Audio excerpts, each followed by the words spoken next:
Chapter 1 of my cell. Doctor, please provide me with a complete anesthesia package. Complete anesthesia?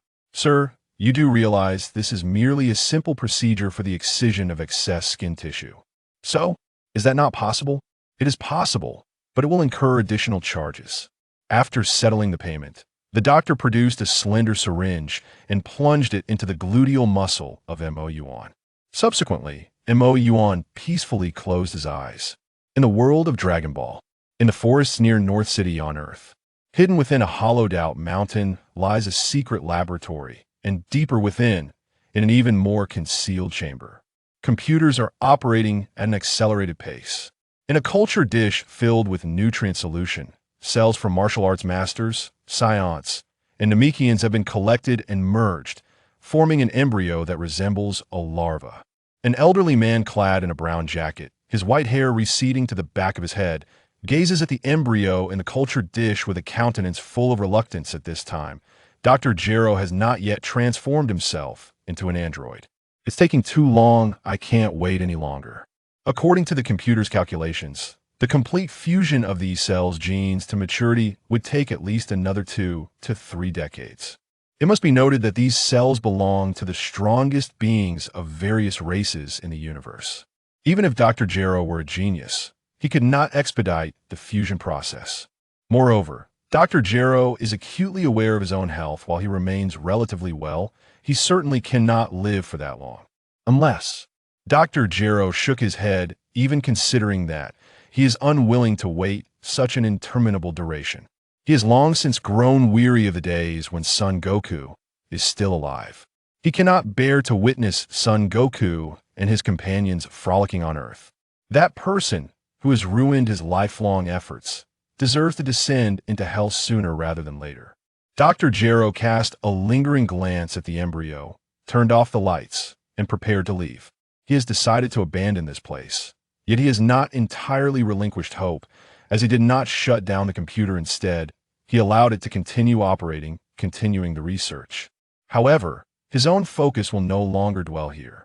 Furthermore, the enhancement of that pair of twin siblings is nearing completion. This has been the closest he has come to success in human experimentation throughout the years.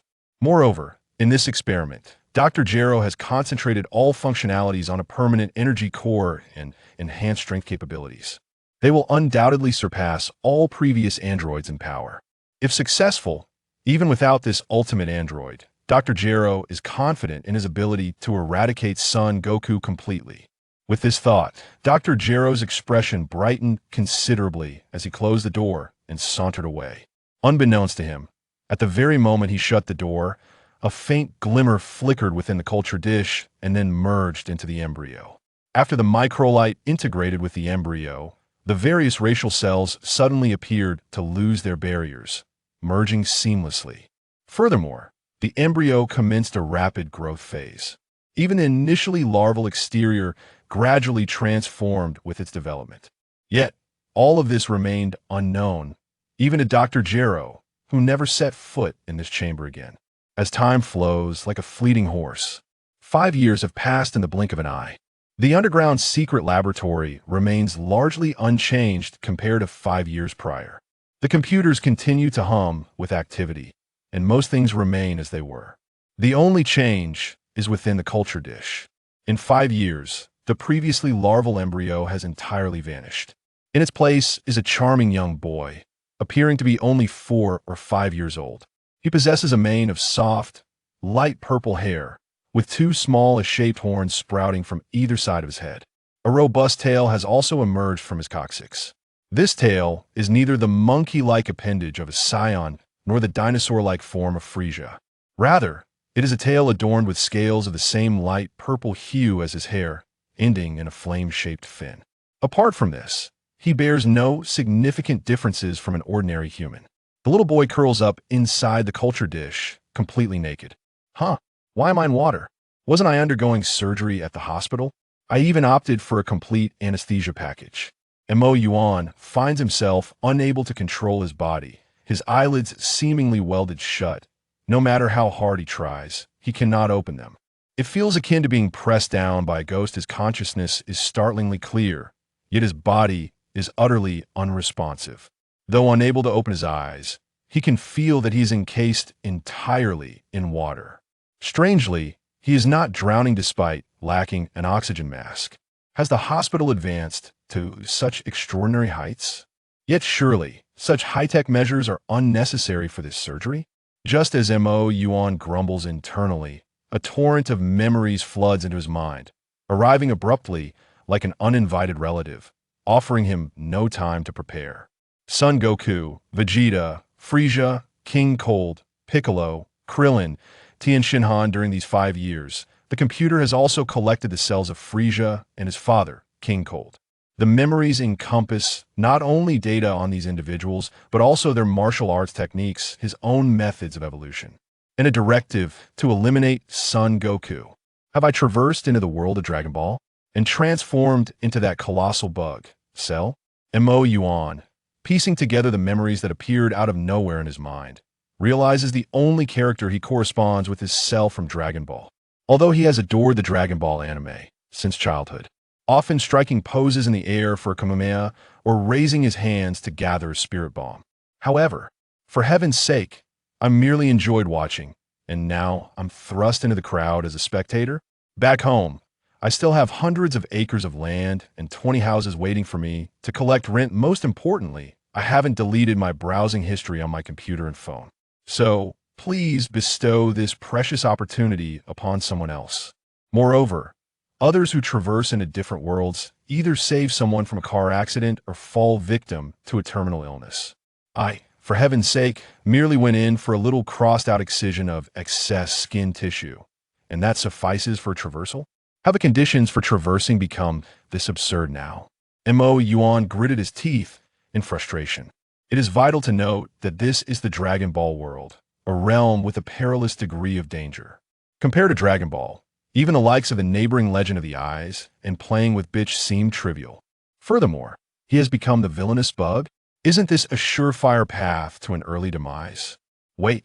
Suddenly, Moyuan experienced a spark of inspiration. He has encountered the trope of traversals numerous times in novels. Most traversers are accompanied by their golden partner, a system. And those with systems are often the ones who become CEOs, marry beautiful heiresses, and reach the pinnacle of life, right? His demands are not high. A tenfold draw at the beginning, an SSR, and a power level akin to a god of destruction would suffice. Such requests are not unreasonable, are they? Unable to control his body to voice his desires, Moyuan began to implore inwardly with a tone of reverence. System. System? If there's no system, how can I possibly survive? Chapter 2 Chi. Moyuan feels that his life, or perhaps his insect life, is engulfed in darkness. Lacking a system is one thing. Now, he cannot even control his own body. He yearns to escape this place of turmoil, to flee to a desolate wilderness where he can hide away and exist in obscurity. Remaining in a laboratory presents two possibilities. Currently, Moyuan is uncertain about which timeline he inhabits. If it is the future timeline, he may survive, biding his time until he can regain control over his body before making his exit. However, if it is the main timeline, it won't be long before Krillin and Den find and eradicate him. Moyuan has no desire to entrust his life to the so-called fate. Thus, he must quickly regain mastery over his body and vacate this tumultuous place. As for the directive implanted in his mind by Dr. Gero, he has no intention of adhering to it. Why would he willingly confront the son of a deity? Is he asking for a premature demise? Even if he possessed some sort of golden finger, he would not consider killing Son Goku. After all, to survive, he must rely on Son Goku to resolve future threats when the heavens themselves might collapse.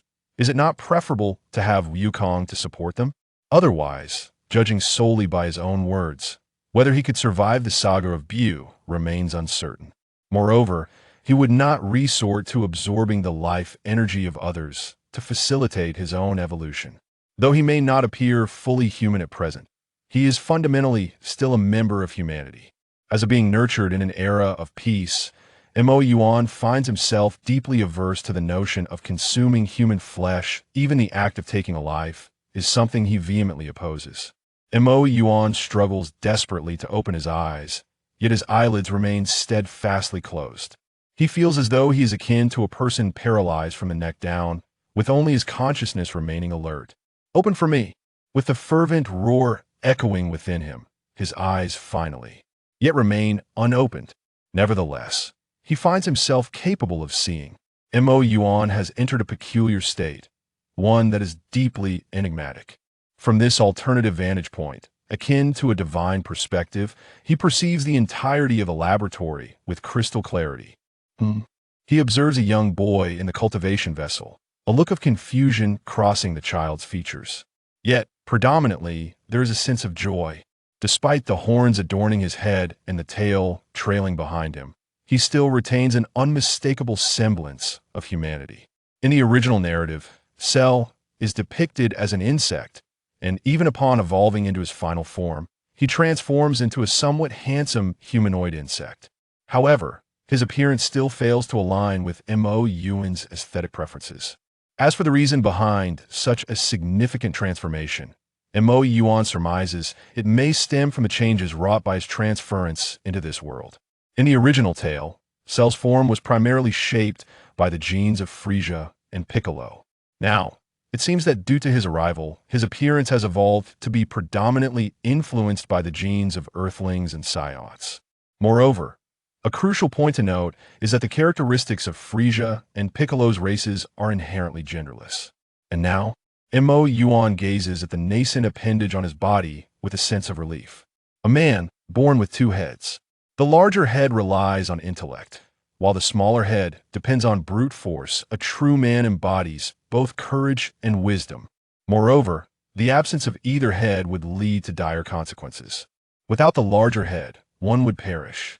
Without the smaller head, one would face societal demise.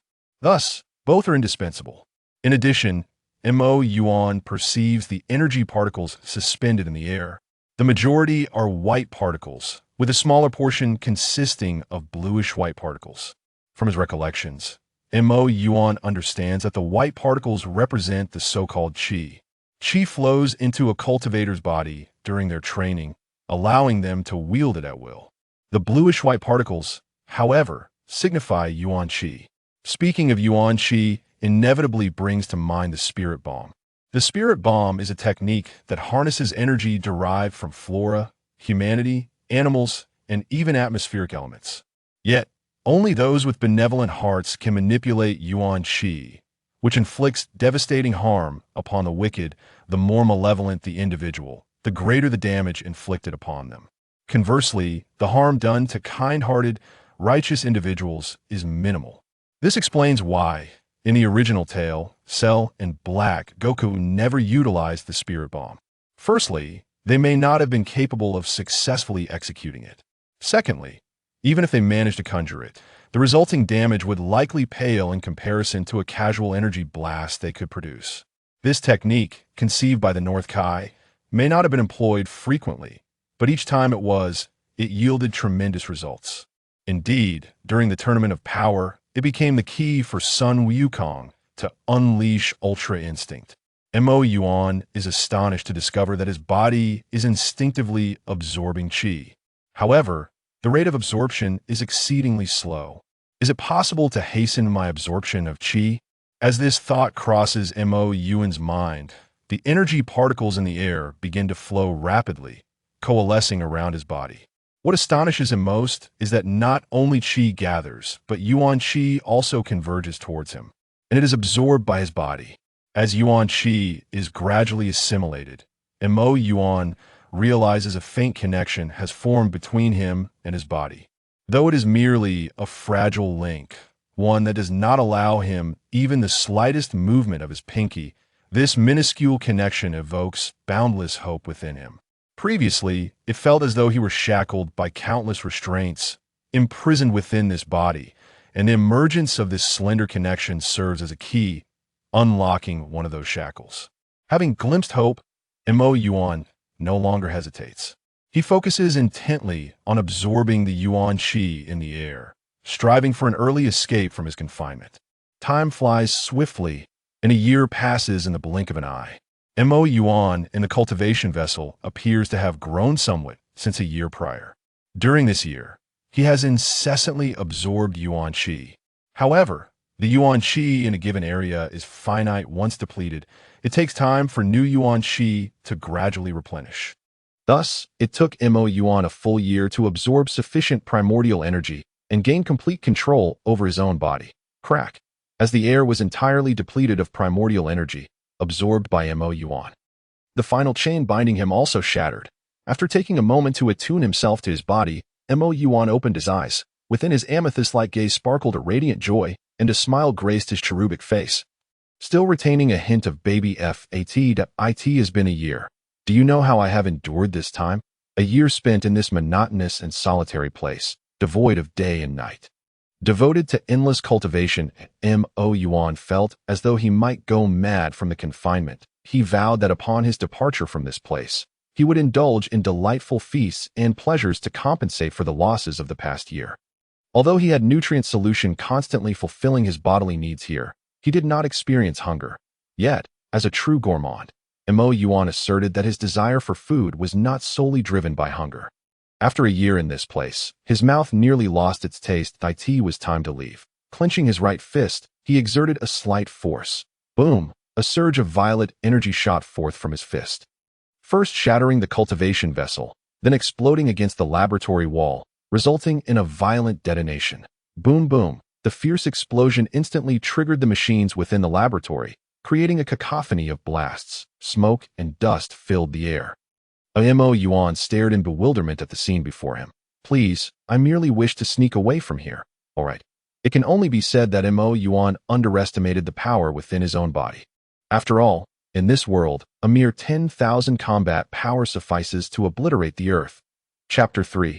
The Awakening of Number 17 and Number 18 above the subterranean laboratory. A gaunt old man with a severed wrist stumbled into the facility. His demeanor somewhat disheveled. This man was none other than Dr. Gero. Now, Dr. Gero had transformed himself into a cyborg, gaining eternal life and formidable power. Originally, with the assistance of the cyborg number 19, Dr. Gero believed he could eliminate Son Goku and his companions. He never anticipated that their strength would prove to be so overwhelming. Now that the laboratory had been exposed, he found himself at the end of his rope. It was time to lay all his cards on the table and eradicate Son Goku and his comrades once and for all. Otherwise, only failure and death awaited him. If it were possible, I truly would prefer not to awaken these beings. Yet circumstances have left me without a choice. Dr. Gero tightly gripped the control device, standing before the two recovery pods labeled 17 and 18. I hope they have been repaired. Peering through the glass, Dr. Gero focused on the occupant of pod number 17. Murmuring to himself, he pressed a button nearby. Whoosh! The recovery pod slowly opened, and Dr. Gero cautiously scrutinized the figure inside. Beads of cold sweat forming on his brow. A handsome youth, clad in a black t-shirt and an orange scarf, with straight black hair, stepped out. Dr. Gero feigned calmness. Have you awakened? Number 17. The boy, number 17, slowly turned around, catching sight of the control device in Dr. Gero's hand. With an expression of compliance, he greeted, Good morning, Dr. Gero. Hearing number 17's words, Dr. Gero felt a rush of astonishment. Are you greeting me? Number 17 maintained his expression, replying, Of course. You are my creator. It seems the repairs are successful. Dr. Gero felt an overwhelming joy. This time, I will see if Son Goku can escape death. Now, I shall awaken number 18. Without hesitation, Dr. Gero directly opened the recovery pod for No. 18. After a moment of relaxation, his grip on the control device subconsciously loosened as the pod opened. Number 18 awoke, her blue eyes blinking open, her strikingly beautiful face devoid of any superfluous expression. Upon awakening, number 18 noticed No. 17 standing rigidly beside her like a sentinel. Their twin telepathic connection allowed her to quickly grasp the situation. Turning to face Dr. Gero, she observed the control device in his hand. Good morning, Dr. Gero. Number 18 greeted in a tone as calm as a programmed robot. This was precisely what Dr. Gero desired. Even you are greeting me. Dr. Gero's face lit up with glee. Number 18 replied coolly. This is only natural. It appears you have both automatically rebooted. Observing number 18's demeanor, Dr. Gero felt his tense nerves finally relax. 6 years prior, When he first awakened the siblings, he had nearly been killed by them. Had it not been for the control device, he would not have survived to this day. This was a consequence of his own impatience. Focusing solely on enhancing the cyborg's abilities, which had led to a decline in their controllability, seeing number 17 and number 18 appear so compliant, Dr. Gero immediately adopted a commanding posture. This time, you must obediently follow my orders. Son Goku's companions are approaching. You must dispatch them immediately, understood? Dr. Gero commanded with hands clasped behind his back. Yes, understood. Number 17 and number 18 nodded in agreement. Bang, bang, bang. No sooner had Dr. Gero finished speaking than a loud banging echoed from outside the laboratory. Upon learning that Dr. Gero had returned to the lab, Piccolo, Tin Shinhan, and Krillin forcefully battered the laboratory door. I stood there, utterly bewildered. They seemed hurried, yet not overtly so. They have arrived. Those foolish beings are at the door. It is time for you to make your entrance. Go and make them regret their actions. Dr. Gero let out a sinister chuckle at that moment. Number 17 suddenly appeared behind Dr. Gero, snatching the control device from his grasp. No point 17. What are you doing? Dr. Gero gaped in shock at number 17, completely unaware that the compliant demeanor of both number 17 and number 18 had been a fade. Alas, it was too late for words now. Without the control device, Dr. Gero had lost the leverage to command them, unless he could create another control device immediately. But number 17 and number 18 would certainly not grant him that opportunity, with the control device now in their possession. Number 17 and number 18 no longer needed to maintain their charade. This device is meant to cut off our energy supply in emergencies, right? It was designed as a precaution, wasn't it? I must destroy it. With that, number 17 lightly crushed the device in his hand, rendering it useless. Number 17, what do you intend to do? Surely, you jest? I have no desire to slumber again. You old fool, number 17 shot Dr. Gero a scornful look. Meanwhile, at the laboratory door, Vegeta listened to the unfolding dialogue inside, a smug grin creeping across his face. Mere cyborgs. They are no match for me, the proud prince of all scions. Vegeta, if you dare to threaten the cyborgs. Abandon that thought immediately, Vegeta admonished Piccolo, who was preparing to obliterate the laboratory along with its contents. Not be foolish. You have no idea of the true might of the cyborgs that AS Trunks from the future timeline. He understood the formidable power of the cyborgs all too well, the deaths of friends and family, the devastation of his future world, images of all that flashed before him. Trunks did not wish for this timeline to descend into the same chaos as his own. Silence! Vegeta barked at Trunks. Get out of my way, you imbecile. Vegeta raised his hand towards the laboratory door. Beside him, Trunks beseeched, I implore you, let us escape together for the time being. Once Mr. Goku has recovered, we can devise a strategy that ensures our victory. Unfortunately, Trunks was unaware that the proud Scion Prince, Vegeta, despised nothing more than being compared unfavorably to Goku. He need not come. Whatever Kakarot can accomplish, I, Vegeta, can achieve as well, and I shall surpass him. Ignoring Trunks' pleas, Vegeta directed his palm towards the laboratory door and unleashed a powerful energy wave. The sturdy door, which Piccolo and the others had struggled to breach, instantly crumpled and collapsed under the force of the attack. The dust settled. 3 figures emerged from within the laboratory. A striking blonde girl, a handsome young man with dark hair, and a frail old man in a state of panic. Unlike the old man, the young man and woman wore faint smiles. Chapter 4. The Death of Dr. Gero Trunks. Are these the individuals you described? Vegeta inquired. Why yes, Trunks stammered, upon seeing the familiar faces of androids 17 and 18. Trunks' muscles tensed, ready for battle. Are those truly androids 17 and 18? Judging solely by appearances, it's hard to fathom they could be the monsters you spoke of that nearly exterminated humanity. Not be deceived by their looks. They are ruthless and merciless, Trunks warned, his gaze fixed on 17 and 18, wary of any sign of relaxation.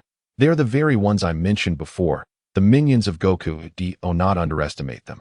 They not only defeated Android 19, but also nearly took my life.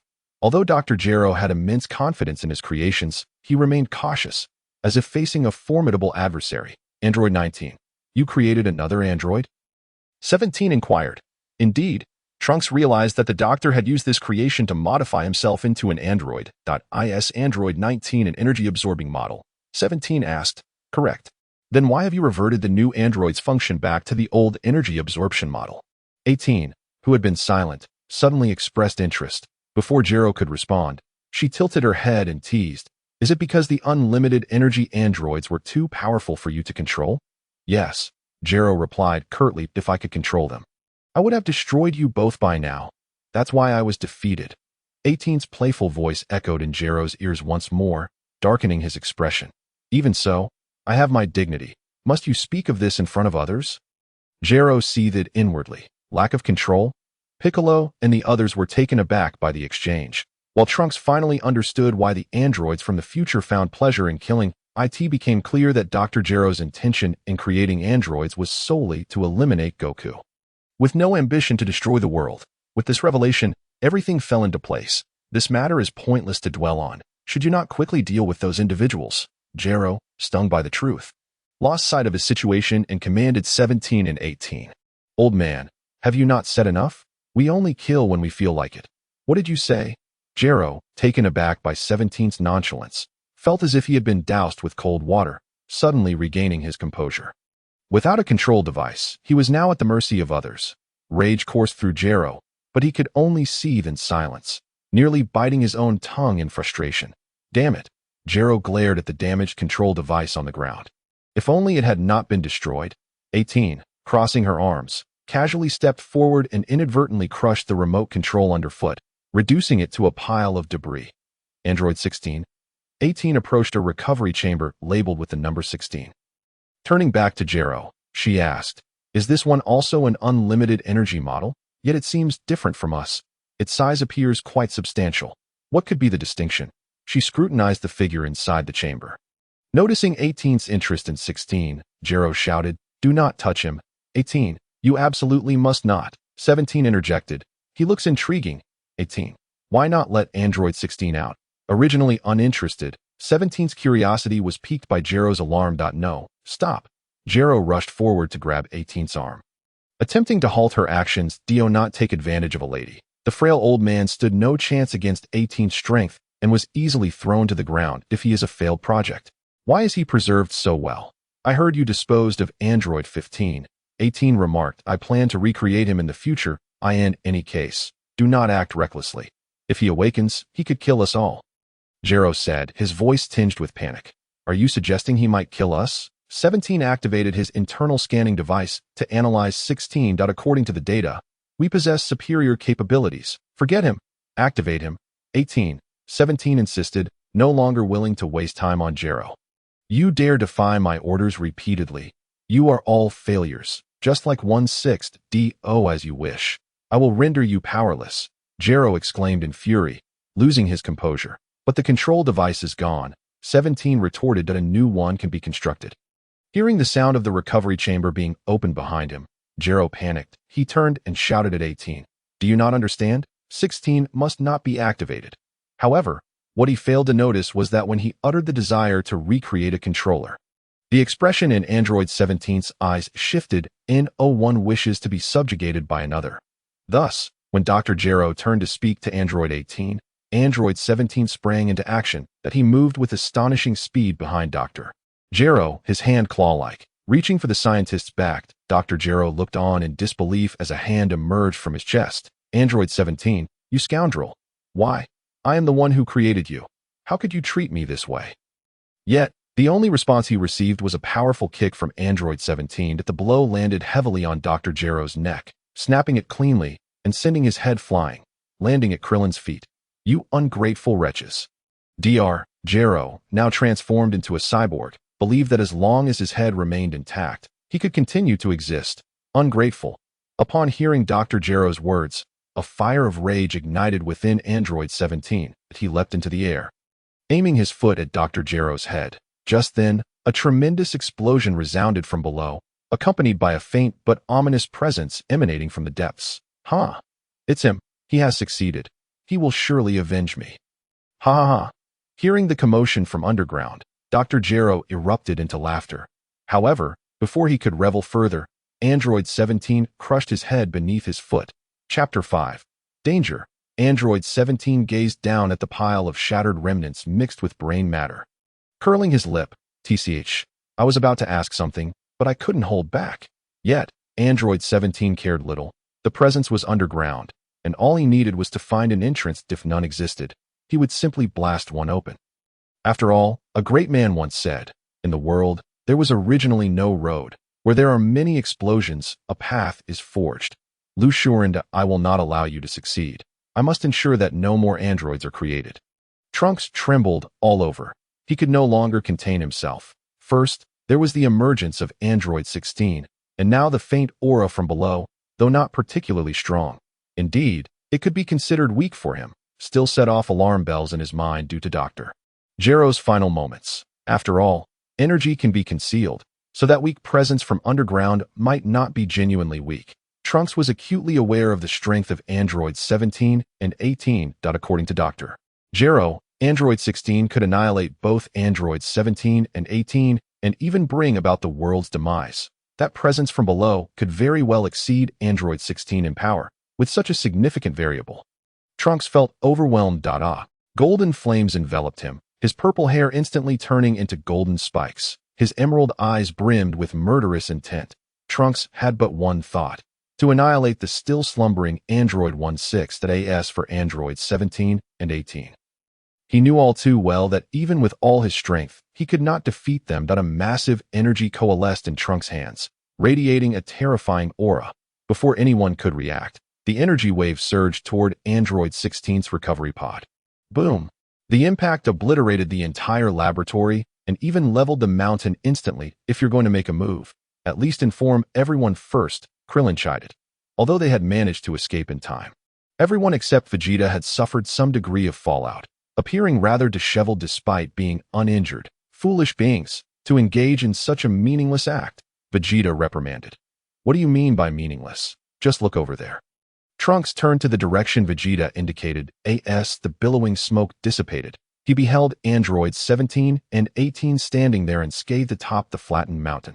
Even the recovery pod containing Android 16 remained unharmed under Android 18's protection. That level of attack was merely a senseless waste of energy, Vegeta scoffed. Trunks fell silent, his fists clenched tightly. The earlier attack had failed to eliminate Android 16. Now, it seemed even less likely, unless Vegeta was willing to engage both androids. Allowing Krillin and the others to destroy Android 16, such a scenario was impossible. Vegeta would never agree. He would merely watch as Androids 17 and 18 released Android 16. In fact, if he tried to intervene, Vegeta would obstruct him. Thus, Trunks could only watch helplessly as Android 16 was set free. Soon, Android 18 opened the recovery pod, and a man with an orange mohawk, clad in a green battle suit, slowly emerged. Android 16, towering over 2 meters tall, remained silent, yet exuded an immense sense of pressure upon Krillin and the others. Hey, Android 16, this is the first time I've seen you move. You haven't been out for several years. Have you? Android 17 inquired, but Android 16 offered no response, merely standing in silence. Unfazed, Android 17 continued, Dr. Gero never wanted you to act, did you know? He said you might kill me, and Android 18 added. That's why we want to understand what's going on. Still, Android 16 remained mute, casting a fleeting glance. Do you have any objections? Or do you simply not wish to speak? Android 18 pressed that to me. He merely seems naturally taciturn, Android 17 remarked, crossing his arms unperturbed. Forget it. Let us move on and see that individual underground who could help Dr. Gero seek vengeance. After a moment, Android 17 asked Android 16. Does Dr. Gero have another laboratory underground? Do you know where the entrance is? Upon hearing Android 17's words, Android 16's expression shifted. He then returned to calmness, shaking his head and replying, I do not know. Not easy. Finally speaking up, Android 17 remarked, your reaction is identical to the commands Dr. Gero implanted. Android 18 expressed surprise. Such a flawless android had been kept confined by Dr. Gero all along. After searching the vicinity for a while, the trio finally discovered a deep underground passage. Without much hesitation, they flew straight. Should we go down together to see that individual? Krillin said, peering into the cavernous entrance with trepidation. Vegeta, observing Krillin's trembling demeanor, smirked derisively. If you're afraid, stay here.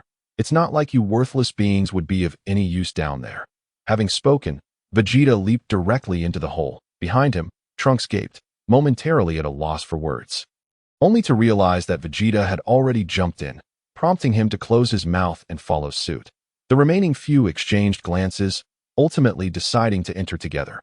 Moyuan was now in a state of panic. He had just heard a tremendous explosion from above, accompanied by two terrifying auras that were at least 100 times stronger than his own. From the commotion above, Moyuan suspected that this was indeed the moment when androids 17 and 18 would awaken. The ruckus he had caused down here, along with his own aura, must have been exposed. Although he had retracted his energy, those above would undoubtedly have sensed it. If he were to emerge now, he might be cornered. Conversely, if he remained hidden, the individuals above would likely descend shortly. At that moment, the sound of leisurely footsteps echoed at the entrance. Androids 16, 17, and 18 dipped through his mind's eye, an ability that had awakened when Moyuan was unable to control his body. He could perceive everything within a kilometer. As his strength grew, so too did the range of this ability. Initially, he could only cover the confines of the laboratory. Now, it had extended to a kilometer. However, in this underground space, a kilometer beyond the laboratory was merely Earth, limiting his ability to absorb energy. Moyuan was still uncertain of any other functions his mind's eye might possess, having yet to explore its full potential. As the trio approached, Moyuan's gaze darted around, searching for a place to hide. Yet, the laboratory had been rendered utterly barren by his own explosive actions, leaving no corner to conceal himself. Moreover, he was not the original cell and could not burrow into the ground. It was too late for that now. What to do? Was he truly destined to meet his end so soon? Chapter 6. Clinging to Android 18's leg to his astonishment, another laboratory lay deep beneath the surface. Android 18 gazed at the iron door before her, somewhat taken aback. This was Dr. Gero's proud creation, and he had intended to utilize it for revenge. Although she expressed this sentiment, Android 17's tone remained indifferent, showing no concern. With a resounding crash, Androids 17 and 18 kicked the door open in unison. The laboratory, ravaged by the explosion, bore no resemblance to its former self. The power system had also been damaged in the blast. Inside, there was an impenetrable darkness. Nothing could be seen. However, this darkness posed no challenge for the androids, who retained their vision even in such obscurity. How dark is it? Not a single light. Vegeta and Trunks, having followed closely behind, arrived at the scene. Seeing the pitch-black interior, Vegeta conjured a luminous energy sphere and hurled it into the laboratory. The resulting radiance illuminated the entire space as if a miniature sun had been unleashed.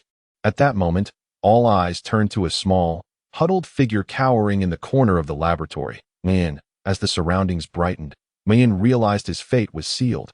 His tail, driven by fear, began to twitch restlessly. With a chuckle, Android 18 couldn't help but find Moyuan's frightened demeanor endearing. So it's just a little kid. Vegeta looked at the cringing Moyuan with disdain. That I could take down 56 of such little brats in one breath.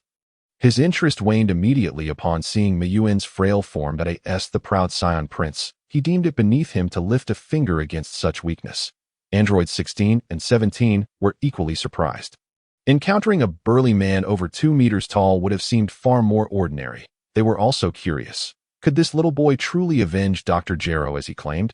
Yet, there was something unique about him. Android 16 was entirely mechanical, while 17 and 18 had been enhanced from human bodies. Despite their differences, they shared a significant trait. None of them emitted any energy. Moyuan, however, possessed energy, marking the most substantial disparity between them. Moyuan's apparent frailty eased the tension for Krillin and the others. If another formidable foe appeared, they might just crumble under the pressure. Trunks scrutinized Moyuan, relief washing over him, yet his eyes glinted with murderous intent. Unlike the others, he could not afford to lose. He had no more chips to gamble with. Thus, he sought an opportunity to eliminate Moyuan before he could grow stronger. Despite Moyuan's current weakness, Dr. Gero's final reaction had instilled a sense of caution in Trunks. Moreover, he felt a deep concern. Years had passed in the future timeline. If Moyuan were to awaken in this moment, what could explain his absence all this time? Had he perished, or was he lurking in the shadows? If he were indeed hiding, what level of power might he have attained? A series of questions loomed over Trunks like the sword of Damocles. He could scarcely fathom returning to the future only to eliminate androids 17 and 18, only to confront an unexpectedly formidable Moyuan. Trunks, what's wrong? Krillin gently shook Trunks, his worry evident. Trunks, fixated on Moyuan with an air of hostility, radiated chaotic energy, akin to a bomb ready to detonate. The shift in Trunks did not go unnoticed by 17 and the others. In an instant, they vanished from sight, reappearing beside Moyuan, shielding him from harm. While Dr. Gero had spoken of Moyuan avenging him, 17 was unfazed. Just as they had released 16 despite the risks, their reasoning was simple. They were all of the same kind. Are you trying to get us all killed? Vegeta bellowed, delivering a sharp elbow to Trunks' abdomen and angered. We are underground, in a confined space. If you were to lash out suddenly, none of us would escape unscathed. I may die, but not in such a humiliating manner. Trunks curled into himself, nearly choking on the bile rising from the force of Vegeta's blow. Regaining composure, he finally calmed down. I'm sorry, he murmured, remorse coloring his tone. Tianjinhan patted Trunks on the shoulder, offering silent support. Trunks, don't burden yourself too much. Once Goku recovers, everything will fall into place, Krillin reassured him. Indeed, as long as Mr. Goku is alive, there is still hope. Trunks' expression brightened at the mention of Goku. Umph. Vegeta scoffed at Krillin's words, his displeasure evident. If Goku dies, then so be it. Today, I shall destroy all these puppet dolls that I am the ultimate Super Saiyan. With the immediate crisis averted, Moyuan exhaled in relief. Though he remained concealed in the corner, he had observed everything with his mind's eye. As androids 16, 17, and 18 stood in front of him, he felt a profound sense of gratitude. Hey, little guy, are you also a modified human? You certainly seem different from us. 17 crossed his arms and inquired. First of all, I do not go by hey. Suddenly, the remnants of forgotten memories began to assault. He shook his head, discarding the bizarre thoughts. Then, turning around, he gazed at 17 with his large, watery eyes and shook his head, saying, No, that's not it though. Then are you a robot? 17 paused for a moment, shook his head, and muttered to himself, No, that's incorrect. A robot could not possess breath. Nodded, not denying it. Indeed, I am not a robot. His gaze swept across the individuals before him. Refraining from revealing his origins, he was certain that if he disclosed his background, apart from Vegeta, the others would undoubtedly attempt to eliminate him without hesitation, even if it meant their own demise. 17 discerns concerns and chose not to press further, deciding to discuss it later when they were alone. Have you all finished talking? Vegeta interrupted their conversation, growing increasingly impatient. Since transforming into a Super Saiyan, the immense power within him had inflated his ego to the point where he felt invincible. Vegeta's eyes fixated on 16, 17, and 18, while he regarded with disdain. However, Trunks' gaze was firmly locked onto it. He was acutely aware of the strength possessed by 17 and 18 and knew that eliminating them today was futile. Thus, he focused solely on the hope of eliminating. Feeling the intensity of Trunks' stare, shivered that oh no, I've been targeted. In a bid for survival, resolved to find a powerful ally. After scanning the surroundings, his gaze landed on a striking, golden-haired young lady. He hurriedly approached and clung to her leg, squeaking, Sister, hug. Chapter 7. A McSpicy chicken leg burger. Children are such a hassle. 18 displayed a look of disdain on her face. Oh no. What if she kicks me away? Hearing the tone of disdain in 18's voice made his heart tremble. Just when was at a loss for what to do, a wave of fragrance enveloped him. 18 bent down and lifted, embracing him in her arms. Before he could react, everything went dark, and he felt softness against his face. Forced to accept 18's embrace, 18 maintained her composure while holding, though the ears hidden beneath her golden hair had already turned crimson. Inside, 18 thought, ah, so soft, so cuddly, I want to nibble on his face. No, that would make me seem predatory, but I really want to. If we're aware of 18's thoughts, he would undoubtedly exclaim, please, spur me on. After much internal conflict, 18 ultimately decided against taking a bite, though her grip on tightened slightly, and the corners of her mouth lifted in a barely perceptible smile. Although 18 was an android, she was still a girl, inherently drawn to all things adorable. Just moments ago, she found the little bald boy over there quite charming, but now, in comparison to that little bald boy, TSK, best not to mention it. In truth, from the moment she first laid eyes on, 18 had longed to cradle this exquisite little darling and shower him with affection. However, fearing she might frighten him, she had hesitated to act. Unbeknownst to her, fate took a turn when the little darling willingly threw himself into her embrace. To avoid scaring him, 18 resolved to restrain herself for a while longer, once the time was right. While tightly holding, 18's thoughts wandered, her fingers playfully toying with the tail behind. A captivating smile inadvertently graced her face, found it peculiar. 18 had seemed so disdainful just moments ago, yet now she held him so tightly and continued to play with his tail. It felt somewhat ticklish. With much struggle, finally extricated himself from the embrace. Fortunately, possessing the abilities of the Frisia race, he could go without breathing. Otherwise, he would have suffocated. Once free, he quickly looked up to find 18 wearing a strange smile. For reasons unbeknownst to him, sensed that this woman was not quite right to noticing's gaze, 18's smile vanished in an instant, replaced by a serious demeanor as if the previous expression had never existed. "Let us go," 17 stated, disregarding Vegeta. "Our purpose here has been fulfilled. Now we must go eliminate Son Goku." The group completely ignored Vegeta and the others blocking the laboratory entrance, brushing past them. Except for Vegeta. The others tensed as 17 and his companions approached, bracing for a sudden attack. Yet, nothing occurred. 17 and his group passed by as if they were mere passers-by. "How dare they ignore me?" Prince Vegeta. Watching 17 and the others walk away without so much as a glance, Vegeta's teeth ground together in fury. With a fierce glare, he fixated on their retreating figures, vowing to eliminate these puppet dolls today. The more he thought about it, the angrier he became, nearly losing control. "Trunks, I feel that child does not seem malevolent." Krillin whispered to Trunks. Tien and Piccolo nodded in agreement. They sensed that emanated no evil aura. In fact, his presence was remarkably peaceful, even evoking a desire to draw near him. A person's aura often reveals their inner nature. The auras of Frisia, Vegeta, and even Piccolo carried a hint of malevolence.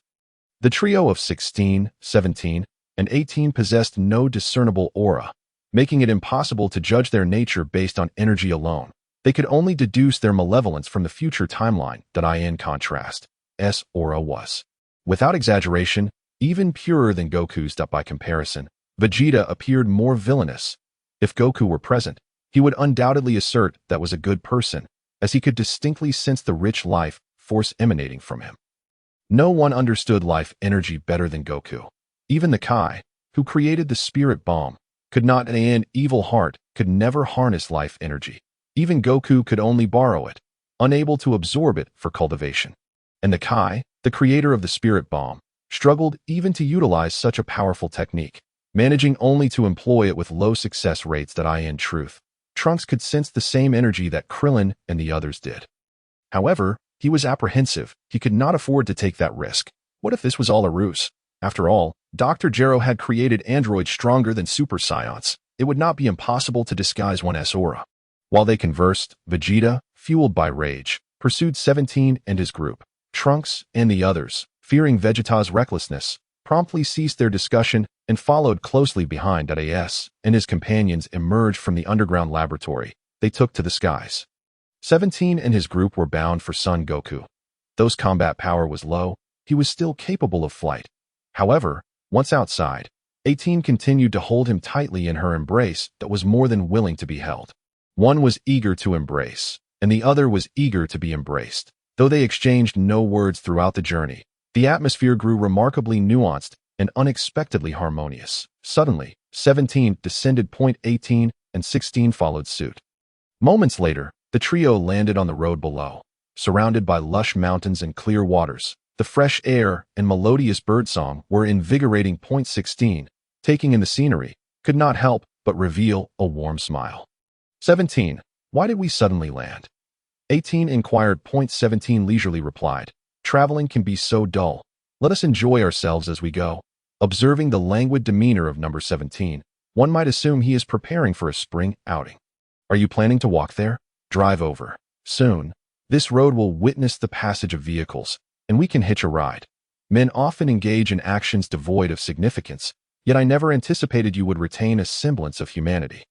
That said, number 18 did not dismiss number 17's suggestion. Such trivial matters hold little weight for her. The group stood in the middle of the road, awaiting the approach of a vehicle. Suddenly, a formidable aura, unmasked and approaching at an alarming speed, surged from behind them. Before long, a figure, shimmering with golden light, descended nearby. Moyuan, cradled in number 18's embrace, lifted his head to regard the newcomer, feeling the overwhelming energy emanating from him. He couldn't help but reflect, not having you endorse the golden arches is their loss. Upon seeing Vegeta's hairstyle, particularly the dazzling golden locks associated with his Super Saiyan transformation, Moyuan felt compelled to exclaim, "Bring me a McSpicy chicken leg burger." Chapter 8. Vegeta versus number 17. "Hello. I never expected to find you still lingering here," Vegeta remarked, having lost sight of them upon emerging from the underground. Due to the absence of energy signatures from the androids, and Moyuan being held by number 18, their presence was effectively concealed, leaving Vegeta searching aimlessly like a headless chicken to his astonishment. He ultimately located them near the laboratory. "You seem different from before," he noted. It was not merely a shift in demeanor. Vegeta's tone was flat, yet his expression seemed to scream, "I am about to show off." Moyuan, secure in number 18's arms, turned to observe Vegeta's display with keen interest. "I ask you, where do you intend to go now?" Vegeta demanded authoritatively. "Find Son Goku. Our objective is to kill him," number 18 declared, unabashedly revealing her intentions. "I suspected, but you shall not meet him, for you will perish at my hands first." Thus began Vegeta's display of bravado. Moyuan could hardly bear to witness the impending scene. The arrogance of Vegeta would soon lead to his downfall. Number 17 and number 18 exchanged amused glances. Is it truly that amusing? The only time to laugh is now, transformed into a Super Saiyan. Vegeta's immense power had inflated his ego to the point of believing himself invincible, viewing the androids with disdain that he even fancied that he alone could vanquish all androids. Clearly, such hubris is a trait of the Saiyan race. Son Goku exhibited similar tendencies, and those who overestimate their capabilities often meet untimely ends. Arrogance, incompetence, and the desire to play the hero will not lead to longevity. Number 17's words struck Vegeta's pride like daggers. Igniting his fury with each syllable, the golden aura surrounding Vegeta flared violently, his terrifying energy intensifying. Anger clenched his jaw so tightly that veins bulged on his forehead. "By the heavens, two individuals have entered the Golden Arches." The phrase Golden Arches became firmly embedded in Moyuan's mind. "Silence! How dare you? A mere puppet, speak so foolishly. I shall ensure you meet a fate worse than death. Who shall be the first to perish?" Vegeta roared in a fit of rage. Is it the arrogant brat, the woman cradling the child, or the tall one? Shall I send you all to the afterlife in one breath? Yet, the only response to Vegeta's wrath was the soft laughter of number 17 and number 18. "How amusing," number 18 remarked lightly. "What did you say?" Vegeta felt reduced to a capering gesture by her nonchalant tone. However, number 18 disregarded him, turning to number 16 and stating, "16, I wish to see your strength." "Handle him." 16's expression remained inscrutable as he replied, "I refuse." Number 17 and number 18 were taken aback by his unexpected refusal, momentarily stunned. This individual possessed a clear mind, evidently intimidated by my prowess. The Navi Vegeta found himself oddly pleased, unaware that should the androids truly engage, he would likely falter within 2 minutes. According to the original narrative, number 18 would soon take matters into her own hands and unleash a thorough beating upon Vegeta. Moyuan was prepared to depart from this serene refuge. However, number 18 exchanged a glance with number 17. Number 17 regarded both her and the child nestled in her arms. Understood, the younger sibling. "I shall handle this minor inconvenience." Number 17 stepped forward, in the face of Vegeta's overwhelming presence. He remained as serene as still water, devoid of any detectable energy. If Vegeta were to close his eyes, he would scarcely recognize the person standing before him. Number 17 beckoned Vegeta with a casual gesture. Witnessing this complete disregard for him ignited a furious green glow in Vegeta's eyes. Throughout this day, he had either been ignored or was on the path to being overlooked. His rage had reached its boiling point. Number 17's beckoning gesture served as the spark that ignited Vegeta's explosive wrath. Consumed by fury, Vegeta could no longer endure such humiliation. His golden aura blazed fiercely as he transformed into a streak of light. Hurtling towards number 17, in the blink of an eye, Vegeta appeared beside him. Delivering a powerful kick aimed at his head, with a resounding thud, number 17 raised his right arm, effortlessly blocking Vegeta's strike. the clash producing a deep, resonant sound that Vegeta's pupils constricted, although he had not exerted his full strength. He had employed a significant portion of it, yet it was easily thwarted. However, rather than panic, Vegeta felt exhilarated. If his opponent were too weak, victory would hold no thrill for him. The Scion's combative nature was vividly embodied in Vegeta. He executed a mid-air turn, bracing himself with his hands and launching a powerful kick to number 17's abdomen. Number 17 reacted swiftly, using his hands to deflect Vegeta's kick and leveraging the force to propel himself into the air. Vegeta, pushing off with his hands, quickly pursued number 17, his speed rendering him nearly invisible, leaving only a golden streak ascending towards the heavens. Sensing the immense power radiating from Vegeta, number 17's lips curled into a faint smile. This Vegeta's strength far exceeded the information provided to them by Dr. Gero. How intriguing! The figure of number 17 swiftly vanished into the air, engaging in a fierce struggle with Vegeta in an instant. The sky and the earth transformed into their battlefield. A golden streak of light intertwined with a dark silhouette, darting across the heavens and the ground, colliding time and again. Each impact resonated with a thunderous roar, sending shockwaves through the surrounding air, rippling in invisible waves. The clouds above were torn asunder, trees on the ground snapped like twigs, and even the sturdy, cemented earth was marred by spiderweb-like cracks, fearing for safety. Number 18 conjured a verdant shield around them. Although Vegeta's power surpassed the data provided by Dr. Gero, even equaling that of number 18, she remained unfazed. After all, they were androids endowed with infinite energy and stamina. No matter how formidable Vegeta was, he too would eventually succumb to exhaustion, whereas they could maintain their peak condition indefinitely. Moreover, her brother, number 17, was significantly more powerful than she. Meanwhile, cradled in number 18's arms, was astonished to discover that the rapid movements of Vegeta and number 17, nearly imperceptible to the naked eye, were laid bare before his inner vision, as if time itself had slowed down. Every action was crystal clear to him, and most importantly, their techniques were etched in his memory, assimilated and transformed into his own combat experience. Closing his eyes, absorbed these invaluable lessons like a sponge, fervently soaking in the wealth of battle knowledge. Chapter 9. A display of speed. Vegeta grew increasingly alarmed as the battle progressed. Though he initially held back, only unleashing half of his power, he now exerted 80% of his strength. Yet number 17 remained as composed as ever, effortlessly countering his assaults. Could he truly be stronger than me? Impossible. I am the universe's mightiest Super Saiyan. I cannot be bested by this mere puppet.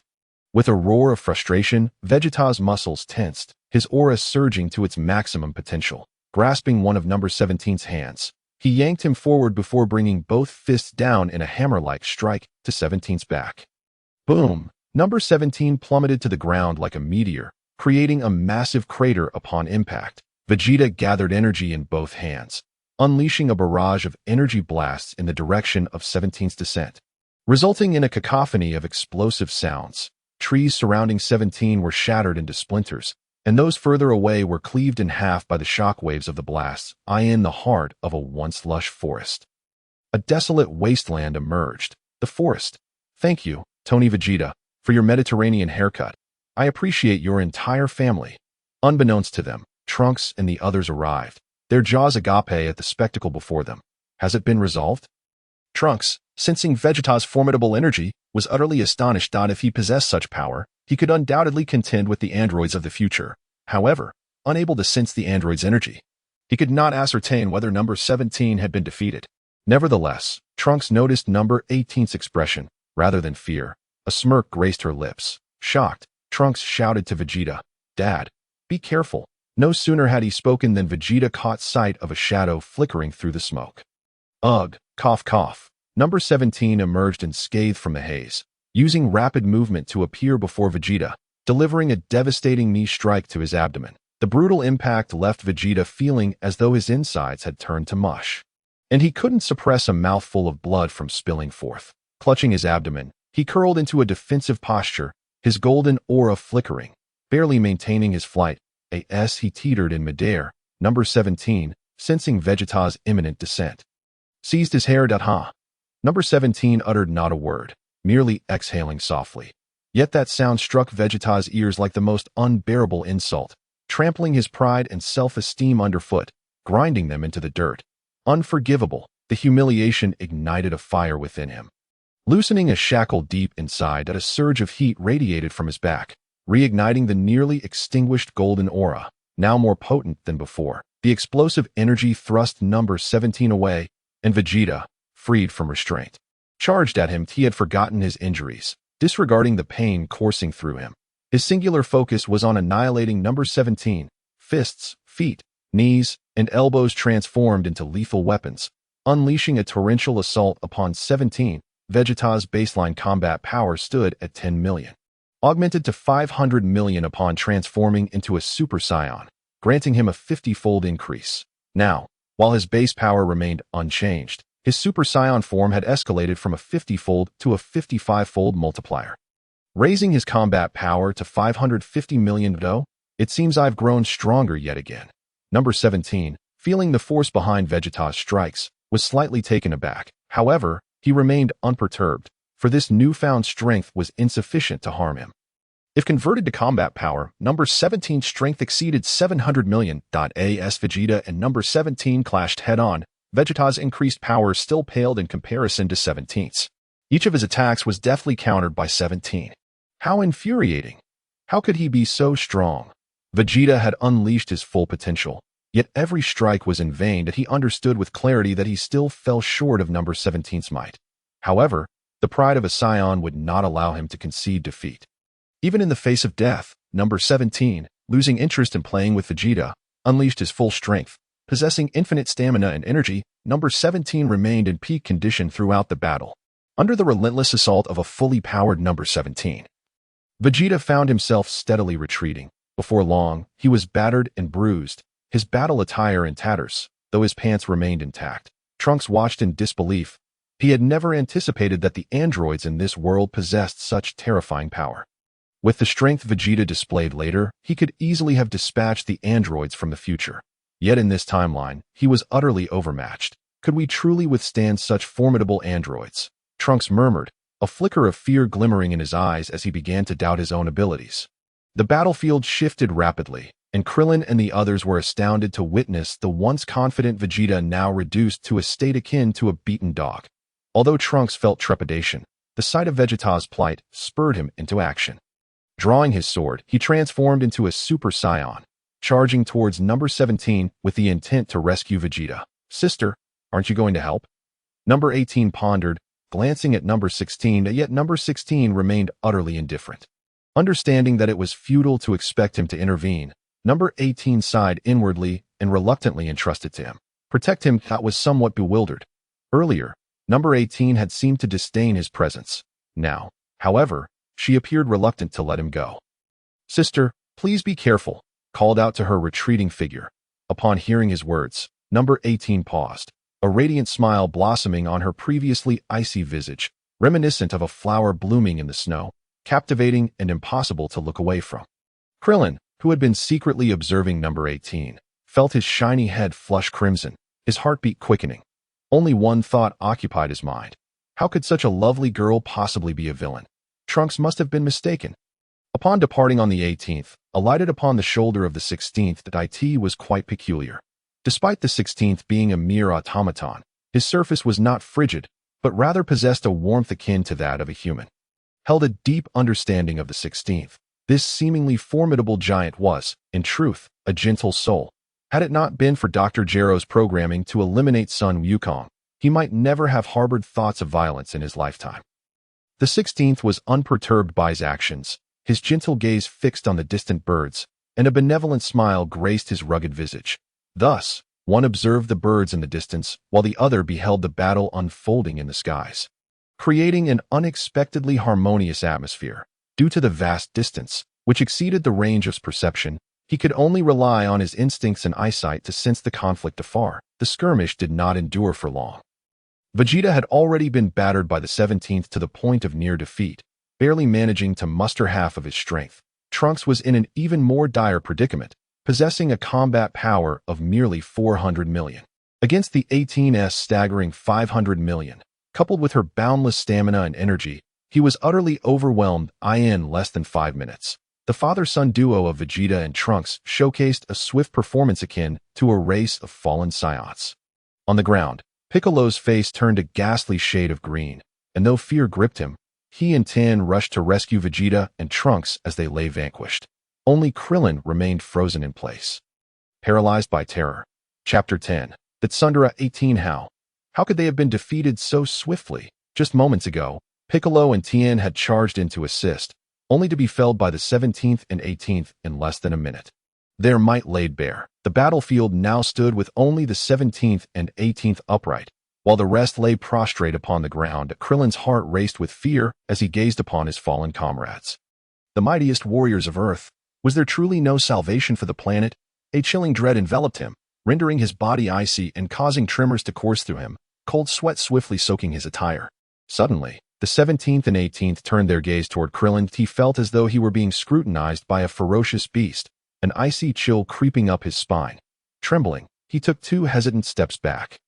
Hoping to evade their stare, the 17th soared toward Krillin, while the 18th merely cast a casual glance in his direction before veering off in another direction. As the 17th approached him, Krillin was overcome with a sense of impending doom. If even a Super Saiyan could barely withstand a few exchanges, what chance did he, a mere earthling, stand? Panic surged within him as he clutched his nose in bewilderment. Seeing Krillin's demeanor, the 17th lost all interest in combat. Rest assured, they are all still alive. Hurry and provide them with senzu beans that will expedite their recovery. Upon hearing the 17th's words, Krillin was momentarily taken aback. They were still alive. Suddenly, he realized that these androids did not appear to be entirely malevolent. Once you improve your skills a bit, you are welcome to challenge us again. With that, the 17th departed, leaving Krillin in a state of stunned silence. Upon returning, the 18th stood beside the 16th, her gaze fixed intently upon. He felt an unsettling chill as her unwavering stare bore into him. Was there a hint of longing in her gaze? Felt compelled to express his appreciation. Thus he offered her a sweet smile. Sister, you have returned. You weren't harmed. Were you? Not at all. They couldn't possibly injure me. The 18th maintained her focus on. Could it be? A whimsical thought flickered in his mind. Regardless, he decided to take a chance. If she continued to gaze at him like that, he would surely become foolishly entranced.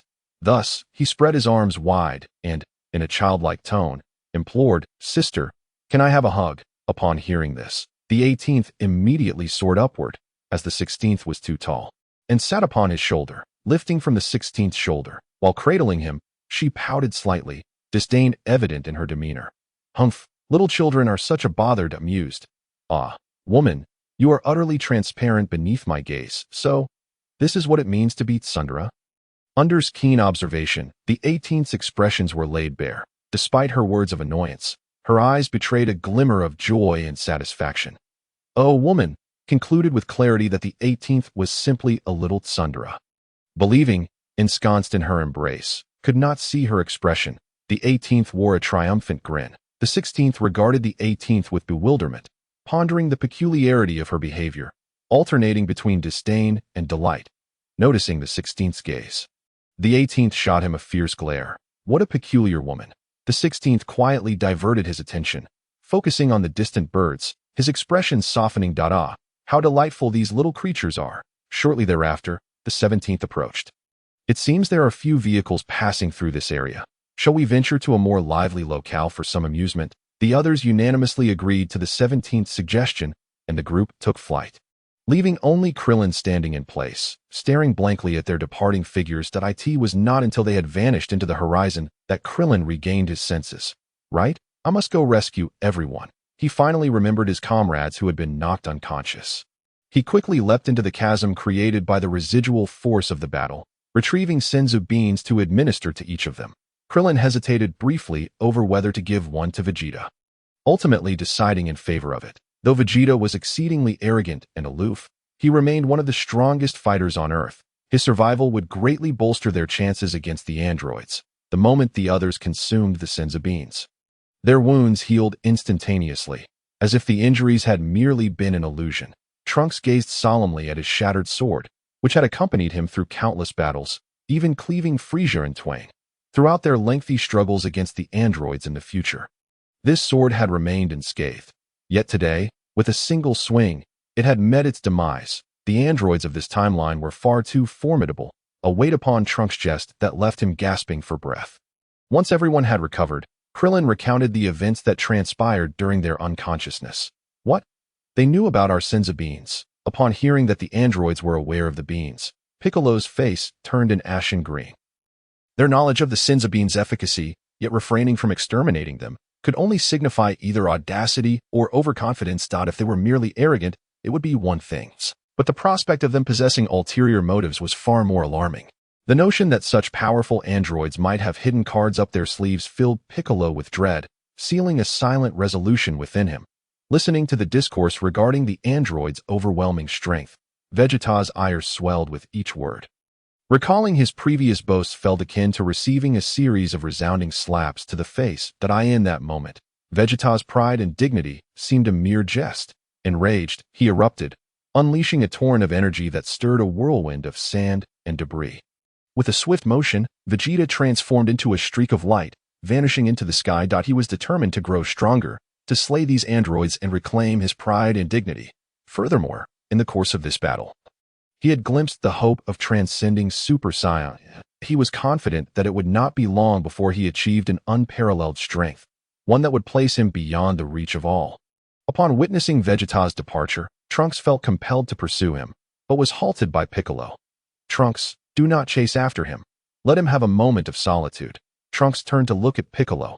Piccolo calmly remarked, he has transformed into a Super Saiyan, reclaiming his former absolute dignity and pride. Yet this time, he has been so easily defeated by the androids. This must have dealt him a significant blow. Upon hearing Piccolo's words, Trunks too regained his composure. Indeed, as my mother mentioned, such a proud individual as my father would undoubtedly be greatly affected by this crushing defeat. Perhaps it is best to allow him some time to gather himself. Chapter 11.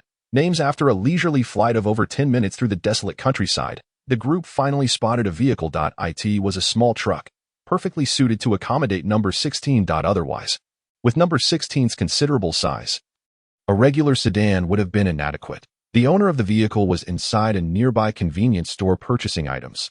Following a cordial exchange, the owner consented to lend them the truck without demanding its immediate return. In gratitude, number 16 kindly assisted in unloading the cargo from the vehicle. The owner was profoundly moved, shedding tears, and after they departed, he even took the initiative to call the police, fearing they might get lost in the wilderness. Such kindness was truly touching. Bidding farewell to their benevolent benefactor, they embarked on their quest to find Goku.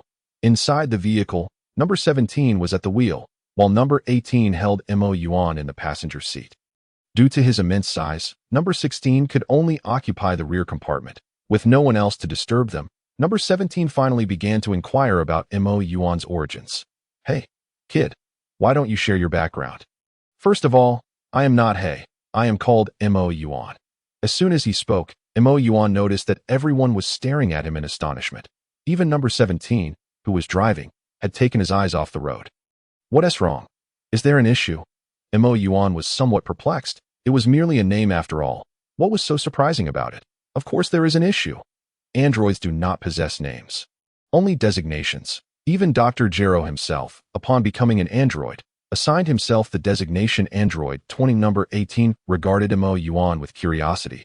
And you, however, possess a proper name. Moyuan suddenly understood. Oh, I see now. Actually, I chose my name myself. Perhaps Dr. Gero believed that the odds of successfully creating me were too low, so he hadn't had the chance to assign me a designation. Too low a success rate. I recall you mentioning that you are neither a robot nor a human-modified android. Then how exactly did you come into existence? I was conceived through the fusion of cellular material from Earth's martial arts masters and the cells of cosmic warriors. Hence, I am neither a robot nor a standard human-modified android. Moyuan recounted his origins to the trio, though he chose not to reveal everything, such as absorbing numbers 17 and 18 to attain his complete form, or enhancing his power by absorbing humans. He had never contemplated absorbing humans, let alone them, and voicing such thoughts would only bring unnecessary complications. SOU were created to eliminate Son Goku. Moyuan nodded. Yes. Yet, despite this admission, he harbored no genuine intention to pursue Goku. Besides his reluctance, he was acutely aware of his own inadequacy in strength. He was uncertain how combat power was quantified. but he could distinctly sense that his energy was merely a tenth of Vegeta's in his normal state. This level of power was insufficient even to challenge Piccolo, let alone to confront Son Goku. Such an endeavor would be akin to searching for excrement in a latrine with a lantern. Moreover, there loomed a significant threat. Cell. Cell was currently hidden, and within the original narrative, he typically emerged around this time to prey upon humans. His ultimate goal was to absorb numbers 17 and 18. Without absorbing them, Cell's evolution into his complete form would not be easily attainable, and without that evolution, he posed little threat. According to the original story, they had to guard against both Cell and Vegeta. After all, it was Vegeta who inadvertently led to number 18's absorption by Cell, resulting in a touching father-son scene with Trunks. Ultimately, this culminated in a favorable outcome. Vegeta would once again transform into a Super Saiyan. Moyuan found himself puzzled by how Vegeta repeatedly faced setbacks despite growing stronger. It could be said that Vegeta's life relied on reckless bravado. He had forged strength through audacity, while he had indeed grown stronger. He never escaped the consequences of his hubris, in the realm of irony. Moyuan would willingly designate Vegeta as the strongest. However, despite Vegeta's continual defeats, Moyuan was well aware that it would not be long before Vegeta would grow strong once more. At which point neither numbers 17 nor 18 would stand a chance against him, nor even the mature Cell. Thus, Moyuan resolved to strengthen himself. As long as Cell remained, there would be no escaping him. Cell would undoubtedly pursue numbers 17 and 18. Even if Cell were eliminated now, Vegeta would still seek retribution, having lost face at their hands. Time was of the essence. It would not be long before Vegeta arrived. Contemplating this, Moyuan furrowed his brows. There was only one place left where he could rapidly enhance his power. What are you thinking about? At that moment, a gentle, warm hand softly smoothed Moyuan's furrowed brow.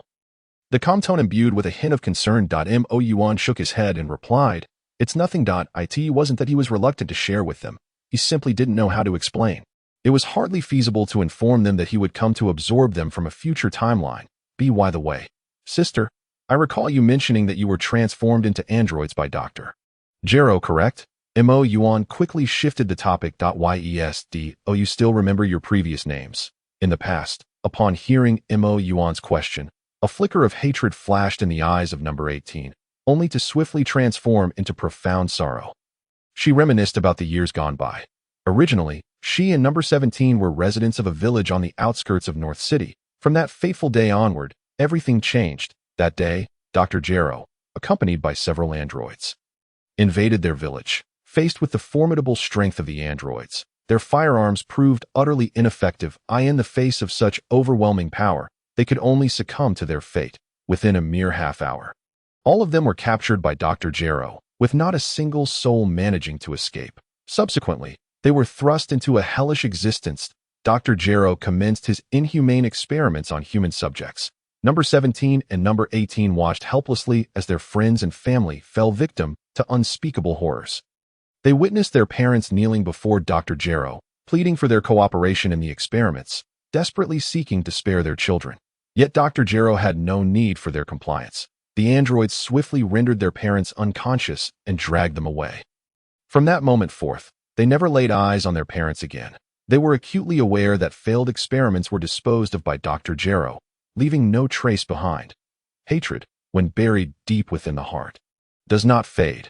It only intensifies over time. The gravest mistake made by Dr. Gero was concentrating their enhancements solely on physical strength, resulting in a lack of control, retaining memories of their past, after being transformed into androids with immense power.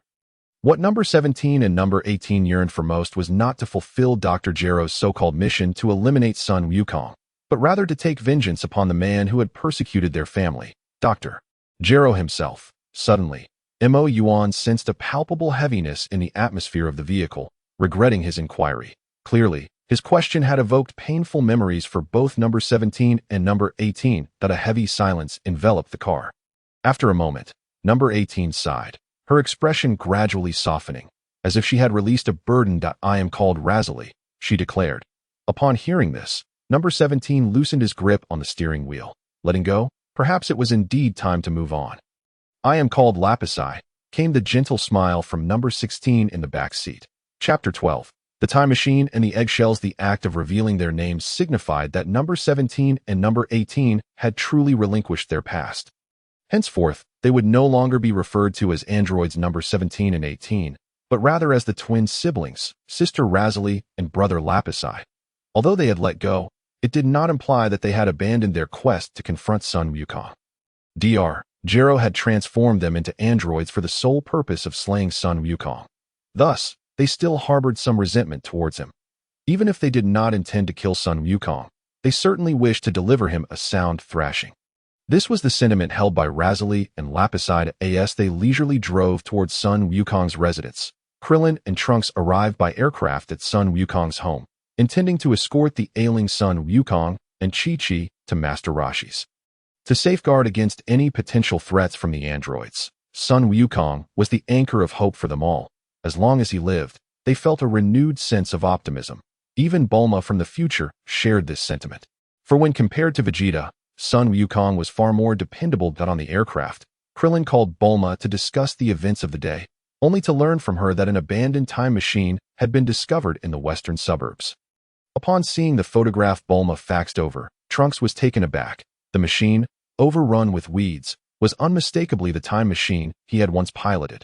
Yet, his own time machine was shrunk and stored in a capsule, still in his possession. Furthermore, it was inconceivable that two time machines could exist in the future timeline under the rampant destruction caused by the androids. The creation of even a single time machine had exhausted all resources. Nevertheless, the time machine in the photograph was undoubtedly his. Trunks realized that this timeline might differ entirely from the history he knew, from the strength of the androids to the emergence of android number 16. In the subterranean laboratories, this timeline was rife with unknowns. These uncertainties weighed heavily upon him. Constricting his breath, he resolved to investigate the machine personally. After inquiring about the time machine's specific location, Trunks, Gohan, and Bulma arranged to meet there. Within a mere 10 minutes, they reconvened in the western suburbs. Gazing upon the time machine before him, Trunks was nearly certain it was indeed his own, for it bore the inscription Hope that he had penned himself.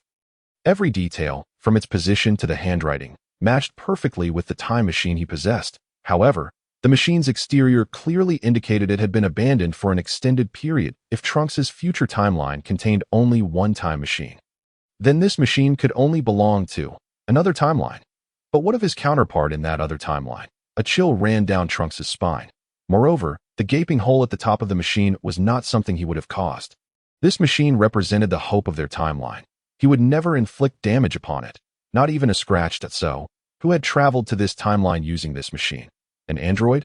Or perhaps someone else? The more he pondered, the more apprehensive he became, causing his body to tremble uncontrollably. In an effort to validate his theory, Trunks opened the machine. Inside, he discovered two purple, hemispherical objects, the purpose of which eluded him. What are these things? He questioned, puzzled by their appearance. Gohan, equally intrigued, asked, "What is it? Show me." Bulma, too, expressed her curiosity. Gohan handed the objects to Bulma, saying, "Take a look." Bulma examined the items closely, turning them over in her hands. "I see now. These must be the eggshells of some creature." "Eggshells?" Gohan replied, incredulous. "But I've never encountered such an eggshell before." Having grown up on Mount Pozu, Gohan had seen a myriad of bizarre and unique animal eggs, yet this particular type was entirely unfamiliar. Suddenly, a realization washed over them. They all turned to examine the damaged opening of the time machine, where traces of purple residue remained. The hue matched that of the eggshells. Gohan's expression turned grave. "Right. It's possible that whatever broke through that hole originated from one of these eggs." Trunks hastily checked the machine for any useful information. The residual energy was nearly depleted, the entire time machine's power almost exhausted. Barely able to display the time. As they waited, the machine finally revealed the time. "Year 788? Trunks exclaimed in disbelief. "If that's 3 years slower than my future. How could this be?" Trunks gazed incredulously at the time displayed on the machine. This was the future, 3 years after his departure. If this were indeed the case, then his previous conjecture had proven correct. There truly existed a third timeline's intrusion. Trunks checked the machine once more to confirm the temporal coordinates of this timeline.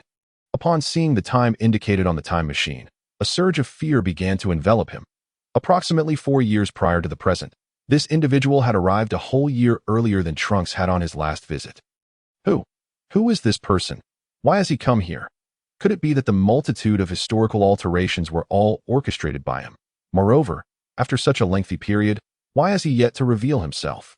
What events transpired in the third timeline? What became of his counterpart in that timeline? Would he, 3 years hence in his own timeline, encounter similar circumstances? Fear emanates from the unknown, much like darkness shrouding Trunks. Suddenly, Gohan noticed something peculiar behind a nearby rock. "What's wrong?" Bulma inquired. "Oh, it's nothing.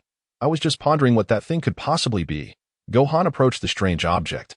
"What thing? Where is it?" Upon seeing the object, Gohan was taken aback. He called out to Trunks and Bulma, "You two, come take a look. What have you discovered?" "Gohan, look at that thing." Gohan pointed at the oddity. Trunks and Bulma followed his gaze and were equally startled.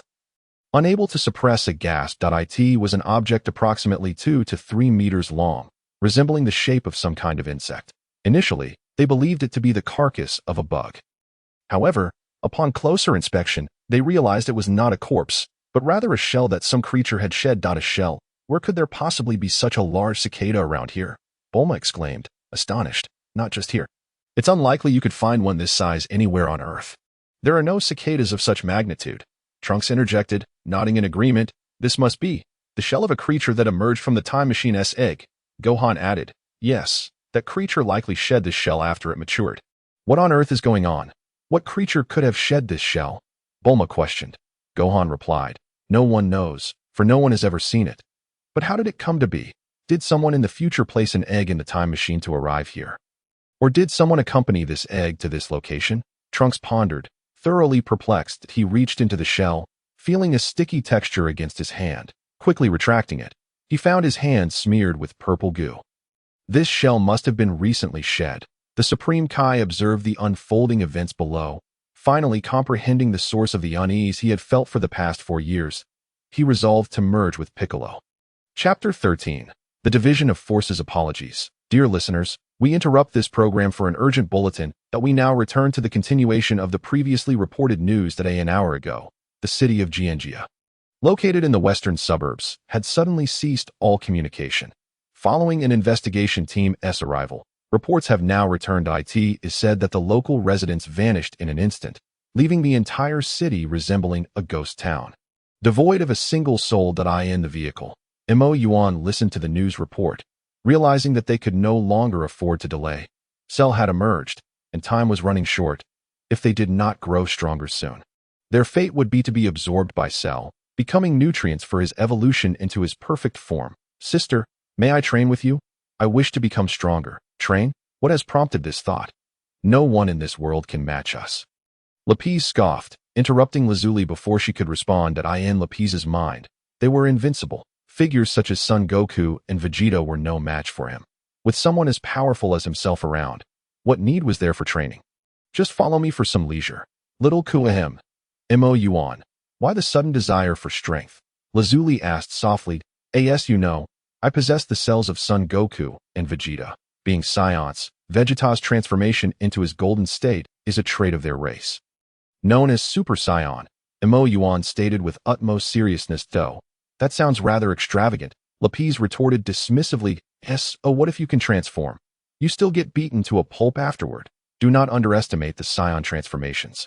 Upon becoming a Super Saiyan, their combat power increases 50-fold. 50-fold? Lazuli and Lapis were momentarily taken aback. Moyuan nodded. Indeed, 50-fold. Thus, if they can enhance their base combat power a bit more, they could defeat you using their Super Saiyan transformation. Most importantly, Saiyans possess a unique trait. Each time they near death and recover, their combat power experiences a significant boost. Though Vegeta was not pushed to the brink of death when you defeated him, he did sustain considerable injuries. Once he recovers and trains for a while, his combat power will surely increase, making future encounters unpredictable. Lapis, recalling his previous battle with Vegeta, suddenly remembered how Vegeta's power had surged noticeably. Though he still could not surpass Lapis, another such increase could spell trouble for him. Is that truly the case? Lapis's demeanor grew serious. He was beginning to believe, for Moyuan had no reason to deceive him. Observing that his words were resonating with Lapis, Moyuan decided to stoke the flames further. Moreover, I can sense that within the Scion cells lies a more terrifying power yet to be unearthed. Super Scion is far from the limit of the Scions. They possess deeper transformations to at that point. It will not merely be a 50-fold increase. It could escalate to 100-fold, or even 1,000-fold. Imagine, with a mere increase of 1 point in combat power, a transformation could yield a 50-point rise. This equates to a training speed 50 times that of others if deeper transformations are involved. That rate could skyrocket to hundreds or thousands of times. While many regard Son Goku and the Scions as overly reliant on transformations, they fail to consider that their foes are far too formidable. Without such transformations, they would surely be overwhelmed at that point. Survival would be moot, regardless of how long they could endure. The immense transformations grant them the capability to confront and even surpass their formidable opponents. Thus, it is not dependency, it is a necessity. Given ample time to train, they would not be so fixated on transformations. And what about you? Lazuli inquired, gazing at Moyuan. Since you too possess Scion cells, can't you transform into the Super Scion you speak of? Indeed, Moyuan paused before continuing. But my strength remains insufficient. Far from reaching the minimum threshold for transformation, it is known that the minimum threshold to transform into a Super Scion is a battle power of 3 million.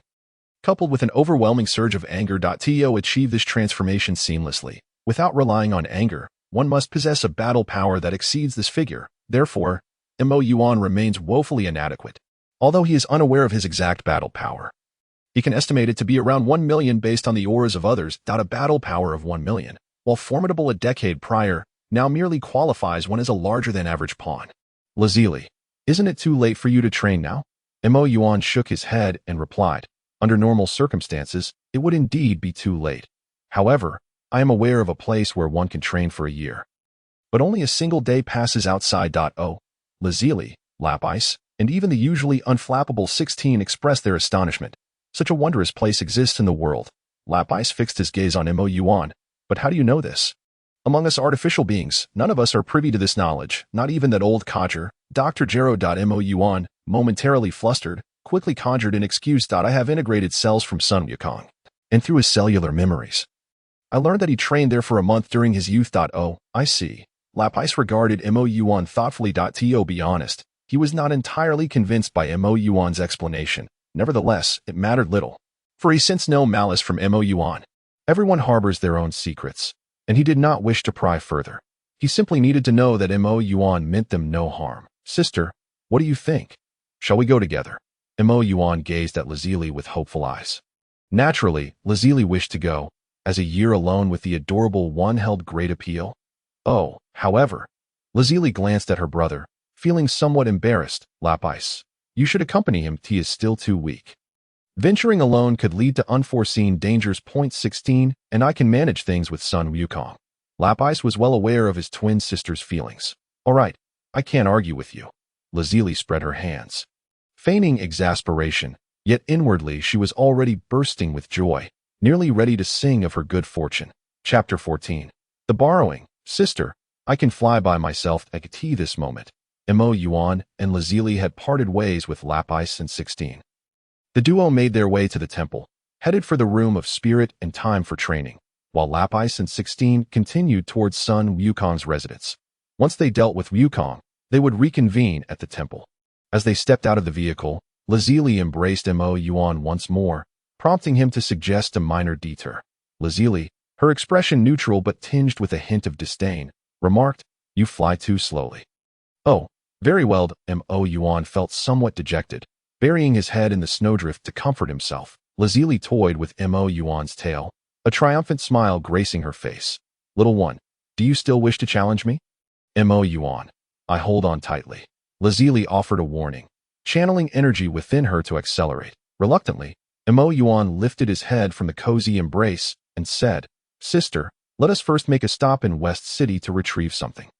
"All right." Lazuli did not question him further and simply changed direction. A few minutes later, they arrived at Bulma's residence in West City. Their purpose was clear, to acquire the gravity chamber for training. After all, Moyuan's current battle power was still far too low to rapidly enhance his strength. The tenfold gravity of the room of spirit and time would not suffice. It is known that Sun Wukong could endure 100 times gravity with a battle power of 90,000. Given that the room of spirit and time already possessed gravity exceeding 10 times that of Earth, utilizing the gravity chamber within would yield effects surpassing that threshold. Mrs. Brief, upon seeing the two unfamiliar figures descend from above, opened her eyes wide in surprise. "May I ask whom you are looking for?" Moyuan recognized the stunning blonde woman immediately. She was Bulma's mother, Mrs. Brief. "Hello, Mrs. Brief. We are here to see Miss Bulma. Bulma has stepped out for an errand. Is there something you need from her, dear little brother?" Despite Moyuan's horns and tail, his adorable appearance captivated Mrs. Brief's heart. Noticing the affectionate tone in Mrs. Brief's voice, Lazili's eyes flashed with a cold glimmer. Mrs. Brief felt an involuntary chill run down her spine, her skin prickling. "Strange, why do I feel a bit cold?" She rubbed her arms and cast a wary glance at Lazili, who stood beside Moyuan. "We wish to borrow the gravity chamber from Miss Bulma," Moyuan stated. "The gravity chamber?" Mrs. Brief pondered for a moment. "I know where it is. I'll have someone fetch it. Bulma seems to have an important matter to attend to, and I'm unsure when she will return." Mrs. Brief promptly made a phone call. Shortly thereafter, a robot arrived carrying a small box. Inside the box was the gravity chamber, shrunk into a universal capsule. Moyuan could scarcely believe how smoothly they had acquired it. He had anticipated a more arduous negotiation. Were the inhabitants of Dragon Ball truly this naive? Simply exchanging a few words, and they believed him? Confounded, Moyuan expressed his gratitude to Mrs. Brief before departing with Lazili and the universal capsule. Though perplexed, he considered it a fortunate turn of events that they had obtained what they sought. Unless absolutely necessary, Moyuan had no desire to resort to force against them. Not long after Moyuan and Lazili left, Bulma returned home in her aircraft. Upon entering, she immediately noticed her mother's frazzled demeanor. "Mom, what happened? Is everything all right? Two individuals came looking for you. They wanted to borrow the gravity chamber." "The gravity chamber? Who were they? Did you give it to them?" "I'm not sure who they were, but the girl wore clothing emblazoned with the Red Ribbon Army insignia, so I gave them the gravity chamber that Vegeta has been using." "What? The Red Ribbon Army? Could they be androids? They didn't cause any trouble, did they? Are you hurt?" Upon hearing the mention of the Red Ribbon Army, Bulma's heart sank. She had received warnings from Krillin regarding the situation. Vegeta, along with future Trunks, Piccolo, and Tien, had struggled to contend with the androids. If they were indeed unruly, her household security robots would stand no chance against them. They would likely be reduced to mere scrap metal in an instant. It's fine. They took the gravity chamber and left." Madame Brief unexpectedly found herself comforting Bulma. Concerned for Bulma's well-being, Madame Brief hastily entrusted them with the gravity chamber, hoping to prevent any interaction between them and Bulma. Otherwise, given Moyuan's charming demeanor, Madame Brief would undoubtedly feel compelled to host them for a meal. That was a relief. Upon hearing that everything at home was fine, Bulma felt a sense of reassurance. "No time to waste. I must quickly inform Krillin and the others. The purpose of the gravity chamber is solely for training, and with the terrifying strength of the androids, their relentless dedication to training is astonishing." While Bulma contacted Krillin, Moyuan and Lazili had already arrived near the Kirin Tower at that moment. In the temple, only Bobo, resembling a coal ball, remained. As for Piccolo, after merging with the Supreme Kai, he departed the temple to confront the monster that was devouring humans indiscriminately. Bobo, still mourning the Supreme Kai's departure, was startled into a frenzy upon seeing Moyuan and Lazili. Although many speculated in the past that Bobo was a hidden formidable boss, Missouri Yuan had once entertained this notion. However, observing the terrified visage of the coal-like Bobo before him, Moyuan entirely dismissed his previous fantasies. Yet, as a well-mannered young man, or rather child, Moyuan politely greeted Bobo. "Hello, Mr. Bobo, we would like to request the use of the hyperbolic time chamber." Having been by the Supreme Kai's side, Bobo was naturally aware of who Moyuan and Lazili were. After all, he had been eavesdropping in the temple with the Supreme Kai. He had witnessed everything that transpired below. However, their combat power was simply too low. Even if they wished to assist, they would be powerless. Faced with Moyuan's request, Bobo firmly declined.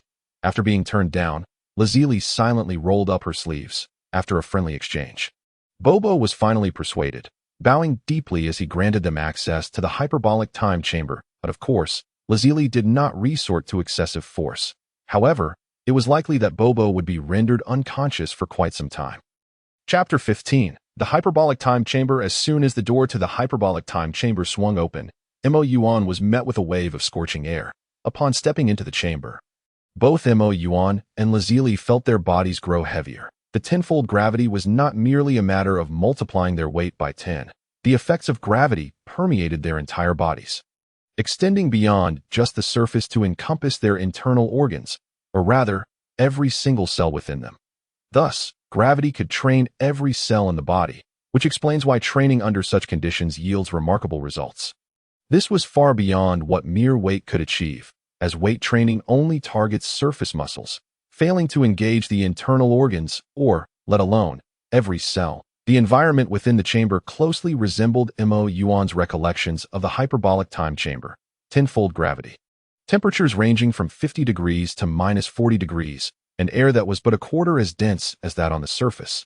The white expanse, devoid of day or night, created a serene yet isolating atmosphere. This was not merely a test of the body, but also a trial of one's mental fortitude. Those with weak wills might crumble mentally, even if their bodies could withstand the pressure. However, for Moyuan, these challenges posed little concern. The issue of air was irrelevant to him. With Frisia's cells within him, he could survive in the vacuum of space without the need for oxygen. As for the temperature, the current 50-degree heat was no hindrance. He needn't worry about his mental state either, having endured a year in an underground laboratory without moving. Now, at least he could still move. And moreover, Moyuan noticed a storage room nearby, filled with an abundance of food. After all, he hadn't eaten anything in a year and had longed for a feast upon his return. Finally, he had the opportunity to indulge. Yet, too little pressure was not necessarily a good thing, as it would be unbeneficial for training. True training thrives on the principle of pushing against the current. The greater the pressure, the more formidable the strength one can unleash. Moyuan couldn't help but feel grateful for having acquired the gravity chamber in West City beforehand. Otherwise, the environment within the Hyperbolic Time Chamber might not have provided sufficient pressure, since challenges were lacking. He resolved to create his own. After a brief adjustment to the tenfold gravity, he no longer felt any significant pressure. But what about 100 times? 1,000 times? It was worth noting that Bulma's gravity chamber could reach up to 500 times gravity. In the Hyperbolic Time Chamber, its effects were magnified tenfold, resulting in an astonishing 5,000 times the gravity of Earth. Moyuan could not guarantee that, within a year in this chamber, he could genuinely train to withstand 5,000 times the gravity. Beyond these considerations, what delighted Moyuan the most was the immensely high concentration of life energy within the Hyperbolic Time Chamber. Even exceeding that of the outside world, it could be said that training in this energy-rich environment would subtly enhance one's body. Regardless of one's ability to absorb the energy, that if that were the case, it became clear why training in this mere tenfold gravity environment could yield results surpassing 500 times the gravity experienced outside. In the original story, Gohan had yet to reach the minimum threshold of 3 million battle power to transform into a Super Saiyan before entering the Hyperbolic Time Chamber.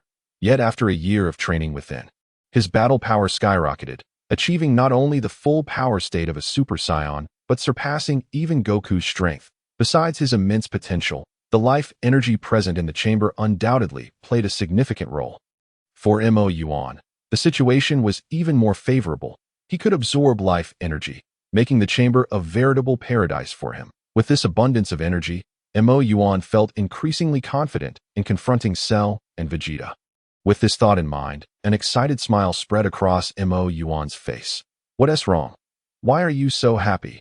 Lazili inquired, perplexed by Moyuan's exuberance. This strange place, with its thin air, tenfold gravity, and oppressive heat, only served to irritate her. Moyuan nodded enthusiastically, exclaiming, "This place is incredible.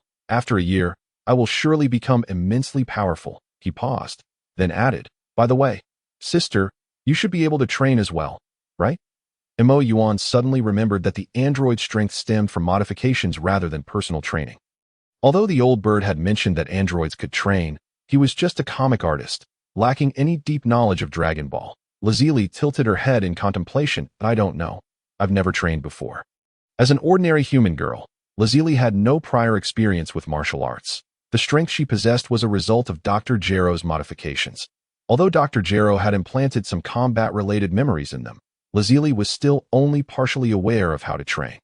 Then let us eat first and try afterward, Moyuan suggested, eyeing the storeroom filled with delectable food, nearly drooling at the thought. Eat. Since Lazuli was transformed into a synthetic being by Dr. Gero, she has not tasted food. Subsisting merely on water, they no longer require sustenance to maintain their bodily functions. After years without eating, she is on the verge of forgetting the very flavor of food that it strikes her as peculiar that Moyuan. Another synthetic being harbors a desire for meals. However, at this moment, Moyuan can no longer restrain himself. He scurries towards the storage room with his short legs. Moments later, he emerges, cradling a vast mound of food that dwarfs his own physique. In his previous life, Moyuan, despite being a landlord with no worries about food or money, had lost both parents and, thus, taught himself the culinary arts. While he may not rival professional chefs, his skills far exceed those of the average person. The energy from Dragon Ball is nearly omnipotent. With a mere thought, Moyuan conjures a knife from his energy in one hand while igniting flames with the other, roasting a leg of lamb nearly as large as himself. The knife does not cease its motion as it glides over the lamb, slicing through the skin and meat, and applying the sauce he had just prepared. As the flames dance, the lamb sizzles and emits juices, and the spices intermingle with the aroma of the meat, creating a uniquely rich fragrance that wafts through the room of spirit and time. Although Lazuli finds it strange that Moyuan would be cooking, the moment she catches a whiff of that enticing aroma, her long-dormant stomach stirs with a sense of hollowness. This change fills her with delight, as she suddenly feels as if she has reverted to a normal human, capable of feeling hunger and fatigue. Moyuan expertly separates the roasted leg of lamb into smaller pieces, placing them into a large bowl, accompanied by an assortment of vegetables. Once he finishes, he notices Lazuli not far off, her gaze fixed intently on the spread of food before them. Her eyes betray a single word: craving. How endearing. Sister, come quickly. It's time to eat. Moyuan's call snaps Lazuli back to reality, and she realizes she has behaved rather unbecomingly, a blush blooming on her cheeks. Chapter 16. The Escape of Cell. What? After merging with the Supreme Kai, Piccolo's power surged dramatically, without a moment's hesitation. He departed from the temple and made his way to the location of Cell as recalled by the Supreme Kai. After a masterful display of interrogation, Piccolo successfully extracted the origins of Cell from his mouth. However, the tale Cell spun was terrifying, even chilling, leaving Piccolo's face tinged with green. The creature emerging from the underground laboratory was not Cell, and according to Cell, it would be another 24 years before he would make his appearance. There were only two possibilities. Either this version of Cell had mutated, or there existed another underground laboratory. The known laboratory had been reduced to ruins, devoid of life apart from that little fiend. That little creature was unlikely to be Cell, as Cell's energy was a blend of countless others, while this little one's energy was unique and unfamiliar. Moreover, the little one's tail bore no resemblance to Cell's. Cell's tail resembled a syringe, which he used to consume humans, drawing them in as if drinking water. Of course, one could not entirely dismiss the possibility that this little creature possessed a similar ability. Albeit through a different means, Piccolo had resolved that once he eliminated Cell, he would also deal with the little creature and a few other synthetic beings. Having gleaned what he needed, Piccolo was ready to terminate this monster. With a swift motion, he yanked out the shriveled arm that Cell had drained. With a mighty roar, a brand new arm sprouted from the severed stump. Thank you for the reference you provided. You were fishing for information? Cell's eyes widened in disbelief. The glint of malice in Piccolo's mocking gaze conveyed his intent.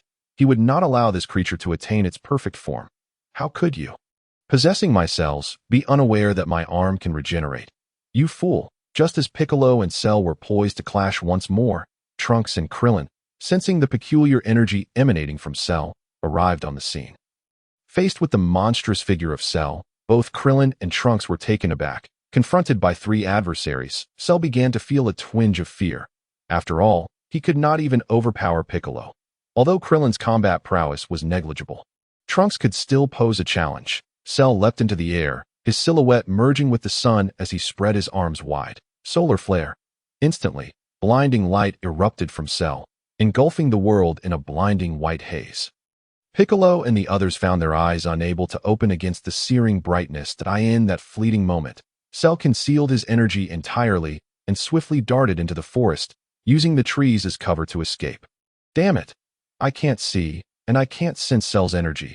We have no choice but to let him slip away, Piccolo lamented, unsure of which direction to pursue. By the time their vision returned, Cell was nowhere to be found. The three ascended into the sky, scanning their surroundings, yet the dense forest obscured any sign of Cell. With no clear path to follow, they reluctantly abandoned the chase. Piccolo felt a pang of regret for divulging so much information to Cell. He should have ended him decisively. Now, with Cell having escaped, locating him again would prove quite challenging. After today's events, Cell would undoubtedly proceed with greater caution until he felt confident in confronting them all. A short while later, Vegeta and Tien Shinhan arrived, having sensed the energies of Piccolo and Cell. Once everyone had gathered, Piccolo recounted the origins of Cell to the group. What? That underground laboratory produced a little creature. How did it transform into a monster? Everyone present had visited the underground laboratory, and they were all astonished. By the way, I just received a call from Bulma. She said the androids came to her house and took the gravity chamber that Vegeta uses for training. Vegeta, what? What's going on? I step out for a moment, and my home gets robbed. Damn it. If my strength allowed, I would annihilate those thieving scoundrels right now. Nevertheless, the androids were already so powerful. How could they have the audacity to steal the gravity chamber for training? Times have truly changed. This news elicited mixed feelings in Piccolo. If the androids grew stronger, Cell would find it more challenging to absorb them. However, if the androids became too formidable, they would face the dual threat of both the androids and Cell. Fortunately, the androids were unpredictable, and it would likely take Cell considerable effort to locate them. Ultimately, Trunks and Krillin decided to return to the underground laboratory for another inspection, hoping to uncover anything they might have missed. Yet, the laboratory had long since become a wasteland, and Trunks and Krillin found nothing of value. In the original story, they had discovered the blueprints for Android 17 there, and Bulma had successfully crafted a controller based on those designs. Now, those blueprints had been reduced to ashes in the explosion. After spending the better part of the day in vain, Trunks and Krillin departed, disheartened. On the way back, Trunks pondered Vegeta's words. Surpassing Super Saiyan, he resolved to train alongside Vegeta. Consequently, he parted ways with Krillin, setting off to seek Vegeta for training, while Krillin returned to Master Roshi's house, where he kept an eye on the news, ready to spring into action at the first sign of Cell. Within the hyperbolic time chamber, the comfortable and well-fed Moya reclined against the back of his chair, patting his distended belly with satisfaction. Being imbued with Scion cells, a mere leg of lamb was far from sufficient. He savored his meal, grilling and consuming a staggering 10 legs of lamb before feeling satiated. Meanwhile, Lazili had long since reached her limit. Watching enviously as Moya indulged in his feast, there was little she could do. Although she was an android, at her core, she remained human and did not possess the insatiable appetite of a scion. Unbidden tears welled at the corners of her mouth as she gently grasped her stomach. Though only slightly distended, it could accommodate no more. It must be said, Moya's culinary skills were truly remarkable. Were it not for her inability to eat another bite, Lazili would have been eager for more. Feeling utterly deprived, she remained thoroughly astonished by Moya's prowess in the kitchen. After all, he was an android born from nothing, not one modified from humanity. Surely, Dr. Gero had not implanted culinary memories within him. It was hardly the sort of mundane endeavor one would expect from a creator intent on crafting a mere caretaker. Though she harbored curiosity about Moya's exceptional cooking talent, Lazili had no intention of probing further. She shared the same sentiment as Robbie's. Everyone harbored secrets that need not be excessively scrutinized, as long as one was assured that the individual would not bring harm. That was sufficient. Chapter 17. Training. The training methods in Dragon Ball are quite extraordinary. Unlike the esoteric practices found in fantasy novels that require elaborate techniques, it is rather straightforward. Exercise. How does one exercise? Much like a typical person would at the gym, performing push-ups and sit-ups. Compared to the legendary practices of neighboring realms, the training methods in Dragon Ball seem almost childlike. Yet, despite their simplicity, practitioners wield astonishing strength, effortlessly exploding stars. Kaguya Otsutsuki might well wish to gouge out her own eyes in frustration at such prowess. What use is your Rinnegan with 9 Tomo? However, while the training methods in Dragon Ball may appear uncomplicated, introducing gravity changes everything. Moya retrieved a small device from his pocket, pressed a button, and tossed it aside. With a booming sound and a cloud of smoke, a 200 square meter gravity chamber materialized before him. The tenfold gravity within the hyperbolic time chamber posed no challenge for Moya, necessitating the aid of external forces. He opted not to set the gravity to an excessively high multiplier all at once, but rather began with a tenfold increase.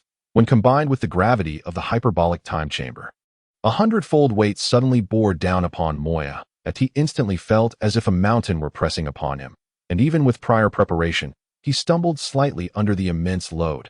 Beside him, Lazili merely swayed a bit under the 100-fold gravity before quickly acclimating, showcasing her formidable strength. Nevertheless, 100-fold gravity was still somewhat insufficient for Moya. It merely provided a slight challenge, but not enough to impede him significantly.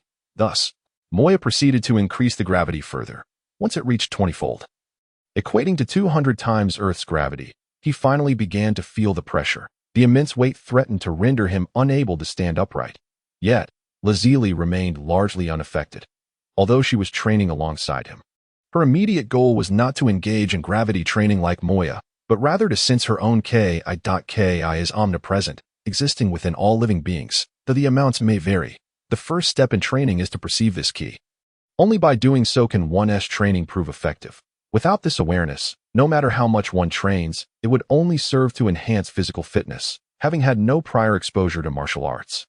Lazili quickly began to sense the Ki within her body under Moya's guidance. She concentrated her Ki in her hands, and although it paled in comparison to the energy within her, it was nonetheless a product of her own training.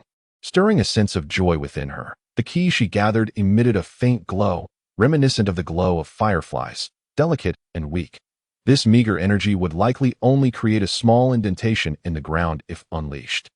Yet, it represented the ticket to entry into the realm of martial arts. Some individuals spend their entire lives without ever obtaining such a ticket. Moreover, Lazili was not like the average person.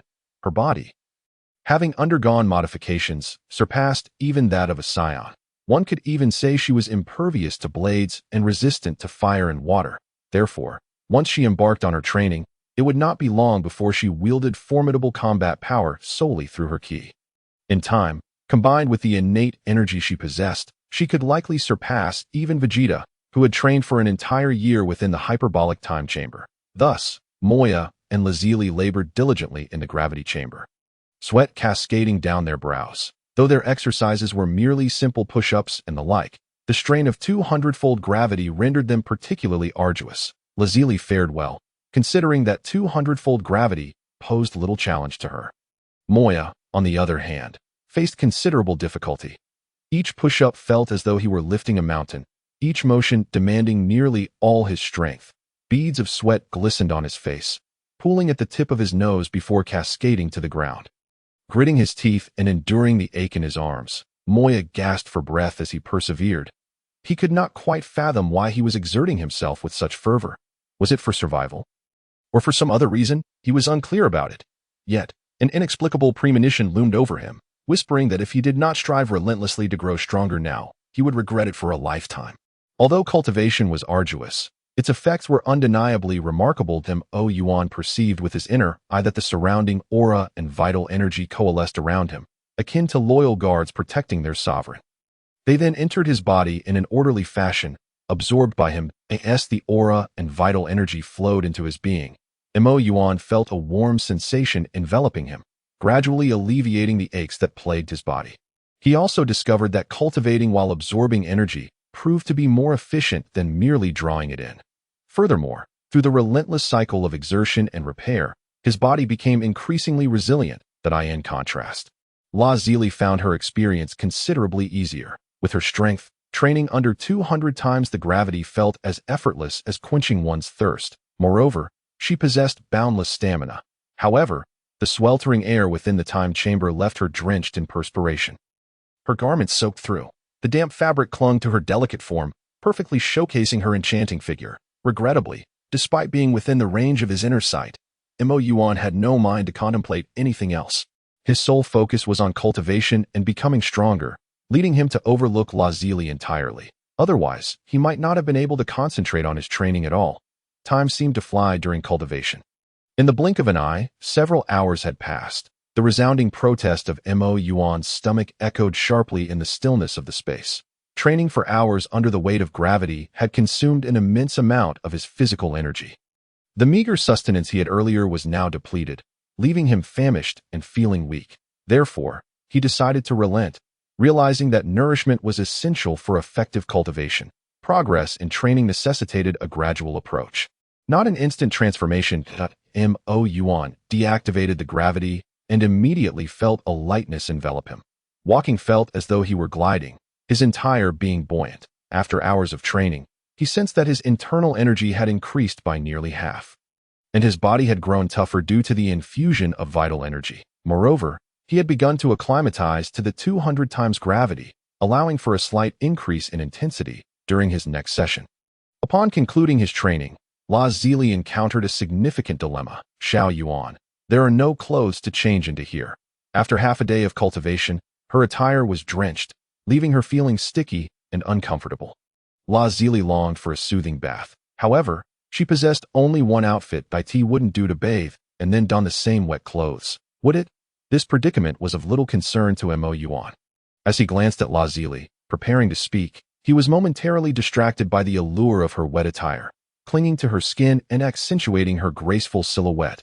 The scenery ahead, while not grandiose, was perfectly complemented by her slender waist. Her slightly flushed face, reminiscent of a budding rose, was captivating. Moyuan found himself momentarily entranced. Chapter 18.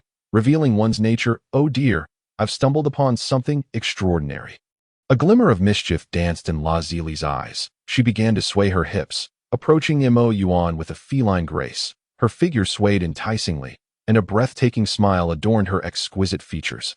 Resembling a playful little wildcat, the delicate finger lifted Moyuan's chin, her enchanting voice lingering in his ear. Little darling, do you think your sister is beautiful? The facade was dropped. I, La Zili, am no longer pretending.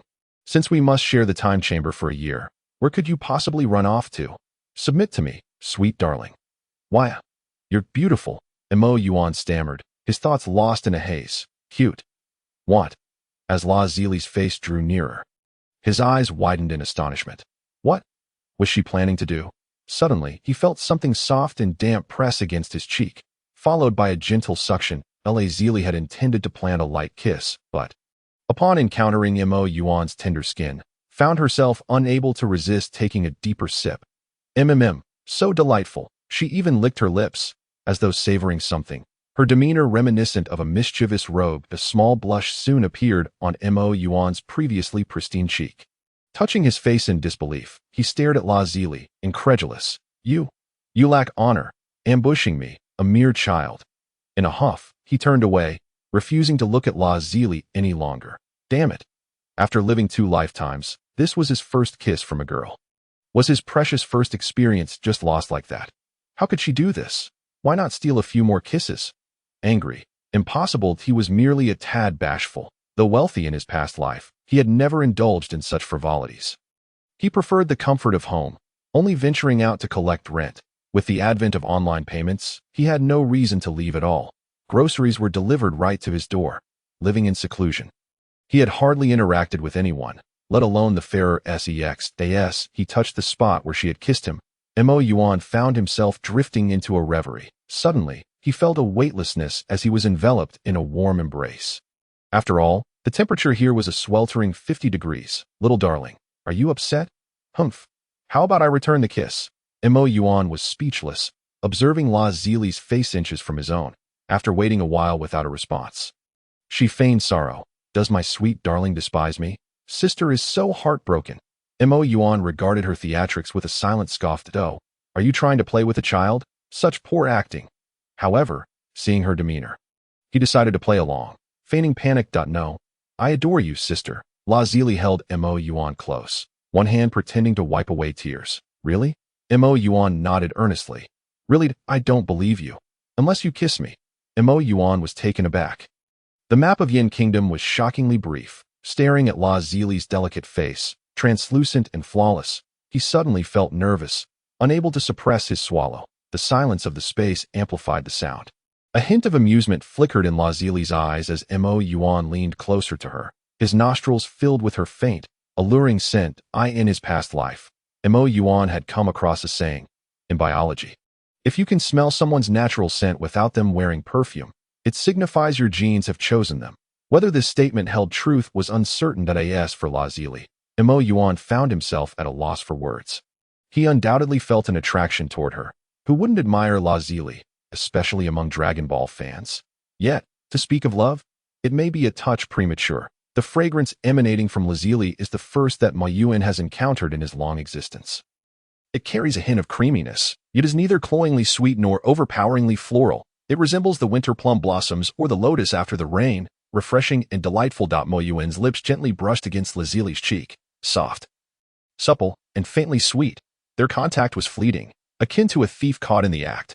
Moyuan is the quintessential example of harboring thievish intentions without the courage to act on them.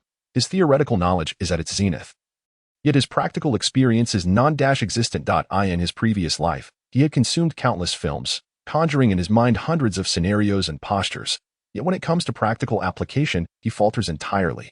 Nevertheless, his bashful demeanor only endears him more to Lazili.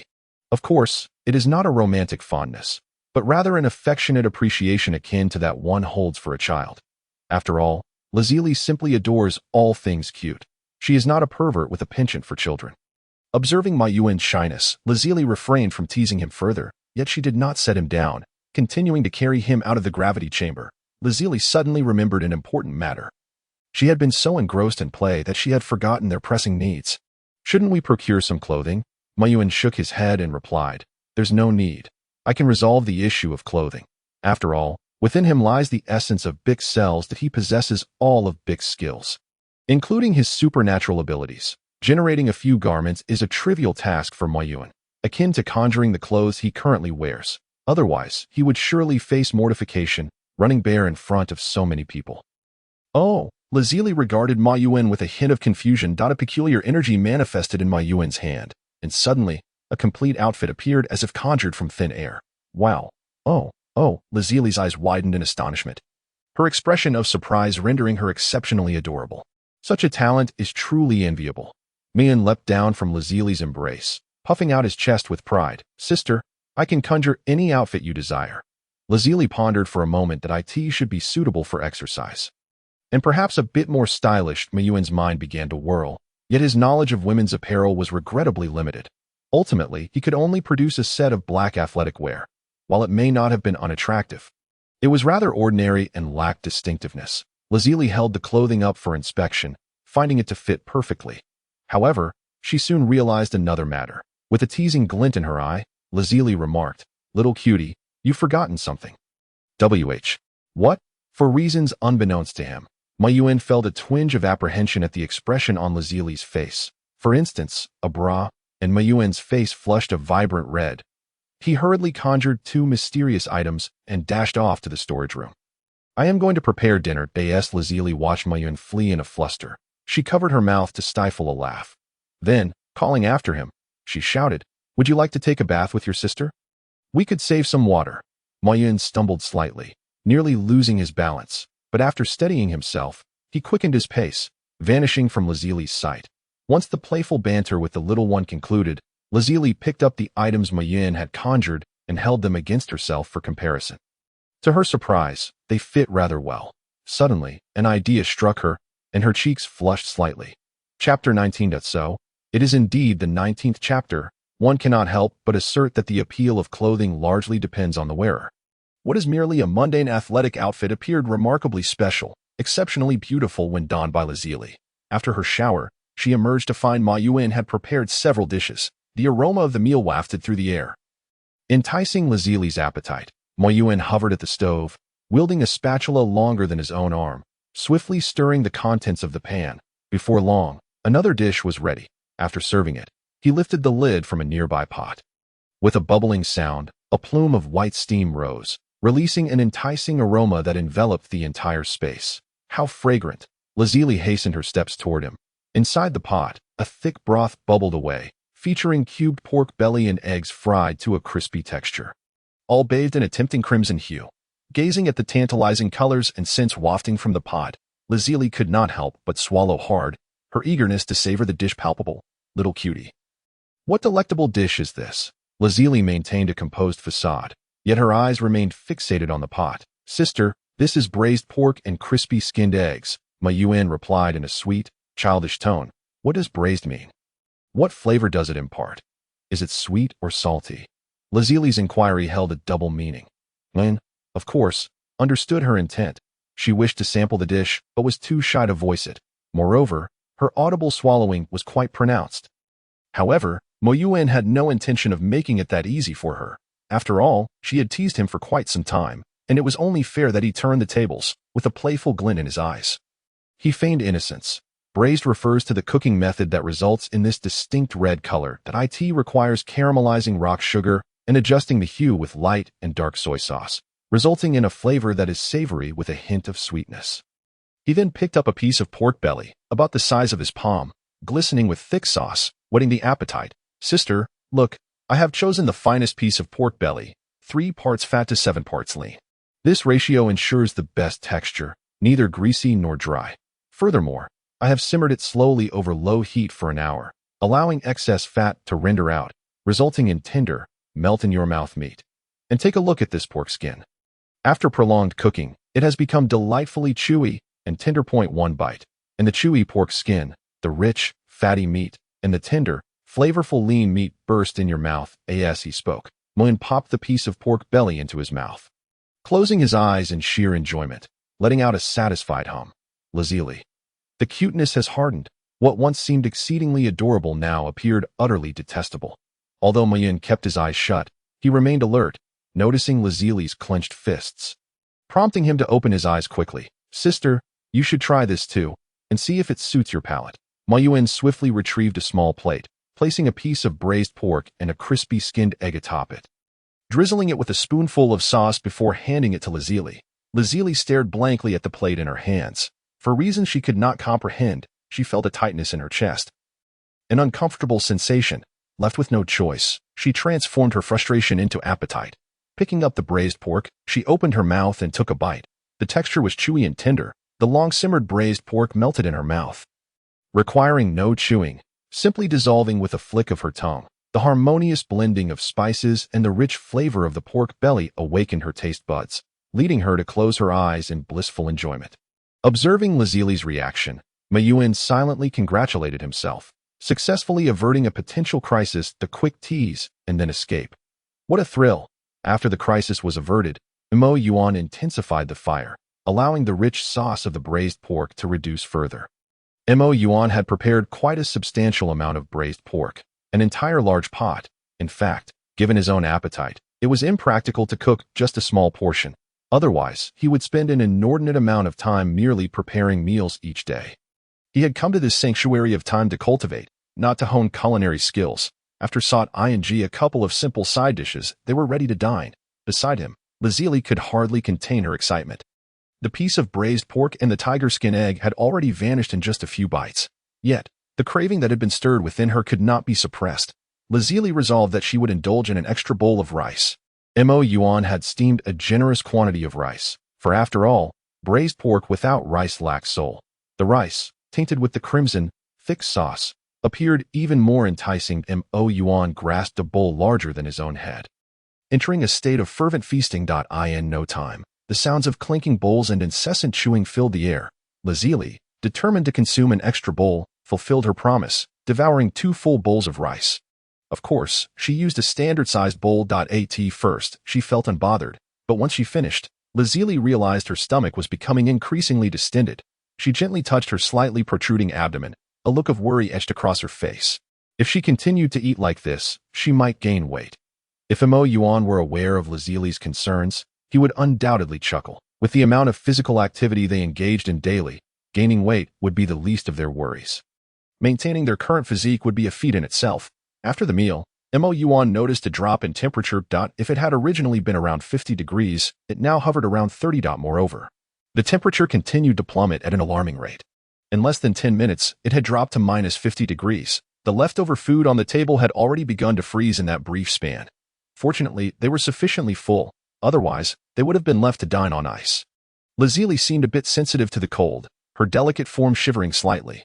Observing this, Moyuan felt compelled to conjure 2 thick garments with his supernatural abilities. Sister, wear this, he offered, extending the clothing to Lazili. However, She shook her head in refusal. Though minus 50 degrees was undeniably frigid, for a cultivator, it was not cold enough to cause harm. That it was merely uncomfortable, a true test of one's willpower. Since she had come to cultivate, Lazuli did not wish to rely on external comforts to escape. After all, this was part of the training process. Moyuan understood her sentiments and retracted the garments. Sister, how about we engage in some combat? After satisfying their appetites, Moyuan felt an abundance of energy that needed an outlet. With the temperature having dropped, moving around would also help warm Lazuli. Furthermore, cultivation was not solely about physical training. Combat was an integral aspect as well. It allowed one to gain better control over their power. If training was about enhancing one's strength, then combat was about mastering it. After a day of cultivation, Moyuan felt his abilities had improved significantly, and he was prepared to solidify his strength through battle. Only a power that could be fully controlled was truly one's own. Chapter 20, Combat. In a pristine white space, two figures, one large and one small, floated in midair. A serious expression adorned Moyuan's face. This was his inaugural battle, despite possessing countless memories of combat, without having experienced it firsthand. Those memories were merely references. He assumed a fighting stance. Lazuli's lips curled into a slight smile. With her arms crossed and a relaxed demeanor, she hovered in the air. The disparity between them was vast, akin to the chasm between heaven and earth, rendering it impossible for her to take him seriously. Be cautious, sister. No sooner had the words left his mouth than Moyuan summoned all his energy in an instant. Unlike Sun Wukong and others who enjoyed testing the waters, reveling in their invincibility due to the Dragon Balls that could revive them, Moyuan dared not afford any complacency in his duel with Lazuli.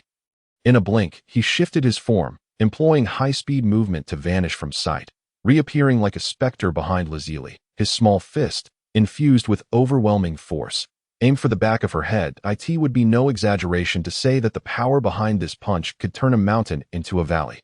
In response to Moyuan's strike, Lazuli remained utterly composed, effortlessly turning her head to the side, not even needing to shift her feet. As she gracefully evaded the blow, the force from Moyuan's punch rustled her golden locks. Undeterred by this miss, Moyuan did not pause. He swung with his other fist while simultaneously delivering a swift kick. Despite the onslaught of punches and kicks, Lazuli continued to cradle her arms, her body swaying gently as she sidestepped his attacks with ease. Moyuan's rapid punches and kicks transformed into mere afterimages, like a torrential downpour targeting Lazuli. Each strike carried monumental force, as if it were capable of tearing through the fabric of space itself. Producing a cacophony of cracking sounds, the surrounding air churned, forming a colossal whirlwind. Yet at the center of this tempest, Lazuli moved with the ease of a leisurely stroll in a park, unfazed by Moyuan's relentless aggression. 5 minutes elapsed before Moyuan finally halted. After 5 minutes of assault, he had not even grazed the hem of Lazuli's clothing. This exchange felt utterly futile. He was learning nothing. Thus, he earnestly addressed Lazuli. Sister, attack me. Hit me. The adage of learning martial arts by first enduring hits was not a jest. Only by absorbing blows could one comprehend various techniques and accumulate experience. Lazuli's gaze sharpened. Are you serious? It will hurt, so don't cry. Moyuan nodded vigorously, asserting, bring it on. I'm not afraid. His eyes gleamed with determination. Initially reluctant to strike, Lazuli felt a pang of empathy at the thought of making the adorable Moyuan cry. However, witnessing his earnestness compelled her to take this seriously. Then you must be careful. With a flick of her hair behind her ear, she focused her gaze on Moyuan. A white aura erupted from her body, enveloping her in a translucent, luminous flame. The formidable energy she exuded instantly lowered the atmospheric pressure, rendering the air seemingly solidified. This energy was a product of Lazuli's training that day, granting her strength 20 times that of Moyuan. This power required careful mastery, unlike the energy of androids, which was limitless and could be squandered without consequence. This energy was cultivated through effort and would deplete during battle. Therefore, she needed to rely on combat to gain control over this newfound strength. Learning to utilize every ounce of energy judiciously, under the weight of this oppressive aura, Moyuan found his breathing growing labored. Energy, He began to grasp Lazuli's intentions. This aura was likely equivalent to 20 times his own. Frankly, he felt a twinge of envy. Despite the same amount of training time, Lazili had cultivated a strength that far surpassed his own. Yet, this was to be expected. After all, Lazili's physique resembled a parched lake, while his was akin to a small pond brimming with water. Expanding the pond was the only way to accommodate more. If it was merely 20 times his strength, perhaps he could attempt that technique. 20 times Kaio-Ken. A low exclamation escaped from Moyuan's lips that a tremendous, ferocious energy surged forth from the depths of his being, enveloping his form in a layer of crimson flames. The red aura flickered as if ablaze, causing the surrounding air to warp and distort. This powerful presence immediately pushed back Lazili's own aura. The two energies stood in stark opposition to each other, a testament to their formidable strength. Moyuan flexed his limbs, and indeed, the 20-fold increase in power was extraordinary that he felt as though a single punch could obliterate his former self, an escape utterly impossible. However, alongside this surge of strength, Moyuan sensed a rapid depletion of his stamina and a toll on his body. Indeed, the borrowed strength came at a significant cost. Open, third eye. Upon activating the 20-fold Kaio-Ken, Moyuan discovered that the range of his third eye had also expanded 20-fold. Is this what it means to be a Super Saiyan? It seemed quite different from Vegeta's form. Lazili, observing Moyuan engulfed in crimson flames, felt a flicker of curiosity. No, this is Kaio-Ken, a powerful martial art learned by Sun Wukong from the North Kao. He explained that Kaio-Ken? Intriguing. A smirk crept across Lazili's lips, her interest piqued. Let us begin. In perfect synchrony, both vanished from their previous locations in a contest of equal strength. Lazili could no longer toy with Moyuan as she had before. Under the gaze of Moyuan's third eye, her every movement was laid bare. Previously, although Moyuan had possessed his own form of clairvoyance, the disparity in their strengths rendered it futile, even with clear insights into Lazili's actions. His sluggish speed rendered him incapable of landing a hit. Now, the scenario had shifted. With both power and speed equalized, Moyuan easily parried Lazili's attacks, while simultaneously landing blows of his own. Lazili found herself retreating under the relentless onslaught of Moyuan that he appeared behind her like a phantom, delivering a powerful kick. Lazili hastily raised her arms to block, but in her frantic attempt, she was sent flying. Watching Lazili soar away, Moyuan refrained from pursuing her, instead positioning his hands in a flower-like formation at his waist. Kamehameha. He unleashed his full power, concentrating his energy into a violet orb between his palms. The pristine white of the space around him was instantly infused with purple hues. With a forceful push of his hands, a colossal beam of light shot forth, swiftly catching up to the airborne Lazili. Lazili's pupils constricted sharply. She sensed the looming threat of death. To face such power head-on would surely mean her demise. She ceased holding back, channeling the energy of the androids as she halted midair, confronting the Kamehameha wave directly. With a determined gesture, she swung her arm toward the incoming beam. The violet light bent in the air, redirecting away from her. After a brief moment, the beam's new trajectory culminated in a thunderous explosion that reverberated throughout the expanse. Moyuan deactivated the Kaio-Ken, gazing towards the source of the detonation. Suddenly, a chill crept up his spine. Cautiously, he turned around to find Lazili glaring at him with a menacing gaze. Little brat, are you trying to kill me?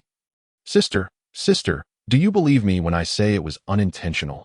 Moyuan's voice dwindled, his confidence faltering. That I believe. Whatever my cute little darling says, I believe. Moyuan retorted. If you weren't gritting your teeth, perhaps I would too. Stop. No, please, sister, I was wrong. My little darling, I didn't mean it either. Surely you believe me? Lazili pressed her fists against either side of Moyuan's temples, twisting them vigorously. Pain mask equipped. Chapter 21. Away from the bald head. The following day, Moyuan awoke amidst the gentle warmth of soft jade.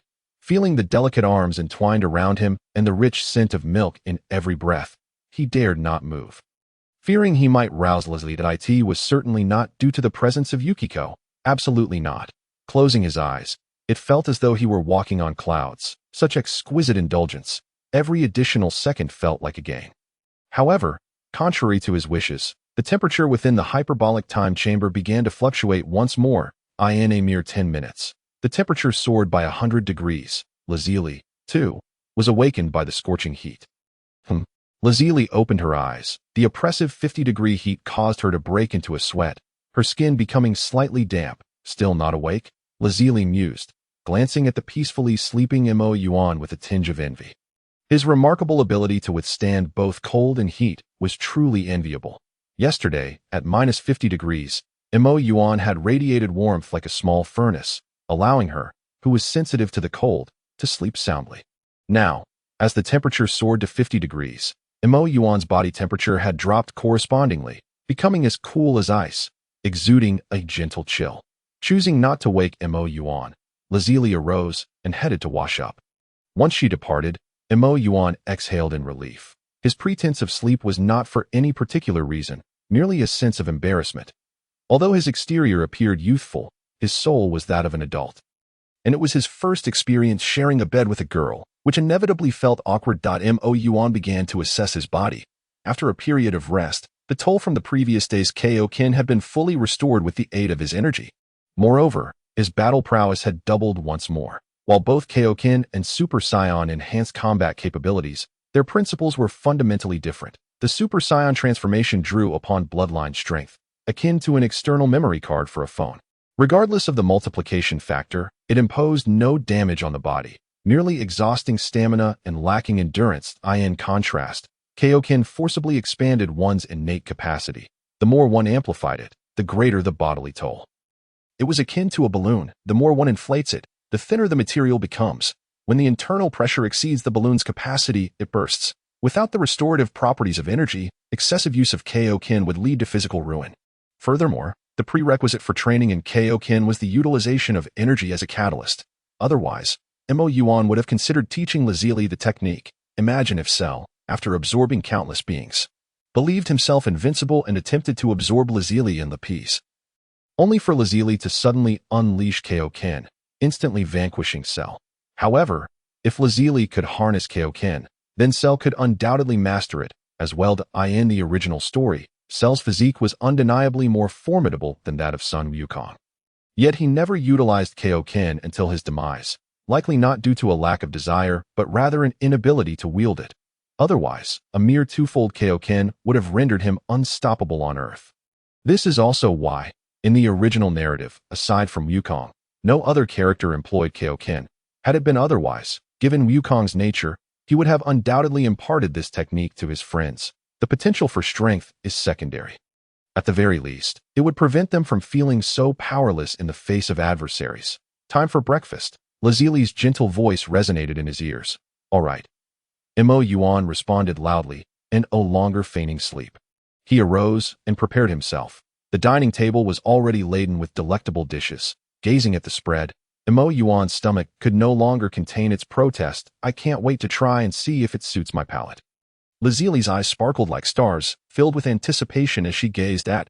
This marked her first attempt at cooking since her transformation into an artificial human. The last time she had prepared a meal was 7 or 8 years ago, during which she often took on the responsibility when her parents were busy with work.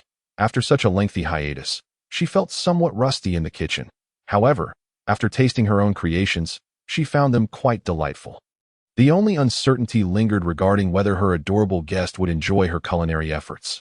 Under the watchful gaze of Lazuli, began to partake in the meal that a devoted carnivore. He eagerly seized a particularly enticing piece of large meat. This dish, renowned as one of the most popular delicacies in anime, was a favorite among countless protagonists. Lazuli's preparation of the large meat featured a perfectly crisp exterior, while the interior remained exceptionally tender, requiring little effort to chew. With each bite, the juices flowed, leaving a lingering flavor that danced upon the palate. It was a true embodiment of the phrase crispy on the outside, tender on the inside.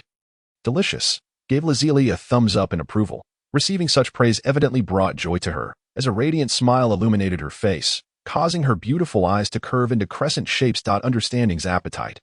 Lazuli had prepared an ample feast. As savored the delectable meal, his thoughts drifted to the original narrative, recalling how Lazuli had ended up with the bald man, which stirred a twinge of discontent within him, while was generally a decent fellow. One particular aspect made feel a sense of revulsion, the fact that he had named his daughter after his ex-girlfriend. Just the thought of it made feel an urge to explode with frustration. How could he still hold a candle for his ex after marrying such an extraordinary woman like Lazuli? Tiske, what a scoundrel! What's wrong? Is it not to your liking? Lazuli inquired, noticing sudden pause. his expression tinged with discontent, which made her feel somewhat anxious. No, it's quite delicious. I truly enjoy it, reassured her, though he was not merely trying to flatter Lazuli. Her cooking was indeed exceptional, not inferior to his own culinary skills. He resumed eating. After a couple of distracted bites, could no longer contain himself. With utmost seriousness, he looked directly at Lazuli and declared, "Sister, you must steer clear of bald men. They are not to be trusted." This specifically referred to the likes of, and one being disrespectful to the elderly, and the other, a cad. Lazuli rested her chin on her hand, a perplexed expression adorning her features as she regarded. Although she did not comprehend the reasoning behind his words, the earnestness in his demeanor compelled her to nod in agreement. Keeping her distance from bald men seemed a simple enough task. After all, none of the individuals she cared for bore such a trait. Meanwhile, in the underground laboratory, having found nothing of value, was preparing to return to when he suddenly halted mid-air, clutching his chest.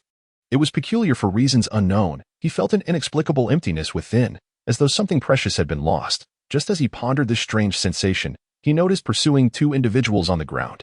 With no time for contemplation, swiftly activated his high-speed movement, rescuing the two from his clutches. Gently, he lowered them to the ground, his gaze fixed intently on, muscles taut with tension, unwilling to show any sign of weakness. "Thank you for saving our lives, sir," a gentle voice echoed in his ear. Only then did he realize the individuals he had rescued included an exceptionally beautiful girl. Yes, he beheld her lovely visage. His heart raced uncontrollably. The emptiness that had plagued him moments before seemed to be filled with an overwhelming sensation. However, thoughts of him quickly sobered him. He promptly released the two, urging, "You should make haste and escape." The girl understood the gravity of the situation and, alongside the young boy, expressed their gratitude before fleeing. Watched the girl's retreating figure. He felt a faint blush creep onto his cheeks. Chapter 22. Escapade faced with, found himself utterly powerless to retaliate, barely managing to evade relentless assaults. His frustration simmered as he observed, yet he was acutely aware of the insurmountable gap in their strengths. Victory was simply unattainable. Regarded with a mocking gaze, after this prolonged game, it was time to conclude matters. Absorbing the life energy of this little bald man should considerably enhance his own power. With a crooked grin, launched himself toward with remarkable speed.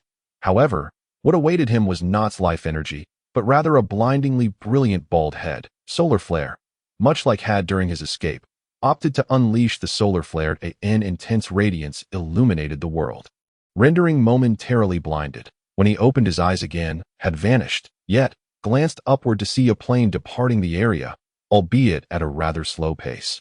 Clinging to the underside of the aircraft, suppressed his energy. Exhaling deeply, just as he believed he had successfully evaded capture, he realized was nowhere to be seen. Instantly on high alert, he scanned the surroundings. Where had he gone? Suddenly, a loud crash reverberated above him, followed by two panicked screams. Quickly released his energy and soared to the top of the plane. Sure enough, was there, prodding the aircraft with his tail, with urgency overriding all else, rushed forward and forcefully pushed away. The two faced off atop the plane's wing, the biting wind stinging his face as he steeled himself for the confrontation. An atmosphere of imminent peril enveloped them. With unwavering focus, prepared himself that regarded him with disdainful amusement.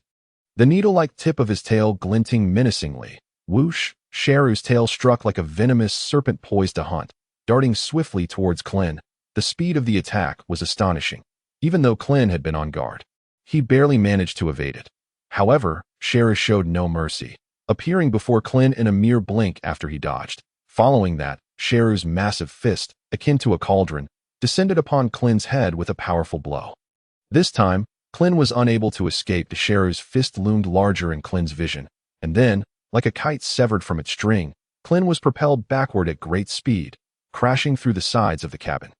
His head pierced through the aircraft, while his body remained trapped inside, immobilized. Klin felt as though his head had been struck by a heavy hammer, leaving him dazed and bewildered before he could regain his senses. An inverted Sheru appeared before him, slowly advancing with each step, as if treading upon Klin's very heart, making it nearly impossible for him to breathe. Sheru's needle-like tail was aimed directly at Klin. Just as Sheru was about to make his move, a powerful aura, accompanied by a significantly weaker one, approached. The newcomers were Piccolo and Tien, who had been searching for Sheru nearby, sensing the fierce battle between Sheru and Klin. They rushed over. Upon seeing Piccolo, Gero realized that he could not strike the little bald man today. After all, he was not yet a match for Piccolo. What a pity, with a hint of regret. Gero ruffled Klin's shiny bald head before suppressing his aura and leaping from the plane to make his escape. With Piccolo and Tien's arrival, Klin finally exhaled in relief, having been on the verge of panic. Believing he might meet his end once more? Wait a moment. Why once more? After forcefully extracting his head from the wreckage, Klin reassured the girl, "You need not fear. The monster has already fled." "Thank you, big brother." The admiration in their eyes made Klin feel somewhat bashful. Rubbing his bald head, he waved his hand dismissively, saying, "No need for thanks. I didn't really do much. If it weren't for..." Klin's expression turned serious. Reflecting on how close they had come to disaster, if Piccolo and Tien had not arrived in time, all three of them would have perished there. "Without further ado, we must pursue that monster," Klin declared, waving goodbye to the two before turning to leave. "Wait, sir." The girl wished to say something, but Klin's figure had already vanished, after staring at the spot where he had disappeared for a long while. A rosy hue suddenly blossomed upon the girl's cheeks, reminiscent of a love-struck maiden who had finally encountered her destined prince. Her gaze gradually grew resolute. Time has no bearing in training. Unbeknownst to them, Moyuan and Lotzi Li had been cultivating in the hyperbolic time chamber for half a year. Perhaps due to the abundance of energy, Moyuan had matured into a form resembling that of a 10-year-old within this brief span. Even Lotzi Li had grown 5 centimeters taller. If King Frisia were to learn of this, he would undoubtedly be envious. However, Moyuan noticed that Lotzi Li often regarded him with a look of wistfulness. Shaking her head with a sigh, this behavior perplexed him greatly. Until one day he inadvertently overheard Lotzi Li muttering to herself, "Alas, my little darling has grown a bit taller. Though still adorable, perhaps should I take action before he fully matures?" Moyuan. Startled, he found himself trembling at the sight of Lotzi Li for quite some time. Fortunately, Lotzi Li retained a semblance of conscience and did not turn her intentions toward him. Day after day of training had greatly enhanced Moyuan's combat abilities. His strength had soared to 100 times what it had been before entering the hyperbolic time chamber, upon unlocking the Kaio-Ken technique. Even Lotzi Li was no longer his match. At this moment, Moyuan stood in a vast expanse of white, surrounded by swirling purple energy. A terrifying aura emanated from him, rapidly enveloping the entire space of the hyperbolic time chamber. Waves of energy radiated outward from Moyuan, creating a tempest that unleashed razor-sharp winds, howling as if to tear the very fabric of reality asunder. Yet, Moyuan furrowed his brow. Given his current combat power, which was 10 times that of a normal Vegeta, he still found himself unable to transform into a Super Saiyan. In fact, he had not even grazed the threshold for transformation. By ordinary standards, his power was formidable, and should he succeed in becoming a Super Saiyan, he would surpass Vegeta by an order of magnitude. As long as Gero had not absorbed Lapis and Lotzi Li, he would have the confidence to defeat Gero. Yet, he remained unable to transform. If the minimum threshold for transformation was 3 million, his current power surely exceeded that by a wide margin, comparing himself to Vegeta and others. Moyuan estimated his strength to be at least in the tens of millions, perhaps even reaching the hundreds of millions. Such immense power should surely grant him the ability to become a Super Saiyan. Could it be that anger was the key? Moyuan suppressed his energy, plunging into contemplation. The emotion of anger often surfaced, yet extreme anger was indeed a rare occurrence. Sun Wukong's rage stemmed from Klin's murder at Frisia's hands, a profound sorrow over the loss of a childhood friend. Likewise, Vegeta's fury arose from being outshone by Sun Wukong, a lowly warrior. Despite his royal lineage, his pride and self-esteem were of utmost importance to him. And when both were trampled upon, the resulting anger equaled that of Sun Wukong. They had ample reasons to be angry, yet when Moyuan reflected upon himself, he found no such justification. Though his parents had passed away early in his previous life, it had been due to a terminal illness. He felt sorrow and grief, but extreme anger was hard to muster. Moreover, his parents had left him a substantial inheritance, ensuring his comfort for the rest of his life without the need for labor. Thus, for his past life, Moyuan experienced only regret, not anger. In this life, there was even less to be said. He had barely escaped the laboratory before entering the hyperbolic time chamber. During these 6 months spent training alongside Lotzi Li, what was there to be angry about? Surely, he couldn't rely on mere imagination to conjure feelings of rage, as if Gero had absorbed Li. Some matters require personal experience to truly resonate. Chapter 23. The Power of Bloodlines. How is it? Still not working? Li had been observing from a distance. Once the commotion subsided, she approached. Moyuan lay on his back, staring vacantly at the pale sky. His demeanor somewhat despondent, he glanced at Li.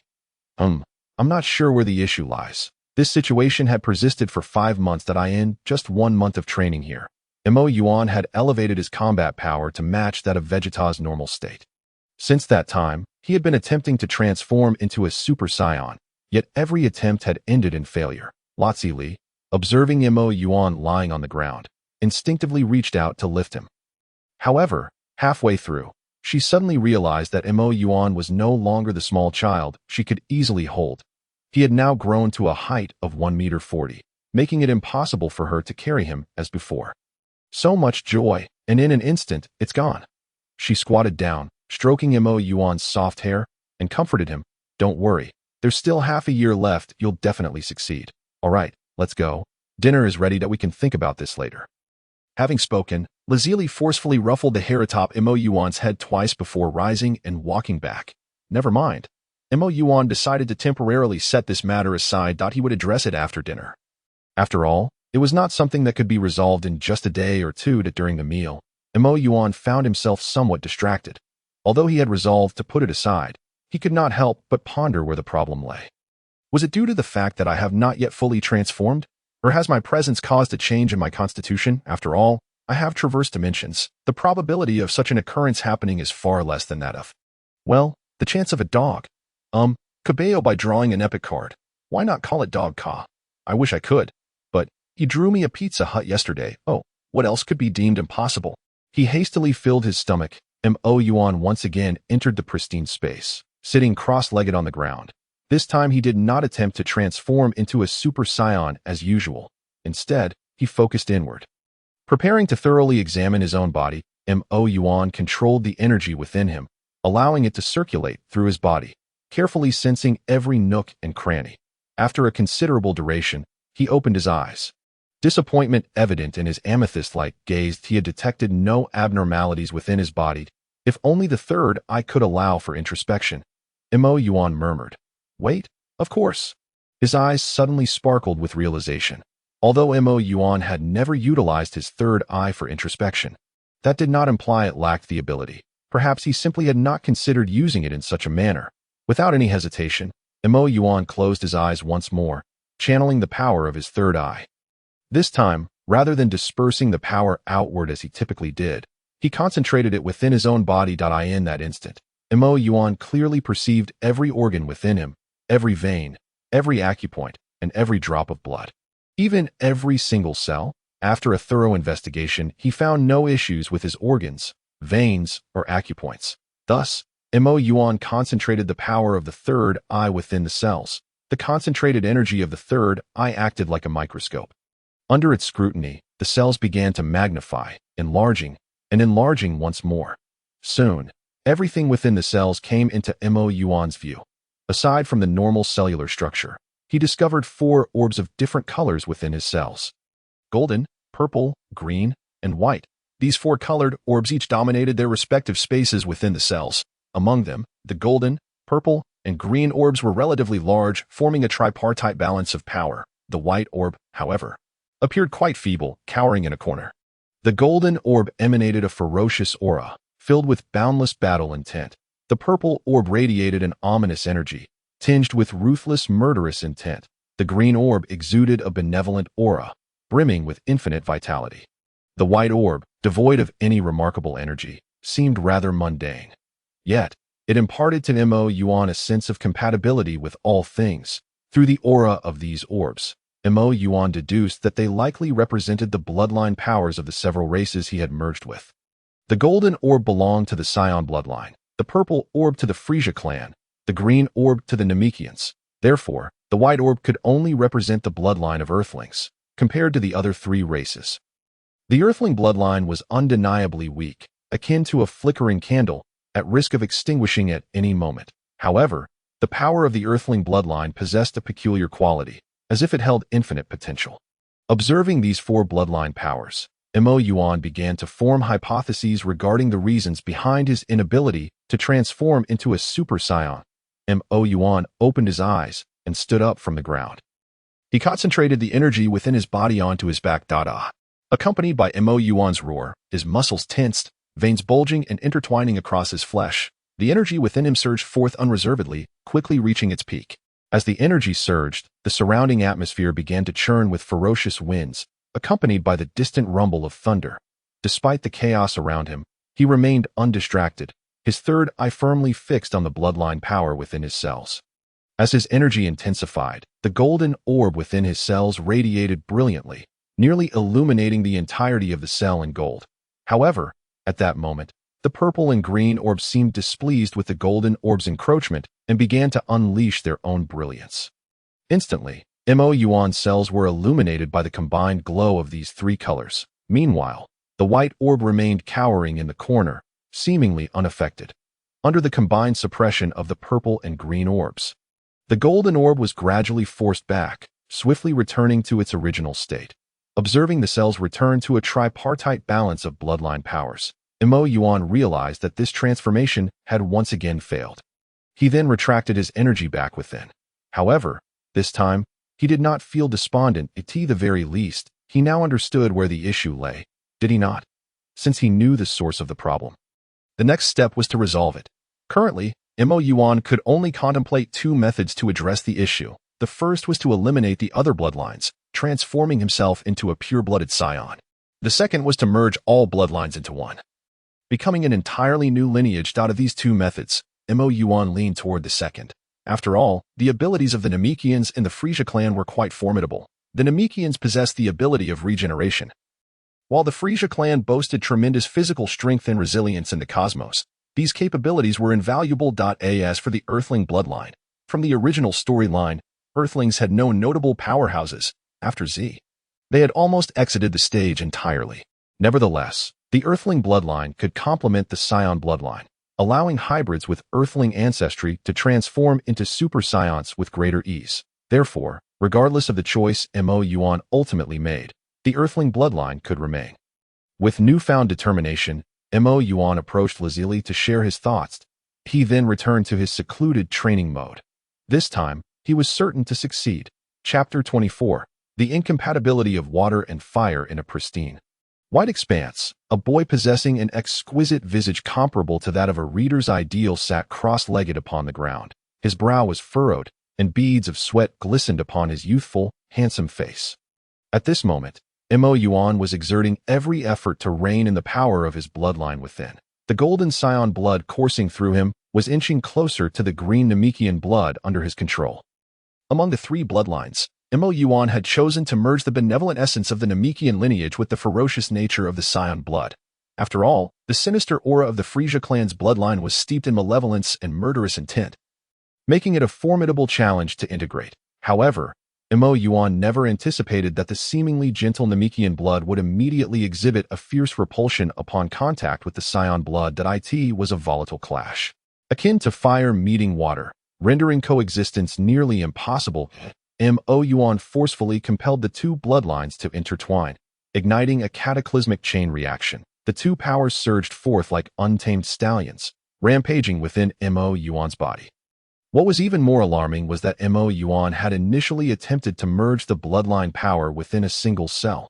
Yet, propelled by the chaos of the two unleashed bloodlines, the power from every cell in his body erupted uncontrollably. The Namekian and Saiyan bloodlines within each cell fused, giving birth to two extraordinarily potent forces. Panic surged through Moyuan as he focused intently on reining in the rampaging energies. However, in this tumultuous state, the bloodline powers were utterly unyielding to his commands, further exacerbated by their formidable strength. The bloodline powers wreaked havoc within Moyuan's body, heedless of any restraint. Just then, an even more terrifying development unfolded. Influenced by the tumult of the other two bloodlines, the Frisia clan's lineage refused to be outdone, instantly joining the fray. The three terrifying bloodlines transformed Moyuan's body into a battleground, waging a fierce internal conflict. His form swelled grotesquely, akin to an overinflated balloon. The excruciating pain tore through him, eliciting a primal scream. His body was riddled with a multitude of fissures, from which crimson blood seeped, staining him entirely in red. From a distance, he appeared as a massive scarlet balloon. Little darling, Razali, who had been practicing nearby, halted her training the moment she heard Moyuan's agonized cry. Without a moment's hesitation, she hastened over, only to be confronted with the horrifying sight of Moyuan. Swollen and drenched in blood, a wave of confusion washed over her. Fear and anxiety unfurled within her heart. Over the course of their time together, Razali had come to regard Moyuan as family. Witnessing this scene, she was instantly transported back to the memory of her parents' brutal demise. In the sweltering heat, Razali felt an icy chill envelop her, as if trapped in a frozen abyss. Her body trembled involuntarily. She yearned to save Moyuan but was at a loss as to how. Trembling, she approached him. As she extended her hand to touch him, she hesitated, pulling back at the last moment, gripped by fear that she might inadvertently harm him. Razali gazed at Moyuan with anguish, her lips quivering. She longed to speak, but was afraid of disturbing him. She wished to assist, yet felt utterly powerless. In that moment, she felt an overwhelming sense of futility. Reminiscent of the times she could only watch helplessly as her loved ones were persecuted.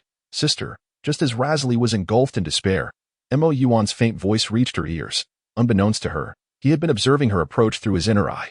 However, the relentless torment inflicted by the three bloodlines had rendered him incapable of uttering a word until now. Yet, seeing Razali in such distress ignited a flicker of strength within him, struggling against the pain. He forced his eyes open. How? How are you? What should I do? Razali's mind was a blank canvas, tears shimmering at the corners of her eyes, cascading down her cheeks. Sister, don't cry, trust me. With that, Moyuan closed his eyes once more. Witnessing her tears, a surge of longing compelled him to wipe them away, but he was powerless to do so. Merely managing to utter a few words had exhausted his limits. Hearing Moyuan's words, Razali fought to suppress her tears, raising her arm to wipe her eyes with her sleeve. Gazing at him, she choked out, "You must be all right. Do you understand?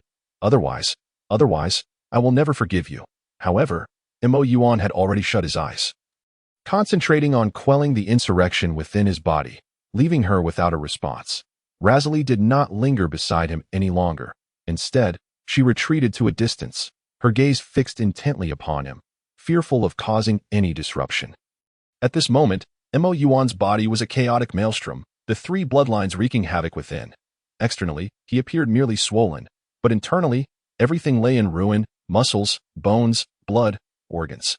All had been obliterated by the violent surge of the bloodline energies. Yet, remarkably, he remained alive. Any ordinary person, such a state would have spelled death. Damn it. Moyuan summoned all his strength, like three cages constraining the tumultuous bloodline powers, just as he began to feel a semblance of relief. The imprisoned energies erupted like enraged beasts, battering against their confines. In mere seconds, they broke free. Perhaps it was the fury that drove them to act even more recklessly within him. A wave of agony, more intense than before, crashed over him. Was he to perish? This was the first time Moyuan truly felt the proximity of death. He wondered if the Dragon Balls could bring him back. For his soul did not belong to this world. What would happen to his spirit after death? Would it venture to the underworld, or would it simply dissipate into nothingness? He never imagined that he would succumb to the chaos of these three bloodlines. Wait, three? Moyuan suddenly recalled that his body housed more than just these three bloodlines. There was also the bloodline of Earthlings. Tiny white orbs of light remained nestled within every cell, seemingly unaffected by the turmoil.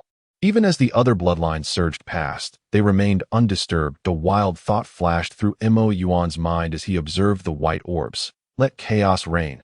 Let it be utterly chaotic, unlike the other bloodlines. The diminutive Earthling bloodline was easily within his grasp. Soon enough, the white orbs, which had been huddled in the corners of each cell, were drawn together, coalescing into a larger orb of white light. Yet, despite its increase in size, it still paled in comparison to the other three bloodlines, remaining a mere fraction of their power, only 1% of their magnitude. Too weak to attain such a level, not only was it impossible to confront them, but even approaching them seemed a daunting task. Was there truly no way out? Despair enveloped Moyuan. He had initially believed that the Earthling bloodline would yield miraculous results, just as he contemplated surrendering. He suddenly realized the Earthling bloodline was absorbing energy. Chapter 25. Devour the power of the Earthling's bloodline. originally dispersed within the myriad cells of Moyuan's body, absorbed the essence of the universe at an almost imperceptible rate. However, upon gathering them together, Moyuan could distinctly sense the vitality of the Earthling's bloodline consuming the essence. With this realization, he resolved to proceed without further regard for the other three bloodlines, allowing them to roam freely within him. He unleashed his inner eye, which now encompassed a significant portion of the time chamber.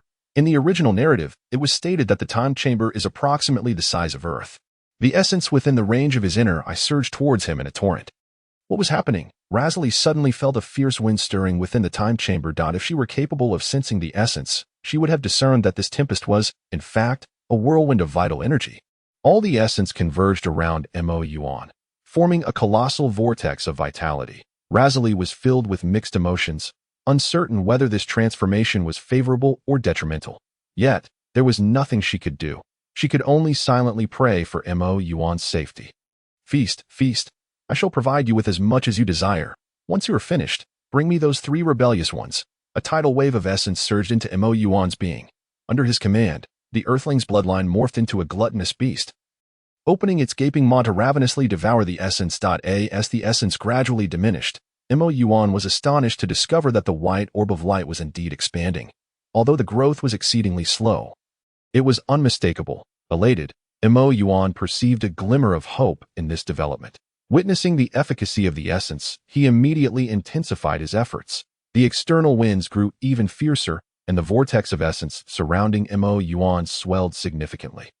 Countless streams of vitality were drawn into the whirlpool and consumed by him. Time slipped away like sand through one's fingers, unnoticed. Before long, a month had elapsed. Throughout this duration, Razali had vigilantly remained by Moyuan's side.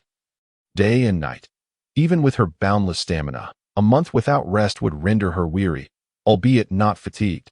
Her beautiful eyes were bloodshot, yet she couldn't bear to close them, fixated on Moyuan, fearful of any unforeseen mishaps.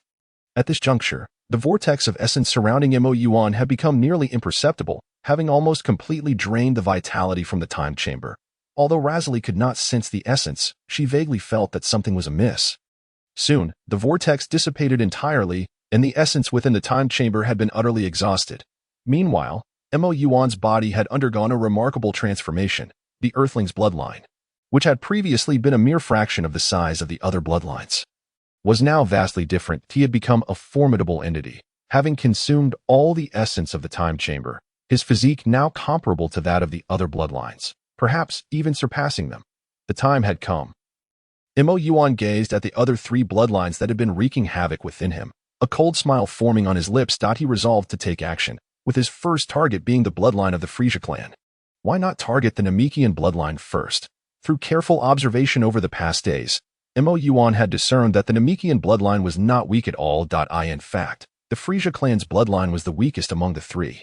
Yet, why were the Namekians so feeble? Moyuan realized that it was not that their bloodline was inherently weak, but rather that its activation conditions were exceedingly high, rendering them unattainable, much like the Psiots, whose powerful bloodlines also required stringent conditions for activation. The Frisia clan, while formidable, possessed far less potential compared to the other two bloodlines. This was understandable. The Namekians referred to themselves as the Dragon Clan, as mentioned in the original narrative.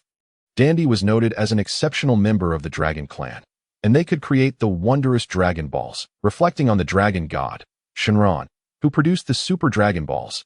Moyuan harbored grave suspicions that Shenron was, in fact, an ancestor of the Namekians. Moreover, Dragon Balls possess a unique characteristic.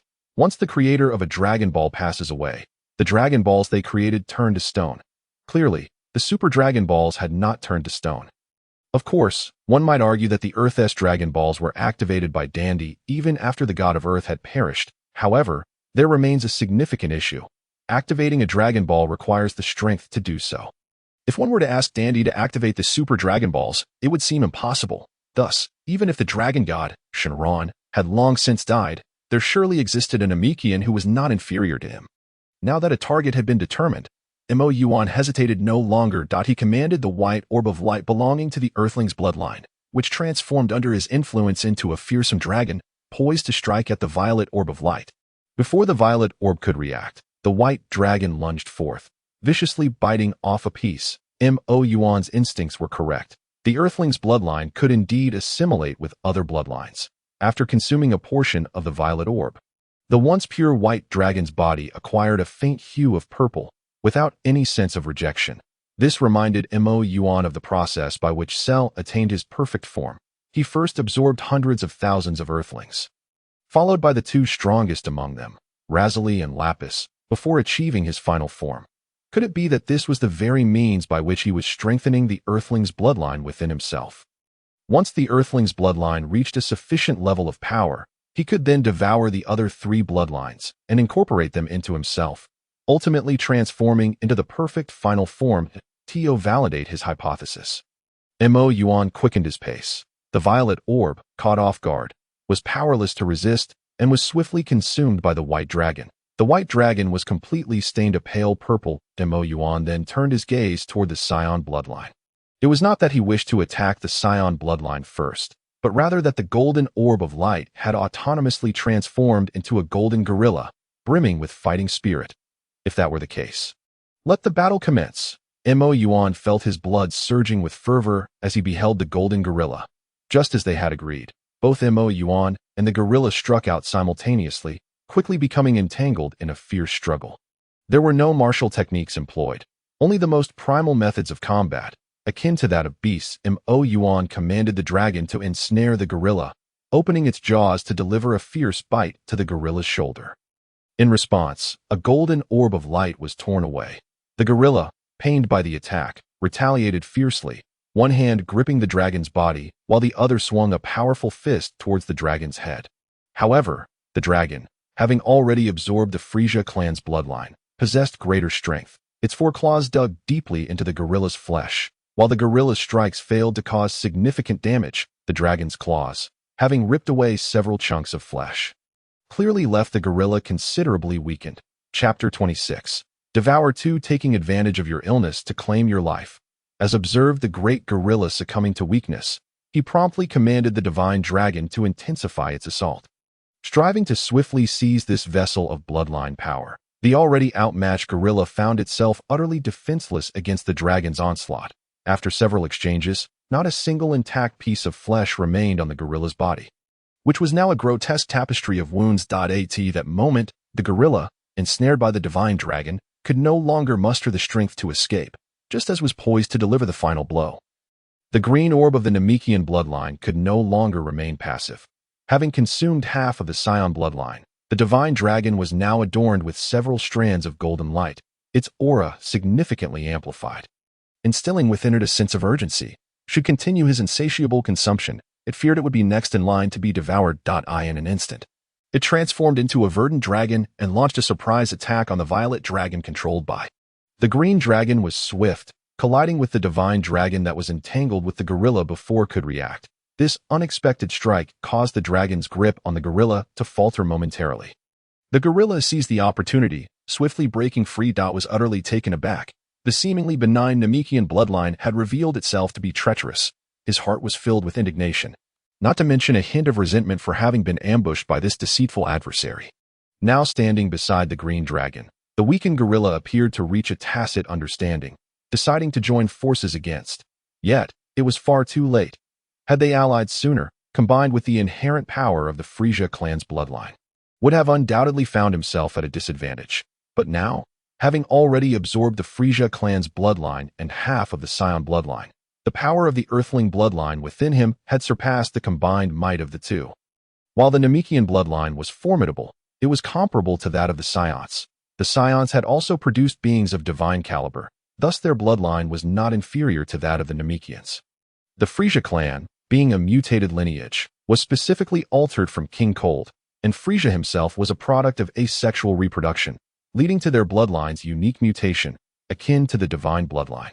With such strength, bolstered by the gorilla's diminished power, they posed no threat to, facing the predatory glances of the green dragon and the golden gorilla, advanced without hesitation. Strategy, tactics, all unnecessary. He sought to crush them without the embellishments of elaborate maneuvers.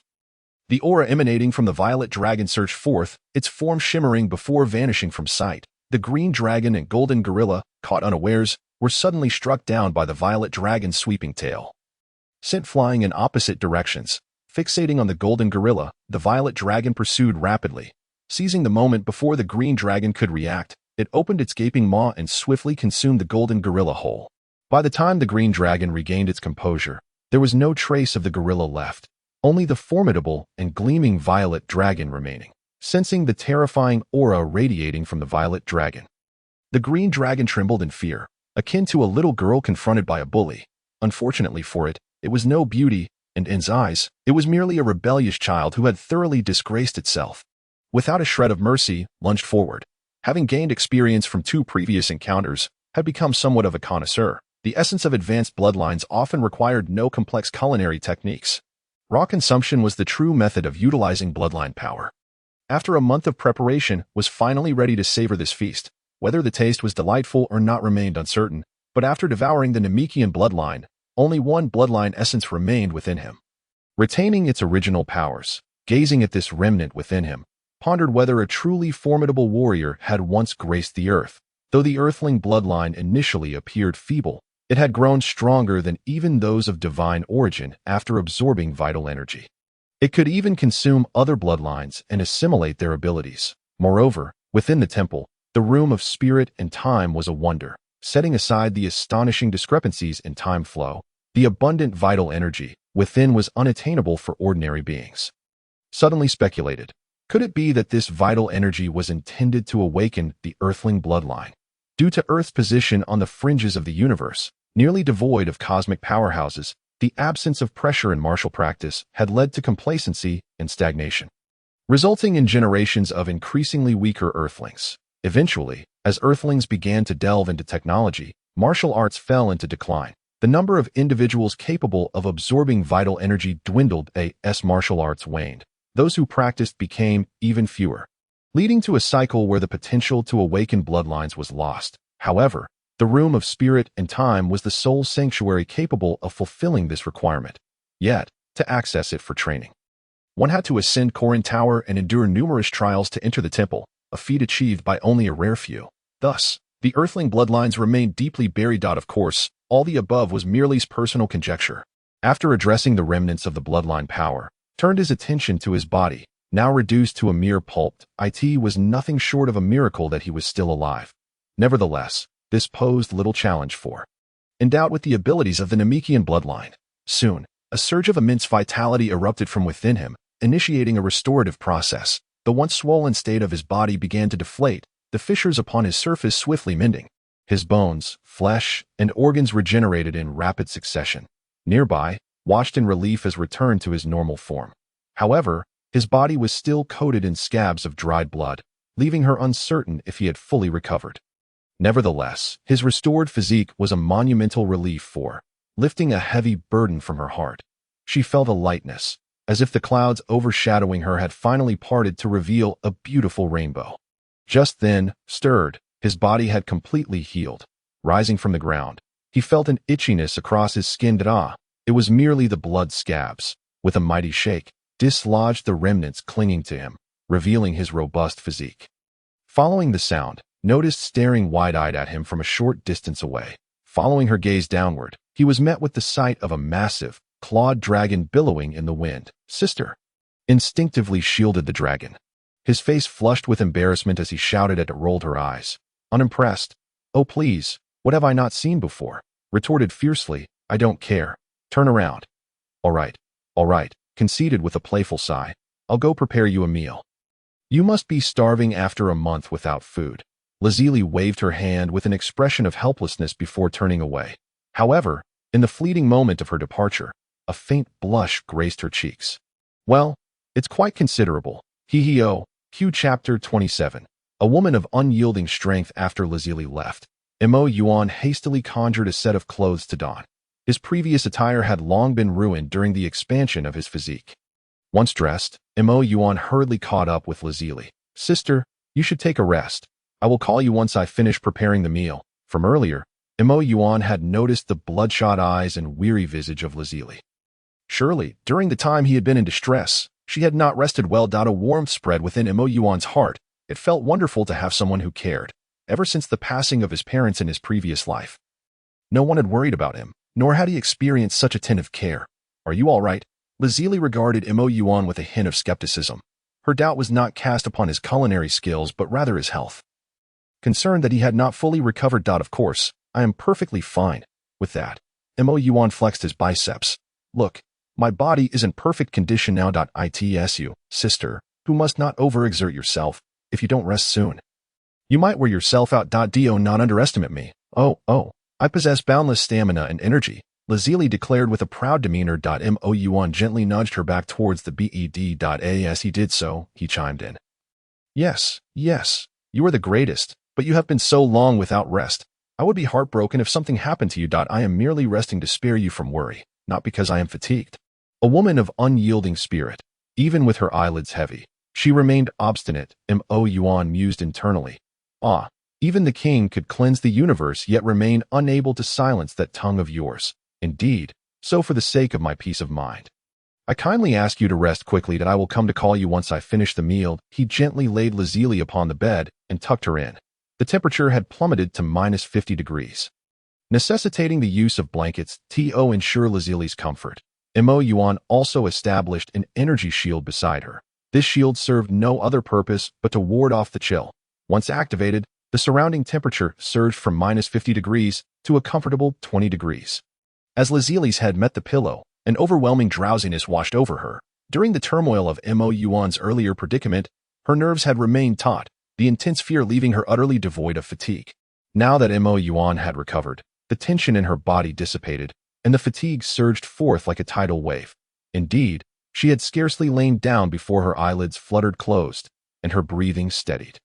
Observing the fatigue etched upon Lazili's beautiful face, Moyuan felt a pang of sympathy. His hand brushed softly against her cheek, so tender, so smooth. Lazili's skin was flawless and exquisite, devoid of any blemish. Although this was not the first time Moyuan had touched Lazili's face, it felt particularly significant this time. Unconsciously, his fingers lingered upon her rosy lips, the soft sensation igniting a flutter of emotions within him. So soft, he yearned. Images of unmentionable scenarios flickered in his mind. Suddenly, as if jolted by electricity, Moyuan withdrew his hand hastily, his fair complexion flushing crimson. He then fled in a flustered haste. After Moyuan's departure, Lazili, lying in bed, opened her eyes. Her hand emerged from beneath the covers, tracing the spot where Moyuan had caressed her moments before, ultimately resting upon her lips. The hint of shyness glimmered in her beautiful eyes, and an unnatural blush painted her cheeks. At that moment, an inexplicable feeling stirred within her heart. Lazili murmured shyly, her voice so soft it was barely audible. Then she turned onto her side, pulling the covers higher, curling up, hiding herself within the blankets. Lazili, perhaps due to her constitution, was not particularly fond of meat. Her greatest delight came from sipping soup. Ever since Moyuan had prepared an exquisite broth for her, she had been utterly captivated. Realizing her affinity for soup, Moyuan made it a point to concoct a new variety each day. As a native of Guangdong in his previous life, the art of soup making seemed ingrained in his very being. He could effortlessly craft any type of soup. Today, Moyuan intended to prepare a chicken soup with Chinese angelica and astragalus to nourish Lazili. Although her constitution may not require medicinal supplementation, the soup was delicious, and Lazili adored it. After simmering for an hour, the old hen had transformed into a tender delicacy. Moyuan lifted the lid of the clay pot. Instantly, a cloud of steam wafted upward, engaging in molecular diffusion in the air. The fragrance of angelica, astragalus, and chicken melded perfectly, releasing an aromatic essence that soon enveloped the vicinity of Lazili. In her slumber, Lazili's nose twitched, the scent of chicken soup. She opened her eyes wide, springing up from the bed with remarkable speed, racing to Moyuan's side. "Sister, have you rested enough?" Moyuan was not the least bit surprised by Lazili's sudden appearance. Every time he brewed soup, she would invariably materialize at his side upon catching a whiff of the aroma. The first time had nearly startled him, but he had since grown accustomed to it. Lazili nodded coolly, yet her gaze remained fixated on the chicken soup, her throat surreptitiously swallowing. Internally, she admonished herself to remain composed, steady, and not to appear overly covetous, lest it undermine her sisterly dignity. Unbeknownst to her, Moyuan had already seen through her facade. Otherwise, he would not have made it a habit to prepare a pot of soup daily. varying the recipes, amused by Lazili's pretense of seriousness. Moyuan found her unexpectedly endearing. With practiced ease, he poured a bowl of chicken soup and offered it to her sister. To give it a taste for seasoning. A glimmer of joy flickered in Lazili's eyes as she accepted the bowl with an outwardly composed demeanor.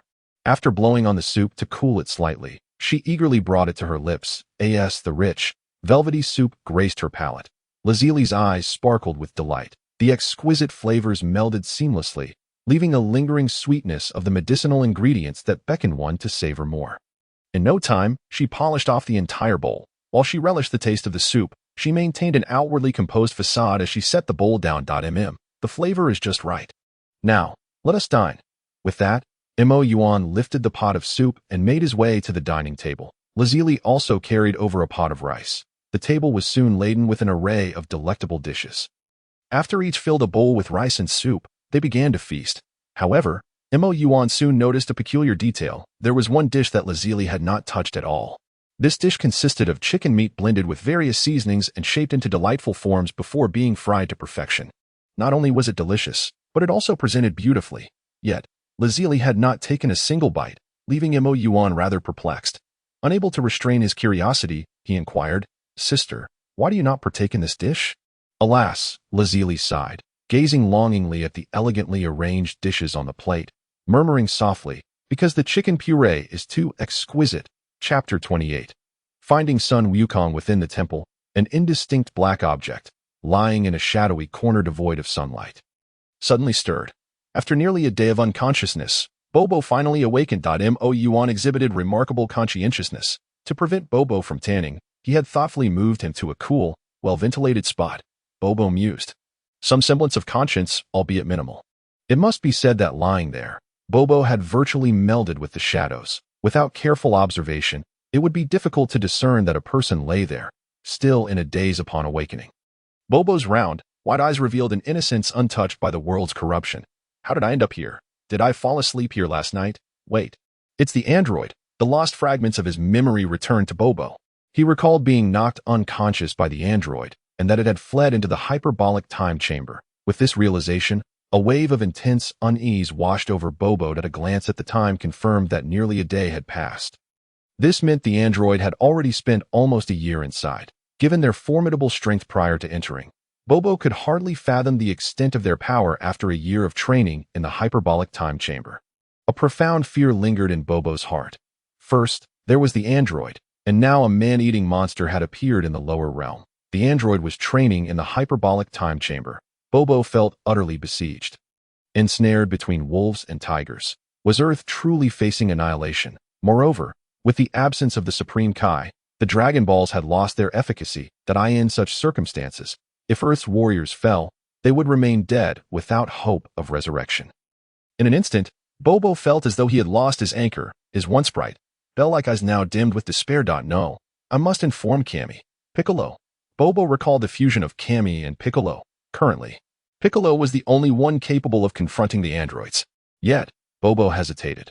While Piccolo was indeed powerful, could he truly contend with the androids who had trained for a year in the hyperbolic time chamber? To be honest, Bobo was uncertain. After much contemplation, Bobo resolved to postpone seeking out Piccolo for the moment. Piccolo was still preoccupied with tracking that monster, and it would be unwise to distract him now.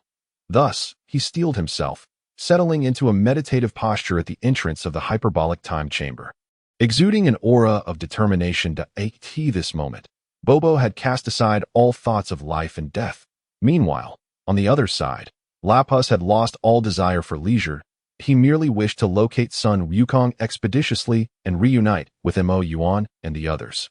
Consequently, he and number 16 abandoned their vehicle and soared directly towards Baozi Mountain. Before long, they arrived at Sun Wukong's doorstep, only to find the house empty, devoid of any presence. Number 16. "Do you know where Sun Wukong has gone?" Lapus inquired. With an expressionless demeanor, number 16 replied matter-of-factly, "The radar has not detected Sun Wukong's energy. However, the places he frequents with his companions are either the Universal Capsule Corporation in Shidu or Master Matato's Island in the South Sea." "I see. Which is closer?" Lapus asked. "Master Matato's residence is approximately 2,700 kilometers to the southeast of here." "Very well, let us proceed." With that, Lapus took off from the ground. Number 16 followed suit. 2,700 kilometers would typically require a flight of 2 to 3 hours, but for Lapus and number 16, it would suffice to reach their destination in mere minutes, even without exerting their full strength. Soon, a small island appeared before Lapus that it was, indeed, quite diminutive. Master Rashi's quaint dwelling occupied nearly 1/3 of its area. Resolve this matter swiftly. Then we shall head to the temple. Lapus contemplated silently, intrigued by the hyperbolic time chamber mentioned by Moyuan.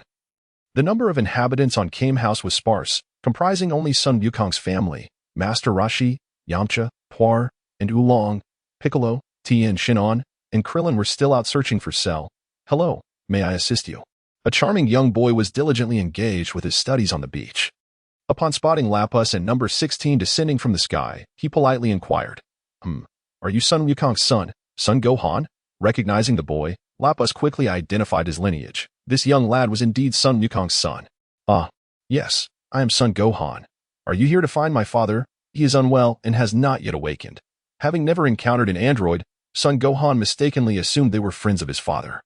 Unwell? Lapus expressed surprise, for their records indicated that Sun Wukong was an exceedingly formidable martial artist. While injuries were common among martial artists, illness was an unusual occurrence, especially in light of the advanced state of modern medicine. Such terminal afflictions were almost non-existent, and given the superior physical condition of martial artists, it was nearly impossible for them to fall ill. Yes, Sun Gohan's voice grew somber at the thought of his father's condition. When will he recover? Lapus had no intention of confronting someone in a comatose state. It would be exceedingly tedious. Sun Gohan shook his head, stating, I don't know. My father just took his medicine not long ago.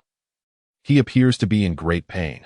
The image of his father struggling in agony on the bed filled Sun Gohan with profound sorrow. He wondered if the special medicine brought by Trunks was genuinely effective.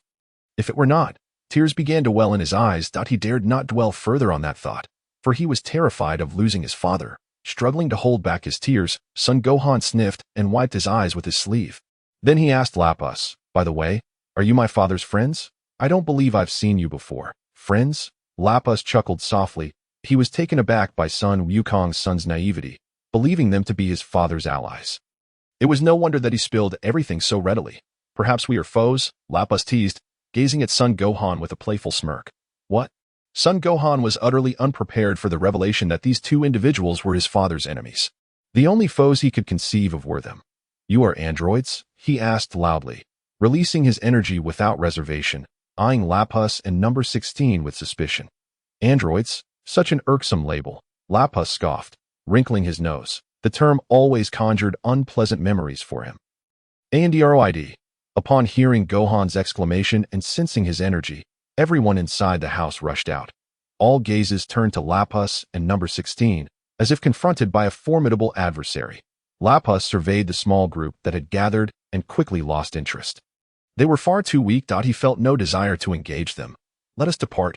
Ignoring them, Lapus beckoned to number 16 and took flight, preparing to rendezvous with Moyuan and the others at the temple. As for Sun Wukong, wait until he recovers before coming back.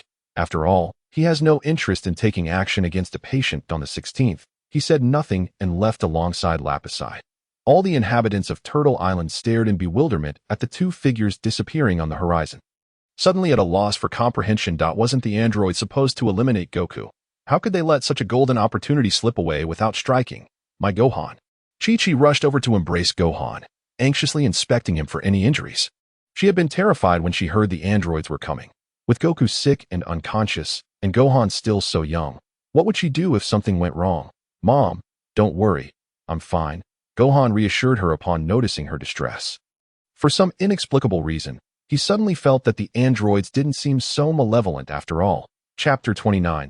Exiting the Hyperbolic Time Chamber creak. The door of the Hyperbolic Time Chamber, which had been closed for a day, swung open once more. A tall man and woman emerged from within. The young man stood at an impressive height of 6 feet 3 inches, with a slender build, while he lacked exaggerated muscles.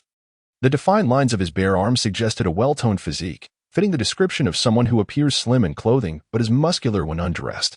Beneath his short violet hair, a handsome, masculine face bore a gentle smile. The young woman, measuring 5 feet 7 inches, was remarkable among her peers but appeared somewhat petite beside him.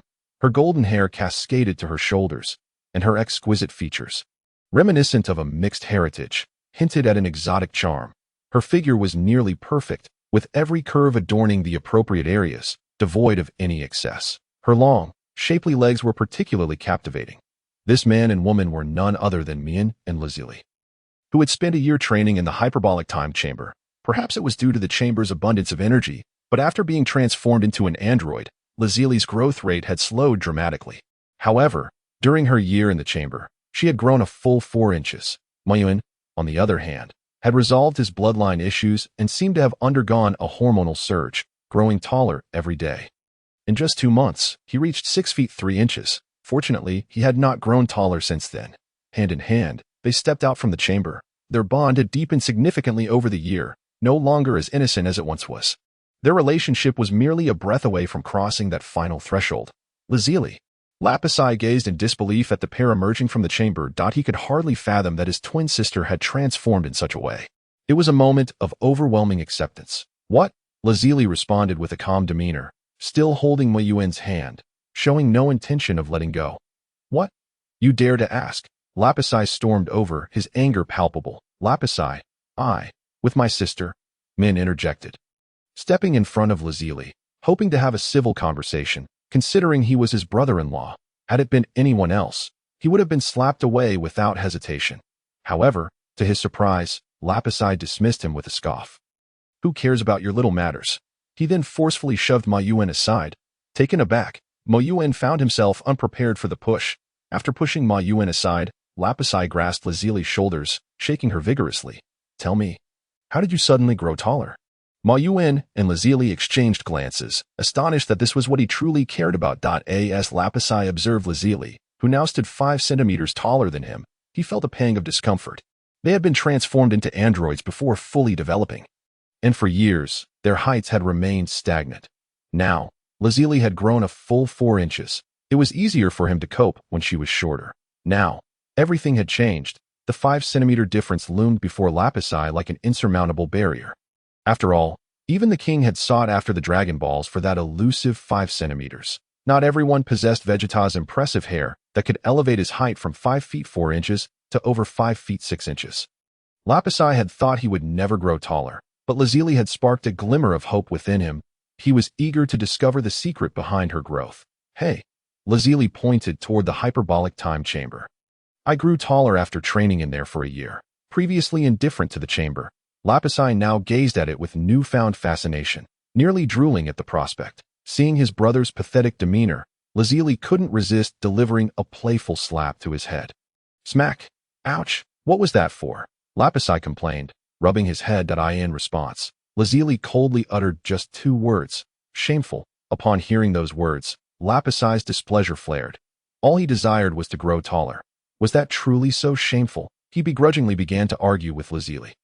When verbal disputes reached an impasse, they often resorted to other means, such as fighting. Moyuan, though exasperated, did not intervene, knowing Lapisi couldn't possibly defeat Lazili in her current state. While the 2 siblings engaged in their playful banter, Moyuan noticed a small, dark figure lying near the entrance of the hyperbolic time chamber. Upon closer inspection, he realized it was Bobo. Yet, he distinctly remembered dragging him to a spot away from the sunlight. How had he ended up here? Had he been knocked unconscious again after waking up? Moyuan nodded silently, concluding it was the only plausible explanation. After silently chastising Lapisi for his lack of consideration, what if Bobo got sunburned? Moyuan grabbed Bobo by one foot and dragged him to a shaded corner. After ensuring Bobo was settled, Moyuan dusted off his hands, satisfied with his good deed for the day. Bobo, a little kindness. But truly not much. As Moyuan completed his act of goodwill, Lazili and Lapisi finished their debate, resulting in Lapisi sporting a bruised face and acknowledging that he had indeed spoken too loudly earlier. The exchange unfolded as follows. Lazili delivered a left hook, followed by a right hook, then a jab, and capped it off with an uppercut, swiftly leaving Lapisi disoriented. Lapisi's once sleek black hair now resembled a bird's nest atop his head. Although he had lost the argument, he found himself increasingly intrigued by the hyperbolic time chamber. Until today, he had believed himself the strongest in the world. Who would have thought that in just a day, his sister's strength would eclipse his own? Could a year of training truly yield such remarkable progress? If so, why was Vegeta still so weak? Clearly, The hyperbolic time chamber had something amiss. Lapisai approached Moyuan, looking up at him with irritation. Hey, kid, he was thoroughly displeased. Just a day ago, he had been the second tallest and strongest member of their team. Now, after a mere day apart, he had become the shortest. How could he endure this? To consider one's own sister is one matter. But why on earth has that little rascal transformed overnight from a mere child into a towering adult, surpassing even my own height? Most importantly, he dares to aspire to be my brother-in-law? I cannot interfere in your affairs, but if you wish to assume the role of my brother-in-law, you must first demonstrate some prowess, Losses declared sternly.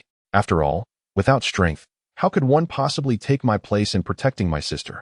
Although Losses understood that once Lazili made her decision, it was futile for him to attempt to alter it. Nonetheless, if he could not exhibit some competence, he would never acknowledge Moyuan as his brother-in-law. Losses held a firm confidence in his ability to confront Moyuan that it was only natural for Lazili to possess strength that exceeded his own, considering she had previously only been marginally weaker than him. However, Moyuan was an entirely different story. Merely a day prior, his power was so feeble that a mere breath could extinguish him.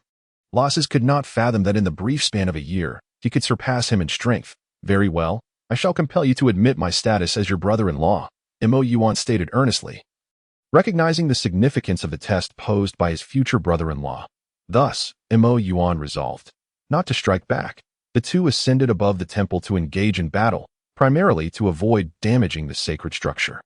For reasons unknown, Losses felt an unsettling sense of pity emanating from Lazili towards him. Chapter 30. Losses activates his bloodline. Minutes later, Losses returned. Having endured another beating, Moyuan kept his promise and refrained from retaliating. However, the once loose garments of Losses now felt constricting that he limped as he walked, clearly hindered. Combined with the bruised and battered state of his face, he appeared quite pitiful.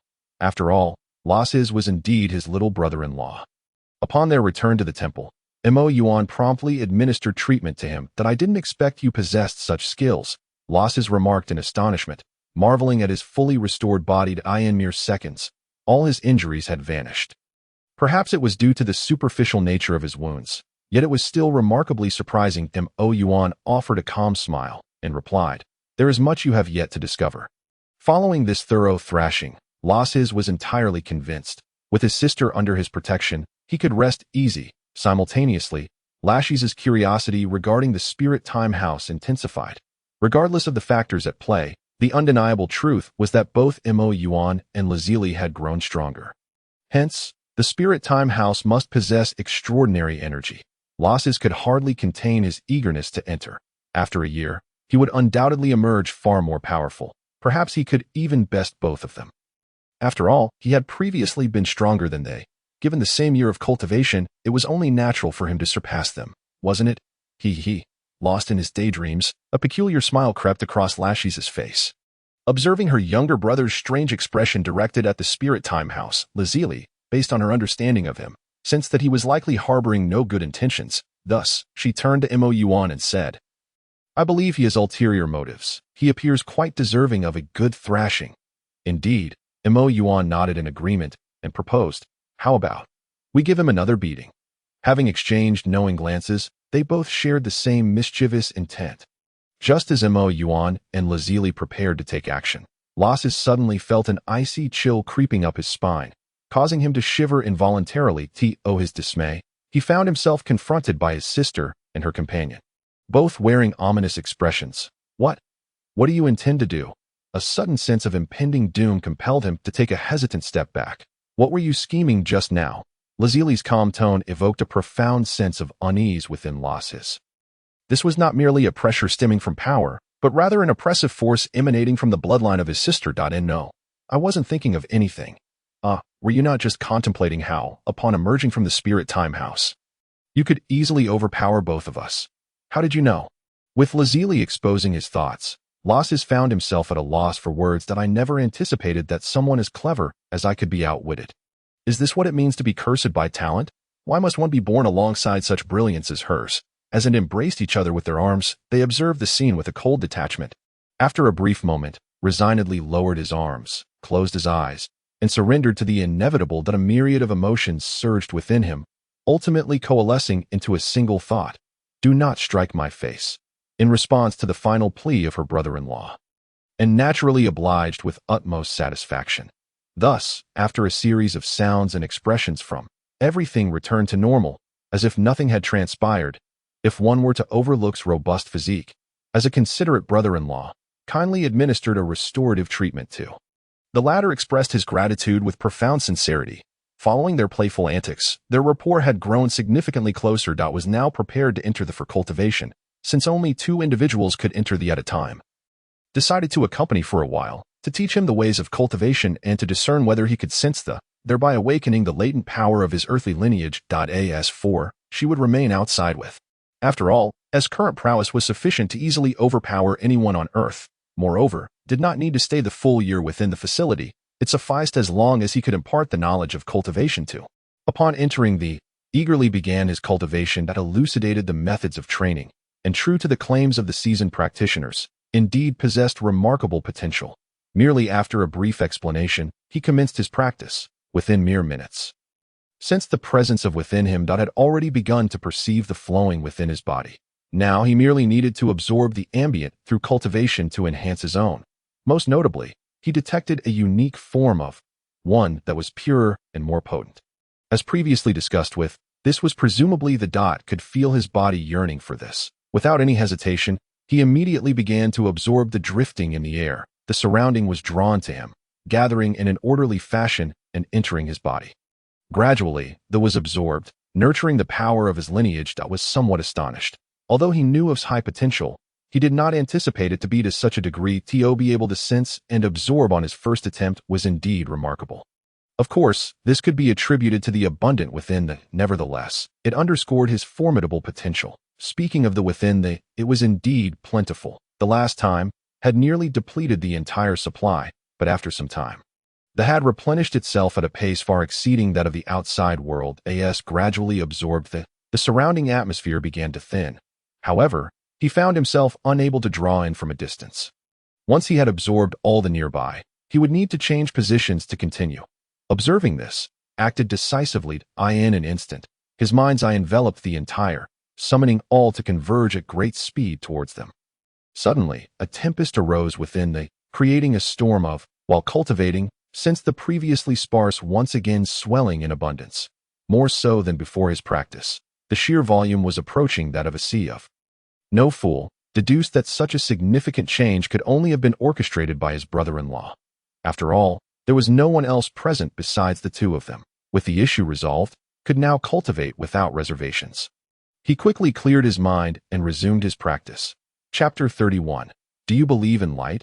In the realm of cultivation, time loses its meaning. 2 months swiftly passed. This juncture had ceased his absorption of. His bloodline had assimilated enough to meet the activation threshold.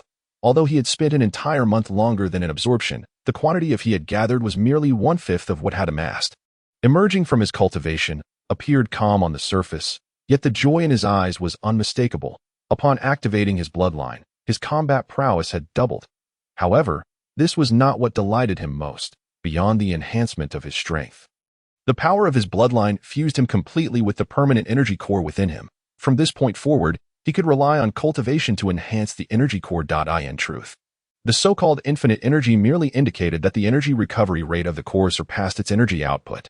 Yet, this also imposed limitations on his attack strength. Against foes of lesser strength, would find himself in an invulnerable position. He could even exhaust his enemies through the use of infinite energy and stamina.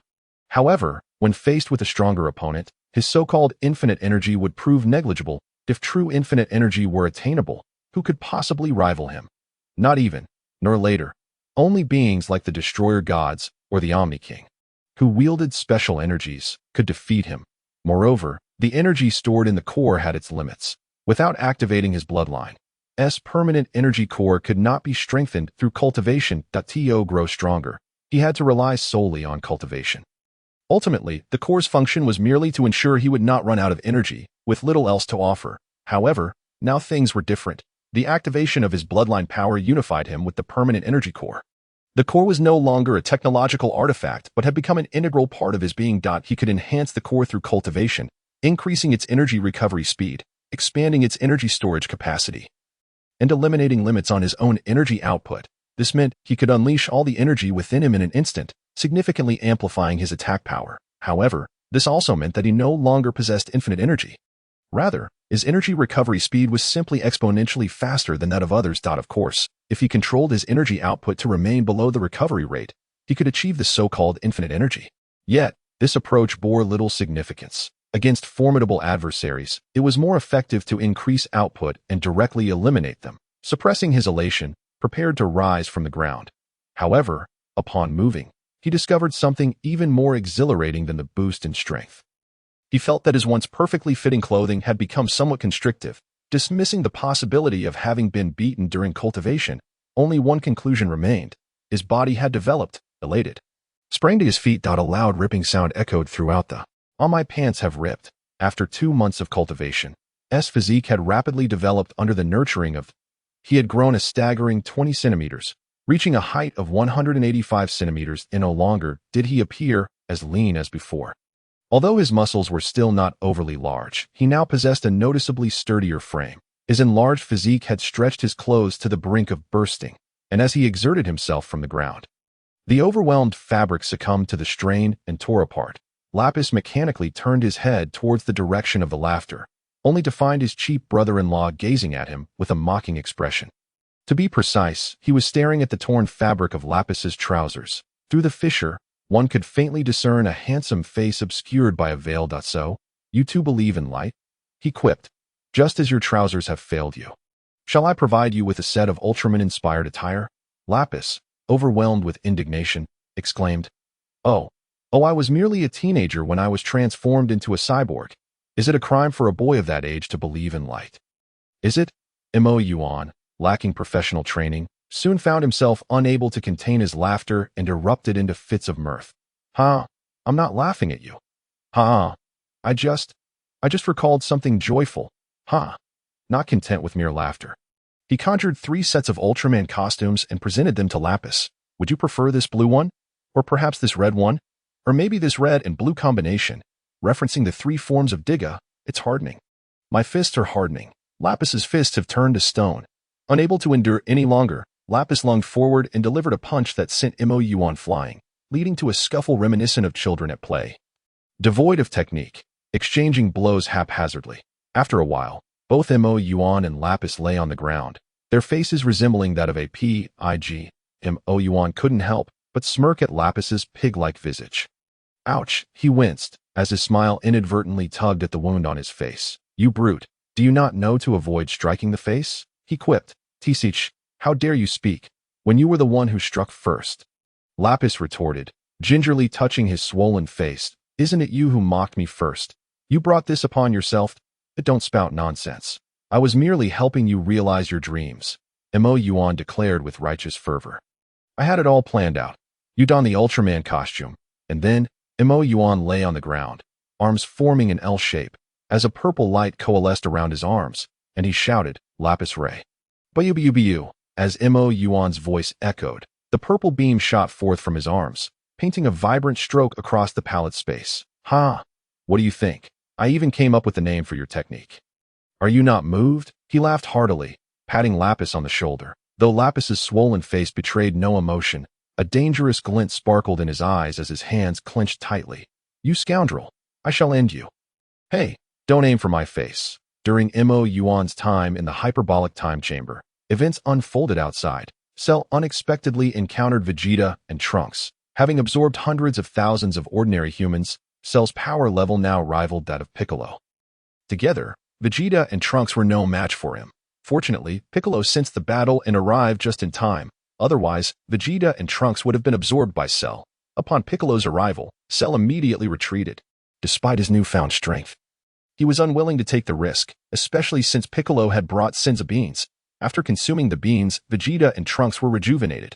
Once safe, Trunks sighed in relief, only to discover something terrifying. An important item was missing from him. Chapter 32. Sister Good, Sister Marvelous. In the boundless expanse of pure white, 2 crimson beams of light intersected and collided in the air. Each clash reverberated through the atmosphere, accompanied by thunderous sounds. As wave-like ripples radiated from the point of impact, sweeping outward, wherever they passed, fierce winds stirred, sending dust and debris flying. Thankfully, The hyperbolic time chamber lacked the towering skyscrapers of the city. Otherwise, the residual energy from their battle alone could have obliterated an entire metropolis.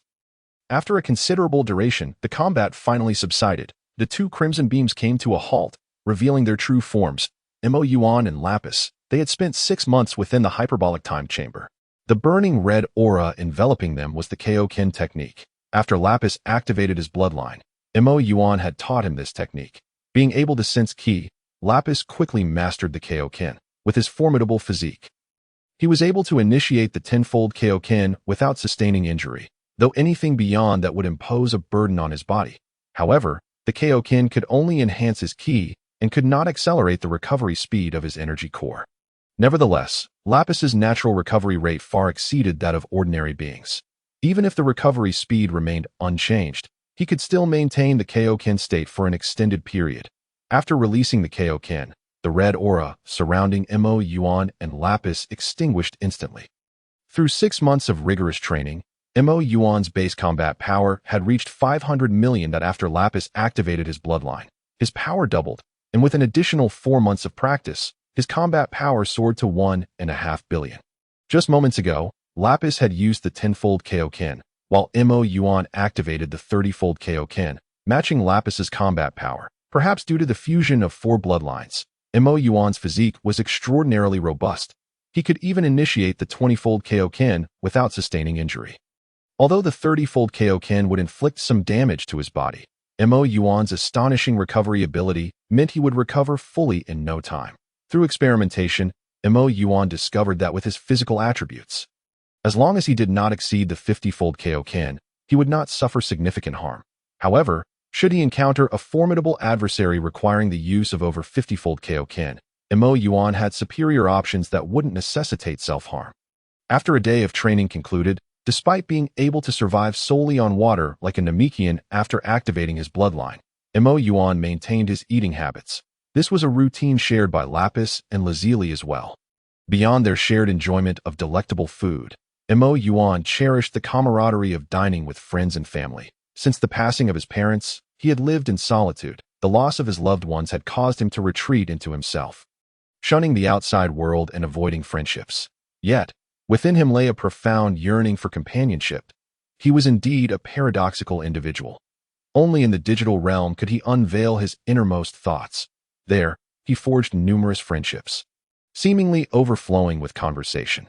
However, when local acquaintances suggested meeting in person, he would concoct various excuses to evade the encounter that in truth, he wished to attend, yet he could not overcome the mental barrier. Each night, when the world fell silent and he stepped away from his computer or set aside his phone, the only company in his empty home was an overwhelming stillness. Did he truly enjoy solitude? Or merely tolerate it?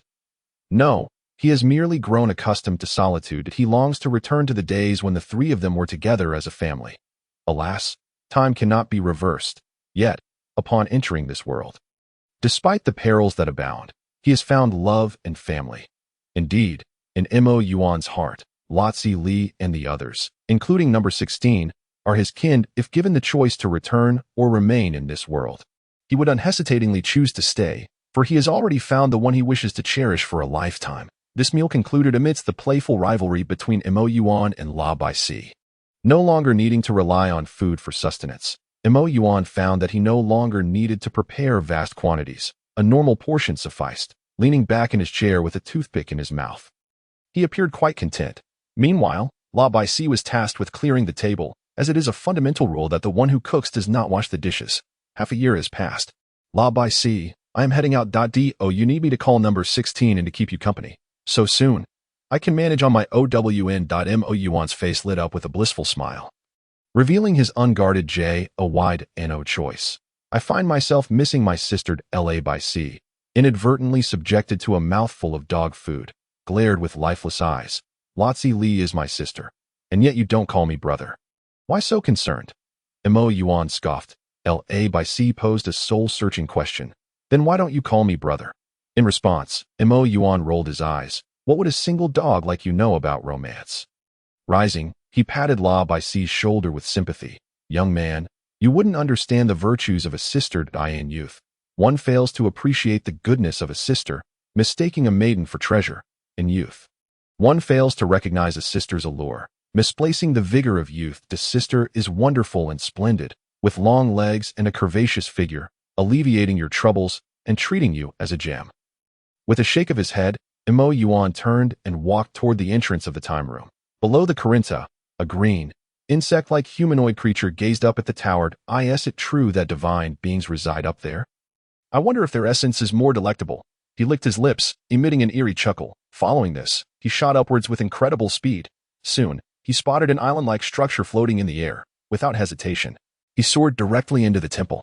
Upon entering, he was filled with astonishment. He beheld a figure he had long yearned for. His utter disbelief. The person he had scoured the earth for was right there in the temple. Although Lotzi Li had undergone a significant transformation during her year of cultivation in the time room, he recognized her instantly. Number 18. Let us merge as one, he declared earnestly before her. Who are you? Lotzi Li responded with an impassive gaze. She had sensed his unusual aura the moment he ascended from below, a peculiar blend of energies. Intrigued by its strangeness, she was not prepared for what she encountered. Upon Lotzi Li's inquiry, he did not shy away but revealed everything. Wait, did you say underground laboratory? Which underground laboratory? Lotzi Li's heart raced upon hearing that he emerged from such a place. Of course. It's the underground laboratory beneath the one you've always occupied. And number 17. Where is he? Lotzi Li disregarded his words, pondering the veracity of his claims. She had been to the underground laboratory. And aside from Moyuan, there were no other beings. Unless he had emerged before Moyuan, could he possibly be a failed experiment created by that old fool who had been inadvertently left undestroyed? The more she considered it, the more plausible it seemed. After all, Moyuan did not require the absorption of others to achieve his complete form. Moreover, this creature was undeniably grotesque, resembling a failed cosmetic surgery. It was simply repulsive. Indeed, he must be a failure. Lotzi Li concluded with certainty. If he was a failure, then she would assist the old fool in disposing of him. Her gaze toward Gero grew increasingly perilous. Unaware of the impending danger, Gero continued scanning for Labi. Chapter 33. The Sun Fist Strikes Again. Number 18. You should feel honored. Once you are absorbed, a flawless, invincible superhuman will be born into this world. The ultimate warrior that Dr. Gero has tirelessly pursued for years, having absorbed countless lives, Gero now brimmed with confidence. Dismissing Lotzi Li entirely, should she willingly allow him to absorb her, it would be ideal. Otherwise, it would merely waste time forcing the absorption. Oblivious to the growing chill in Lotzi Li's eyes with each word he spoke, Gero continued his tirade. Flawless, an invincible ultimate warrior? Ha! What a farce. Lotzi Li scoffed at Gero's declarations. Though both were products of merged cells from various martial arts masters, Moyuan attained immense power through his own cultivation. In contrast, Gero reeked of the resentment of countless lives absorbed, an unmistakable mark of a defective creation. The pitiful strength Gero possessed was hardly impressive. Lotzi Li found herself questioning his audacity to even consider absorbing her in Labi. Ultimately, she concluded that Gero was a brainless, substandard being. Yet Gero was not entirely devoid of intelligence. He sought to captivate Lotzi Li with his words.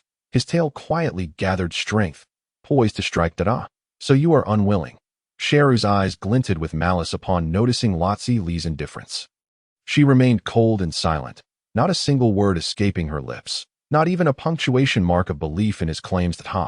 Since you refuse, I shan't compel you. As he turned to leave, his needle-like tail lunged forward, striking at Lotzi Li like a viper. To all appearances, she seemed unresponsive, making no attempt to evade. Join with me. Gero laughed maniacally, convinced of his impending victory. Yet, facing Gero's certain strike, Lotzi Li felt nothing but boredom. Even stifling a yawn. Too slow to her, Gero's sudden attack was painfully sluggish. Just as the tip of his tail was about to make contact, Lotzi Li finally moved. With a graceful flick of her delicate hand, she drew forth a weapon from her attire, seemingly slow but perfectly timed, capturing Gero's lightning-fast tail with precision. What? Gripped by a powerful force, Gero's earlier confidence was replaced by sheer panic. Lotzi Li examined his tail with a critical eye.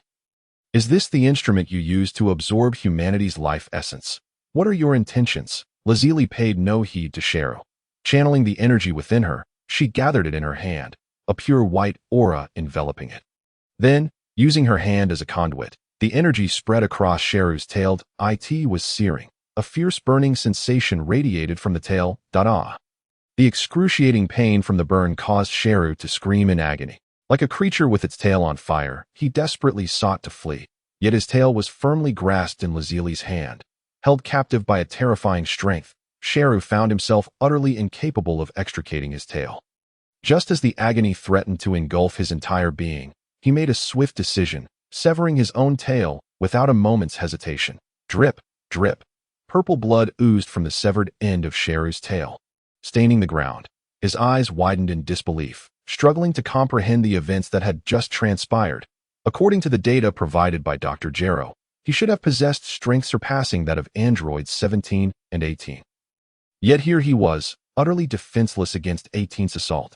This is impossible. Unbeknownst to Gero, this timeline had undergone significant alterations due to his and Trunks' arrival. Lazili and Lapisai, even prior to their training, were already stronger than the future timeline's androids 17 and 18. Not to mention, they had trained in the hyperbolic time chamber. With their current prowess, unless Gero transformed into his perfect form, he stood no chance against them. Of course, the primary factor was Lapisai's formidable strength. Gero, now devoid of any fighting spirit, merely wished to escape, to continue absorbing humans until he had amassed enough strength to confront Lazili once more. However, his escape depended on Lazili's consent, though Gero was currently weak. He could absorb humans to rapidly enhance his strength. If left unchecked, he would inevitably pose a threat to them. Moreover, this grotesque creature even dared to contemplate absorbing the siblings. He must not be allowed to leave. Resolute in her decision, Lazili initiated the attack. In an instant, she moved with astonishing speed, appearing behind Gero. Her long, alluring legs transformed into lethal weapons, striking directly at Gero's head. The immense disparity in power rendered Gero incapable of reacting. As Lazili's kick connected, Gero felt as if his mind had turned to mush, temporarily losing consciousness. His body was propelled away as though struck by a speeding freight truck.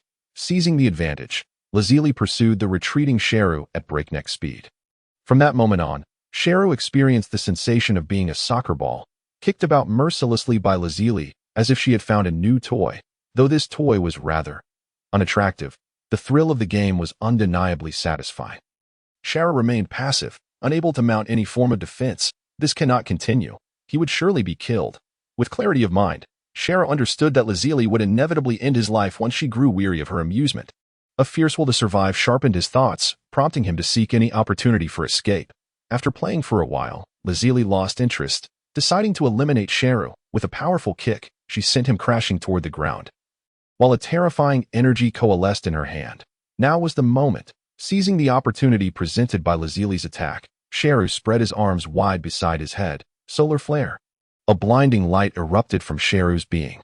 Even though Lazili had undergone modifications that enhanced her physical capabilities, her eyes remained vulnerable. Suddenly, her vision was engulfed in a blinding white haze, and a sharp pain pierced her eyes, forcing her to shut them tightly.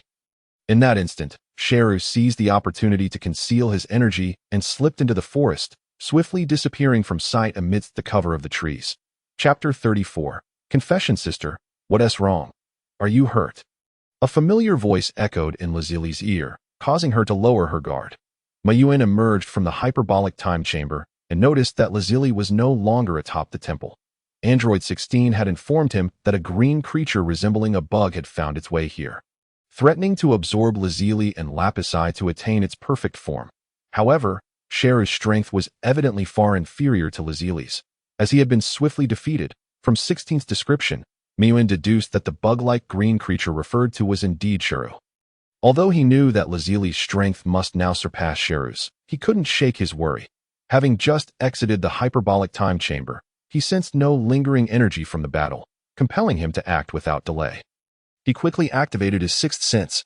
Soon, he located Lazili beneath the Corin Tower. However, he didn't see Gero nearby, likely having fled due to being outmatched. Nevertheless, something about Lazili's demeanor seemed off. Concerned that something might have happened to her, Moyuan's heart raced. Without hesitation, he sprinted to her side. Lazili herself was confused by her own feelings. Initially, she felt nothing amiss, but upon hearing Moyuan's voice, an inexplicable wave of grievance washed over her, causing her lips to pout involuntarily. Moreover, after being struck by the solar flare, Her eyes stung and teared uncontrollably. She appeared pitifully vulnerable, evoking sympathy. Seeing Lazili in such a state sent Moyuan into a panic that he circled her, inspecting for injuries. Upon examination, he discovered that Lazili's only injury was minor, limited to her eyes, which would soon heal. "Sister, please tell me where it hurts," Moyuan urged, a hint of anxiety in his voice. Lazili took a deep breath. Attempting to calm herself, "I'm fine."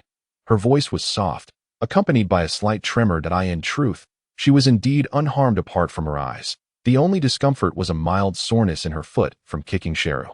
"Gero, did you hear what others said?" By now, her eyes had begun to feel better, the stinging sensation fading. Lazili slowly opened her eyes, her tears still glistening. Her once bright eyes were now genuinely watery.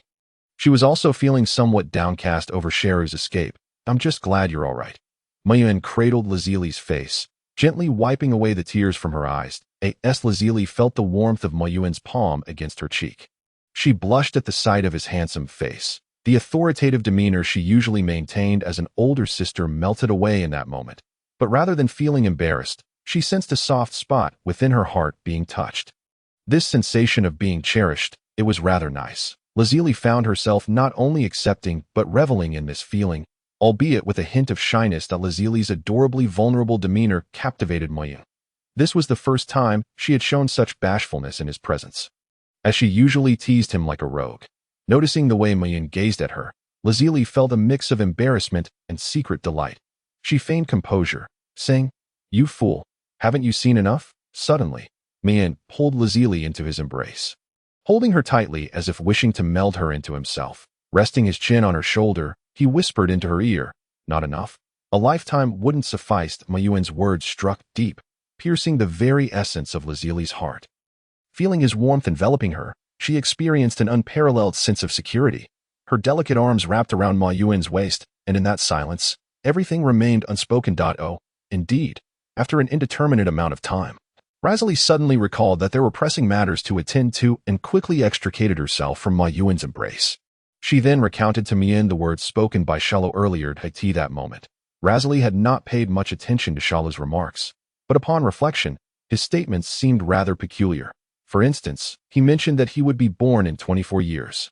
However, the underground laboratory has already been destroyed. Moreover, how could he, who is said to appear in 24 years, be present now? He must be a version of myself from another timeline. What? Razali found it hard to believe. After all, Moyuan and Shallow could not be said to resemble each other. They were utterly different. Aside from the fact that they were both synthesized from other cells, their appearances, auras, and every other aspect were completely distinct. Furthermore, Shallow required the absorption of their essence to evolve into his complete form. If Moyuan also needed to absorb them, he could have done so long ago. In the room of spirit and time. Razali was entirely defenseless against Moyuan.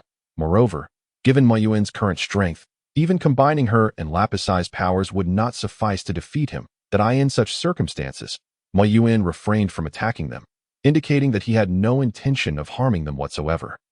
Moyuan nodded gravely, his expression earnest. He decided to reveal part of the truth. Aside from his time-traveling origins, he would be forthright with Razali about everything else, according to the information transmitted to me by the computer.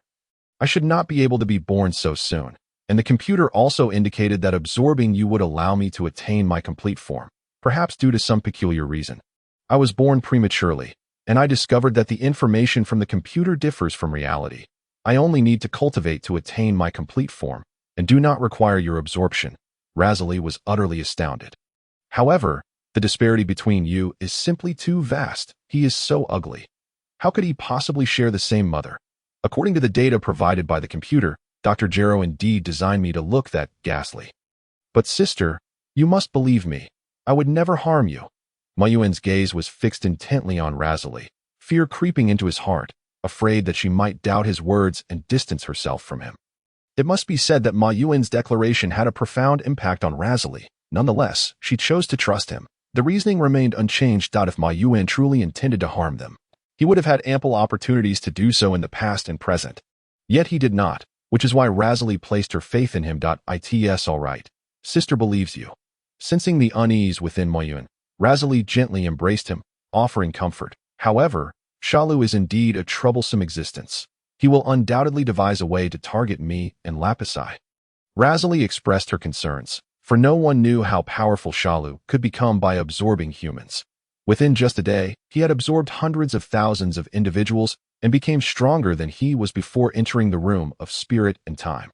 And with billions of people on Earth, how formidable would he become if he managed to absorb them all? Do not worry. I will take care of Shalu. Moyuan's eyes glimmered with murderous intent. Razali and Lapisi were his family, and he would not allow anyone to harm them. Since earlier, his third eye had remained open, encompassing the entirety of Earth, under the scrutiny of his third eye. Shalu could hide nowhere at present.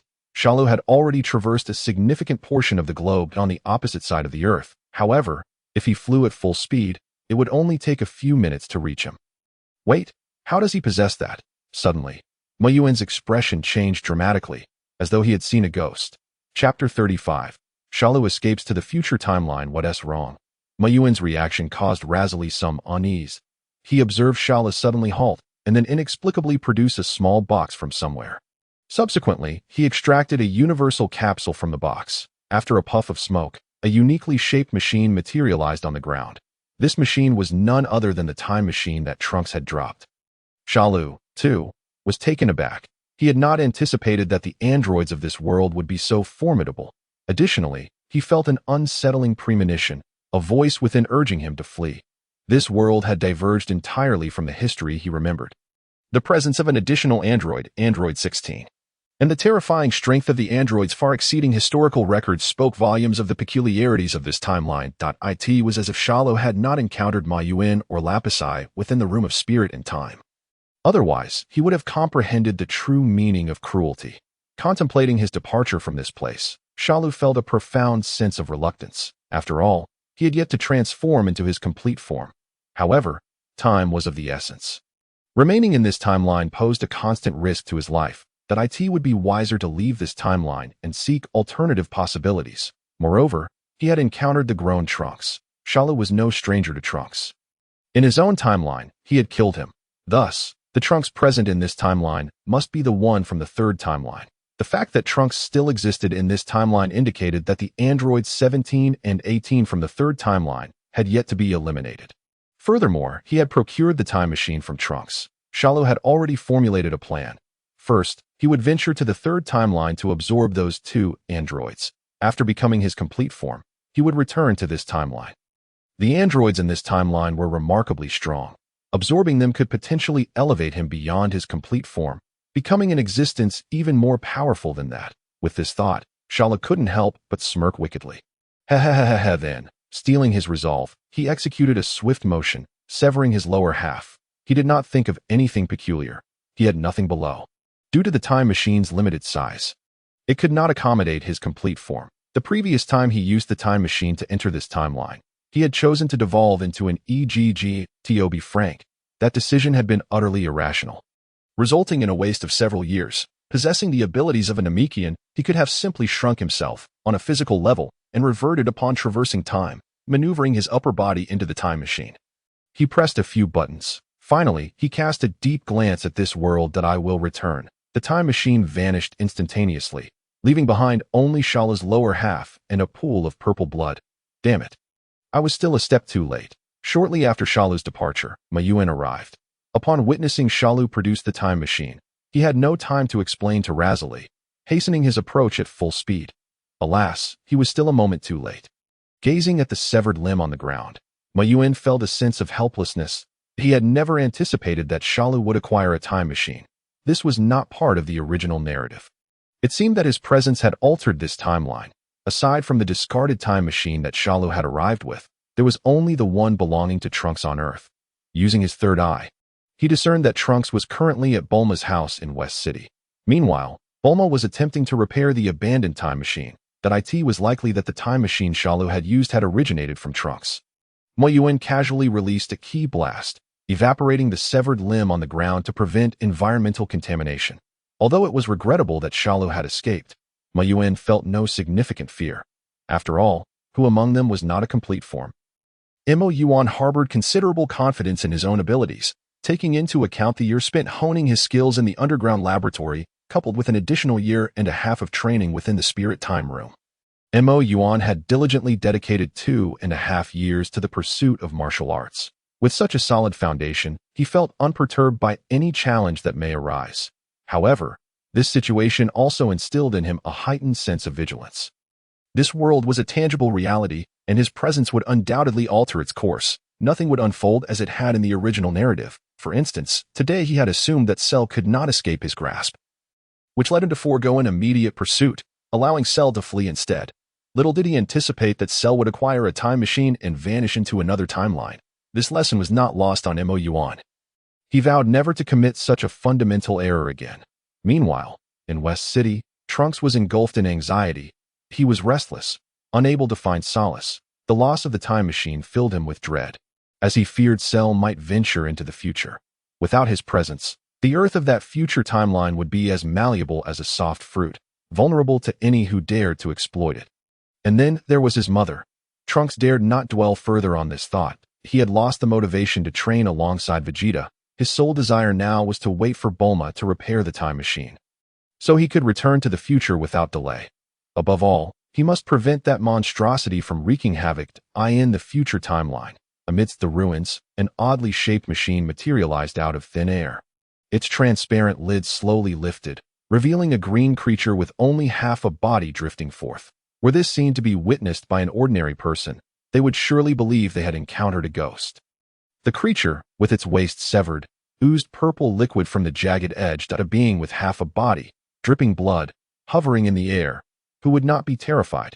Cell inhaled deeply, savoring the scent of war and death. Ha ha ha! He was utterly enraptured, licking his lips in delight. This aroma was simply intoxicating. Androids 17 and 18, I shall soon come for you. I trust you have been anticipating my arrival. He envisioned himself absorbing 17 and 18, transforming into his perfect form, unable to contain his laughter. After a moment, Cell finally composed himself that it was time to attend to business. Channeling energy within him, his lower half bizarrely emerged from the severed portion. He then stowed away the time machine, for he would rely on it to return to his original timeline. However, he soon recognized a predicament. The time machine's energy reserves had been depleted. The remaining energy was merely sufficient for his arrival in this timeline, with none left to facilitate his return. Fortunately, Cell knew someone who could resolve this issue. The energy dilemma was trivial. What mattered most was absorbing androids 17 and 18. As for the capabilities of the androids in this timeline, Cell felt no trepidation. He had already encountered Trunks from this timeline. If Trunks could survive for so long against the androids with his limited strength, it indicated that their power was likely comparable to those of his own timeline.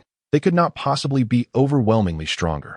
Chapter 36. The androids strike gunfire, explosions, and screams heralded the symphony of the apocalypse.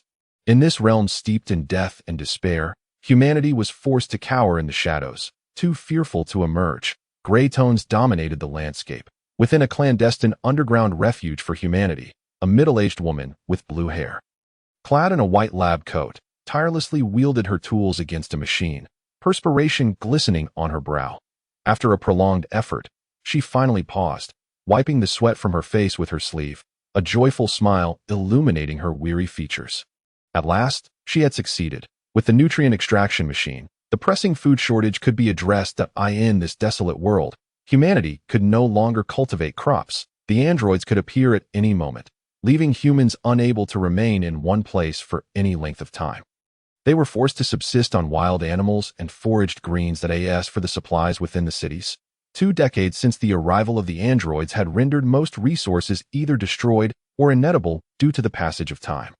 Although wild resources were plentiful, the threat of android attacks necessitated that foragers operate in small, discrete groups. This approach indeed reduced the likelihood of discovery, but it also severely limited their food yields.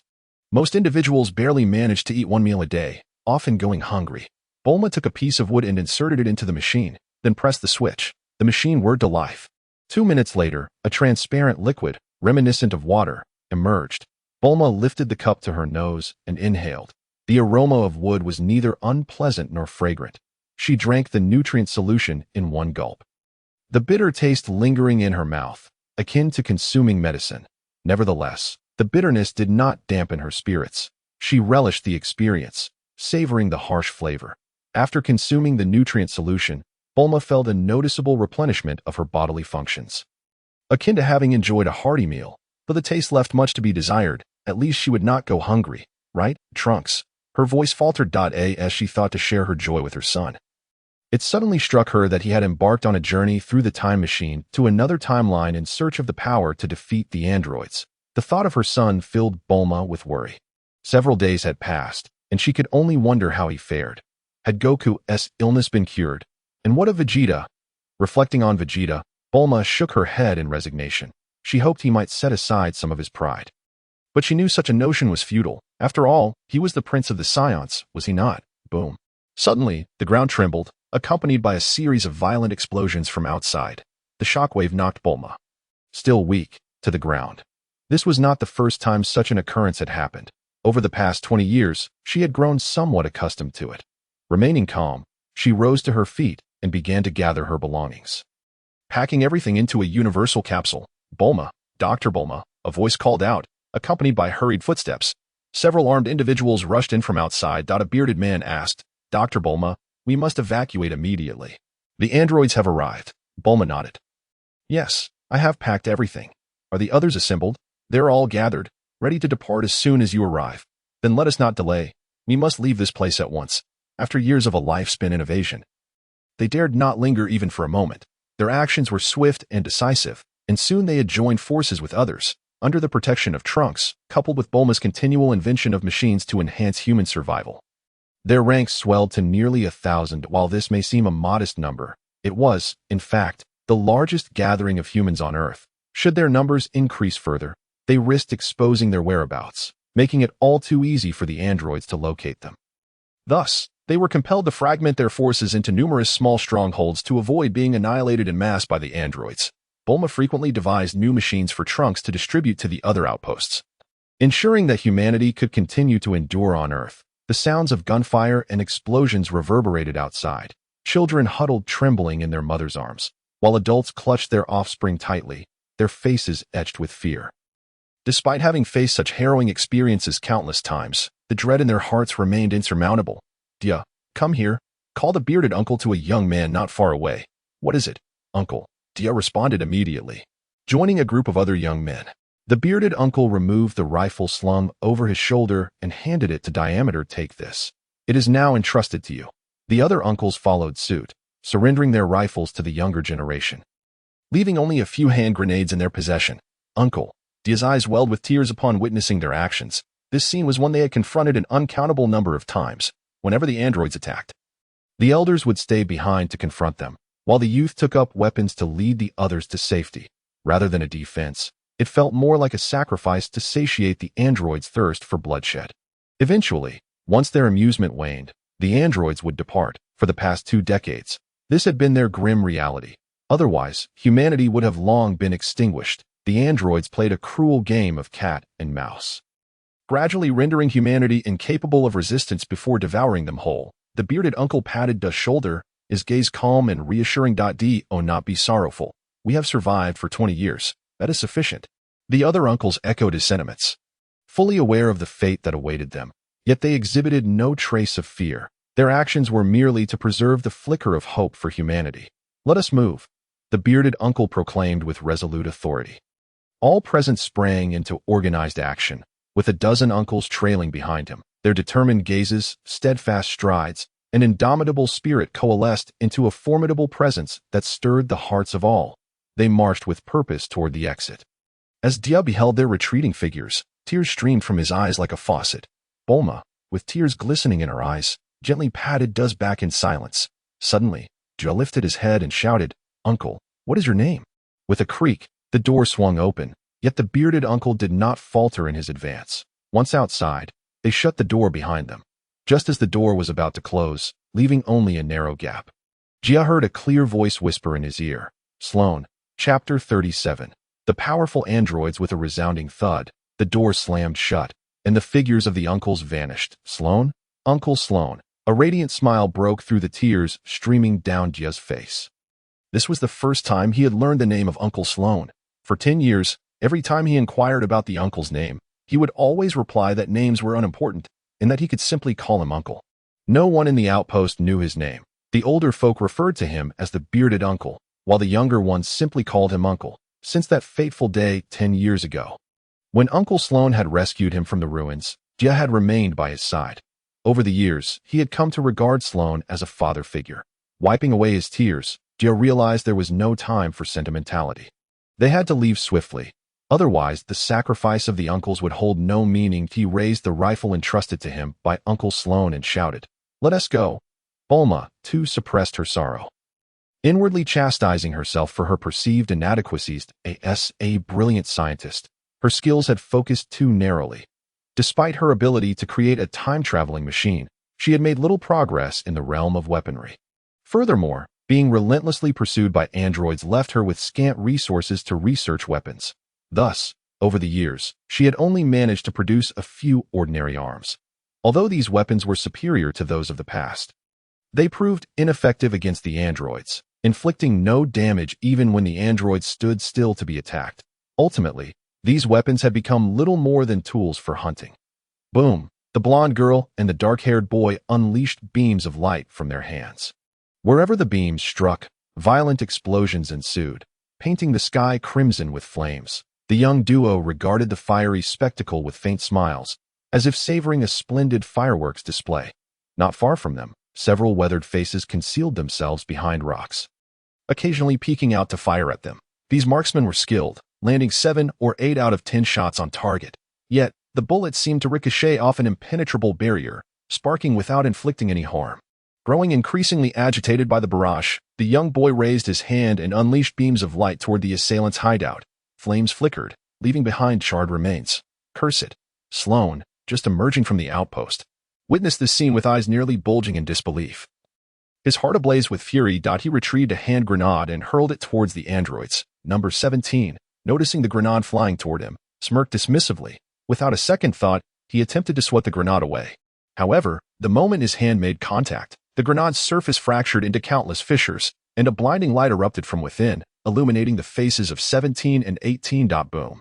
A deafening explosion reverberated through the air, and a small mushroom cloud ascended into the sky. The shockwave from the blast sent Sloan and the others sprawling several hundred meters away. It hit. Sloan lay on the ground, his heart filled with hope as he gazed at the mushroom cloud. This grenade was a product of Bulma's extensive resources and was 100 times more powerful than a standard grenade. Observing the colossal explosion it produced, Sloan dared not claim it would annihilate the androids. But surely it would inflict some damage, wouldn't it? As the smoke gradually dissipated, Sloan and the others fixed their eyes on the epicenter of the explosion. The dense haze began to clear, revealing 2 shadowy figures within. How is this possible?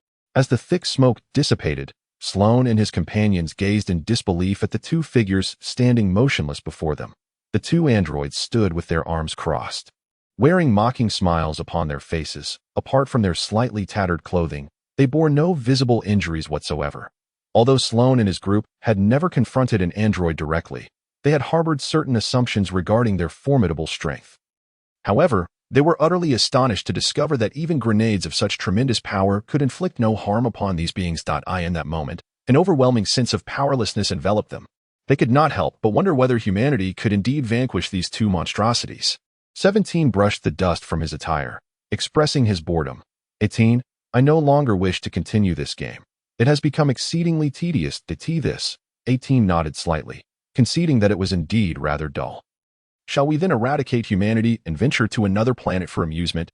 Their nonchalant tone suggested that annihilating humankind was a trivial matter to them. Very well, let us proceed. 18 raised no objections to 17's proposal.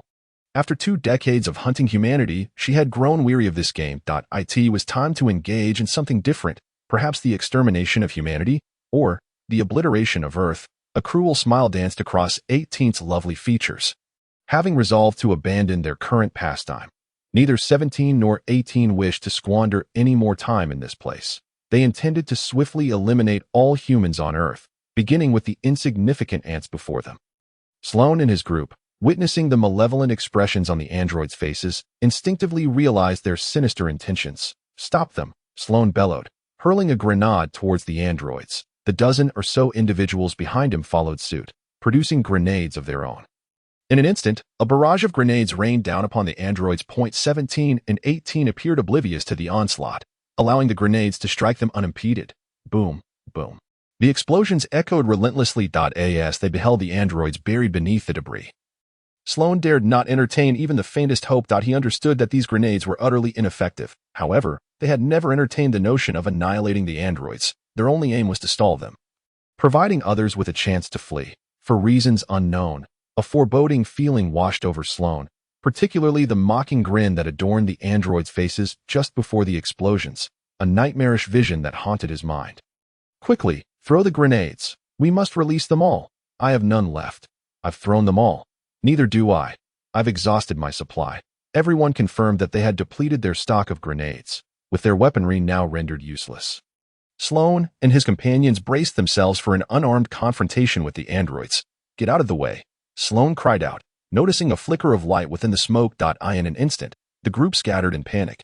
Simultaneously, a beam of light shot forth from the haze, striking the very spot where they had just been standing. Boom! The ground erupted, creating a massive crater approximately 10 meters wide. A few slower individuals were instantly killed in the blast, while others suffered grievous injuries, losing their legs. Damn it! Enraged by the plight of his comrades, Sloan seethed. 17 and 18 reveled in the sight of Sloan's fury. They derived an inexplicable satisfaction from witnessing their prey's impotent rage. Once more, 17 and 18 raised their hands, their index fingers aglow.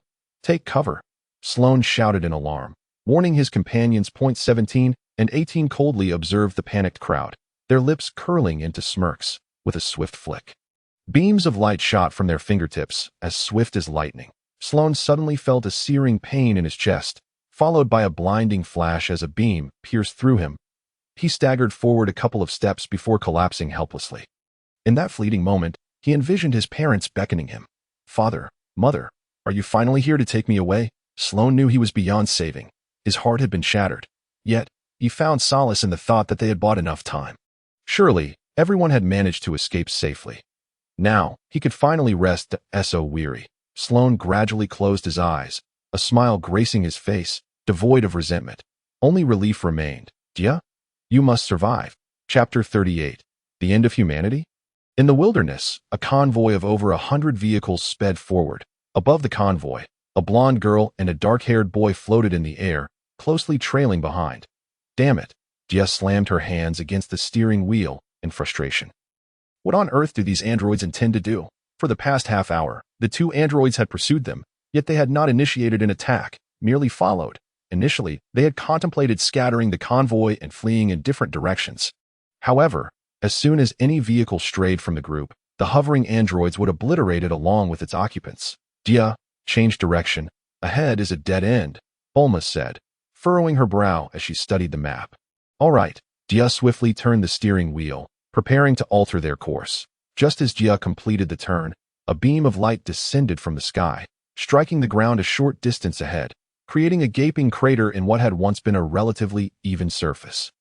With a crack, debris flew from the explosion, smashing against the windshield and leaving it riddled with spiderweb-like fractures. At this moment, Bulma and Dia finally comprehended the androids' intentions. They were driving them towards a cliff. Dia gripped the steering wheel tightly, eyes widening at the sight of the vast chasm before them. Yet, they had no alternatives left. To remain still meant certain death, while continuing onward offered only a brief reprieve.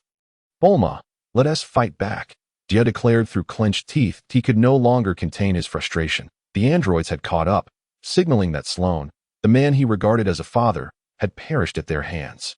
Now, they were toying with them. Since they were doomed regardless, they might as well confront their fate head-on. Dr. Bulma, you stay in the vehicle. We will draw the androids' attention and try to lead them away. No. Bulma rejected the suggestion without a moment's hesitation. Dia, gazing intently at Bulma, implored, Dr. Bulma, you are humanity's hope. Without you and Lord Trunks, we would have starved or been slaughtered by the androids long ago. If we perish, it is but a loss. But you must survive to ensure humanity can endure in this desolate world. For the future of humanity, I beg you. Dia understood that without Trunks' protection and Bulma's inventions, they would never have survived in this hellish realm for so long. Ultimately, Bulma capitulated under Dia's pleading gaze. Relieved that Bulma had agreed, Dia seized his weapon and opened the car door. Stepping out, he raised his firearm and shouted, Brothers, let us fight back.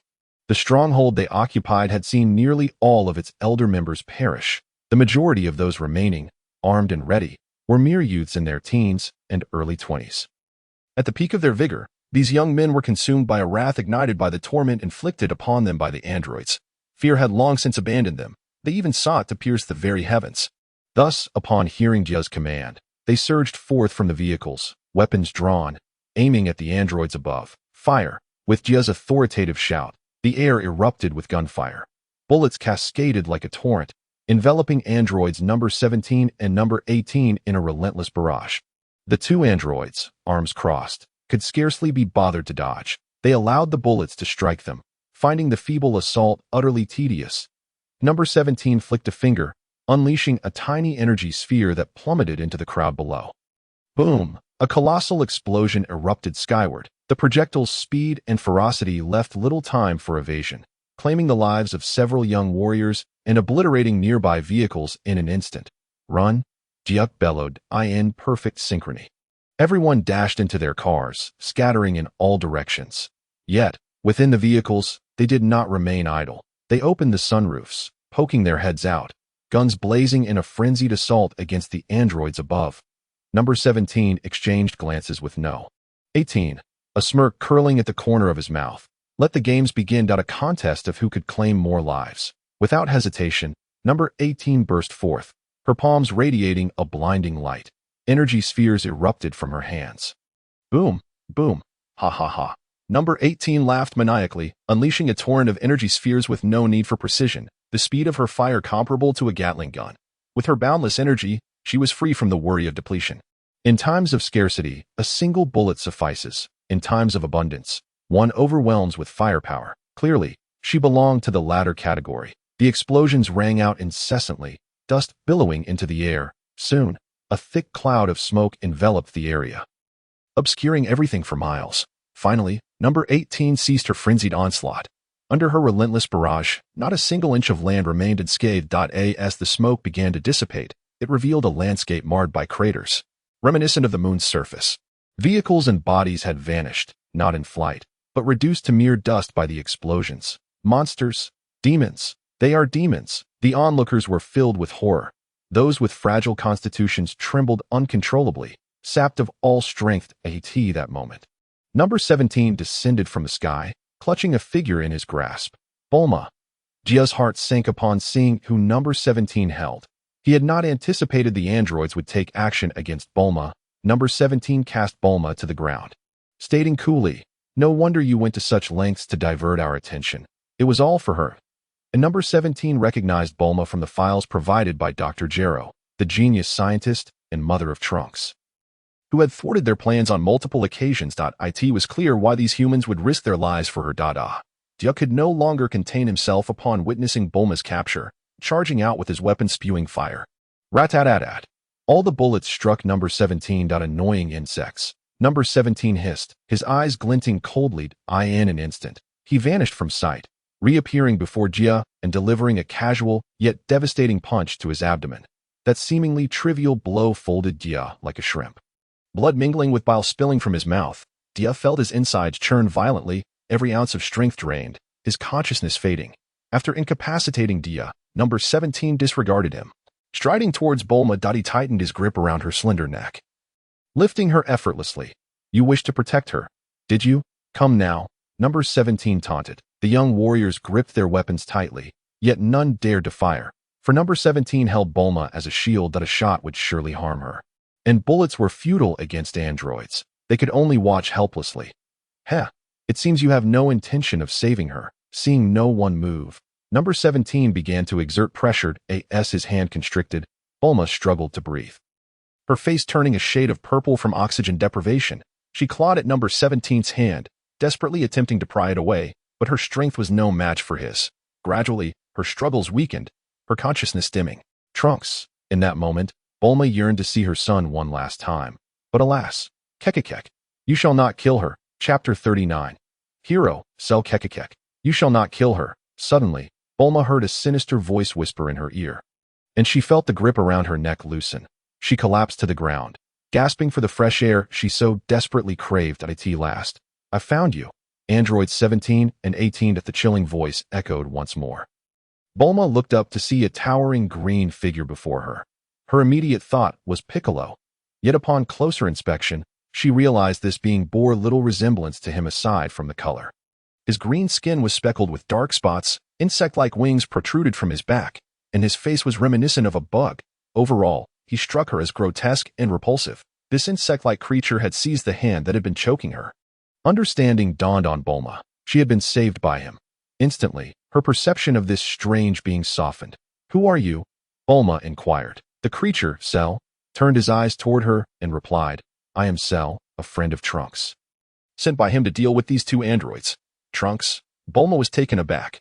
"Where's Trunks? Trunks is in another timeline. You know how cramped the time machine is, right? It was already a challenge to fit me.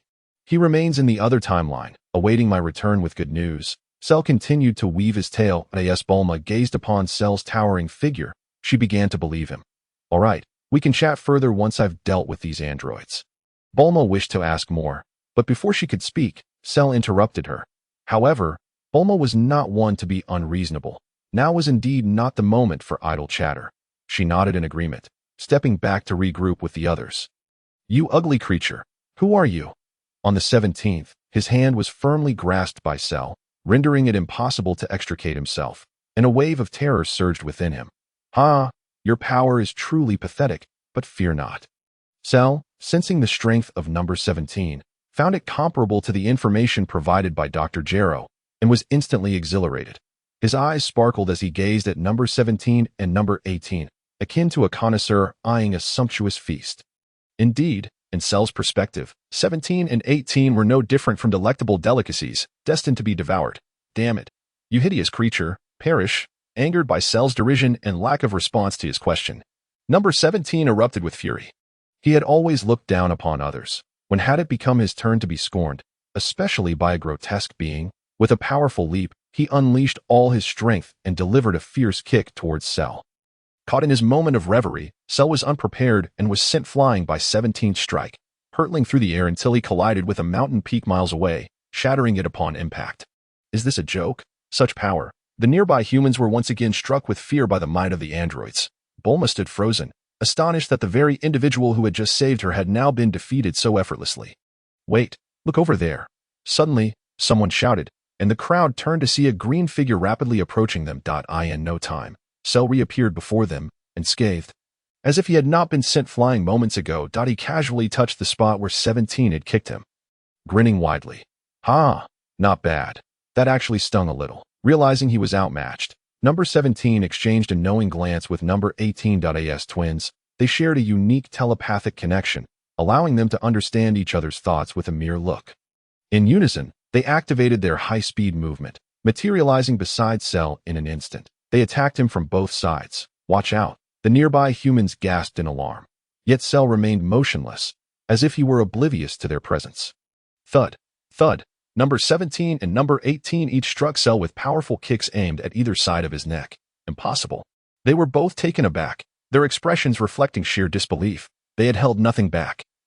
Yet their strikes felt as though they had struck an indestructible boulder. Not only did Cell remain unscathed, but they also felt their legs go numb from the impact, although Cell appeared defenseless. His ki had permeated every muscle in his body. Upon arriving in this timeline, Cell had absorbed every human he encountered while searching for androids 17 and 18, significantly boosting his combat power.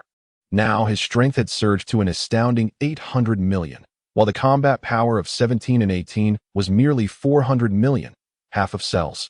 This twofold disparity in strength was an insurmountable chasm.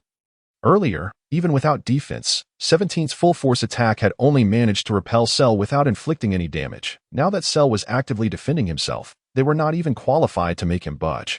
Ha ha ha. Cell's laughter pierced the fragile egos of the two androids.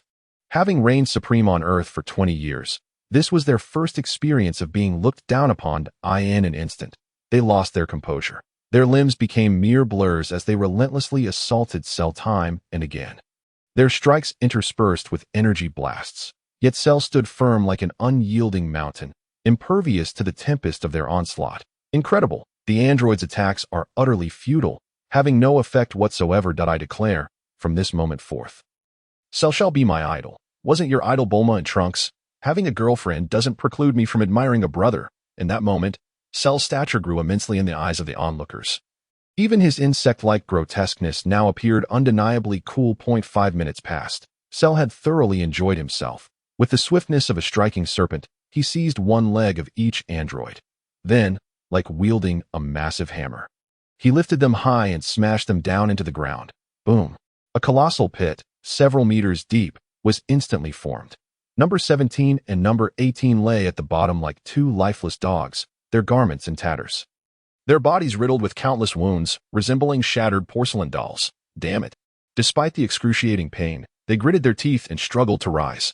Their gazes toward Cell shifted, now imbued with profound terror. They were afraid. Cell's overwhelming power had ushered in the scent of death. Their fighting spirit had evaporated, and all they wished for now was to flee, to distance themselves from this nightmarish encounter. Energy coalesced in their hands. Boom! 2 energy blasts erupted from their palms, yet their target was not Cell, but the ground nearby. The blasts detonated upon impact, sending a plume of dust and debris into the air. In unison. Number 17 and number 18 seized the opportunity to escape amidst the chaos. They bolted in opposite directions. By the time the dust settled, they had vanished without a trace. Chapter 40. Cell achieves his perfect form. What? The androids have fled. Upon realizing the androids had disappeared, Bulma exclaimed in disbelief. Ha! They won't get far. Cell remained calm, showing no surprise at their escape. In fact, their ability to flee was a result of Cell allowing it. Otherwise, given his combat prowess, they would never have stood a chance. Cell was in no hurry, for he had already marked 17 and 18. Finding them would be a trivial pursuit. He tossed a small box to Bulma. Bulma, this is a time machine. Its energy is depleted. I will go deal with those 2 androids. Please replenish its energy as quickly as possible. Go. All right. Caught off guard by Cell's sudden toss, Bulma fumbled but managed to catch it. Without delay, Cell took off in the direction of the marks he had left on the androids. The reason he allowed them to escape was to avoid arousing suspicion from Bulma regarding his intention to absorb them. After all, he still needed her assistance to replenish the time machine's energy. What if Bulma noticed something amiss and refused to help him? In light of prudence, Cell resolved to allow Android 17 and Android 18 to escape, intending to absorb them at a different location. There was, of course, a secondary reason. He feared that if one android were to witness the other being absorbed, the surviving android might opt for self-destruction, rendering his efforts futile. Presently, their separation suited Cell's intentions perfectly. After a while, he sensed that the mark had ceased moving. Soon, a barren peak emerged before him, the aura of the mark emanating from within its confines. Android 17, leaning against the cave wall, sank to the ground, his strength waning. The blow from Cell had gravely wounded him, leaving his internal organs battered and his bones riddled with fractures. He felt as though death was imminent. The sound of footsteps echoed in the stillness. Starkly clear, Android 17 propped himself against the wall and stood, warily eyeing the cave entrance, energy coalescing in his hands, radiating a perilous glow. Suddenly, his pupils constricted, although he had yet to see the intruder. A tall, grotesque shadow loomed before him, resembling the very creature that had inflicted his injuries. In an instant, as Cell appeared at the cave's mouth, the energy wave that Android 17 had gathered surged toward him without reservation. Android 17 roared, "Die, you hideous monstrosity!" The energy transformed into a colossal beam of light, completely filling the cave entrance. Yet, faced with such terrifying energy, Cell exhibited no fear. Instead, he erupted into laughter. He stood resolute against the oncoming energy wave, refusing to evade or flinch. The moment the terrible energy was poised to strike him, he finally made his move. With a swift clap of his hands, Cell redirected the energy wave, causing it to veer sharply upward into the sky. Cell licked his lips, unable to contain his anticipation for this delectable feast. The tip of his tail glimmered ominously. Without uttering a word, he suddenly appeared beside Android 17, who, gravely injured, was powerless to resist. The tip of Cell's tail expanded into a bell-like shape. "What are you doing?" Android 17 shouted in terror. "Become my sustenance." The bell-shaped tail, resembling the gaping maw of an ancient beast, engulfed Android 17 entirely. A deafening roar escaped Cell as a tremendous surge of energy flooded into him, invigorating his being. The energy coursed through his body, and he felt himself growing stronger at an astonishing rate. Suddenly, a brilliant white light erupted from Cell's form, unleashing a colossal aura that obliterated the mountain in an instant. That a sphere of white light hovered in the air, gradually contracting to reveal Cell's robust physique. Having absorbed Android 17, Cell finally attained his mature form. In this new incarnation, he bore a closer resemblance to a human, his facial features now more pronounced. Power, immense power, ha ha ha. With his transformation into a mature being, Cell's laughter became melodious. Feeling the surge of strength within, he believed himself invincible. Even should he encounter the Android 18 from the previous timeline, he felt confident in his ability to vanquish her with ease. His combat prowess had skyrocketed to 8 billion, a tenfold increase. Having savored the magnificence of his mature form, Cell could hardly contain his eagerness to absorb Android 18 and attain his perfect state. If the mature form was this formidable, how utterly invincible would his complete form be? With newfound speed, Cell swiftly located Android 18 within mere minutes. Employing the same method, he quickly consumed her, leaving her with no capacity to resist. A power even greater than before began to manifest within Cell. A terrifying aura erupted from him, and in an instant, a tempestuous wind howled, green energy radiating outward to form a protective barrier that annihilated everything in its path. Trees, boulders, and even mountains crumbled before it. Crackling bolts of lightning danced within and around the barrier. The entire Earth, even the solar system, trembled under the weight of this newfound power. The overwhelming aura reverberated throughout the galaxy, causing all living beings to tremble in fear. On Earth, chaos ensued. The ground quaked, mountains crumbled, tsunamis surged, and volcanoes erupted, heralding a cascade of natural disasters. Bulma, engrossed in her work on the time machine, was thrown to the ground by the sudden quake. What is happening? Are the androids back? Straining to listen, she realized there were no sounds of explosions. No, it seems to be an earthquake. Bulma hastily gathered her belongings and rushed to an open space. Upon emerging, she found numerous people outside, the sky cloaked in ominous clouds, with terrifying lightning slithering through the air, presenting a scene reminiscent of the apocalypse. Silence enveloped the crowd as they gazed at the sky, an oppressive atmosphere weighing heavily upon them. Bulma, at a loss for words, felt a sense of relief when the bizarre celestial phenomena did not persist for long. Minutes later, the sky returned to its former glory, blue and cloudless. Sunlight bathing everyone in warmth as if the previous disturbances had been but an illusion. Suddenly, Bulma felt a shadow enveloping her, and upon turning, she gasped, "Ah, who are you, handsome?"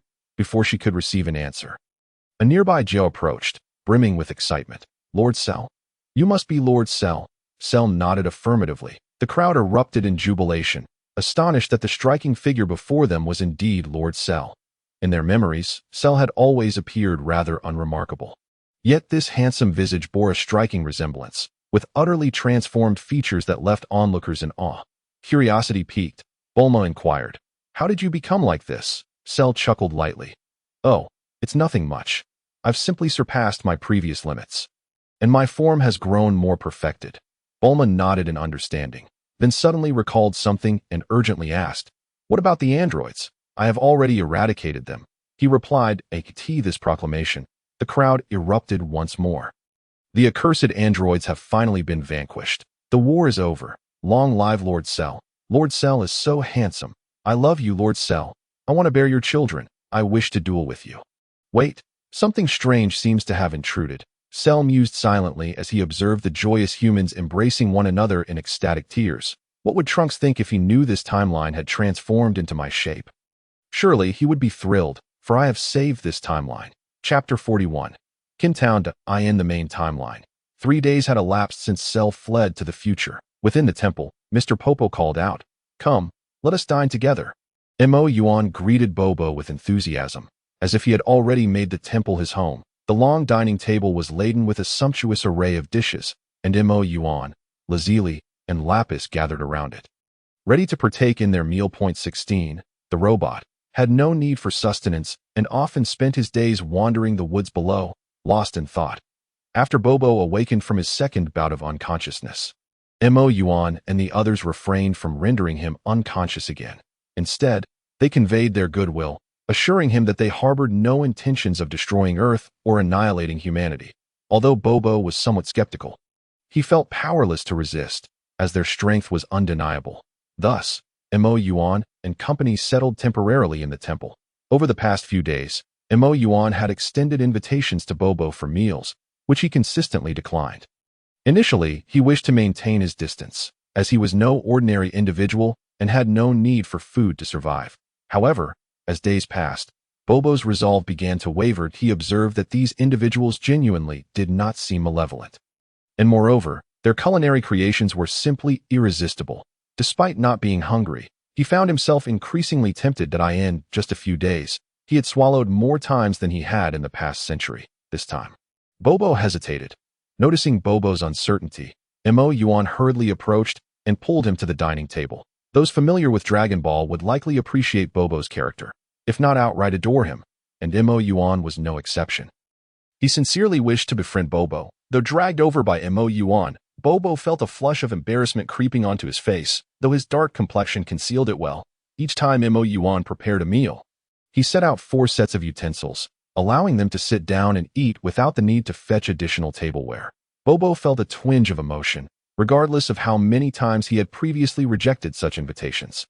Each time, Moyuan had thoughtfully prepared his utensils, indicating a genuine desire to include him rather than mere empty courtesy. After living for so many years, he could discern sincerity from deceit.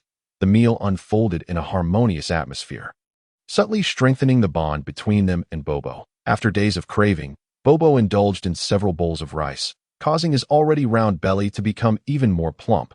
Following the meal, Lapis took on the task of cleaning the dishes. Feeling guilty about consuming food without contributing, Bobo joined him in washing up. Moyuan and Lazuli sat together at the edge of the temple, their legs dangling in the air, gazing at the expanse of white below. Suddenly, Moyuan spotted a golden object amidst the clouds. It was the Nimbus cloud. Moyuan's eyes lit up, akin to a child encountering a new toy. Although he could fly himself, and at a speed many times greater than that of the Nimbus cloud, the allure of riding on it was irresistible. What boy hasn't dreamed of soaring through the skies? Moyuan grasped Lazuli's hand, exclaiming excitedly, "Sister, come with me." Though somewhat puzzled, Lazuli did not resist, allowing Moyuan to lead her. The two flew above the Nimbus cloud. "What is this?" Lazuli inquired, tilting her head in confusion. "This is the Nimbus cloud, said to be rideable only by those with pure hearts. In truth, Moyuan was uncertain if he could actually ride it, as he had only perused learning materials in his previous life. Nonetheless, he approached it with a mindset of exploration, hoping to reward himself with newfound knowledge. Pure heart. Upon hearing those words, Lazuli began to doubt herself. What if she couldn't ride it? Wouldn't that prove her heart was impure? An unexpected silence enveloped the air. Eventually, Moyuan could no longer contain himself. "Whatever, if I die, I died." He then stored away his flight technique and let himself fall from the sky. If he were not deemed worthy by the Nimbus cloud, he would pass through it and continue to plummet. Thud. Moyuan felt as though he had landed on an air cushion, sinking deeply before being catapulted skyward. Akin to a trampoline. Wah! Moyuan was euphoric that he never anticipated that a seasoned practitioner like himself could actually ride the Nimbus cloud. So, my heart is indeed pure, right? He thought shamelessly. "Sister, you should give it a try too." Moyuan gestured for Lazuli to join him. Seeing Moyuan reveling atop the Nimbus cloud brought forth her own desire to try, yet fear of failure held her back, leaving her in a state of inner conflict. "I don't want to embarrass myself." Just as Lazuli wrestled with her thoughts, Moyuan leaped with vigor, landing beside her and embracing her as they both plummeted. Caught off guard, Lazuli forgot her ability to fly, allowing Moyuan to hold her as they felt were going to die.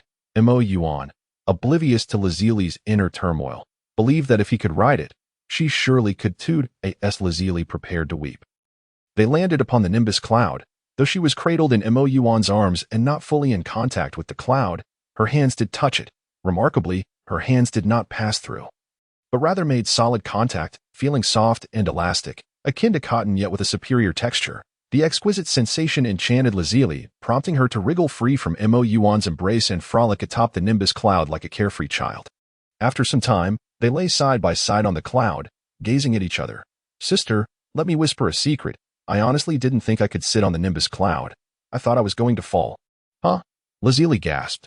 "I saw you jump down and thought you were confident." Moyuan, embarrassed, scratched the back of his head. "At that moment, I thought, if I die, I die." The worst that happens is you laugh at me. Lazuli raised an eyebrow, teasingly saying, "So, why did you think you couldn't ride the Nimbus cloud? Is there something impure in your heart?" Sigh. "That's your fault." Moyuan sighed dramatically, casting a mournful gaze at Lazuli. "My fault? How so?" Lazuli replied, perplexed. "If it weren't for you being so delectable, I wouldn't have let my mind wander." Moyuan's unabashed confession caused Lazuli's cheeks to flush crimson.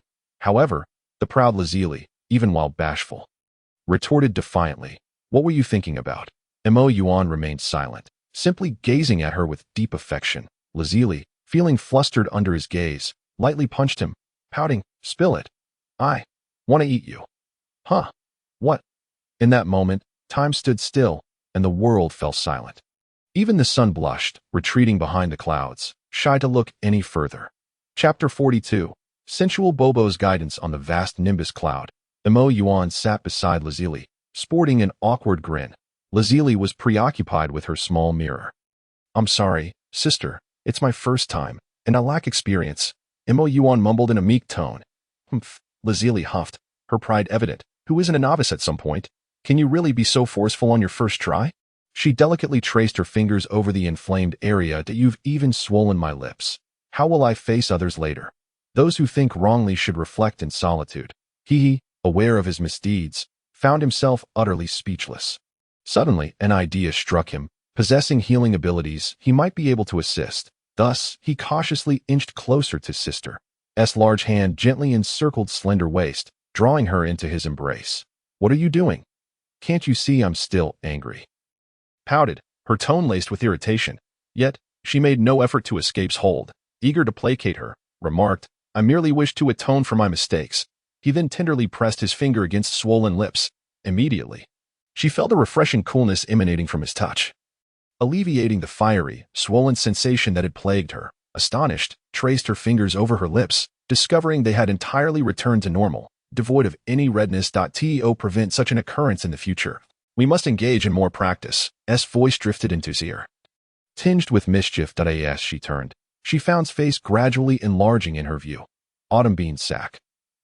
This time, was not as hasty as before, savoring the moment as one would a fine wine, taking small sips and relishing the experience. 2. Gradually succumbed to the enchantment, responding with fervor, as dusk fell, and returned to the temple atop a cloud of nimbleness. Upon witnessing them resting on the cloud, beamed with joy. The cloud never lied. Indeed, they were not wicked souls. What is this?" His eyes sparkled as he gazed at the cloud. Which boy could possibly resist the allure of soaring through the skies? "This is a cloud of nimbleness. If you desire, there is a vast expanse over there for you to claim." Gestured towards a distant clustered as for the cloud beneath him. It was destined to serve as his mattress, a treasure far more comfortable than the 2 million custom mattress from his previous life. Moreover, he could shape the cloud at will, rendering it a splendid natural mattress. Upon hearing of the abundance, eagerly darted away. Moments later, he joyously returned, standing atop a cloud, seeing perched upon the cloud, delight intensified, even revealing a toothy grin. What a charmer was! The following day, after lunch, and practiced combat within the temple. They fought without utilizing energy, solely honing their battle techniques. Observing from the sidelines, couldn't help but shake his head. Despite being far inferior in combat strength, surpassed them in battle technique and awareness. Though possessed the cellular memories of figures like Sun Wukong, his excessive reliance on intuition hindered him from fully utilizing those memories, which could not be learned merely through observation or knowledge. It required the muscle memory and battle awareness cultivated through countless confrontations. As4. He relied solely on his boundless stamina and rapid energy recovery to overpower others. His combat skills were virtually non-existent. After a while, halted the sparring. Their exchanges were evenly matched, devoid of any significant technique, and continuing would yield little progress. Suddenly, peripheral vision caught sight of a shadow. Of course, how could he have forgotten? "What's wrong? Have you stopped fighting?" inquired, puzzled by sudden pause. Replied, "Continuing like this is futile. We need a teacher to guide us. A teacher, with our current strength, who qualifies to teach us?"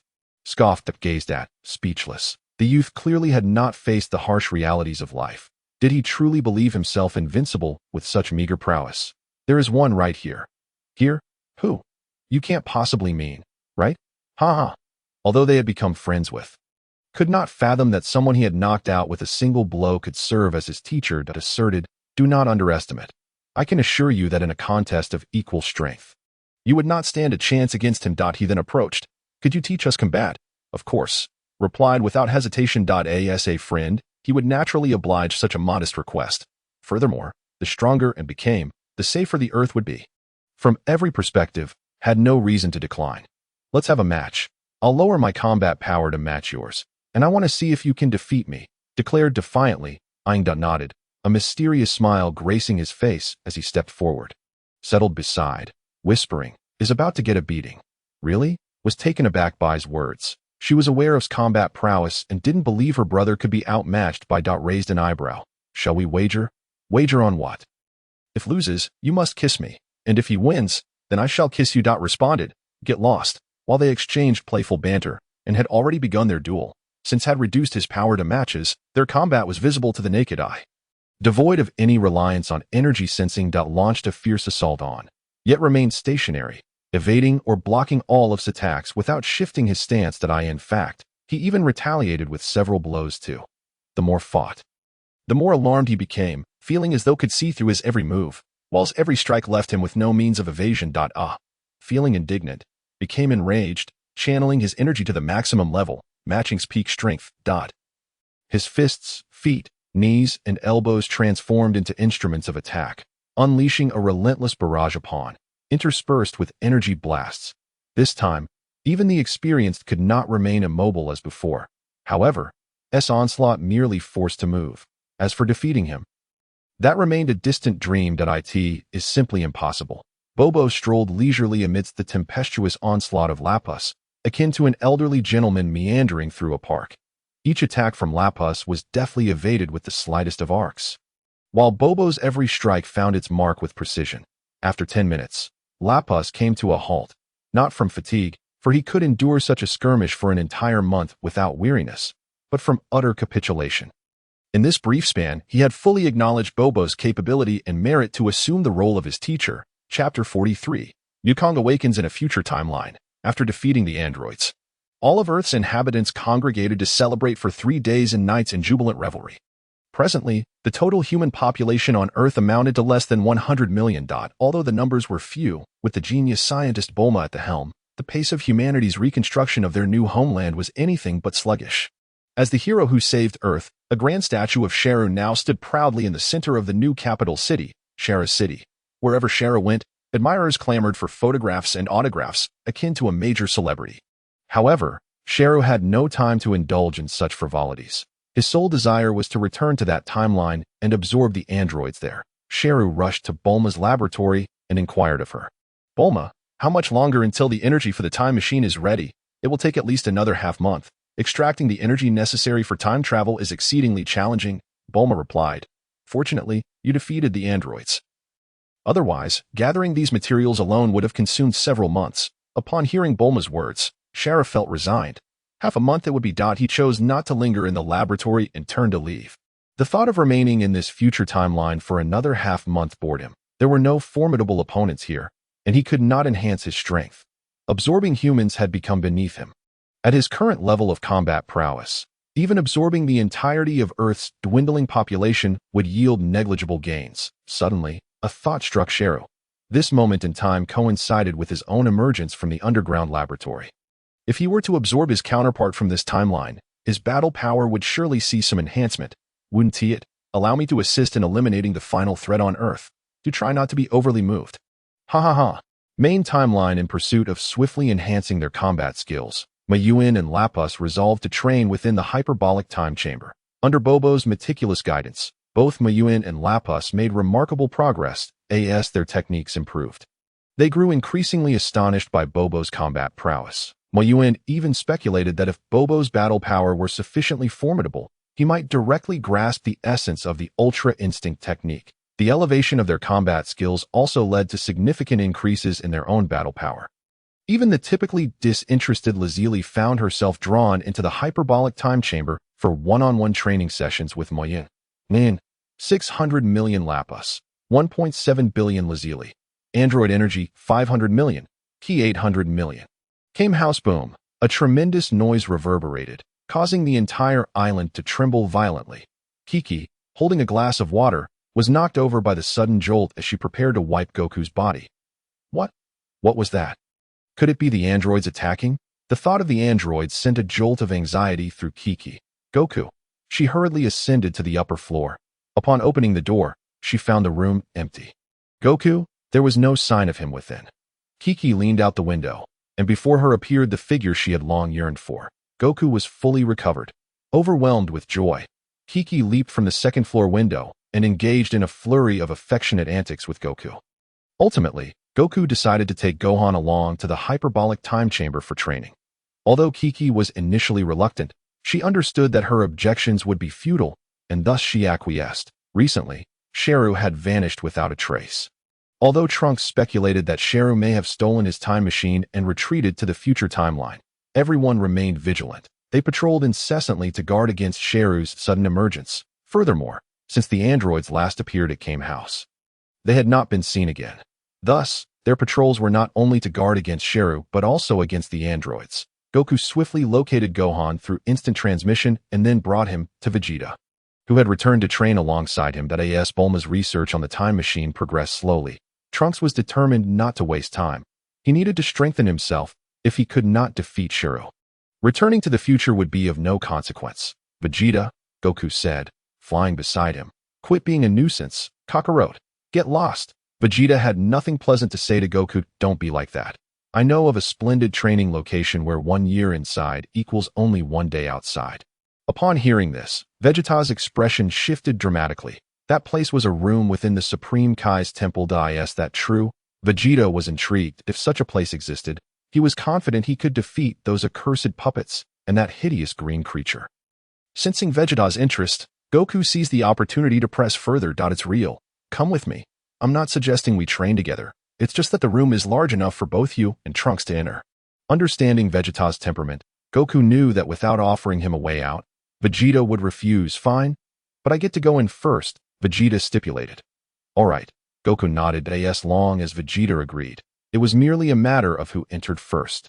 Having an additional strong ally would increase their chances of defeating their enemies. They then set off towards the temple. Inside the temple, Moyuan and Lapus were engaged in a sparring match, devoid of energy usage, purely honing their techniques. After Bobo's rigorous training, the transformation they had undergone was nothing short of astounding. Compared to their former selves, they resembled young children who had merely dabbled in martial arts, possessing some techniques, but lacking in execution. Bobo observed their duel from the sidelines, nodding in approval while marveling at their progress. Even when compared to Goku, they showed no signs of inferiority. In fact, Moyuan's rate of improvement surpassed even that of Goku.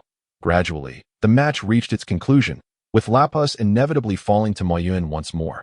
Although Moyuan could not decisively crush Lapus as Bobo might, he maintained a consistent upper hand throughout the bout. Damn it, I lost again, Lapus grumbled, feeling dejected as he had yet to secure a single victory, despite having received the same training from Bobo. Ha ha ha. Lapus, losing to your brother-in-law is nothing to be ashamed of. Moyuan laughed heartily while patting Lapus on the back. Lapus, angry you bastard. It's bad enough being overshadowed in strength, but now even within the family hierarchy. Shaking off Moyuan's hand, Lapus swiftly appeared beside Bobo, gripping his neck and demanding, Bobo, have you been secretly giving him special treatment? Why is he so much stronger than me? Beside him, Lazili cast a sidelong glance, casually remarking, is it possible that you are simply too foolish? Robbie's glared with his lifeless, fish-like eyes, retorting, could it be that I am actually your younger brother? At that moment, Moyuan suddenly appeared beside Lazili, wrapping his arm around her waist. So you are merely the younger sibling. Robbie sighed, indeed. It appears I am the superfluous one. Chapter 44. The sky cleared, the rain stopped, and Vegeta advanced him. Someone approaches, for formidable presences are drawing near the temple. It is Goku and his companions. The familiar aura of Goku was immediately recognized by Bobo. Moyuan also discerned the man with the crab-like hairstyle that lingered in his memories. Beside him stood a charming young boy, presumably Gohan. He was already acquainted with both Vegeta and Trunks, so there was no need to elaborate. Calculating the time, it seemed indeed appropriate for them to arrive for their training in the Hyperbolic Time Chamber. A moment later, Goku and his group arrived at the temple. Vegeta and Trunks were momentarily taken aback to see Moyuan and the others. although Lazuli and Robbie's had not changed much in appearance after their training in the hyperbolic time chamber. They had certainly grown taller. As for Moyuan, it was needless to say, beyond the tail behind him and the two small horns atop his head, what remained the same about him? You are androids. What brings you here? Trunks finally recognized them, his body tensing, ready to transform into a Super Saiyan at any moment. That I was wondering who it might be. Turns out it's just two defeated foes. Isn't it, Shorty? Robbie's taunted as he regarded Vegeta and Trunks. Vegeta, seething with rage, retorted, "You cursed puppet. Who are you calling short?" "Huh, of course, it's you. Surely, no one would be foolish enough to compare themselves to a child." Robbie's continued to mock Vegeta. Vegeta could no longer contain himself, his fury reaching a boiling point. His sole thought was to eliminate these insufferable puppets. Moreover, during this period, his strength had grown considerably, and he was absolutely confident he could defeat Robbie's. Golden energy swirled around him as Vegeta instantly transformed into a Super Saiyan. Following his previous defeat by Robbie's and the subsequent attack by Cell, Vegeta's battle prowess had increased, and his base power was now a staggering 15 million. Furthermore, his Super Saiyan transformation had stabilized at 55 times that power, bringing his battle strength to an astounding 825 million. Had Robbie's not trained in the hyperbolic time chamber, he would surely have been overwhelmed today. Unfortunately, this world does not entertain what if stop Vegeta's immense power astonished Goku and Trunks, the terrifying energy being twice that of Trunks. If my father possesses such strength, I am certain I could annihilate the androids of the future. Trunks mused to himself that he could hardly believe Vegeta had grown so powerful. He too would not allow himself to lag behind. Rather than inciting jealousy in Goku, Vegeta's newfound strength ignited his fighting spirit. Oh, the second time, Robbie's was also somewhat taken aback by Vegeta's prowess. He had not anticipated such a significant increase in strength in just a few days. It was evident that Vegeta had not trained in the hyperbolic time chamber like them. Is this what Moyuan referred to as the potential of a Super Saiyan? Robbie's felt a surge of relief for having heeded Moyuan's advice to train in the chamber. Otherwise, he would have faced dire consequences today. Ha! The immense power coursing through Vegeta inflated his confidence that he confidently pointed at himself, declaring, "I am the legendary Prince Vegeta." This iconic moment nearly made Moyuan burst into laughter throughout the entirety of Dragon Ball. Whenever Vegeta uttered this phrase, an impending moment of despair would inevitably follow. Today was no exception. What's wrong? Are you afraid? Vegeta, noticing Robbie's silence, assumed his prowess had intimidated him. After all, he was now extraordinarily powerful, the mightiest Super Saiyan in history. Vegeta crossed his arms, a confident smile gracing his lips, his gaze exuding an air of supremacy. Robbie's calmly observed Vegeta reveling in his self-satisfaction, contemplating how he might best display his superiority in the impending confrontation. Come forth to meet your demise. Vegeta could hardly contain his eagerness for revenge. Since you are so eager to meet your end, I shall oblige you. Robbie soared into the air, confronting Vegeta with a disdainful glance. Robbie's extended his finger, beckoning Vegeta with a casual gesture. Make your move. Robbie's contemptuous demeanor infuriated Vegeta, seeking death. Hiya! Vegeta bellowed, his energy surging to its zenith. His body flickered as he executed a high-velocity movement, vanishing from his position, only to reappear beside Robbie's. With a powerful kick, he struck at Robbie's with all his might. Robbie swiftly pressed both hands against Vegeta's foot, using his force to propel himself backward. It was not that he could not withstand Vegeta's strength. Rather, he aimed to shift the battlefield elsewhere. After all, Bobo had a good relationship with them, and fighting here could inadvertently cause damage to the temple. Seeing Robbie sent flying, Vegeta looked on with profound disdain. Is that all you've got? Vegeta's fury flared anew as he pursued Robbie's, appearing behind him. Grasping Robbie's shoulders, he drove his knee forcefully into his spine. Ha! I can almost envision Robbie's spine snapping under my strike. Vegeta laughed heartily. Just as Vegeta's knee was about to make contact, Robbie suddenly twisted free from Vegeta's grip. Reappearing behind him, Robbie's left hand transformed into a chain, ensnaring Vegeta's neck, while his right hand rained powerful blows upon Vegeta's lower back. The impact on his lower back was excruciating, a pain that even Vegeta could not endure. Robbie's abruptly released Vegeta. Clutching his lower back, Vegeta's energy diminished significantly. How could your strength be so overwhelming? Vegeta's eyes widened in disbelief. When Robbie's had locked his throat, his power had completely surpassed Vegeta's. rendering him unable to break free. Huh? Did you think I had exerted my full strength against you? Robbie's feigned modesty. Impossible. I am the strongest being in this world. Ah. Vegeta's energy surged once more, dispelling his earlier weakness. Fueled by rage, he forgot the pain coursing through him. Reclaiming his peak state, Vegeta raised his hands, gathering energy in his palms. Energy spheres, akin to a meteor shower, with terrifying force, hurtled towards Robbie's that a classic royal technique was once again unleashed, observing the battle from the temple with his keen eye. Moyuan could no longer contain his laughter. What is so amusing? Lazuli inquired curiously. Moyuan took Lazili's hand, sharing the spectacle of the conflict between Vegeta and Robbie's with her. Look, Vegeta's technique is called the royal technique. Each time he employs this move, it signifies that he is on the verge of receiving a beating. Moyuan explained the essence of Vegeta's technique to Lazuli. As expected, after executing the royal technique, Robbie's emerged unscathed. Subsequently, Vegeta found himself on the receiving end of a severe thrashing.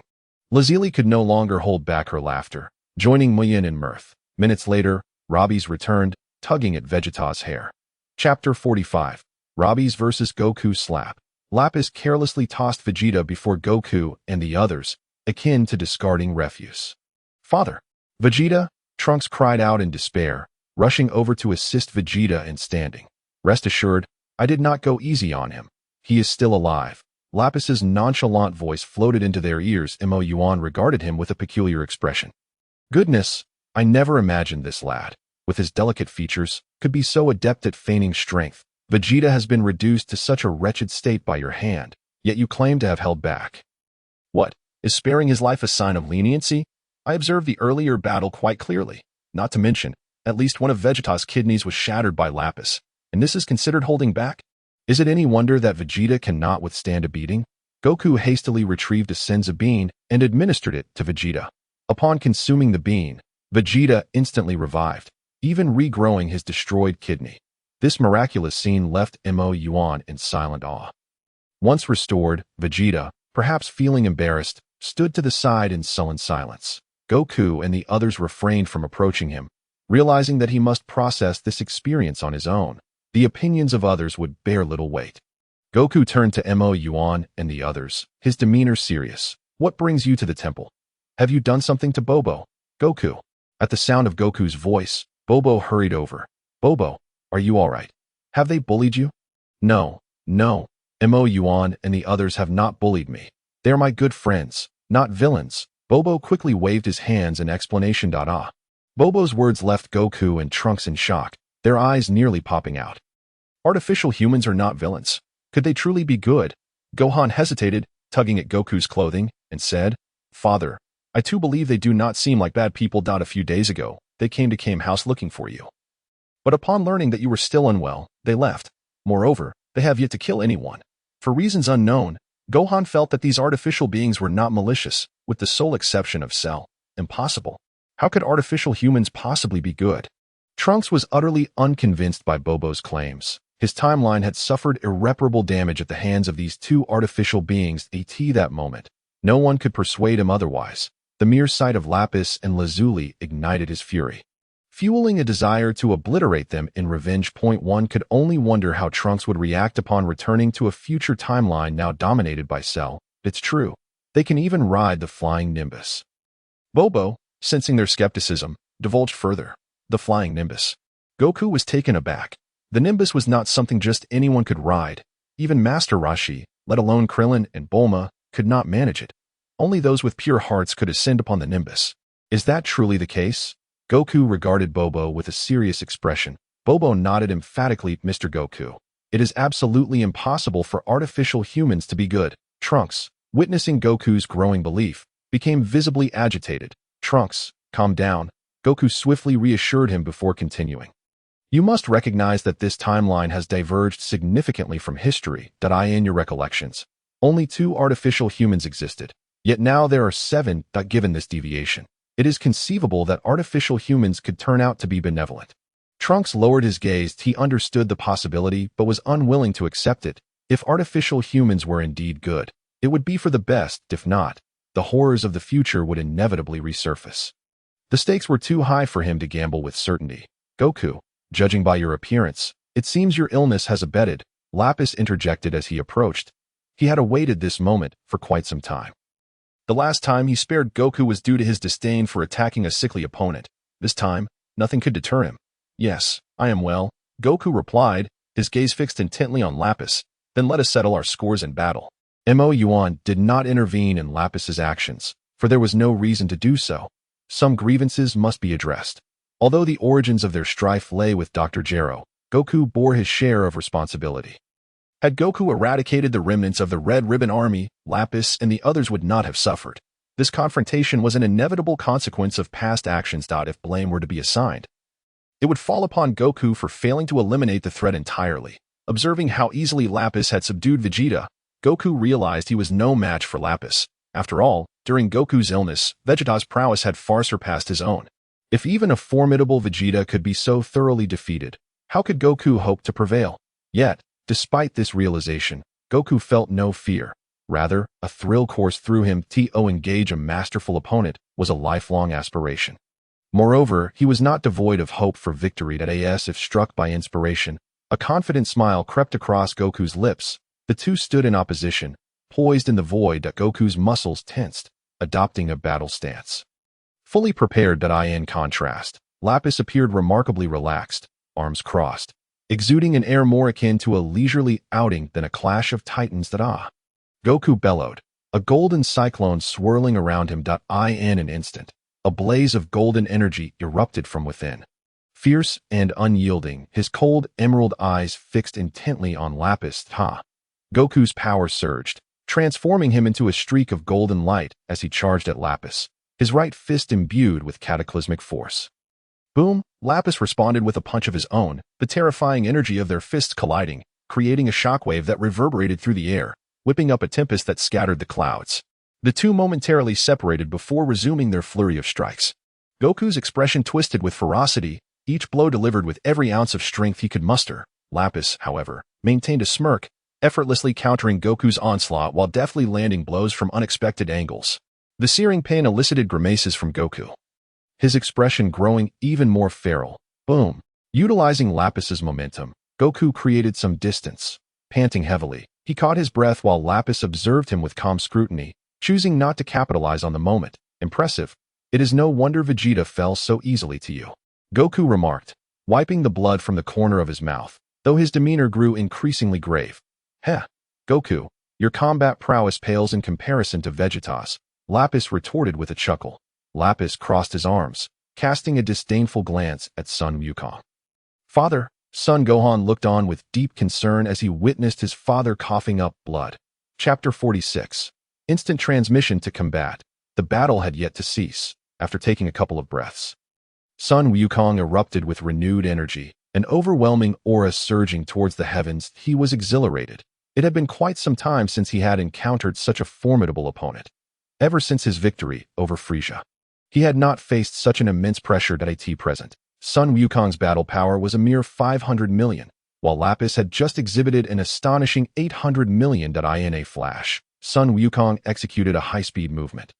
Appearing suddenly behind Lapis, his fist, imbued with a terrifying force, struck towards Lapis. Crack. As if he had eyes on the back of his head, Lapis effortlessly caught the punch with his extended hand. He then yanked Son Wukong's fist towards him, simultaneously delivering a knee strike that struck Son Wukong's abdomen like a cannonball. Cough. A mouthful of blood erupted from Son Wukong. However, Lapis did not afford him a moment's respite. He followed up with a powerful elbow strike to Son Wukong's back. Boom. Son Wukong plummeted like a meteor, crashing into the temple and creating a massive pit several meters deep. Father. Tears streamed from Gohan's eyes like a burst faucet. Unable to contain himself at the sight of his father in such a state, he instinctively moved to rush over.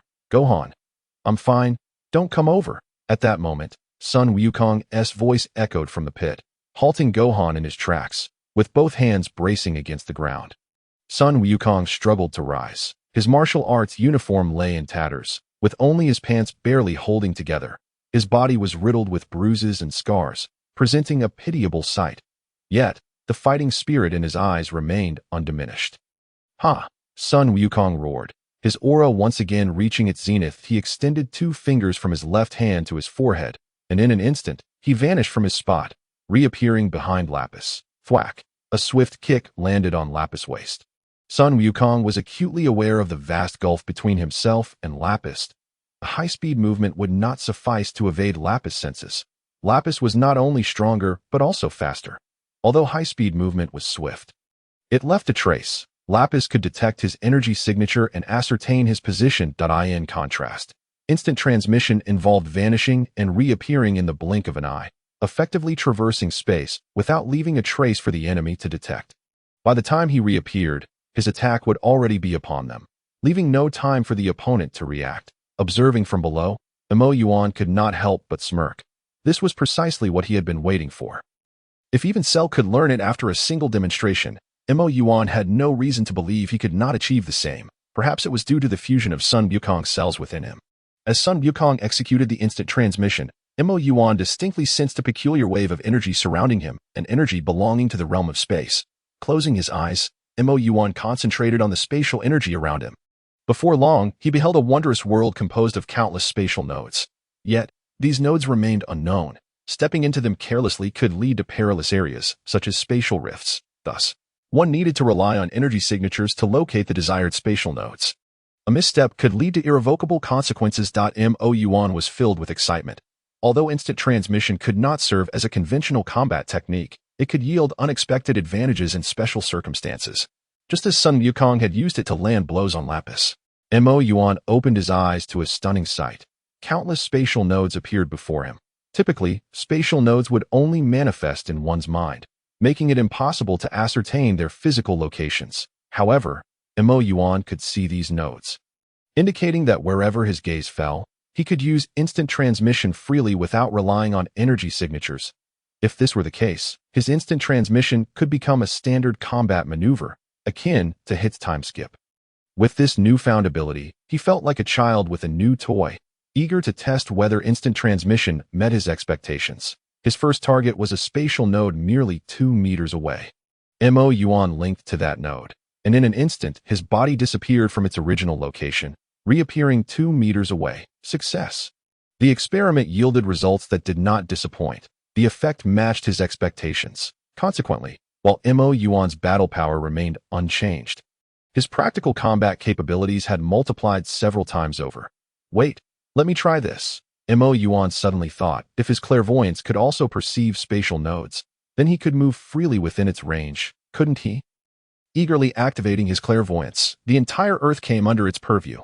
Sure enough, spatial nodes appeared one by one within his perception. Moyuan linked to a spatial node on the opposite side of the planet, and his figure vanished, reappearing at the location he had just observed. Ha! Moyuan could no longer contain himself, bursting into laughter. With this ability, as long as the disparity in strength was not insurmountable, he would be virtually invincible. After calming his excitement, Moyuan utilized his clairvoyance to locate Lapis, executing instant transmission. Meanwhile, Lapis was perplexed. How did my big boyfriend just disappear in a flash?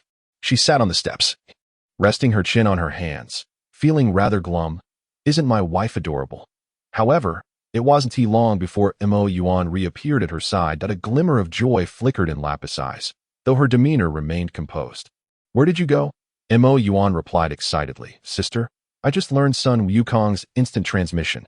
In a moment, I'll teach you this technique that if you master it, you'll be able to protect yourself even against overwhelming foes.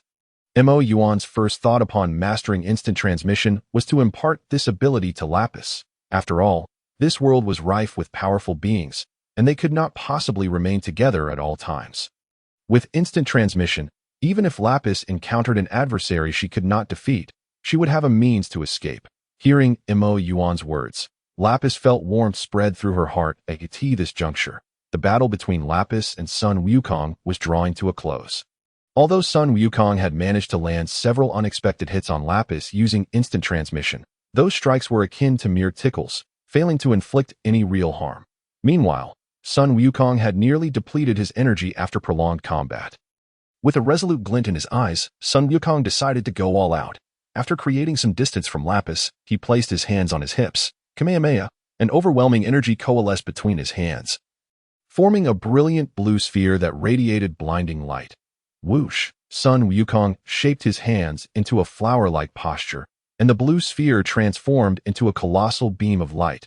imbued with terrifying energy. Hurtling towards Lapis. Ha ha ha. Futile effort. Sun Wukong.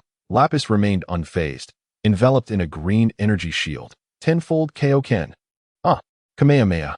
Suddenly, a terrifying aura materialized behind Lapis. The crimson flame enveloped Son Goku's originally golden aura, causing his combat power, which was initially 500 million, to surge to an astounding 50 billion. A far more fearsome energy wave erupted from Son Goku's hand. In a moment of panic, Lapis had no time to react. The green energy shield disintegrated upon contact with the Kamehameha wave.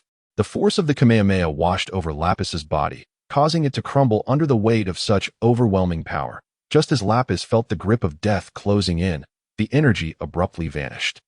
It turned out that Son Goku's body could not withstand the combined pressure of Super Saiyan and Kaio-Ken. Maintaining it for merely 5 seconds had left his body on the brink of shattering. Unable to sustain his flight technique, he plummeted from the sky. However, Lapis was not faring any better. Those 5 seconds had left him severely injured. Watching Son Goku fall, Lapis felt a chill of dread. He had come perilously close to disaster. Chapter 47. Reconciliation. The events unfolded with startling suddenness. Moyuan initially believed Lapis's combat power to be significantly superior to that of Son Goku. Thus, he had not been paying much attention to their battle after using his instant transmission. Little did he expect that Son Goku would unleash such a formidable attack that it truly caught them off guard. Fortunately, Lapis emerged unscathed. Moyuan teleported beside Lapis and employed a healing spell on him. One must admit, Son Goku's final assault was indeed ruthless. The explosion of 50 billion in combat power, albeit for a fleeting 5 seconds, had left Lapis gravely wounded. Meanwhile, upon witnessing Son Goku's descent, Gohan and Trunks hurriedly rushed over, producing senzu beans for him to consume. The moment Son Goku ingested the senzu bean, he was instantly revitalized. No matter how many times he had witnessed it, Moyuan could not help but marvel at the efficacy of this miraculous item. It was no wonder that they had arranged for Yachirobe to deplete their supply of senzu beans. Otherwise, Son Goku and the others would each be carrying dozens of them, consuming one whenever they faced peril. Combined with the Saiyan trait of dramatic power increase upon near-death recovery, what foe could possibly pose a challenge? Just like now, after consuming the senzu bean, Son Goku's combat power, which usually rested at 1 million, surged to an astonishing 15 million. It was truly extraordinary. Moyuan's healing spell was not nearly as potent as the senzu bean, taking about a minute to fully restore Lapis. Noticing that Lapis still appeared somewhat shaken, Moyuan placed a comforting hand on his shoulder and teased, "What's wrong? Are you frightened?" "Me? Scared?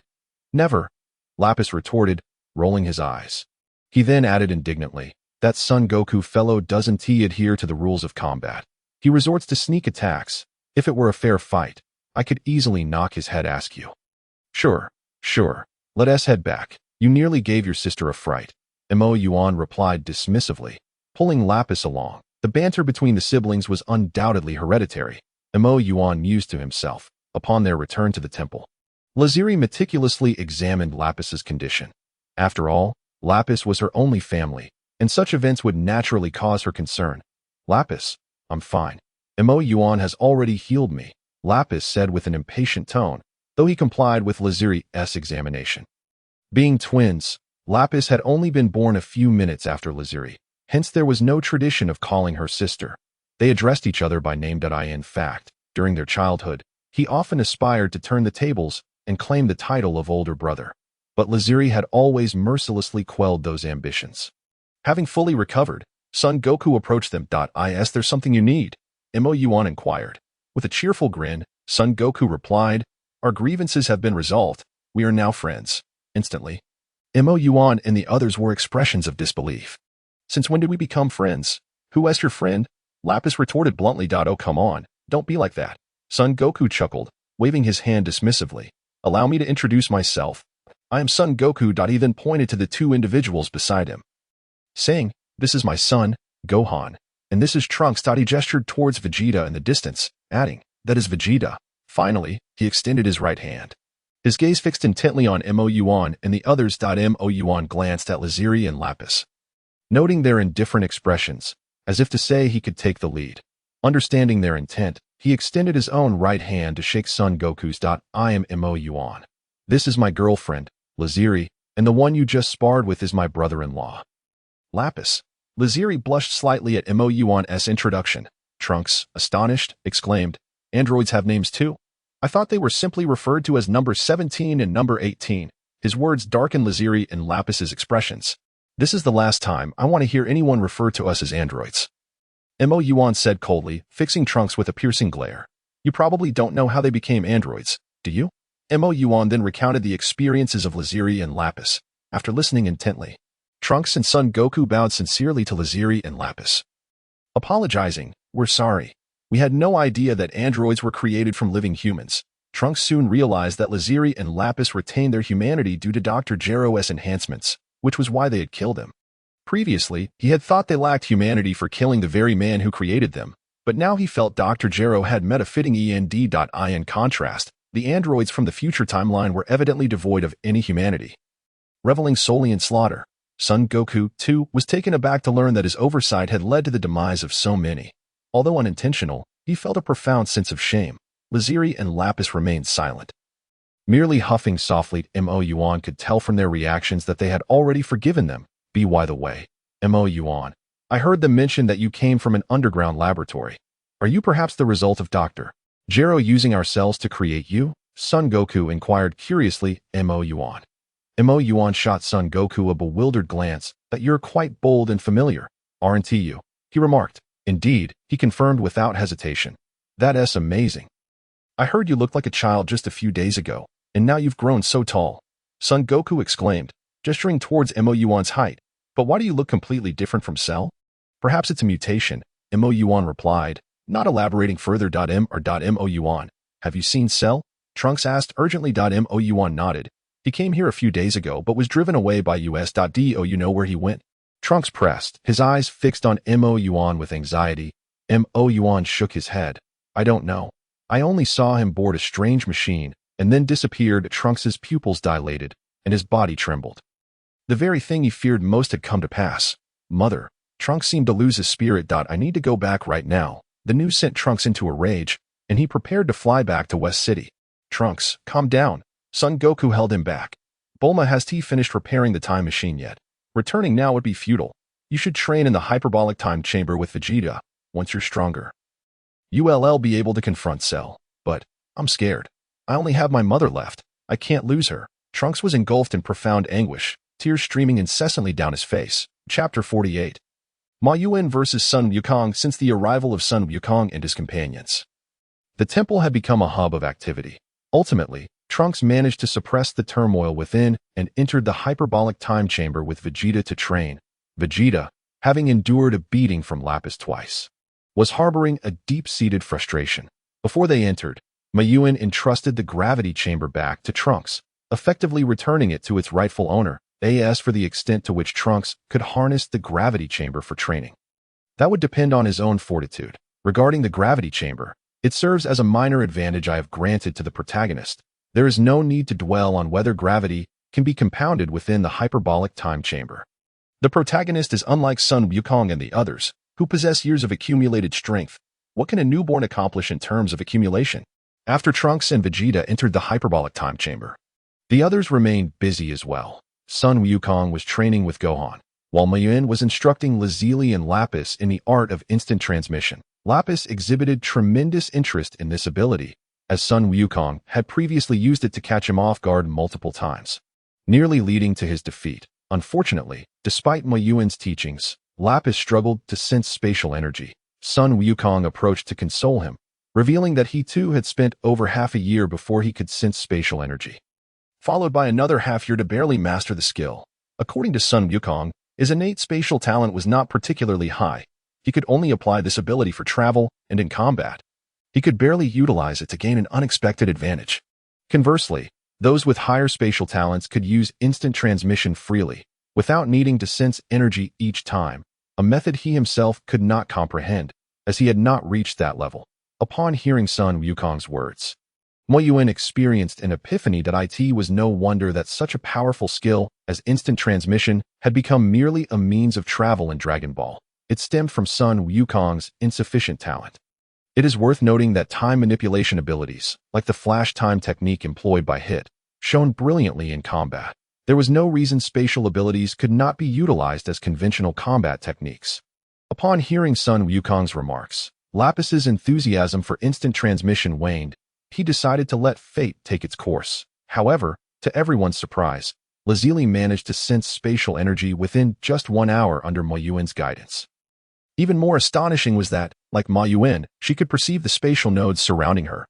Although her range was not as extensive as Moyuan's heart eye, she could only sense the spatial nodes within her vicinity, akin to a stripped-down version of the heart eye.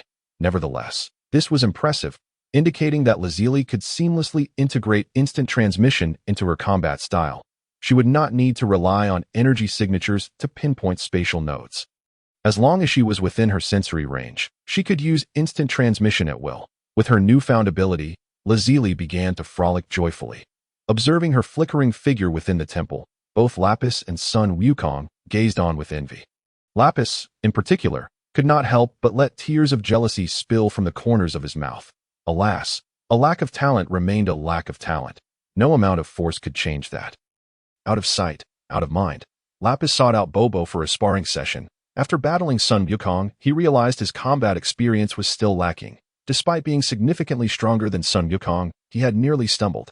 Seeing Lapis sparring with Bobo, Sun Wukong felt restless. He took the initiative to invite Moyuan to train together. Moyuan, curious about how his combat capabilities compared to Sun Wukong's, readily agreed that Moyuan and Sun Wukong prepared to spar. Onlookers gathered to witness the match. The two assumed their stances, facing each other in midair. Sun Wukong remained true to form, unable to shed his habit of probing, but he refrained from transforming immediately, uncertain of Moyuan's combat strength.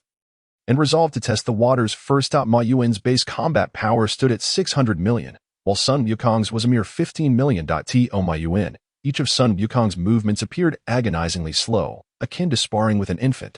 With a swift kick, Moyuan sent Sun Wukong reeling. Transform, Wukong, this probing is futile. Ha ha ha. Yuan, you are indeed formidable, Sun Wukong replied with a chuckle.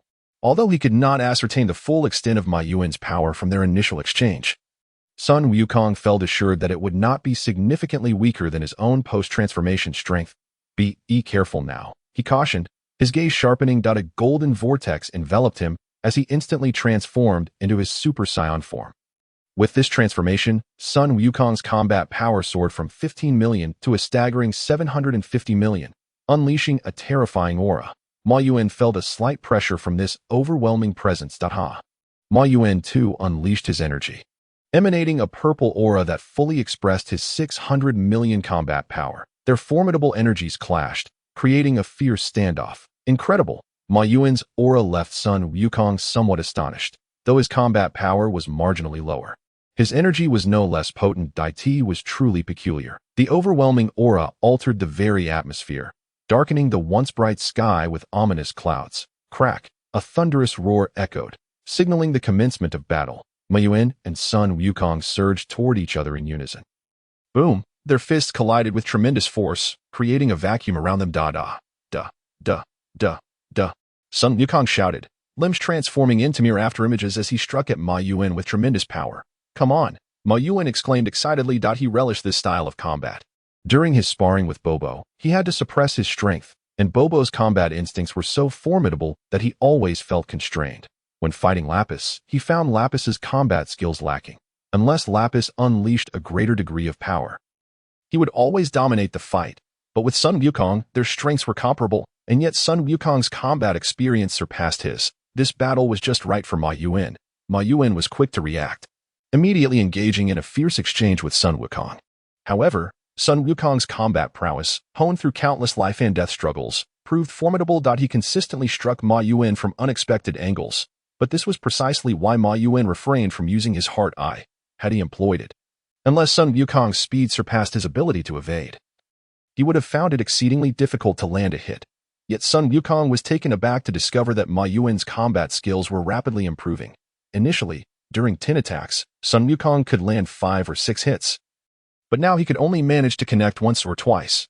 Moyuan absorbed these invaluable combat experiences like a sponge. Moyuan drove an elbow towards Sun Wukong's chest. Sun Wukong, wary of taking the hit, pressed down on Moyuan's arm and spun behind him, just as Sun Wukong prepared to strike Moyuan's back. an immense force struck and Moyuan's tail lashed out like a thick whip, delivering a crushing blow to Sun Wukong. Whack! Sun Wukong shot through the air like a meteor. Just as he was about to crash into the temple, he exerted all his strength, halting abruptly as if he had slammed on the brakes. After stabilizing himself, he looked up to meet Moyuan's gaze, both of them radiating an unquenchable fighting spirit. Crack! Two invisible bolts of lightning shot forth from their eyes, colliding with one another. Chapter 49. The Rift in the Sky. Both Moyuan and Sun Wukong let out a furious roar simultaneously, their rage exploding in an instant. In that fleeting moment, the entire world was enveloped in only shades of gold and purple. Amidst the clash and friction of their auras, countless bolts of lightning materialized from thin air. Thunder roared, and fierce winds howled, resembling the apocalypse itself. Within the temple, Lapis erected a protective shield, enveloping the sanctum to shield it from the chaos. Otherwise, how unbearable it would be for Bobo. Boom! The auras of Sun Wukong and Moyuan surged to their zenith, colliding and generating a colossal storm. The biting hurricane sliced through the air like a blade toward the two combatants. Yet, before it could draw near, it was dispersed by their overwhelming energies. Moyuan and Sun Wukong's gazes locked onto each other, their battle intent impossible to suppress. Fight! They transformed into beams of light, hurtling toward one another. Their fists and feet were imbued with tremendous energy, each clash resulting in violent explosions. Boom! In the span of mere seconds, they had exchanged blows hundreds of times. The sky was already shrouded in a veil of explosions. The shockwaves and searing winds from the detonations swept across the ground, uprooting trees and scorching the earth. What a thrill! Moyuan exclaimed with exhilaration, utterly captivated by this evenly matched combat. He had cast aside all distractions, immersing himself wholeheartedly in the battle. Sun Wukong was no different, shouting joyfully, his movements relentless. Moyuan caught Sun Wukong's fist with his left hand, while a terrifying energy coalesced around his right. He pulled Sun Wukong closer with his left. His right fist swung out violently, crashing into Sun Wukong's chest. Sun Wukong reacted swiftly, blocking Moyuan's punch with his left hand. Bang! Sun Wukong clutched his chest, his body sent flying as if struck by a cannonball. How about that for a technique? Distant mountain punch, Moyuan boasted. During a year and a half in the Hyperbolic Time Chamber, aside from training, Moyuan had created numerous peculiar techniques, such as this one. Although Sun Wukong had managed to block his punch, the energy still penetrated through his palm and struck his chest. Impressive, Sun Wukong gasped, having been momentarily winded, before recovering and rubbing his chest in admiration. Let me try this, Moyuan thought suddenly. He then conjured a fist-sized purple energy sphere in his hand. Here it comes, Wukong, Moyuan shouted, hurling the energy sphere towards Sun Wukong. The moment Sun Wukong spotted the energy sphere, he instinctively attempted to evade, only to realize that it vanished mid-flight. Vanished? Not only Sun Wukong, but also the onlookers in the temple wore expressions of confusion, save for Lazili, who appeared slightly astonished. Is it truly possible to do that? Moyuan's technique seemed to open a new realm of possibilities for Lazili. Upon seeing the energy sphere disappear, Sun Wukong halted, wary of taking any hasty actions. However, before he could contemplate his next move, he suddenly sensed a spatial disturbance behind him. In the next moment, the vanished energy sphere reappeared right behind him. The proximity was too close. Sun Wukong had no time to dodge and could only brace himself, channeling energy to envelop his back. Rumble. The diminutive energy sphere contained terrifying power. Even with his defenses, Sun Wukong dared not take it head-on, especially since he was unprepared. The explosion ignited the sky in a fiery blaze. Moyuan watched the explosion with excitement. This was a spontaneous creation of his that he hadn't anticipated its success on the first tee or why did I in truth. The technique was rather simple. Just infuse spatial energy into the energy sphere, allowing it to traverse spatial nodes to reach another point in space. Moreover, the speed of the energy sphere's appearance could be adjusted according to the situation, allowing for instant manifestation or delayed arrival. However, this technique was still relatively easy for Sun Wukong to counter, as he too possessed the ability to sense spatial fluctuations, thus discerning the origin of the attack. This time, he had been caught off guard. After the explosion subsided, the flames dissipated, revealing a tattered Sun Wukong. Remarkably, while his clothing was nearly shredded, His pants bore only a few small holes. Moyuan had conducted experiments regarding this phenomenon. It seemed that the pants possessed some unique energy that prevented them from being destroyed in battle, at most sustaining a few rips. Furthermore, the groin area remained intact. Of course, this did not imply that the groin was impervious to damage. Anyone attempting to absorb an attack directly with that area would be in for a rude awakening. Sun Wukong appeared battered, adorned with various wounds. Yet for him, this was hardly a concern in terms of endurance and willpower. Sun Wukong was undoubtedly among the elite that I never expected you could utilize teleportation so adeptly. It's truly remarkable, Sun Wukong couldn't help but exclaim. Just a few minor tricks, nothing to boast about. Moyuan waved his hand dismissively, as if it were merely a trivial matter. Have you heard the rumors? Sun Wukong was left speechless. He had learned teleportation years ago, relying on energy locks to maneuver himself. Yet, Moyuan had only recently mastered it and was already capable of such feats. Is having talent truly so extraordinary? Can one do as they please merely by virtue of talent? Sun Wukong silently berated. As it turned out, talent indeed had its advantages to Moyuan. Come, let us continue. Sun Wukong, his gaze sharpening. Very well. And thus, the two resumed their fierce duel. As their battle unfolded, the number of spectators in the temple gradually increased. Brain storage point. They should have arrived during the fight between Vegeta and Lapis. But I forgot. Hands on hips, indignation notwithstanding. JPG, Piccolo, and the others sensed the aura of Sun Wukong's battle and gradually made their way over. Initially, upon seeing Lazili and Lapis, they nearly clashed, fortunately, with Gohan and Bobo mediating. A confrontation was averted. After listening to Gohan and Bobo's explanations, everyone was left dumbfounded. They had never anticipated that mere days prior, they had been adversaries, and now they could barely be considered friends. This meant they now had only one enemy, Cell. Moreover, Cell had ventured to another timeline, leaving them uncertain as to when he would return. Perhaps he might never return. Given these circumstances, there was no need for them to continue searching for Cell. Unfortunately, due to the fusion of the Supreme Kai and Piccolo, the Dragon Balls were rendered unusable, preventing them from resurrecting those fallen victims of Cell. Time passed incrementally. The contest between Sun Wukong and Moyuan was nearing its conclusion.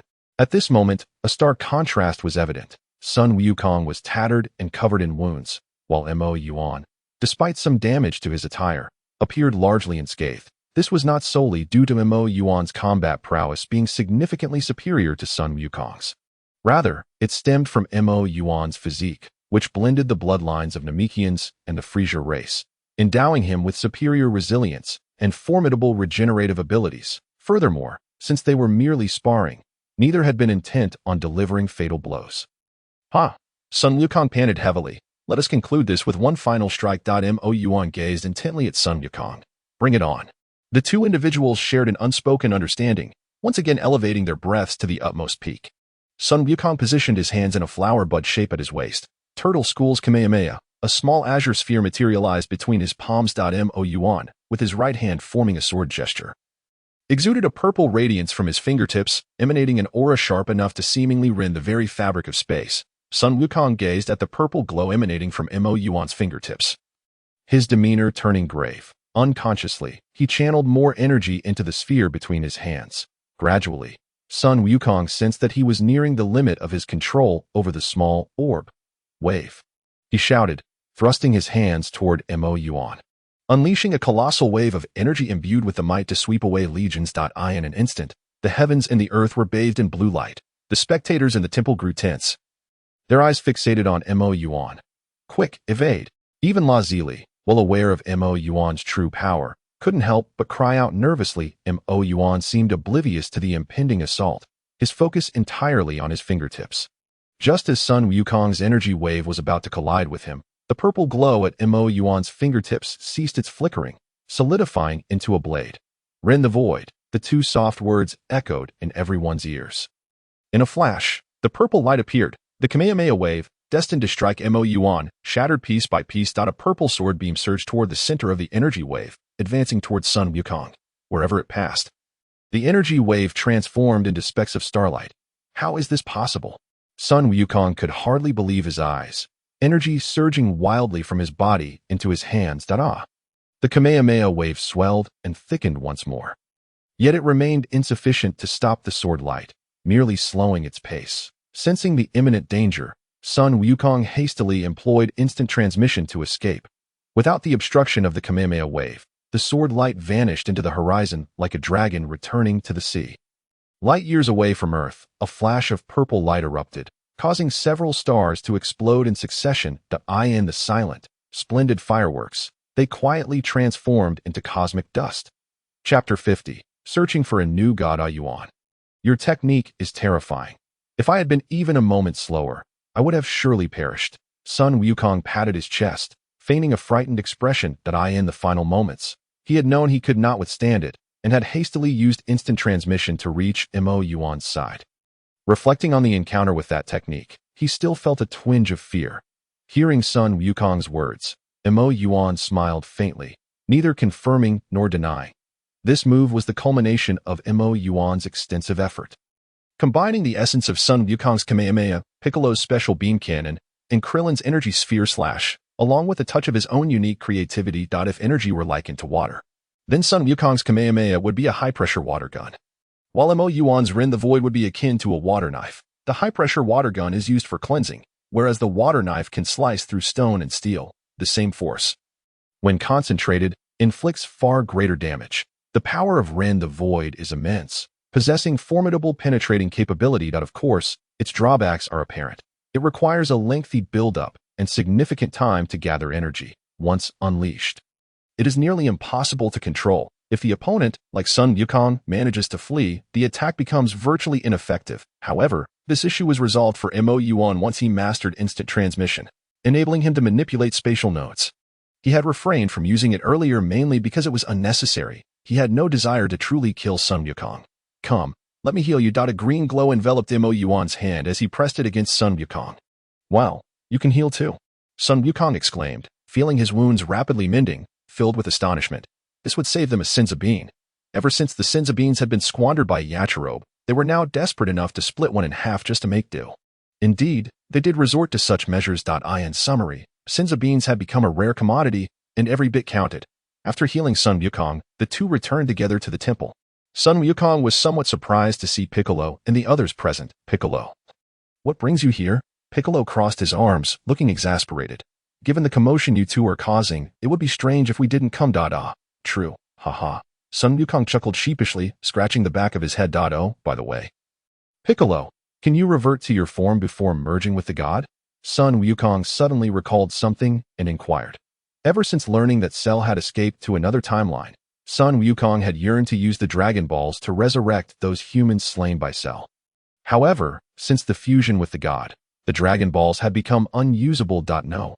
Piccolo shook his head. Once I fuse with the god, we cannot separate again. If it weren't for the numerous calamities on Earth, we would never have chosen to merge. Is that so? It seems there's no way around it. That makes sense. Sun Wukong felt the improbability of the situation and thus held little hope. He then asked, I heard from Gohan that some Namekians survived. Do you know which planet they went to? I hope to find them soon. What? Piccolo responded, I wish to leave one Namekian on Earth so that both the god and the Dragon Balls can be revived. Right?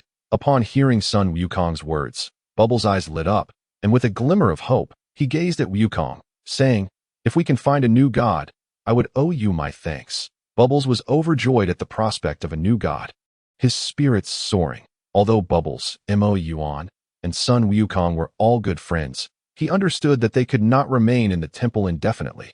Once they departed, he would be left alone in solitude. While Sun Wukong's idea was admirable, Piccolo couldn't help but ask, But Wukong, how do you plan to bring him here? We don't even know which planet they are on. Sun Wukong replied with a grin. Did you forget I can use instant transmission? As long as I can sense energy similar to yours, it indicates the presence of Namekians. Piccolo was taken aback. You can really sense energy from that far away? Perhaps, if it's not too far. It should be manageable. Let me try now. You all stay still for a moment. With that, Sun Wukong pressed his index and middle fingers to his forehead, commencing his search for an energy signature akin to Piccolo's. Observing Sun Wukong's serious demeanor, everyone held their breath in anticipation. After a long moment, Sun Wukong's expression shifted, and he withdrew his fingers from his forehead. The group looked at him expectantly. Sun Wukong awkwardly admitted, Winky face. Sorry, but I still can't find anything. What should we do? The others were equally disheartened. Perhaps if we go to King Kai, we might be able to locate them. Sun Wukong thought of another strategy and eagerly began searching for King Kai's energy. How do we get to King Kai? Found it. Sun Wukong vanished in an instant. He had likely already arrived at King Kai's realm. That I hope everything goes smoothly for Dad. Wufan silently prayed, upon realizing that Shalu had traversed to another timeline. Piccolo and the others ceased their patrols and remained in the temple. They were quite curious about the hyperbolic time chamber and contemplated spending some time training within. However, as Moyuan and Piccolo were not well acquainted, they hesitated to approach him, being somewhat wary of Moyuan and his companions. Thus, the temple was divided into two small factions. Moyuan, Lotzi Li, and La Bai Si formed one group, while Piccolo, Sun Wufan, Klin, and Tianjin Fan constituted the other. Moyuan prepared some afternoon tea and summoned Bobo over. The four of them sat beneath a large parasol, savoring the delightful afternoon tea, basking in the bliss of the moment. Yet, perhaps due to Piccolo's presence, Bobo did not linger too long by Moyuan's side. Bobo even suggested joining Moyuan, but he declined, citing their unfamiliarity and the wariness exhibited by Piccolo and the others. Coming together would only serve to create discomfort. After all, not everyone possesses the carefree nature of Sun Wukong. Upon hearing Moyuan's reasoning, Bobo chose not to press further. Do you two truly not regard me as a person? La Bai Si remarked, observing her sister and Moyuan in their intimate exchange. Unable to resist a retort, Moyuan and Lotzi Li exchanged bewildered glances, and then, in unison, burst into laughter. Single dog. La Bai Si responded with an exaggerated display of frustration. Not far away, Klin found himself unable to resist stealing glances at Lotzi Li. He couldn't quite comprehend why, but whenever he witnessed the closeness between her and Moyuan, a pang of heartache struck him. Moyuan noticed Klin's gaze and turned to regard him with a cold stare. Klin felt a chilling sensation from Moyuan's eyes, akin to being hunted by a savage beast, rendering his breath somewhat labored. He quickly averted his gaze, no longer daring to look at Lotzi Li. What's wrong? Is something amiss? Lotzi Li inquired, puzzled. Nothing, Moyuan replied, turning back, his expression returning to normal. Lotzi Li did not press further, instead offering a treat from her hand to Moyuan. Without a moment's hesitation, Moyuan took a hearty bite. Cough, cough. A wave of pungency surged through him. Wasabi, an enormous dollop of it. Moyuan was left gasping, tears welling in his eyes. Observing Lotzi Li's stifling laughter, he resolved that this delightful experience should not be hoarded alone. He embraced Lotzi Li, sharing the flavor while the taste lingered. Moments later, gazing at Lotzi Li's tear-streaked face, Moyuan softly remarked, "This is what we call sharing joys and sorrows." Nearby, La Bai Si muttered in exasperation. Chapter 51. The Resurrection of Shanlong. As dusk approached, the sky darkened. The slanting rays of the setting sun painted the horizon with crimson hues, the rosy clouds resembling a bashful maiden, enchanting to behold. The temple, perched high in the heavens, offered a daily view of the most splendid sunsets, and no matter how many times one gazed upon them, each occasion was irresistibly captivating. Sunlight filtered through the evening clouds, casting a radiant glow upon the earth. From above, the scene was ethereal, with mist weaving through the air and the sunset shimmering like a celestial paradise.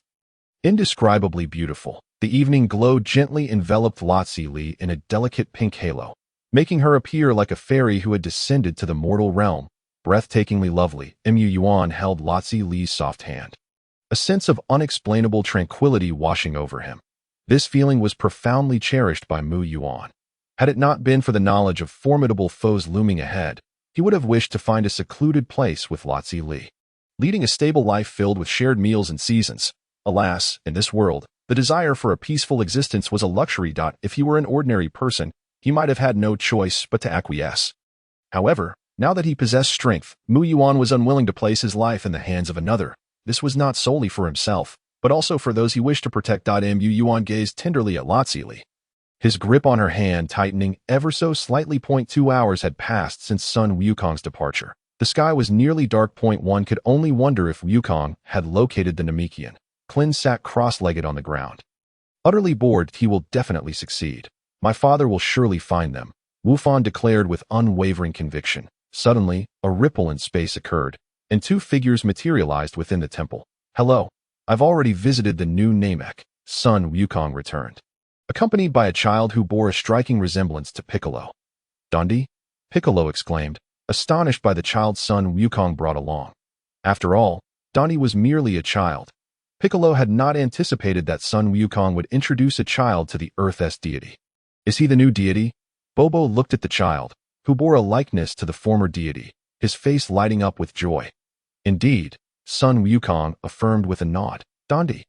Wufan and Klin rushed towards Dundee, excitement radiating from them. They had shared countless adventures on Namek, considering each other as dear friends. Wufan, Klin, Dundee exclaimed, equally thrilled to see them. Since departing Earth, he had longed for the companionship of these two friends. Finally, they were reunited once more. The three embraced, joyfully spinning in circles. Klin, it has been ages. Dundee, it's truly wonderful that you could come. Wufan, Dundee, can you really serve as the deity on Earth? Why yes, Dundee replied, a hint of bashfulness creeping in as Wufan and Klin showered him with enthusiasm. That I knew it. I could tell from the start that you were destined for greatness. Does this mean we can frequently meet with Dundee in the future? Upon receiving Dundee's affirmation, Klin and Wufan were even more elated. I have to ask you, Dundee. Piccolo inquired seriously, can you truly create the Dragon Balls? Not a problem. The elder from Namek assured me that Dundee is an exceptionally gifted descendant of the Dragon Clan. Before Dundee could respond, Sun Wukong interjected on his behalf. Wufan looked quizzically at Dundee. Elder? Dundee clarified. He is the current Grand Elder, right? Sun Wukong scratched his head, feeling somewhat embarrassed. That Grand Elder assured me there would be no issues. If given 100 days, I believe I can complete the Dragon Balls, Dundee declared confidently. In the eyes of the Namekians, 100 days was an extremely brief period. 100 days. Does it really require that long? Sun Wukong exclaimed, astonished. He had anticipated that the Dragon Balls could be created at will. A moment of silence enveloped the group. By the way. After a brief pause, Dundee suddenly had an idea. If we have the previous Dragon Balls from Earth and a model of Shenlong, I could immediately revive the Dragon Balls. Really? Sun Wukong's eyes sparkled with excitement. The former Dragon Balls must have turned to stone and scattered across Earth by now. Piccolo calmly assessed the situation. Bobo chimed in. If a model of Shenlong is required, I happen to have one that I made myself. Klin exclaimed, that's fantastic. This should resolve the issue, right? Dundee? The others shared in their joy. By the way. Dundee, can we make 3 wishes just like on Namek? Klin inquired. Yes. Dundee nodded slightly. Piccolo asked again, can we still use 1 wish to bring back those who have passed, just like before? For instance, could we possibly resurrect those who were slain by Gero? Dundee felt a surge of warmth emanating from his CPU. After contemplating for a moment, he replied, regarding this matter, I believe I was not entirely prepared at the outset. If such a wish were to be granted, it would merely result in 2. Gohan exclaimed in delight. So we can realize 2 wishes. Indeed, with Dundee's affirmative response, everyone was eager to have Dundee summon the dragon. Not only could it resurrect many individuals at once just like before, but the limitation of resurrecting only 1 person per wish was lifted, and there could even be an additional wish. This was truly an epic enhancement. Bobo presented the model he had crafted to Dundee. At that moment, Moyuan and Lazuli also approached to observe. After all, he too possessed the bloodline of the Namekians. Perhaps he could even create Dragon Balls himself. Why were only these 2 present? Because Lapisai had overindulged on dog food and had gone to find number 16 to digest. Dundee opened his arms towards the dragon model, chanting the incantation of Namek. Suddenly, a peculiar energy coalesced in Dundee's hands and flowed into the model. This energy was extraordinary. It lacked the aggressive nature of Ki. Yet it seemed to possess an enigmatic power. After a while, the dragon model transformed into a beam of golden light shooting skyward, then split into 7 radiant streams that descended upon Earth. All right, the Dragon Balls scattered across the land should now have been resurrected. Wonderful. I'll go borrow Bulma's dragon radar right away, Goku exclaimed excitedly, then pressed his finger to his forehead to sense Bulma's energy. Goku, Moyuan called out suddenly. Goku looked at him in puzzlement. After resurrecting those killed by Gero, could I perhaps have the remaining wish? I wish, of course. Moyuan was taken aback. He had intended to explain what he wanted to do with the wish. But to his surprise, Goku readily agreed. All right, I'm off to find the Dragon Balls. Bye. Goku smiled slightly and vanished. Moyuan stood there for a long while, gazing at the spot where Goku had disappeared. Truly, You are remarkable. Goku. Chapter 52. Wishes Dandi. Hello, I am Moyuan. After Goku's departure, Moyuan approached Dandi. Hello, Moyuan Gij. Dandi was taken aback, unsure why he had suddenly referred to a stranger as brother. Yet, he felt an inexplicable warmth from this person. Reminiscent of his elder brother, Naru Dandi, who was naturally reserved, felt a hint of shyness as a slight blush crept onto his green face. Moyuan couldn't resist reaching out to pat his round head. Soft, plump, so smooth, he couldn't help but stroke it a few more times. Dandi, could you teach me how to create Dragon Balls? Moyuan reluctantly withdrew his hand from Dandi's head and inquired. Dragon Balls? Dandi gazed at Moyuan in astonishment. But only descendants of the Dragon Clan can create them. Actually, I could be considered half, a quarter of a Dragon Clan member, Moyuan replied. Dandi scrutinized Moyuan from head to toe, and, no matter how he looked, he could not discern any traits of a Namekian. Moreover, Namekians reproduce asexually. How could there be hybrids? Not to mention, they completely lack the capability to reproduce with others. Seeing Dandi's expression of disbelief, Moyuan extended his hand. A unique energy materialized in his palm that Dandi's eyes widened in disbelief as he stared at the energy in Moyuan's hand. This energy was the distinctive bloodline energy of their Namekian heritage. Known as wish power, wish power bore no offensive capabilities, yet it had numerous special applications, such as healing or creating objects out of thin air. Of course, these feats could also be accomplished through magic or psychic abilities. The primary function of wish power, however, lay in the creation of wish orbs, namely Dragon Balls. Upon witnessing Moyuan's possession of wish power, Dandi unhesitatingly agreed. Beside them, Piccolo had initially wished to say something, but hesitated and ultimately remained silent. Goku trusted him, and so did Bobo. Furthermore, Moyuan's aura was calm, devoid of any trace of malevolence. With this in mind, Piccolo reasoned that it wouldn't hurt to trust him just this once. With this decision made, Piccolo found a corner to meditate, commencing his own training. Dandi, experiencing the thrill of being a teacher for the first time, earnestly instructed Moyuan on the creation of Dragon Balls. Dandi, you mentioned that special materials are required for the creation of Dragon Balls. But I currently have none. What should I do? Dandi's special materials likely referred to fragments scraped from the Super Dragon Balls. Moyuan felt somewhat downcast, as it seemed he had hit a wall at the very first step. The universe was vast, and finding the Super Dragon Balls was akin to searching for a needle in a haystack. Do not worry. Dandi produced a small cloth bag from his pocket and proudly declared, Look, these are materials I brought from my clan, originally intended for crafting Dragon Balls. However, since Earth already possesses Dragon Balls, these materials have become unnecessary. In that moment, Moyuan felt as though Dandi radiated brilliance. Incredible, Dandi. You are truly the most remarkable person in this world, a veritable savior. Moyuan effusively praised him. I'm not that great. Dandi felt shy from the compliments. With the materials in hand, Moyuan immediately began the process of crafting the Dragon Balls. Under Dandi's guidance, a Dragon Ball the size of a pigeon's egg was soon created. Next, it would require a prolonged period of nurturing with wish power, embedding a seed of wish power within the orb. Only with the wish power seed could the Dragon Ball begin to absorb the wishes from the universe. Once saturated with wish power, it could summon the dragon to grant wishes. A Dragon Ball does not necessarily need to be 7 in number, nor does its power correlate with its size. The strength of a Dragon Ball is determined by the creator's prowess. Just like the Dragon Balls on Earth, once activated by Dandi, their strength rivaled that of the Namekian Dragon Balls, though their size was less than half of those. Dinner is ready. Unbeknownst to him, Moyuan had spent over 2 hours crafting the Dragon Ball. During this time, Lazili had gone to prepare dinner in the afternoon. Through the efforts of Bobo and Gohan, Krillin and Tien had lowered their guard against them. Consequently, Lazili prepared a meal for everyone that evening, considering the number of individuals in the temple and the presence of Goku. A notorious big eater, Lazili took 2 hours to finish preparing dinner. Yay, it's time to eat. I was nearly starving. At that moment, Goku returned to the temple just in time for the meal, cradling 7 glimmering Dragon Balls in his arms. Goku tossed the Dragon Balls onto the ground and eagerly dashed to the dining table, ready to dig in. Smack. Moyuan swatted Goku's hand away. Wash your hands first. All right. Yuan, you were truly too strict. Then he quickly rushed to wash his hands. Gohan and Krillin felt slightly embarrassed by Goku's antics. However, both Moyuan and Goku were indifferent to such trivial matters. Lapis and Android 16 were also summoned back by Moyuan through telepathy. Soon, everyone gathered around the dining table. Even Piccolo and Dandy joined in. Only Android 16 remained absent, as being a robot, he had no need for sustenance. Furthermore, he was still bound by the directives issued by Dr.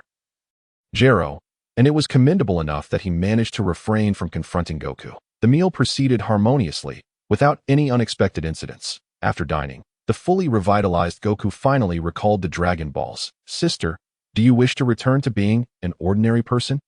Moyuan inquired. Although he understood that the dragon could not revert Lapis to her former self, if Lapis truly desired to become an ordinary human, Moyuan would go to great lengths to locate the Super Dragon Balls to fulfill her wish. Lapis looked at Moyuan in astonishment. "Did you ask Goku for a wish just for me?" Moyuan nodded. "Indeed, if you prefer not to become an ordinary person, we shall wish to eliminate the bombs and control systems within you." The control systems within Lapis and Lapis posed significant risks that in the original story. Krillin merely wished to remove the bombs from their bodies, leaving the control systems intact that in Dragon Ball GT.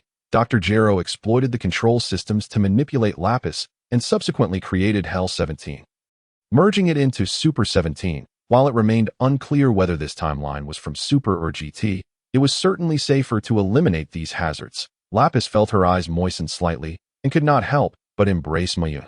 "Why are you so kind to me?" Lapis murmured softly. Moyuan lowered his head and gently pressed a mark upon her smooth forehead, his voice deep and earnest. "Because you are my sister, my family, my most beloved, and my only partner." Moyuan's heartfelt confession struck Lapis deeply. In that moment, she was overwhelmed by a singular impulse. Yet, she could not help herself, nor did she wish to resist. Thus, Lapis rose on her tiptoes, encircled Moyuan's neck with her delicate arms, and, with unwavering determination, planted her exclusive mark upon his lips. After a long while, their lips parted. Lapis still clung to Moyuan's neck, her sparkling eyes gazing at him with profound affection. Brimming with emotions that nearly spilled over, leaning closer to Moyuan's ear, she whispered, "You are also my only one." Moyuan smiled. "I am honored." Ultimately, Lapis chose not to revert to an ordinary human, finding her current state quite satisfactory. Most importantly, with their infinite energy cores, their appearances would hardly age. How many women would yearn for such a fate? Therefore, Moyuan wished for the dragon to eliminate the bombs and control systems within the three of them. With these dangers removed, they felt significantly lighter, as if a shackle that had long restrained them had finally vanished. Android 16 no longer harbored hostility towards Goku. Chapter 53. Vegeta's unprecedented achievement. Creak. The door to the hyperbolic time chamber swung open once more. Amidst the blinding white light, two figures, one tall and one short, emerged slowly. Compared to yesterday, their bodies had evidently become more robust, with bulging muscles and an overwhelming aura that showcased their terrifying growth over the past year. Vegeta and Trunks had now reached a base combat power of 500 million, and their Super Saiyan forms had attained the second stage, boasting a 60-fold increase in combat strength. In my setting, full power also amounts to 60 times, but they can utilize energy perfectly, extending the duration of their transformations. Krillin and Tien were nearly paralyzed by the oppressive aura. Piccolo, too, could not help but break into a sweat. Although their base combat power did not surpass that of Vegeta, a Saiyan's transformation would yield at least a 50-fold boost. He realized he was no longer a match for Vegeta. Vegeta stepped out with an air of invincible confidence. Casting a disdainful glance across the gathered crowd, the overwhelming power inflated his ego, rendering everyone beneath his notice. However, Vegeta suddenly noticed that the three puppet dolls before him showed no signs of fear in the face of his immense strength. While Goku also appeared unfazed, even somewhat exhilarated, Vegeta dismissed Goku as an anomaly. But how dared these three puppets treat him with such contempt, just as Vegeta was about to erupt in anger? He realized, indeed, he had yet to transform, and his combat power was indeed slightly lower than theirs. With this thought, Vegeta relaxed, a confident smile gracing his lips as he regarded Moyuan and the others. His initial disdain morphed into pity for the weak. Ants would always remain ants. They could never comprehend the might of a prince. The trio felt perplexed as they observed the changes in Vegeta's expression. Moreover, his gaze was quite irksome. "Vegeta, are you constipated? You look rather ghastly," Lapis remarked, crossing her arms. "Humph." Vegeta scoffed derisively, his eyes icy. "You puppet dolls truly know no bounds. I initially had no intention of lifting a finger against you."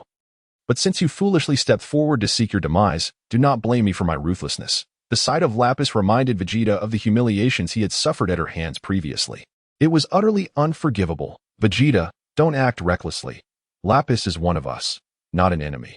Goku rushed forward to intervene, attempting to mediate. Vegeta forcefully shoved Goku aside. Get lost. Don't obstruct me. Kakarot. Vegeta was resolute. Today, even if he did not kill Lapis, he would ensure she received an unforgettable lesson. Goku attempted to step in to stop Vegeta, but Moyuan restrained him. Don't worry, Goku. Nothing will happen. Yet Goku was anxious. Vegeta's current base power was nearing the strength he wielded in his transformed state. Lapis could be killed by Vegeta. Goku was sweating profusely with worry. Unbeknownst to him, Lapis possessed the Kaio-Ken technique.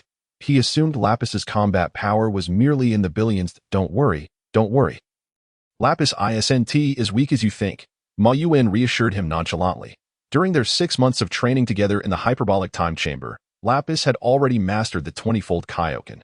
After another 6 months of independent training, she would have undoubtedly made further advancements. At present, Moyuan had no clear idea of how many folds Lapis could achieve with the Kaio-Ken, but he was certain it exceeded 20. Given Vegeta's current combat prowess, as long as Lapis activated the 20-fold Kaio-Ken, she would easily overpower him. Seeing Goku still uneasy, Moyuan leaned in and whispered 3 words.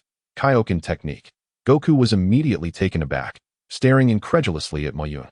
Did you just say Kaio-Ken? Goku questioned, doubting his own hearing. He was well aware of the high threshold required to train in the Kaio-Ken technique. It was a technique he had considered teaching to Krillin and the others, but they had all failed to meet the criteria, forcing him to abandon the idea.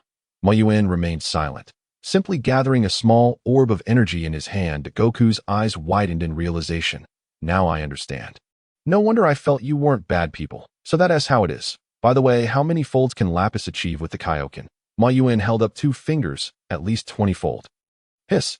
Wukong inhaled sharply, and his gaze towards Vegeta shifted, now tinged with a hint of pity, mirroring the way Vegeta had looked at Moyuan and his companions moments ago. A pang of sympathy welled up within Wukong as he pondered why Vegeta had to endure punishment each time he made a bit of progress. What kind of law dictated such a fate? Unable to bear the thought of Vegeta's impending ordeal, Wukong summoned Gohan, and the father and son prepared to enter the Hyperbolic Time Chamber. Before they stepped inside, Wukong cautioned Moyuan to advise Lapis to go easy on Vegeta and not to kill him. Finally, Wukong cast a compassionate glance at Vegeta, shook his head, and closed the grand door of the chamber.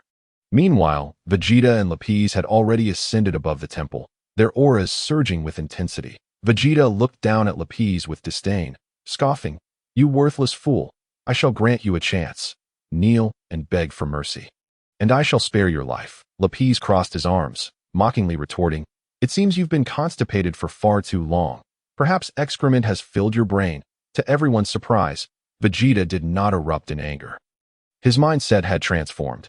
He perceived Lapis's taunts as the impotent wrath of a weaker opponent, dismissing them entirely. With a confident smile, he replied, "I hope you can maintain that arrogance for a while longer." With a fierce roar, Vegeta's power began to skyrocket, causing the very fabric of space to tremble. The temple beneath him threatened to crumble under the weight of his escalating energy. Moyuan quickly conjured a protective barrier to envelop the entire temple, creating several lounge chairs along with snacks such as sunflower seeds, peanuts, and beverages. "Make yourselves comfortable, everyone," he announced, before settling down with Lazuli in a prime viewing spot, relishing the scene with snacks in hand. At that moment, Vegeta had transformed into a Super Saiyan, his muscles swelling significantly. A golden aura blazed around him, and an overwhelming presence engulfed the earth, relishing the cataclysmic power coursing through him. Vegeta flashed a confident smile, raising his thumb to point at himself, proclaiming, "I am the indomitable Vegeta." With that, Moyuan, sipping his drink, couldn't contain himself and sprayed it everywhere. Vegeta had done it again, audaciously uttering such a declaration. Lazuli stifled a giggle. Having been unable to look at Vegeta the same way since Moyuan had shared the tale, remembering Wukong's warning, Moyuan felt compelled to remind Lapis, "Lapis, take it easy. Don't kill Vegeta." Upon hearing this, Lapis flashed an okay gesture at Moyuan. Chapter 54. Vegeta falls again. Vegeta was enraged. Faced with his formidable self, These insignificant beings displayed no fear whatsoever. They even dared to suggest that Lapis should take it easy on him. Shouldn't that be directed at him? How infuriating! Vegeta gritted his teeth, glaring at Lapis. No one could belittle Vegeta. He was the strongest warrior in the entire universe. Super Saiyan Vegeta! With a furious scream, Vegeta's energy surged once more. The earth shook violently, the ground quaked, and the seas boiled. As if on the brink of collapse, the brilliant golden light erupted from his body, dazzling like the sun. Vegeta unleashed his full power, a staggering battle strength of 30 billion, overwhelming the surrounding air and making it thick and suffocating. How terrifying! Is this power truly within the grasp of humanity? Krillin and Tien trembled beneath the weight of such an oppressive aura. Ha ha ha! Vegeta laughed maniacally. Tremble, insects! He envisioned the puppets cowering under his formidable presence. However, a piercing clap interrupted Vegeta's reverie. He noticed that the so-called insects before him were utterly unfazed, even applauding him with satisfied smiles. As if witnessing a clown's grand performance in a circus. Is this truly all your power, Vegeta? Lapis remarked, looking at Vegeta with a mixture of disappointment and incredulity. The countless words of reproach collapsed into a singular tch. Shattering Vegeta's defenses, being looked down upon was far more unbearable than death itself. You wretched puppet, today I shall dismantle you. Vegeta clenched his fists, fury radiating from him. Veins bulged on his forehead, a testament to his rage. Isn't it amusing that two have entered, but one shall be dismantled? Lapis sneered. Vegeta, open your eyes and see clearly who is dismantling whom. 20 times Kaio-Ken? Huh? With Lapis's roar, crimson energy erupted from him. Burning fiercely, simultaneously, his aura surged dramatically. With a base battle power of 1.7 billion, activating the 20 times Kaio-Ken propelled his strength to a staggering 34 billion.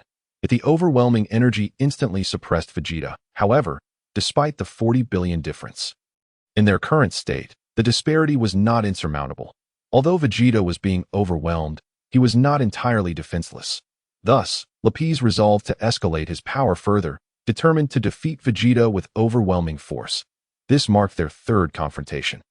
And Lapis had grown weary of Vegeta's arrogant demeanor. 30 times Kaio-Ken.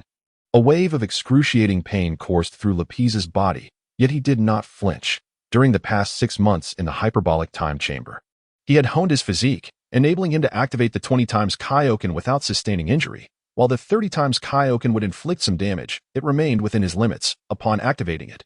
Lapis's battle power soared to 51 billion. His terrifying aura extending beyond the solar system, enveloping much of the northern galaxy. The solar system itself trembled under the weight of this formidable presence. How is this possible? Even if I were to activate that form, I would still fall short, Trunks stammered. Stunned by Lapis's power. Vegeta's eyes widened in disbelief, nearly popping out of their sockets. The year spent in the hyperbolic time chamber not only bestowed him with immense power, but also inflated his pride to its zenith. In Vegeta's eyes, aside from the scion duo of Goku and his son, no one else warranted his attention. Yet now, Lapis's strength struck him like a resounding slap, shattering his arrogance to pieces. Unforgivable. Vegeta's eyes blazed with fury, his rage boiling over. I am the strongest warrior in the universe. With a primal scream, Vegeta unleashed a barrage of energy blasts towards Lapis. The multitude of energy blasts cascaded like a meteor shower. Raining down upon Lapis, he seemed to vent his pent-up anger, executing a flurry of royal techniques for nearly 5 minutes. The sky became shrouded in smoke, appearing as a massive, dark cloud from a distance. Upon finishing, Vegeta did not pause. He spread his arms wide, drawing energy from the cosmos. He was no fool, and he would not naively believe that mere energy blasts could defeat Lapis. Rather, they served as a smokescreen, paving the way for his ultimate strike. Should this final attack connect, Vegeta was confident he could defeat, even eliminate, Lapis. A brilliant radiance blossomed from Vegeta as the energy of the heavens and the earth swiftly converged upon him. In an instant, the very fabric of existence trembled. Tempests howled, thunder roared, and the mountains crumbled while tsunamis surged. Vegeta compressed this energy, compressing it further until it enveloped his surroundings.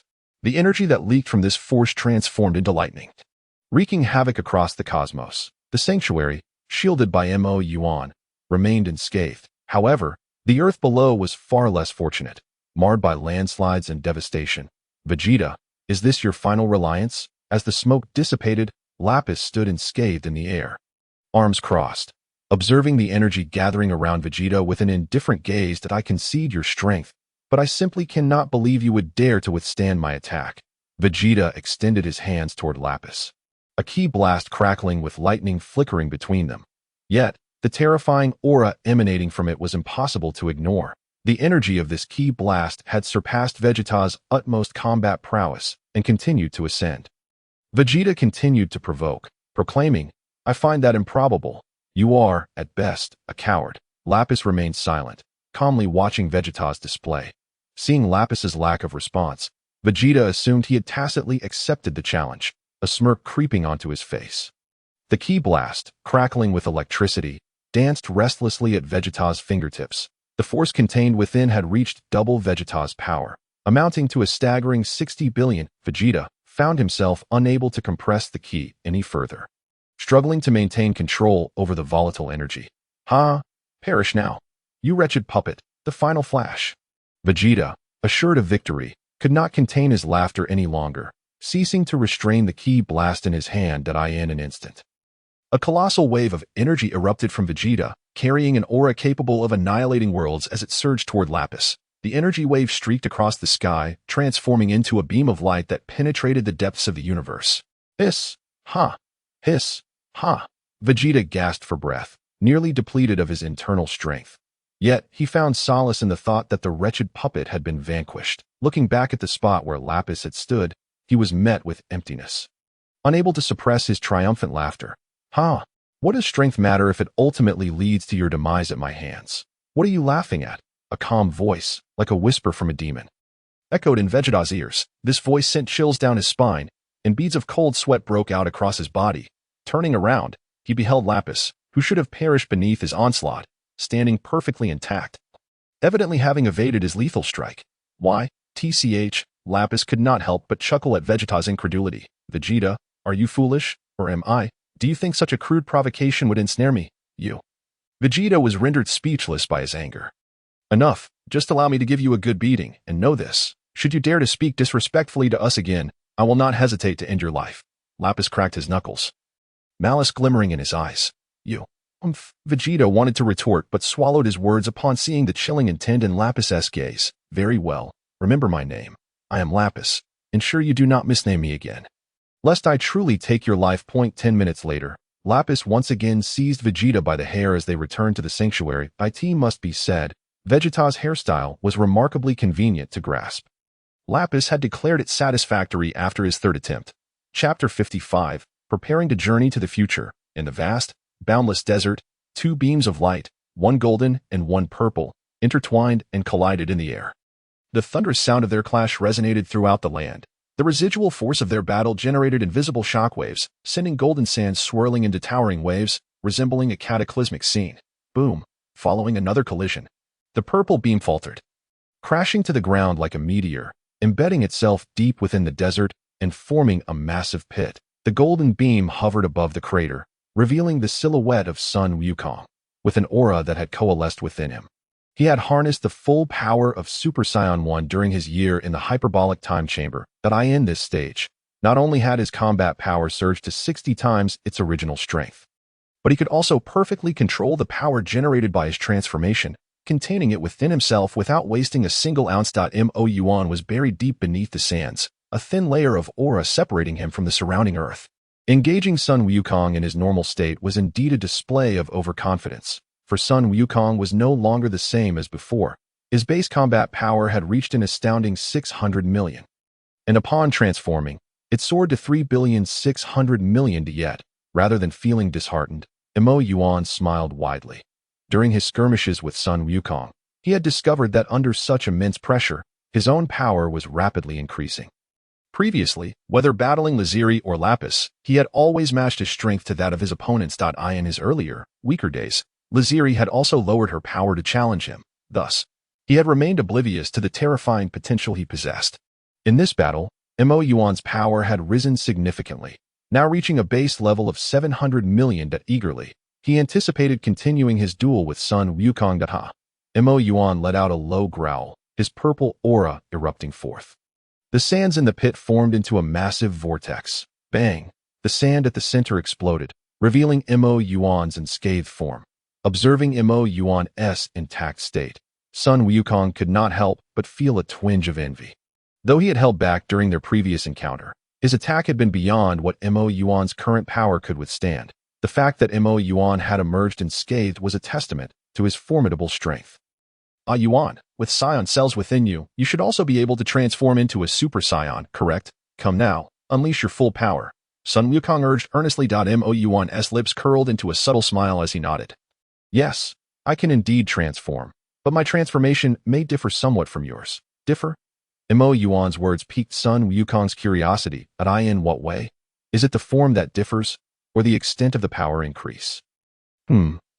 Moyuan pondered for a moment, forming a gesture with his fingers to signify the universe. Aside from a slight difference in form, my power increase surpasses yours by a fraction. Sun Wukong's curiosity intensified. Then show me. Watch closely. Mr. Wukong, Mr. Moyuan.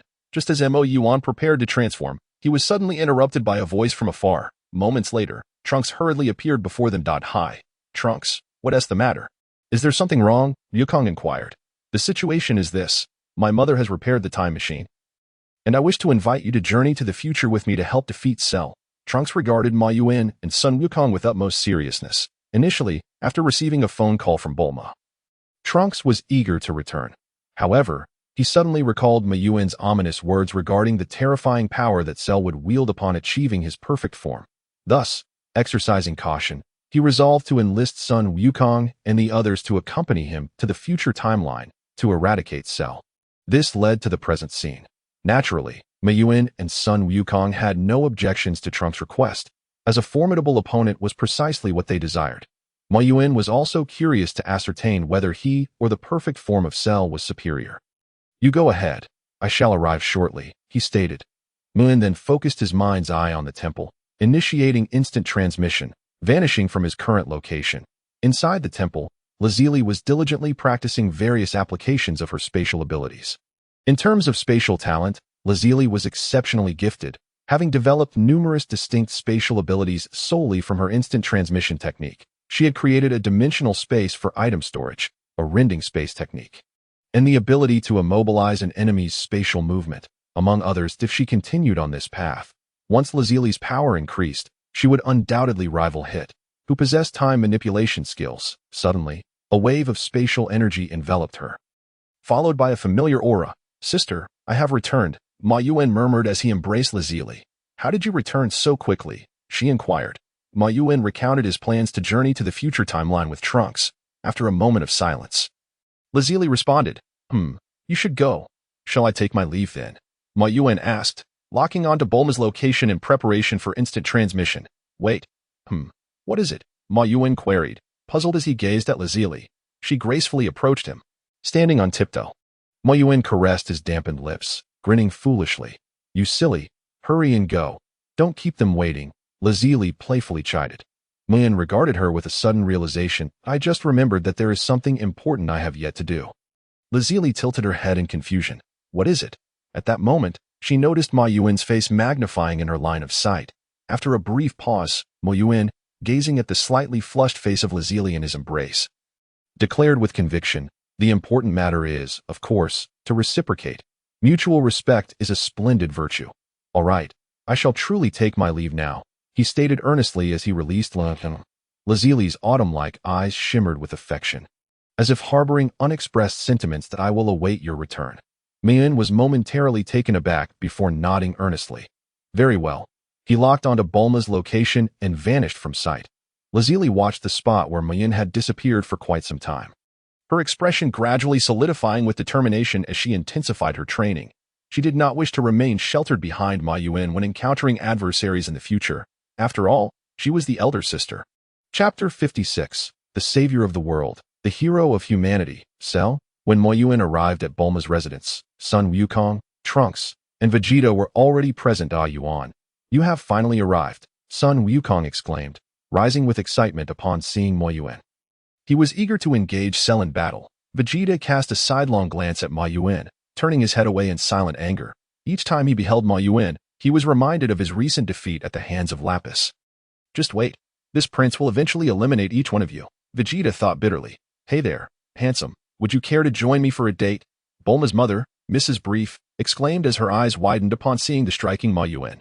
She rushed over to wrap her arms around his. "Mom?" Bulma exclaimed, exasperated as she held her forehead. "But he is indeed quite handsome. If it weren't for Vegeta and Trunks," Bulma thought discreetly while casting a sidelong glance at Moyuan. Moyuan politely extracted his arm from Mrs. Brief's grasp, offering a courteous smile that "It has been a while, Mrs. Brief?" Mrs. Brief was momentarily bewildered by Moyuan's greeting. After scrutinizing him closely, she gasped, covering her mouth in astonishment. "You are that little brother from the other day?" Had it not been for the distinct features of Moyuan, she would never have guessed that this towering figure was the same child she had encountered days prior. Mrs. Brief had heard Trunks mention that Moyuan and his companions were not the villains they were presumed to be. Alleviating her fears. "Indeed, I must extend my gratitude for your generosity in lending us the gravity chamber the other day," Moyuan expressed sincerely to Mrs. Brief. Mrs. Brief was taken aback for a moment before waving her hand dismissively. "No need for thanks. No need for thanks. We shall all be good friends from now on. By the way, I wonder if a Yuan has a girlfriend. That I have another daughter, and she is quite beautiful." In truth, Mrs. Brief felt a tad awkward, as she had initially handed over the items to them out of fear upon recognizing the emblem of the Red Ribbon Army on Lazili. "I appreciate your kindness. But I already have a girlfriend," Moyuan replied. "Is it that lovely girl who accompanied you the other day?" Indeed, the mere mention of Lazili filled Moyuan with warmth, akin to savoring honey. "All right, Mom, they need to set off," Bulma interjected, noticing Trunks' restless demeanor. She knew her mother well. If left uninterrupted, Mrs. Brief could chat with Moyuan until nightfall. "Please follow me," Bulma instructed Moyuan and the others. The group followed her outside to the courtyard, where Bulma produced a universal capsule and tossed it to the ground. Boom! A cloud of smoke enveloped the area, revealing an enlarged time machine before their eyes. This journey to the future would only include Moyuan, Sun Wukong, Vegeta, and Trunks. Gohan was not joining, as Chi-Chi had prohibited it. Moyuan understood Chi-Chi's concerns. Everyone focused solely on Gohan's abilities, overlooking the fact that he was merely 10 years old. What parent could bear to send their 10-year-old child to battle monstrous foes? Not even Goku could bear it. His insistence on training Gohan stemmed from his uncertainty in confronting Moyuan and the others, yet Gohan's potential offered hope, now that Moyuan and his companions were considered allies. The only threat was Cell, and Goku had recognized greater potential in Moyuan than in Gohan. Thus, he had no desire for Gohan to join their perilous endeavor. The four of them boarded the time machine. Trunks adjusted the settings and glanced back at his mother, who was still waving at them from the past. "Goodbye. May everything go smoothly." Trunks waved back at Bulma. "Farewell, Mother," he thought quietly before pressing the activation button. The time machine began to levitate slowly. Then, with a flash of light, it vanished in an instant. Above the land riddled with countless ravines, a peculiar machine materialized out of thin air. The machine descended slowly, and his companions emerged from the time machine. As they surveyed the ravaged world before them, fell into silence. While watching the anime had stirred little emotion, witnessing the battered state of this world firsthand was undeniably shocking. Opened his mind's eye, enveloping the entire earth within his perception. Then, he beheld a scene that left him utterly astounded. A nascent town had taken shape, gathering nearly all of humanity within its bounds. Most astonishingly, a towering statue, several dozen meters high, stood resolutely at the center of the town. Before the statue, a stone tablet bore the inscription, "The Savior of the World, the Hero of Humanity." Cell gazed at the colossal statue resembling Cell, mentally conjuring 3 question marks. The actions of Cell upon his arrival in this world appeared to diverge significantly from their expectations. "What's the matter? Yuan, have you discovered something?" Sun Wukong inquired. Noticing his peculiar expression, Trunks also looked at with urgency. "Let me take you over. You'll understand once you see it." "Place your hands on my shoulders," instructed Sun Wukong, and Trunks promptly complied, while Vegeta huffed before reluctantly placing his hand atop shoulder. In an instant, the four vanished. The next moment, they found themselves at the center of the town, directly before Cell's statue. "What is this?" Trunks exclaimed, incredulity etched across his face. People bustled about, industriously constructing the city. Despite their toil, joy radiated from the faces of the populace. The savior of the world, the hero of humanity, Cell. Upon reading the inscription on the tablet, Trunks was rendered momentarily speechless. Wukong leaned closer to and whispered, "Could it be that Cell is actually a good person?" Remained silent. Wukong then shook his head and muttered to himself, But that can't be right. He has killed so many on Earth. There's no way he could be a good person. Humph. We'll just have to bring Cell out to find out. Vegeta scoffed. Lord Trunks? At that moment, a young man approached, addressing Trunks. Upon hearing this, Trunks turned, his eyes lighting up as he recognized the young man. Gia, it's truly you, Lord Trunks. Gia exclaimed joyfully upon seeing Trunks' familiar face. Trunks grasped Gia's shoulders, urgently asking, Gia, where's my mother? Where is she now? Is she all right? Dr. Bulma is fine. She should be in the laboratory. Suddenly, Gia's expression shifted to one of dejection as he asked, Lord Trunks, does your return mean that Lord Cell has gone back? Trunks took a moment to compose himself before responding. First, take me to find my mother. And along the way, tell me what has transpired during this time. Chapter 57. The transformation of Cell. Dia led the four to the laboratory, recounting the tale of Cell's defeat of the androids and his salvation of humanity along the way. Observing Dia's adulation, Trunks felt a tumult of emotion stir within him. In his imagination, upon arriving in this timeline, Cell would undoubtedly consume the two androids and transform into his perfect form, subsequently devouring humanity to augment his power. Trunks had prepared for the worst. Even if this entire Earth were to vanish, he would not be surprised. Moreover, Wukong had assured him that even if the Earth were lost, he could summon the Namekians for assistance and restore it using the Dragon Balls. However, the notion of Cell transforming into a hero and savior was beyond Trunks' wildest dreams. With complex expressions, the group entered the laboratory. Rather than a laboratory, it resembled a vast warehouse, with random items stacked into small hills. A few individuals rummaged through the heaps of scrap metal, searching for usable materials. Hey, Dia, what brings you here? A man digging through materials greeted with a smile. This is Lord Trunks, who has returned. I brought him to see Dr. Bulma, Dia introduced. The man, having never encountered Trunks before, was nonetheless familiar with the rumors surrounding him. This is Dr. Bulma's son, the one who summoned Lord Cell to save us. Lord Trunks. The man gazed at Trunks, astonished. Given that Cell had saved humanity, it was as if Trunks himself had rescued them. In stark contrast to the man's excitement, Trunks felt as though he had swallowed something foul. Yet, a sliver of relief flickered within him. Although one could resurrect the deceased with the Dragon Balls, who truly wished to witness their loved ones suffer harm, after exchanging a few pleasantries, Gia guided them to the innermost room of the laboratory, which served as Bulma's workspace. The machines inside were primarily those Bulma had used 2 decades prior in West City, representing the pinnacle of technology on Earth. Without these machines, Bulma could never have constructed the time machine so swiftly. Knock, knock, knock. Trunks gently rapped on the door. Mother, I'm back. No sooner had he spoken than a cacophony of sounds erupted from within. After a moment, the door swung open to reveal Bulma, her face alight with excitement. Trunks, Mother, the two embraced tightly. After some time, they composed themselves. Huh? Wukong, Vegeta? What are you all doing here? And who is this? Bulma finally noticed the 3 individuals beside Trunks. Hi. Bulma, Wukong greeted cheerfully. Vegeta merely scoffed, turning his gaze elsewhere. Mirroring Wukong, smiled and introduced himself. Greetings, I am. Mother, let's discuss this inside. Trunks suggested. Dr. Bulma.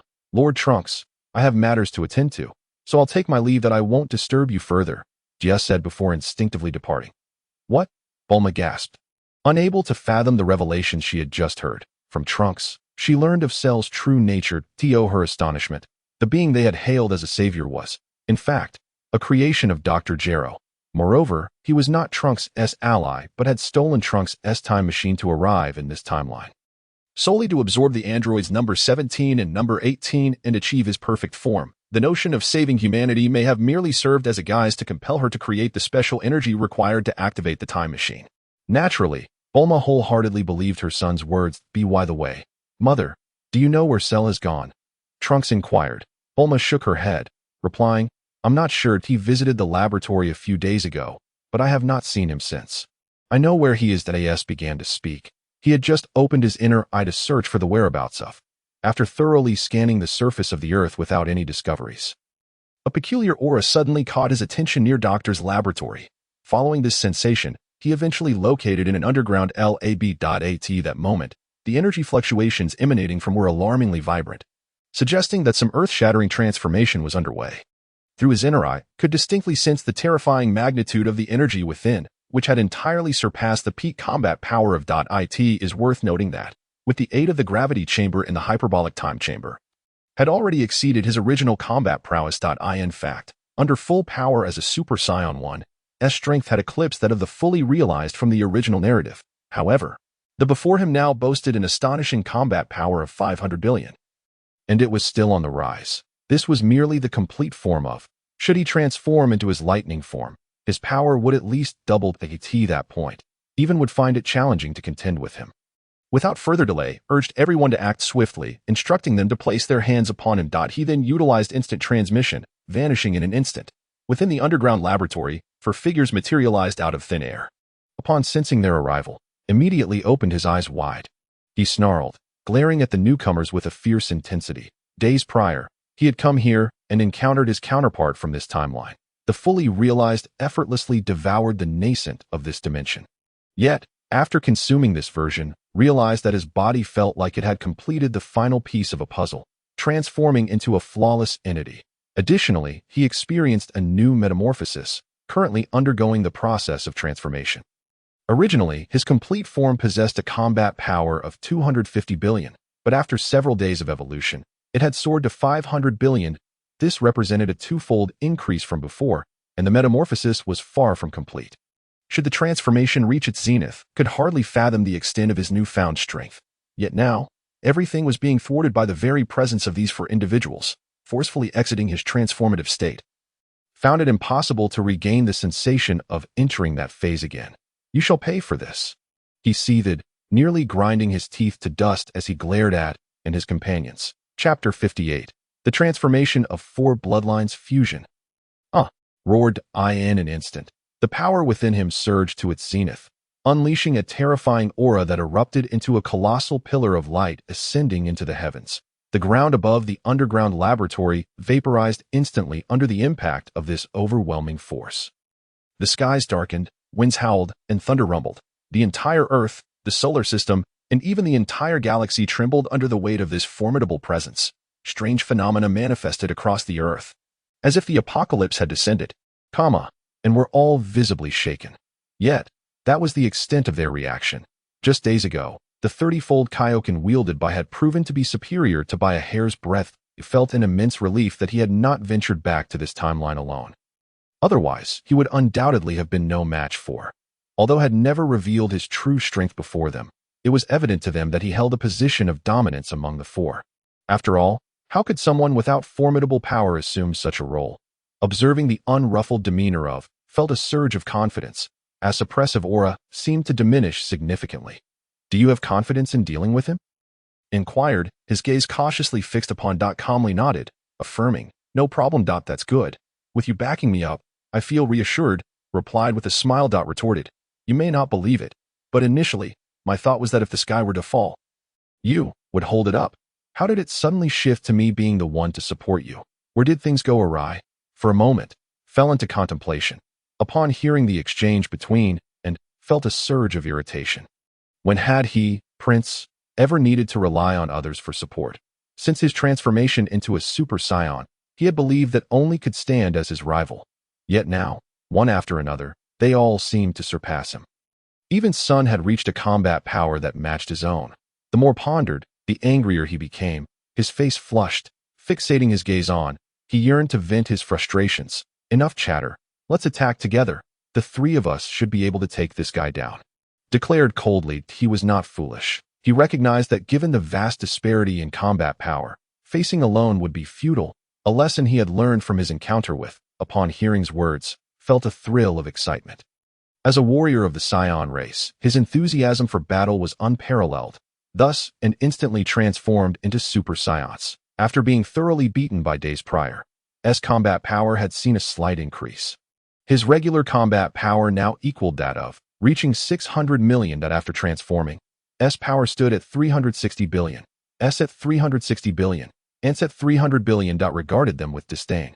Mocking, with such meager strength, you are hardly worthy of my attention. Suddenly, the needle-like tip of his tail expanded, morphing into a bell-shaped structure. Subsequently, several smaller blue versions of emerged from within.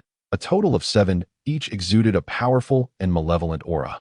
Their energy levels matching that of Each of these smaller entities boasted a combat power of 300 billion, 7 monsters, each with such formidable strength that it was worth noting that years ago, even a combat power of 120 million was considered the peak of cosmic dominion.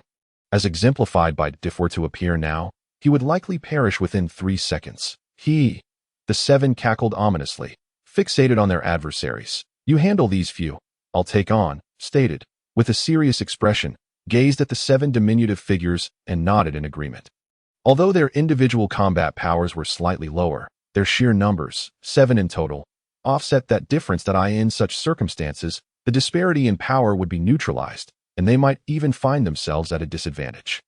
If could manage one, that would leave in him to face 3 each. The prospect of confronting 3 monsters, each with a combat power of 300 billion, was undeniably daunting, yet felt a thrill of excitement. You, with your paltry strength, I could extinguish you with a mere breath. Ha, laughed maniacally, as if he had heard the most amusing joke that remained unfazed, coldly gazing at. I hope you can still find joy and laughter after this. For reasons unknown, felt a flicker of unease under unwavering stare. Impossible. There must be some mistake. I am the strongest in the world, repeatedly reassured himself, attempting to dispel the hint of anxiety creeping in. Lips curled into a slight smile as he clenched his fists. Here we go. A low growl reverberated through the air. The violet aura enveloping Moyuan was augmented by a layer of golden flames. Gradually, the golden flames began to merge with his inherent violet aura, culminating in a magnificent purplish-golden blaze. His hair stood erect, while the small horns on either side of his head elongated slightly. The flame-shaped fins on his tail flickered as if they were alive, continuously burning and dancing. His hair transitioned from a light purple to a resplendent purplish gold, while his violet irises transformed entirely into gold. The previously serene aura that surrounded him underwent a profound metamorphosis. Unlike the cold and brutal essence typically exhibited by ordinary scions upon transformation, Moyuan emanated the aura of a sovereign, regal and supreme, demanding reverenced in an instant. His power soared 700 million, 5 billion, 10 billion, 700 billion. In the blink of an eye, Moyuan's combat prowess surged from 700 million to 700 billion, a staggering increase of 100-fold. This was the manifestation of his transformation, resulting from the fusion of 4 distinct bloodlines. Achieving such a monumental increase in power was already akin to the might of a super scion II. The overwhelming aura exerted a palpable pressure across the entire realm, causing everything within it to seem diminished, as if bowing in submission to their king. Cell's aura was instantly suppressed. Under the weight of this terrifying presence, the flicker of unease that had once crossed Cell's mind morphed into profound dread. How could this be possible? Not only Cell, but even Goku, Vegeta, and Trunks found it hard to believe. Is this what you meant by being just a little stronger than us? Goku stared at Moyuan, his expression a canvas of confusion. Moyuan once again formed the gesture of the universe with his fingers. Indeed, it is merely a fraction more. Who exactly are you? Cell's bloodshot eyes widened in disbelief as he gazed at Moyuan, filled with resentment. Why? Why is this happening? Given a few more days to evolve, I could have become the most powerful being in this world. The overwhelming frustration morphed into fury as Cell looked skyward, howling in defiance. Very well, it is time to send you on your way. Moyuan, with his right hand poised in a sword technique, regarded Cell with an unyielding gaze. A purplish-golden beam of light shot forth from Moyuan's fingertip. This mere 2-meter-long beam of energy sent a shiver of terror through Cell. His instincts screamed that to face it head-on would lead to his demise. Block it. With a command, 7 smaller cells immediately positioned themselves before their progenitor, combining their efforts to unleash a barrage of attacks against the beam of light. The beam flickered before vanishing into thin air, and abruptly, the heads of 2 smaller cells detached from their bodies, exploding in a gruesome display. This eerie spectacle sent a chill down Cell's spine. Run. This was the only thought occupying Cell's mind. Yet, just as he contemplated fleeing, the beam of light materialized before him. A mere 2 meters away, such a short distance. Escape was futile. In desperation, Cell concentrated all his power into his hands. Cell gritted his teeth, bracing himself against the beam of light. However, in the face of absolute power, his resistance proved to be in vain. Cell was propelled backward by the force of the beam, becoming a streak of light as he hurtled away from Earth. The beam penetrated his body, unleashing a horrific energy that tore through him like a myriad of daggers. Countless fissures appeared across Cell's exterior, expanding rapidly as blinding light poured forth from within. Damn it! Ah!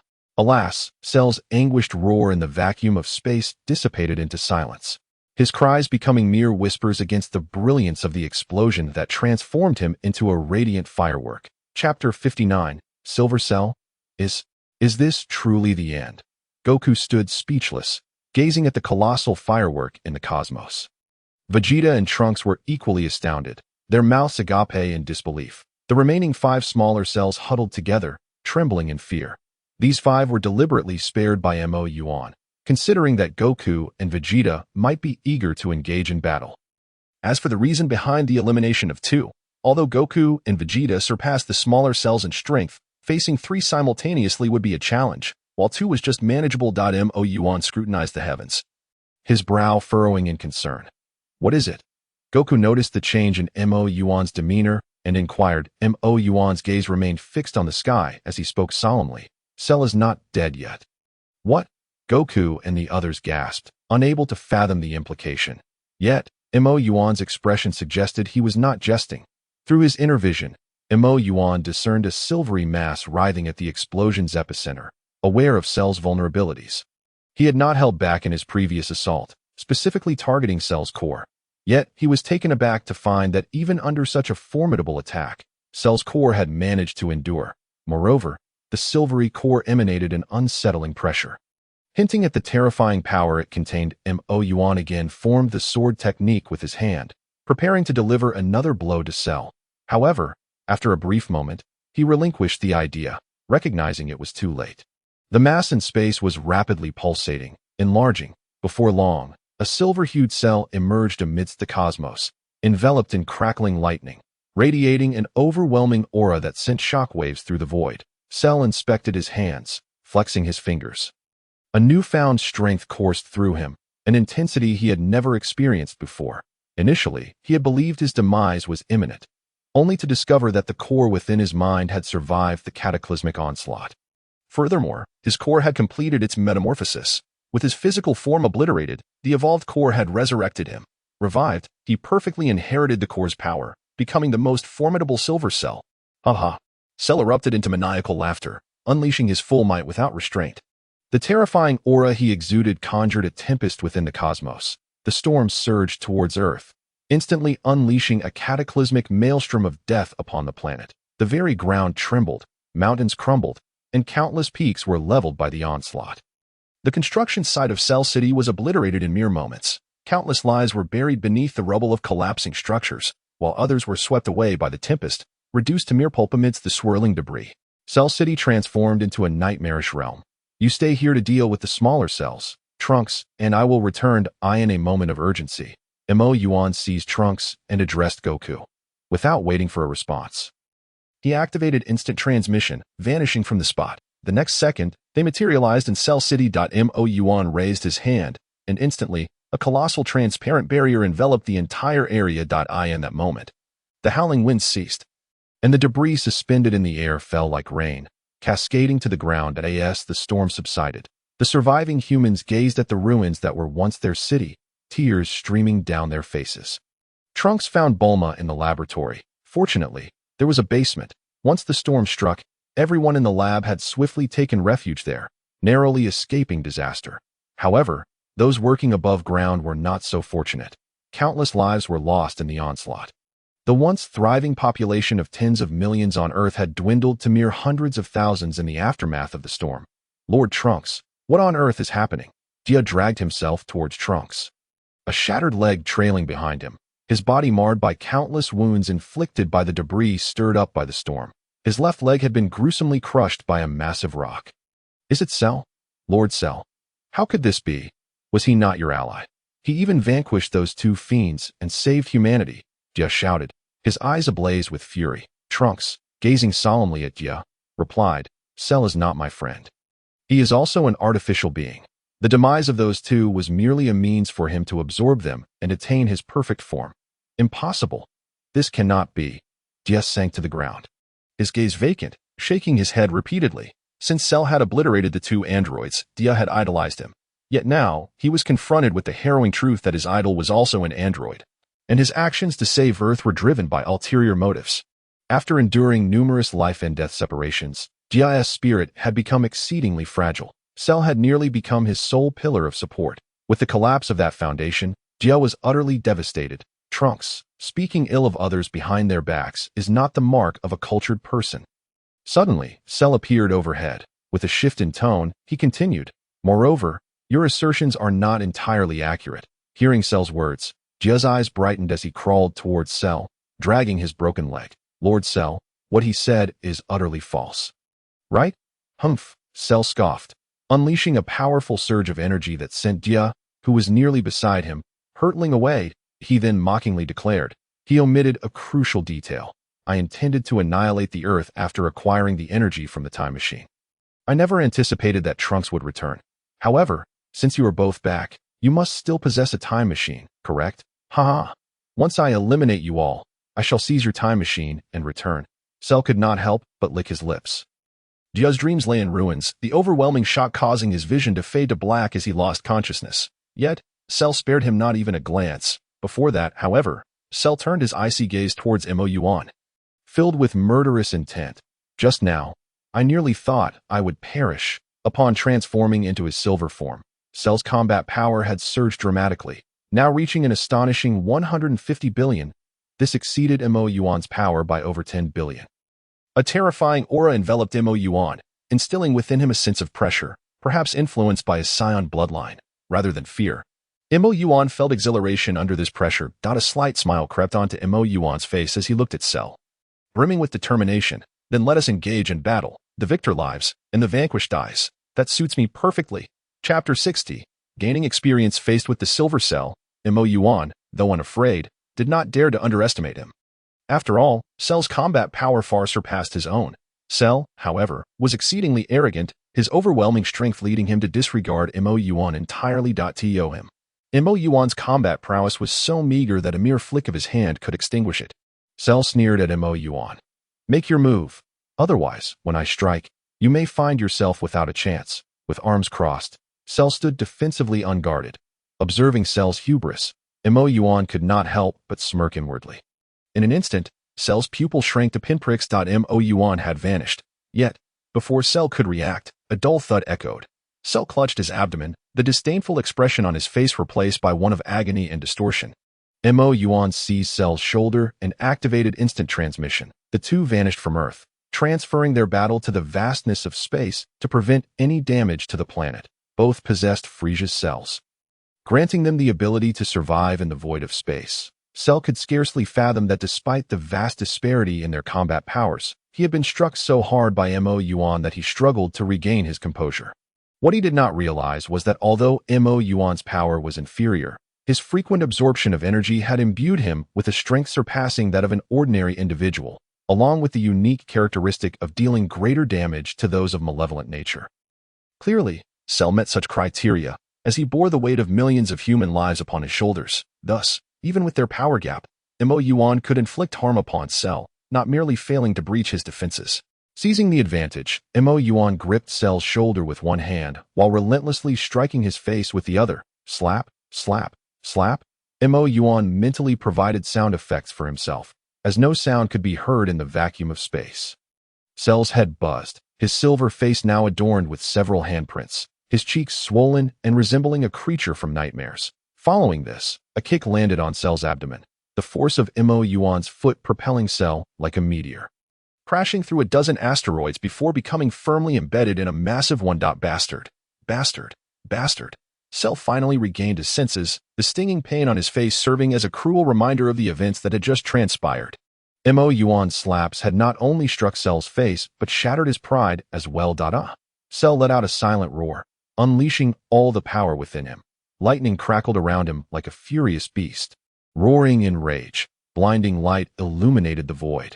After a moment, the brilliance faded, revealing a desolate expanse where the asteroids had vanished, leaving only a wrathful Cell standing amidst the chaos. At that moment, Cell bore no scars. His expression cold as he fixed a murderous glare upon Moyuan. Were glares capable of killing, Moyuan would have met his demise hundreds of times over. Cell's fingers pressed against his forehead. and then he vanished from sight. Moyuan immediately sensed the shift in the surrounding space and nimbly evaded. Sure enough, at that precise moment, Cell's attack arrived. Had Moyuan hesitated for even a fraction longer, he would have been struck by Cell's blow. Damn you. I will dismember you into pieces. Cell's menacing voice echoed within Moyuan's mind, a product of his telepathic abilities, unfazed by Cell's threats. Moyuan replied nonchalantly.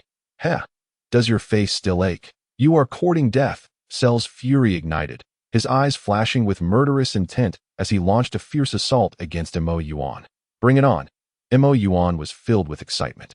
Advancing rather than retreating, entangled with Shalu in a fierce struggle, neither combatant held back in the slightest, unleashing their full power. The shockwaves generated by their clash vaporized the surrounding meteors, although Moyuan's offensive capabilities posed a threat to Shalu. His speed was woefully inadequate. The disparity in strength, with a twofold difference, rendered Moyuan's agility far inferior to that of Shalu. What appeared to be an intense battle was, in reality, Shalu maintaining the upper hand throughout. However, Moyuan remained unfazed, not even resorting to his keen insight. If he had utilized his insight, every move of Shalu would have been laid bare before him. Yet, such an approach would thwart Moyuan's objective. He sought to test whether he could rapidly elevate his power under such pressure, akin to his recent bout with Goku. Under Shalu's relentless assault, Moyuan dared not divert his focus, yet he was eventually caught off guard. Shalu seized Moyuan's tail, swinging him around like a hammer and mercilessly smashing him into the surrounding meteors. Fragments of meteors shattered under the impact. Moyuan accumulated numerous wounds, his black martial arts uniform reduced to tatters, leaving only his pants to provide scant coverage. It's time to send you on your way, Shalu declared, hurling Moyuan toward a massive meteor before swiftly conjuring a brilliant energy sphere in his hand. Kamehameha, Shalu silently roared, directing the energy wave toward Moyuan. The azure blast struck Moyuan, propelling him through the cosmos. One meteor after another was obliterated, and even several small planets were devastated in the wake of the onslaught. Finally, after slamming Moyuan against a star, the energy wave dissipated. In that moment, not a single unscathed inch remained on Moyuan's body. His bones were nearly all shattered. How painful! Moyuan lay motionless on the ground. For others, such injuries would be deemed fatal, but for Moyuan, they were merely superficial. Possessing the power of will, he could regenerate even severed limbs, rendering these wounds insignificant. Before long, Moyuan's body began to heal autonomously. In no time, he was restored to his original state. If one overlooked his ragged attire, it would be impossible to discern that he had just endured a fierce battle. Feeling a chill envelop him, Moyuan did not hastily seek out Shalu. Instead, he first changed into a fresh outfit. He then sat down, attuning himself to the power within. Following the recent confrontation, his baseline combat strength had surged to an astonishing 1 billion. After transforming, his power reached an astonishing 100 billion. Haha. It truly works, Moyuan exclaimed joyfully. If this continued, he would soon surpass Shalu in strength, making the task of defeating him effortlessly achievable. The rapid enhancement of his abilities ignited within Moyuan an eagerness to return and confront Shalu for further experience. With his fingers pressed against his forehead, Moyuan sought out Shalu's energy signature. He had been propelled far from Shalu by the previous Kamehameha, beyond the range of his insight. He could only rely on the energy aura to pinpoint Shalu's location. Soon, he detected Shalu's presence. Hee, Shalu, here I come. A smile crept across Moyuan's lips. Chapter 61. The annihilation of Shalu in the boundless expanse of space. A silver figure stood suspended in the void. Shalu gazed toward the direction where Moyuan had vanished, a smirk curling at the corners of his mouth. He did not believe Moyuan could survive the onslaught he had unleashed. With a cold chuckle, Shalu positioned his fingers against his forehead, preparing to return to Earth. Just then, he sensed a disturbance in the surrounding space. Shalu, the fight is not yet over. Where do you think you're going? A familiar voice echoed within Shalu's mind. His astonishment, he beheld the figure he had presumed dead reappear before him. You are still alive? Shalu said, a hint of surprise lacing his words. His previous attack had been executed with all his might. Such a vast difference in combat strength should have rendered survival impossible. Moreover, Moyuan appeared unscathed. Yet, despite his surprise, Shalu remained unfazed. After all, the universe was home to countless races, and he speculated that Moyuan might belong to a particularly resilient lineage. Furthermore, Shalu had unwavering confidence in his own vitality. As long as his core remained intact, he could resurrect infinitely. Why don't you take this opportunity to flee? Is living not preferable? Must you return to court death? Shalu shook his head, seemingly lamenting Moyuan's decision.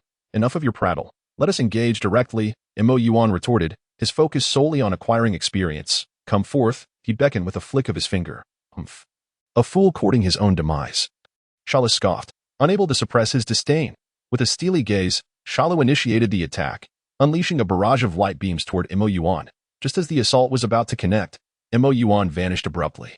Utilizing instant transmission, he materialized beside Shalu and unleashed a kick like a chain toward him. Shalu, quick to react, was well aware of the spatial fluctuations accompanying instant transmission, and he was prepared. He raised his leg to collide with Moyuan's.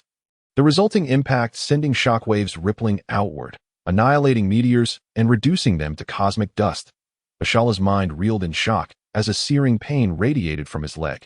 Although he had felt pain from previous strikes by Moyuan, it paled in comparison to this. The only explanation was that Moyuan had grown stronger. A subtle smile graced Moyuan's face. With his enhanced strength, he found that the pain from their exchanges was no longer as excruciating. Seizing the fleeting moment of Shalu's distraction, Moyuan launched a fierce offensive. With rapid-fire strikes, Moyuan targeted Shalu's face, each blow rendering Shalu's visage a tapestry of bruises. The agony coursing through his face ignited an inferno of rage within Shalu. In an instant, he exploded with fury, a terrifying force emanating from him that sent Moyuan flying. I will end you, Shalu growled, nearly grinding his teeth to dust. Your silver attire is rather monotonous. Now it appears far more vibrant, does it not? Moyuan jested, conjuring a mirror before Shalu. Gazing into it at his own swollen, bruised face only intensified Shalu's fury. With a twisted expression, Shalu's eyes flared, and the mirror shattered into dust. With rage surging to its zenith, Shalu's eyes glowed a fierce red as he fixed his gaze upon Moyuan.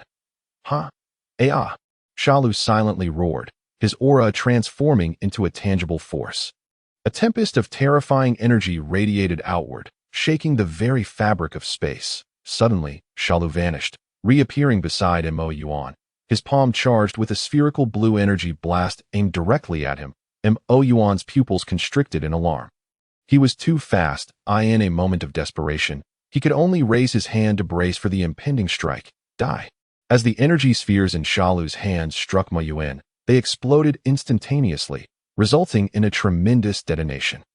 Yet, Shalu remained undeterred. One by one, energy spheres imbued with a terrifying aura were unleashed from his palms. A combat technique, inherited from Prince Vegeta, was flawlessly executed by Shalu. The silent explosions enveloped the area. At the epicenter of the blast, Moyuan, having taken Shalu's attack head-on, found half of his body nearly obliterated.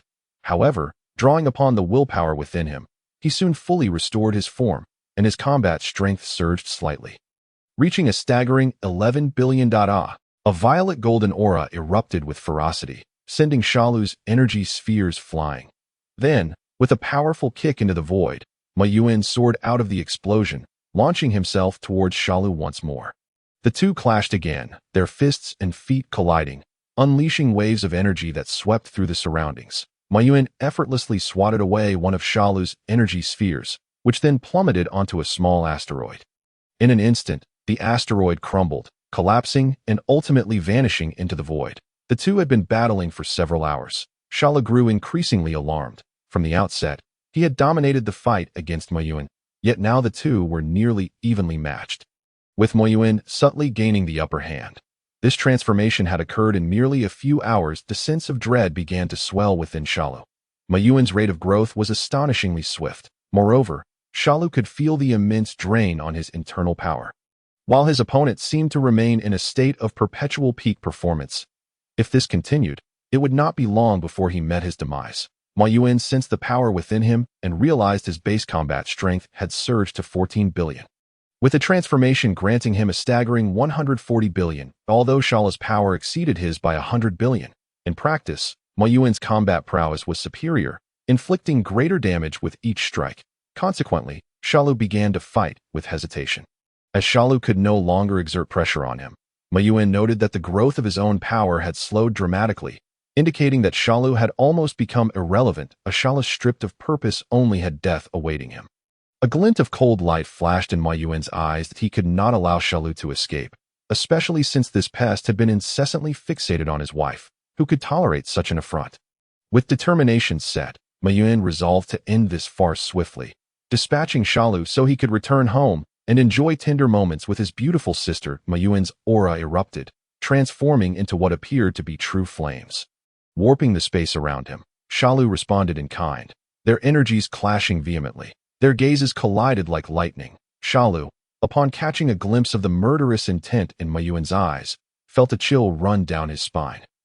Suddenly, Moyuan appeared behind Shalu, seizing the pair of wings on his back, reminiscent of cockroach appendages, and yanked them forcefully. The excruciating pain elicited a scream from Shalu, yet in the vastness of space, no one could hear his cries. Pain notwithstanding, Shalu's tail, which had been coiled behind him, elongated swiftly, its needle-like tip aimed at Moyuan. Moyuan swiftly stomped down on Shalu's tail, pinning it against his back, and with renewed strength, he pulled on the wings. Simultaneously, he pushed off with his feet, tearing the wings from Shalu's body. Moyuan discarded the severed wings and, in a flash, pursued the flung Shalu. Focusing energy into a razor-sharp blade, he severed Shalu's tail. Following this, Moyuan grasped Shalu's head, forcefully driving him into a cluster of meteors. Countless meteors shattered upon impact, the tremendous force leaving Shalu feeling as though his brain were turning to mush. Moyuan then pressed Shalu against a massive planet. And under his overwhelming strength, Shalu was driven from the planet's surface to its very core. The searing magma of the planet enveloped them. Well then, you may proceed on your journey.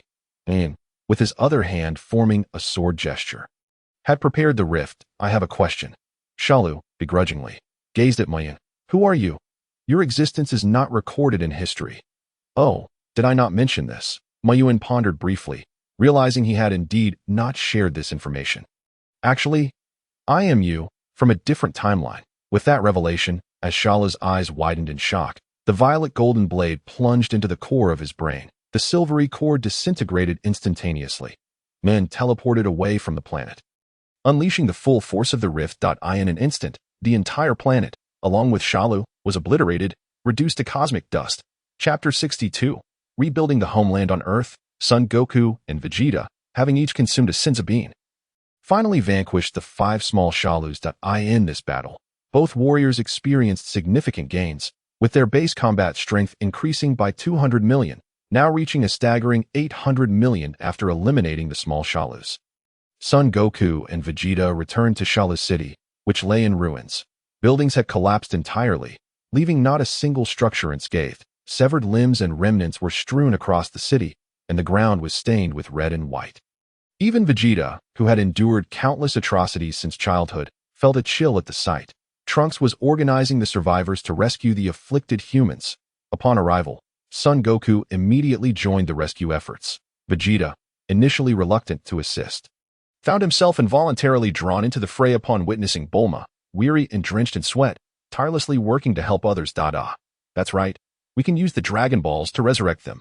Son Goku, momentarily stunned by the devastation around him, had forgotten about the Dragon Balls in his fervor to save more lives. Rather than wasting time here, they would be better served traveling to Namek to find a deity who could restore the Earth to its former glory and revive the deceased. After sharing his plan with Trunks and the others, Son Goku began searching for the energy signatures of the Namekins. In no time at all, he vanished from the scene. Following Goku's departure, the others remained diligent. Bulma hurried to reconstruct a dragon radar, while Trunks continued the rescue work, unwilling to watch lives fade away before his eyes as he awaited Goku's return. As Trunks aided the survivors, he could still sense the distant energies of battle echoing through the cosmos. Yet, he was powerless to intervene, only able to silently pray that Moyuan would triumph over Shalu. Vegeta gazed skyward, his pride as a Scion weighed down by the reality that he was being overshadowed by 2 genetically engineered beings. Especially since they bore the bloodline of Scions. This was a reality he could scarcely endure. Vegeta vowed to become the strongest and restore the glory of the Scion race. After Moyuan vanquished Shalu, he did not linger in space. Donning a clean set of clothing, he utilized instant transmission to return to Earth. Mr. Moyuan, you're back? Did you eliminate Shalu? Trunks inquired anxiously upon seeing him return. Moyuan nodded. Yes, Shalu has been eradicated. At this, Trunks' face lit up with joy. The heavy burden that had weighed on his heart dissipated upon learning of Shalu's demise. So many injured. Moyuan frowned at the sight of the casualties littering the ground. The most lightly injured among them had at least suffered fractures, while the severely wounded were barely clinging to life. Those capable of movement had rushed to assist others. Trunks, gather all the injured together. Commanded with authority. Very well. Trunks refrained from inquiring about his intentions. Nonetheless, he had already surmised the general idea in his mind. Soon, all the injured individuals convened. Raised his hands, and a wave of benevolent energy emanated from him, enveloping all the wounded. Each individual felt a soothing warmth encasing them. Almost instantaneously, their wounds began to heal at a visible pace. Even severed limbs grew. It was nothing short of a miracle. As they beheld their restored bodies, gasps of astonishment filled the air. The admiration in their gazes towards was now tinged with profound reverence. In addition to respect, once restored, they swiftly returned to their rescue duties, with an increase in rescuers.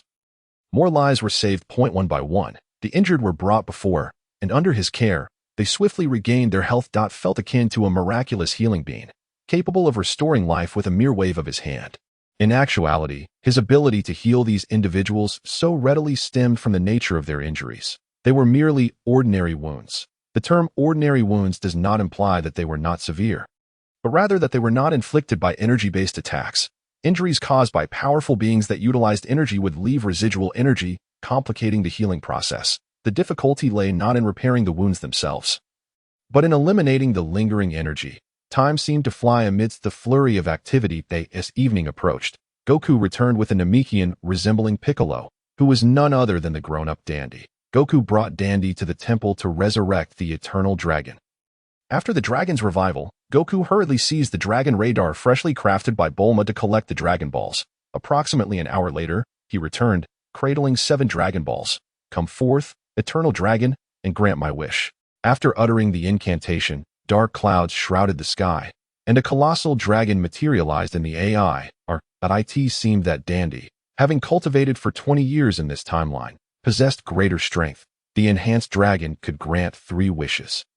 And unlike the Earth Dragon Balls, there were no restrictions on revivals. Trunks' first wish was to resurrect the humans slain by the androids. However, this wish could not be fulfilled, as the time span was too great.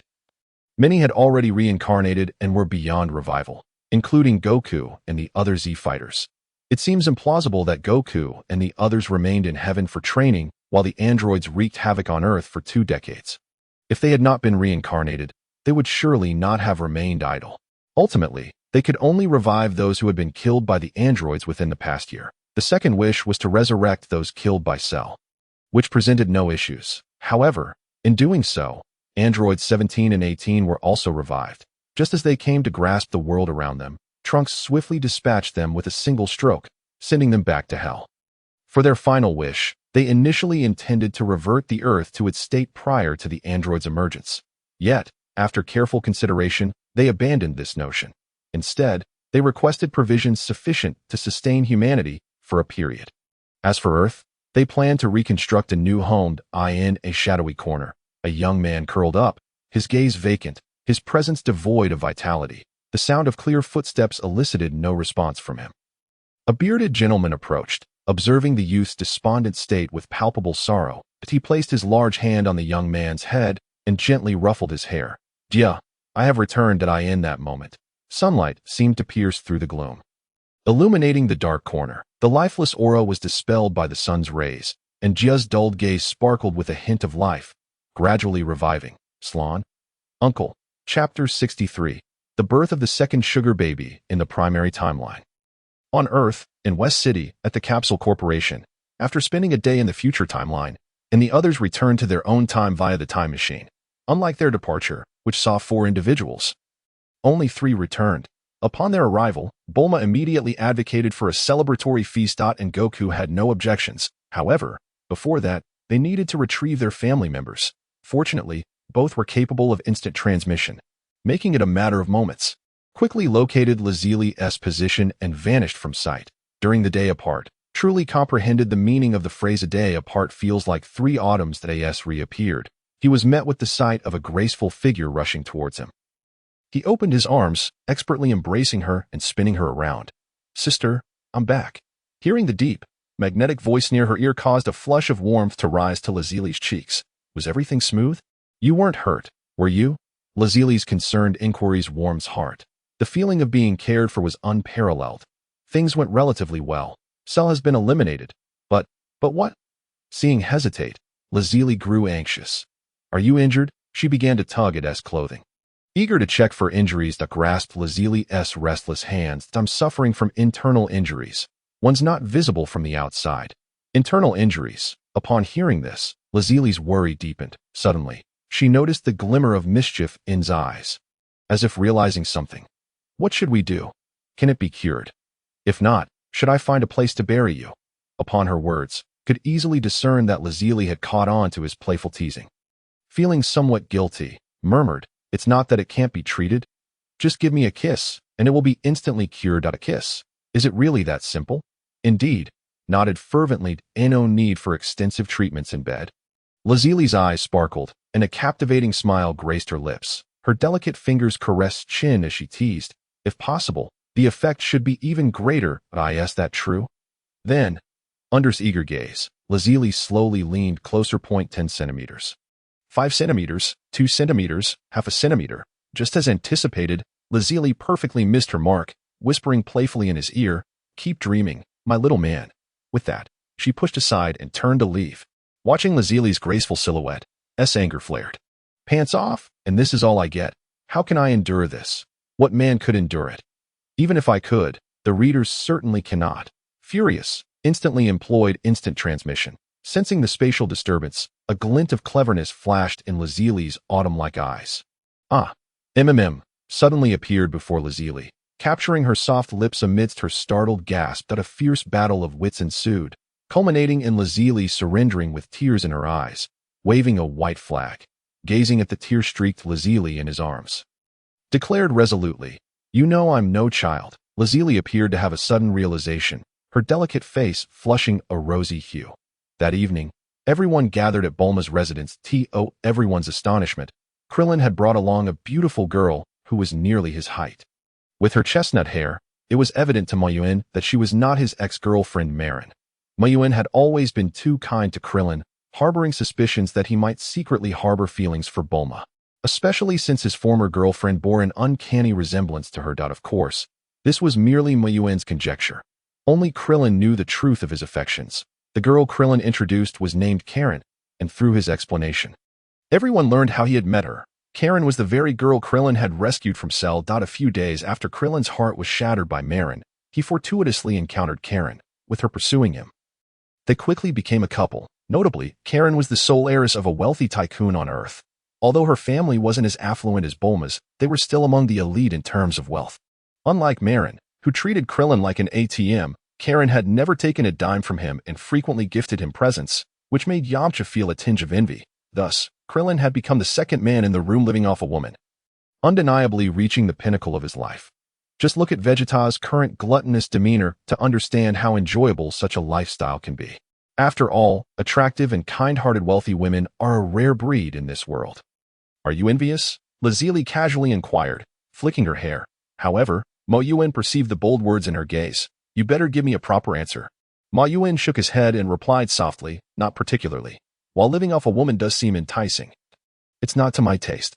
Pausing for a moment, he continued, "Moreover, in my heart, they collectively do not compare to even a single finger of yours." Moyuan truly felt no envy. Although he currently possessed not a penny, he knew that acquiring wealth was a trivial matter for him, that a simple dive into the depths of the sea could yield a treasure trove. If all else failed, he could always raid some alien technology and return to Earth with sacks full of riches. Moyuan's response evidently pleased Lazili, who joyfully fed him a piece of cake. Nearby, Robbie's glanced at the couple exuding an aura of sourness and disdain, picking up a plate to retreat to a quieter corner. "Hey, Robbie's, how about another round?" Suddenly, Vegeta called out to Robbie's. Having just finished his meal, Vegeta couldn't resist the urge to spar with Robbie's. After their recent journey through time, his strength had significantly increased, and although he knew he was still no match for Robbie's, he felt more confident than before. Ultimately, it was the desire to fight that fueled him. Little Cell, despite being weaker, was still a multitude, but fighting him lacked satisfaction. Robbie's accepted the challenge, and the two soared into the sky. Half an hour later, they returned. Although Vegeta bore wounds, he appeared unusually exhilarated, while Robbie's, with his slightly disheveled attire, wore a serious expression. Their progress is remarkable, isn't it? Indeed, Robbie's nodded gravely in just a few days. Vegeta had shown tremendous improvement. If this continued, it wouldn't be long before he surpassed Robbie's in strength. To prevent such an outcome, Robbie's resolved to train even harder. P.S. After working late, I returned home around 10 p.m. Having just finished this chapter, it's quite late now, and I suspect everyone has already fallen asleep. Wishing you all sweet dreams. Chapter 64. A date following the resolution of the Cell incident, Earth returned to a state of tranquility. During these days, Moyuan had been quite busy, thoroughly exploring the ocean depths. He had amassed a considerable collection of treasures that lay submerged beneath the waves, residing in the temple during this time. Although Dandy and Popo were welcoming, Moyuan felt uneasy about overstaying his welcome. He longed for a place to call his own, a cultivator. The notion of home was deeply ingrained within him. While one might say that wherever family resides is home, having a personal sanctuary provides a greater sense of security that in such a place, one could be free and unrestrained, without fear of being judged or evicted. Through Bulma's connections, Moyuan sold a fraction of his treasures, amassing a substantial fortune. With this wealth, he not only purchased a house, but also acquired a private island and established a jewelry company. The primary purpose of the company was to facilitate the sale of his remaining treasures. After all, selling such a vast quantity of valuables all at once would be impractical and could destabilize market prices. Thus, he opted to gradually sell his items through a company run by professionals. Not to mention, Moyuan neither understood the intricacies of managing a business nor wished to squander time on such trivial matters. He believed it far more beneficial to devote his time to training, as strength was the essence of everything. Without sufficient power, no amount of money could guarantee a fulfilling life. And if you wonder whether Moyuan feared that someone might rob his company, he would simply laugh. Anyone foolish enough to test their luck would soon learn the consequences. The house Moyuan purchased was a grand estate located in the suburbs of West City. The estate was expansive, encompassing a nearby hill, providing a picturesque environment. That moment, the vast estate was occupied solely by Moyuan and Leslie. In this technologically advanced world, robotics had reached an impressive level of sophistication. Thus, Moyuan opted to forego hiring staff and instead purchased around 100 domestic robots. At times, robots could be more reliable than humans, especially in cleaning tasks. Robots followed programmed routines dutifully, without any shortcuts or negligence. Humans, on the other hand, with their cleverness, might resort to using a toilet cleaning cloth to wipe the table or even the toothbrush holder.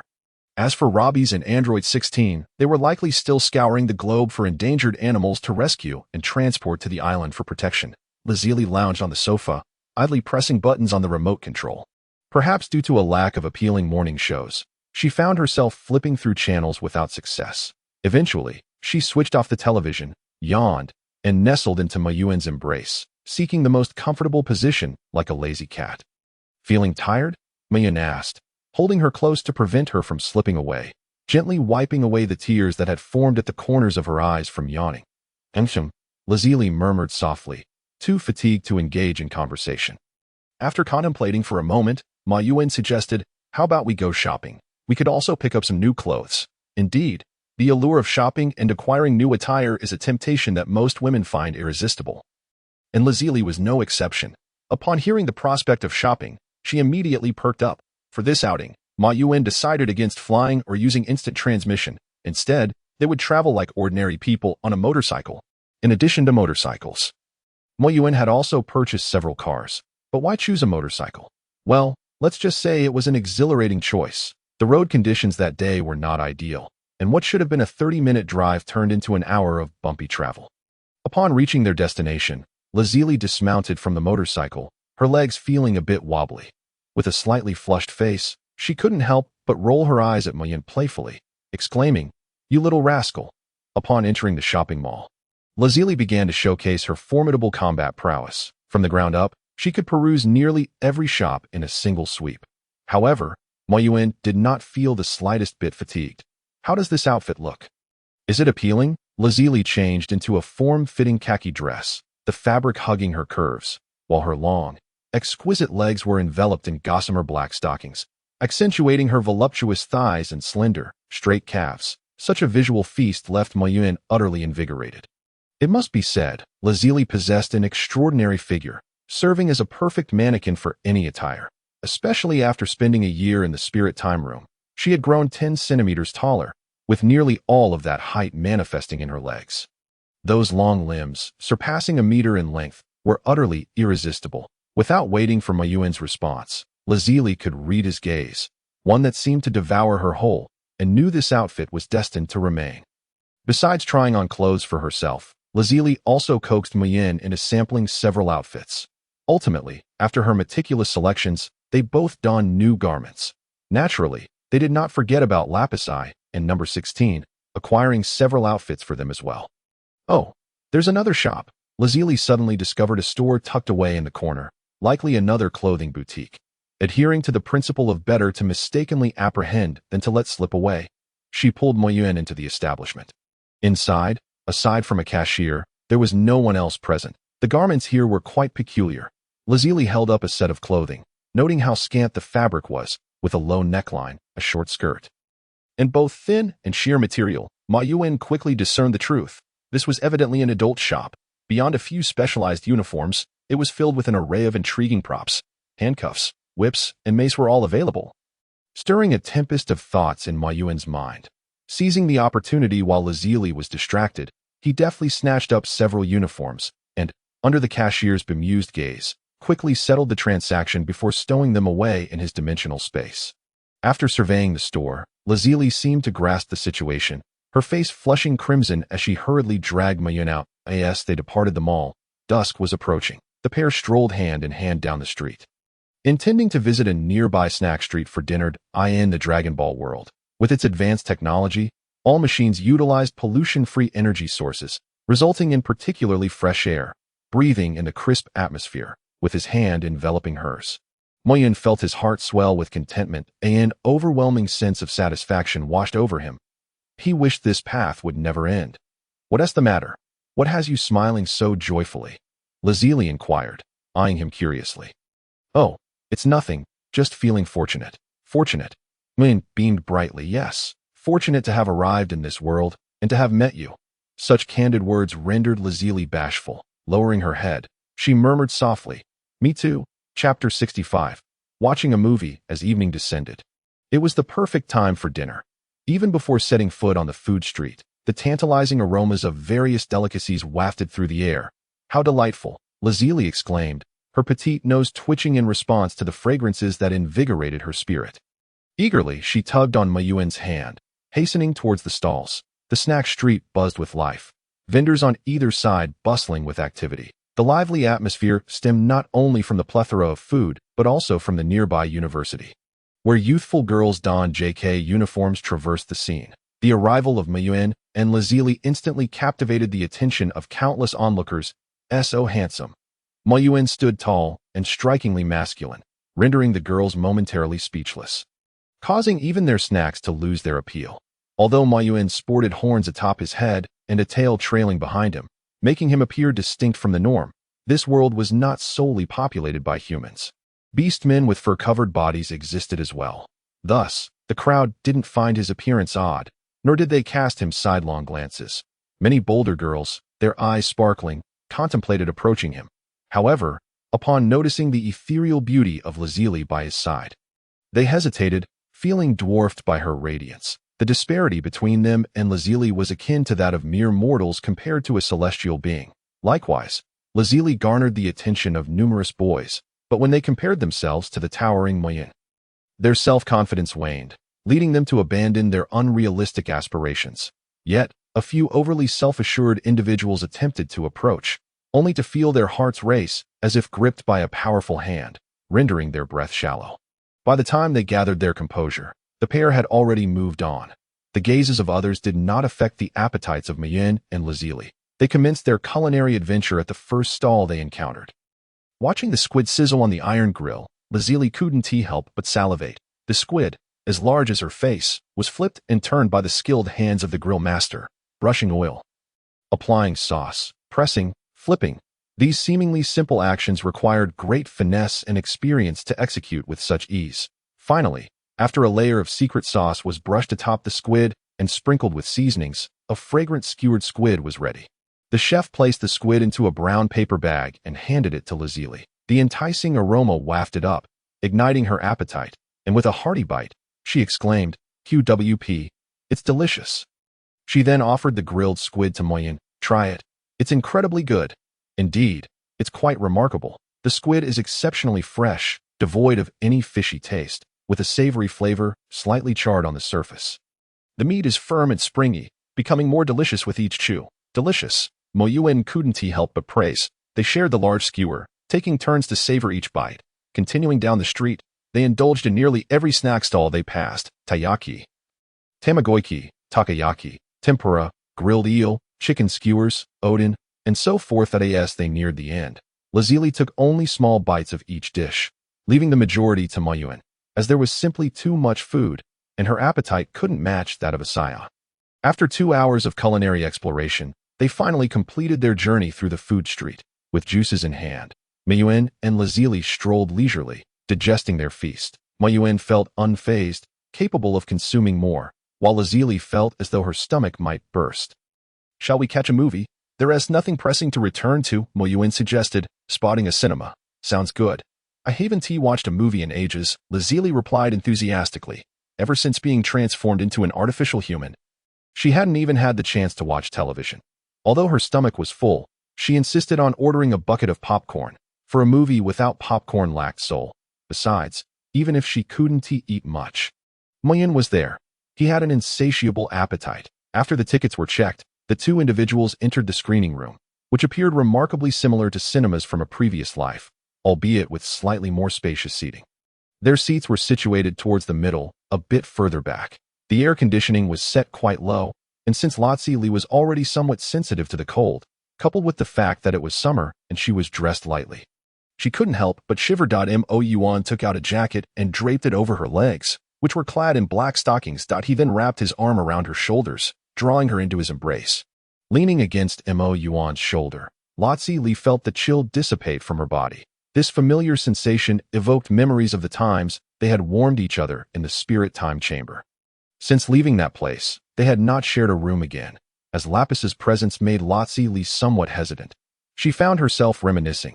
As these thoughts lingered, a rosy hue gradually crept onto Lazuli's fair cheeks. Moyuan, inhaling the faint, delicate fragrance emanating from Lazuli, too began to reminisce about their days in the spirit time chamber. Thus, they remained somewhat distracted as they finished watching the film. It was not until the lights in the screening room brightened that they regained their awareness. As for the film's content, they had little recollection. They vaguely remembered it seemed to be a coming-of-age drama, given the youthful title. Additionally, a few girls nearby were crying quite dramatically, surrounding girls. Actually, it was a horror film that scared us to tears. After the movie concluded, they drove back home. Following an hour of bumpy travel, they finally returned. Lapis and number 16 had yet to return, given the late hour. They likely spent the night on the island. Moyuan and Lazuli were unconcerned, as he was no longer a child, and with his current capabilities, he was unlikely to encounter any danger. Once home, Lazuli retrieved her clothes from Moyuan and eagerly headed to her room. There were many outfits she had yet to try on. Suddenly, she discovered a few rather unusual and somewhat risky items among the bags. "Moyuan, come here." Hearing her voice from downstairs, Moyuan's heart skipped a beat. "Oh no, winky face. Did I accidentally give her those too?" In that instant, Moyuan was at a loss, his mind consumed by a singular thought. "I'm doomed, hurry up." After hesitating for a moment, Lazuli's serious tone echoed from upstairs. "Forget it. If I'm going to die, then so be it." Steeling himself, Moyuan slowly ascended the stairs, embodying a sense of heroic resignation. However, in his anxious state, he failed to notice that Lazuli's voice carried not only seriousness but also an ambiguous undertone. "Wife, I'm coming in." Chapter 66. The Proposal. Knock. Knock. Knock. Moyuan gently tapped on the door. "Come in." Lazuli's voice responded from within. Taking a deep breath to steady his heart and prepare himself mentally, he slowly turned the doorknob. As he opened the door, he earnestly began, "Sister, I was wrong." Moyuan's eyes widened in disbelief at the sight before him. Was this a free show? All the expensive tutoring materials he had previously acquired were now forgotten. There was simply no comparison. The light gray backless knit sweater accentuated her exquisite figure, with her curves enticingly peeking from the side. Her back resembled the finest jade, flawless and pure as snow. Her beautiful feet naturally overlapped, lacking the mystery of black coverings, yet shining brilliantly in their whiteness. Strikingly beautiful, aren't you going to close the door? Lotzi Li feigned calmness while her blushing face and restless toes betrayed her inner turmoil. Observing the scene, Moyuan quickly grasped Lotzi Li's intentions. Surely, she wasn't merely inviting him in for a glass of water? Well, that was not entirely impossible. Moyuan slowly approached her. With each step closer, Lotzi Li felt her heart race, her anxiety rendering her speechless. Moyuan lowered his head, gently brushing against her lips, akin to a dragonfly skimming the water's surface. Despite Lotzi Li being prepared, she still felt nervous, pressing her lips together tightly. Are you scared? Moyuan softly inquired as he caressed her hair. Lotzi Li gently shook her head, replying, not scared, just a bit nervous. She had long been ready for this moment, so fear was not an option. Yet, facing such a situation for the first time inevitably brought a touch of anxiety. Moyuan sat beside her, wrapping his arm around her shoulders and pulling her into his embrace as she leaned against his sturdy chest. Lotzi Li's tension gradually melted away. They nestled together in silence, savoring the moment. After a while, Lotzi Li lifted her head from Moyuan's embrace, attempting to steal a glance at him. In that instant, her eyes met his warm, affectionate gaze. Their eyes locked, seemingly igniting sparks that danced in the air. Lotzi Li found herself lost within those deep, tender eyes. In that moment, it felt as though time had halted, and the world around them faded into oblivion, leaving only the person reflected in each other's eyes. They discovered the answer they sought in one another's gaze. Moyuan slowly lowered his head. Everything unfolded naturally, as if it were destined to be. At noon, Moyuan awoke from his slumber. The person in his arms bore a fatigued expression, with traces of tears at the corners of her eyes, evoking a deep sense of tenderness. Although Lotzi Li had been transformed and possessed extraordinary stamina, she hardly ever felt physical exhaustion.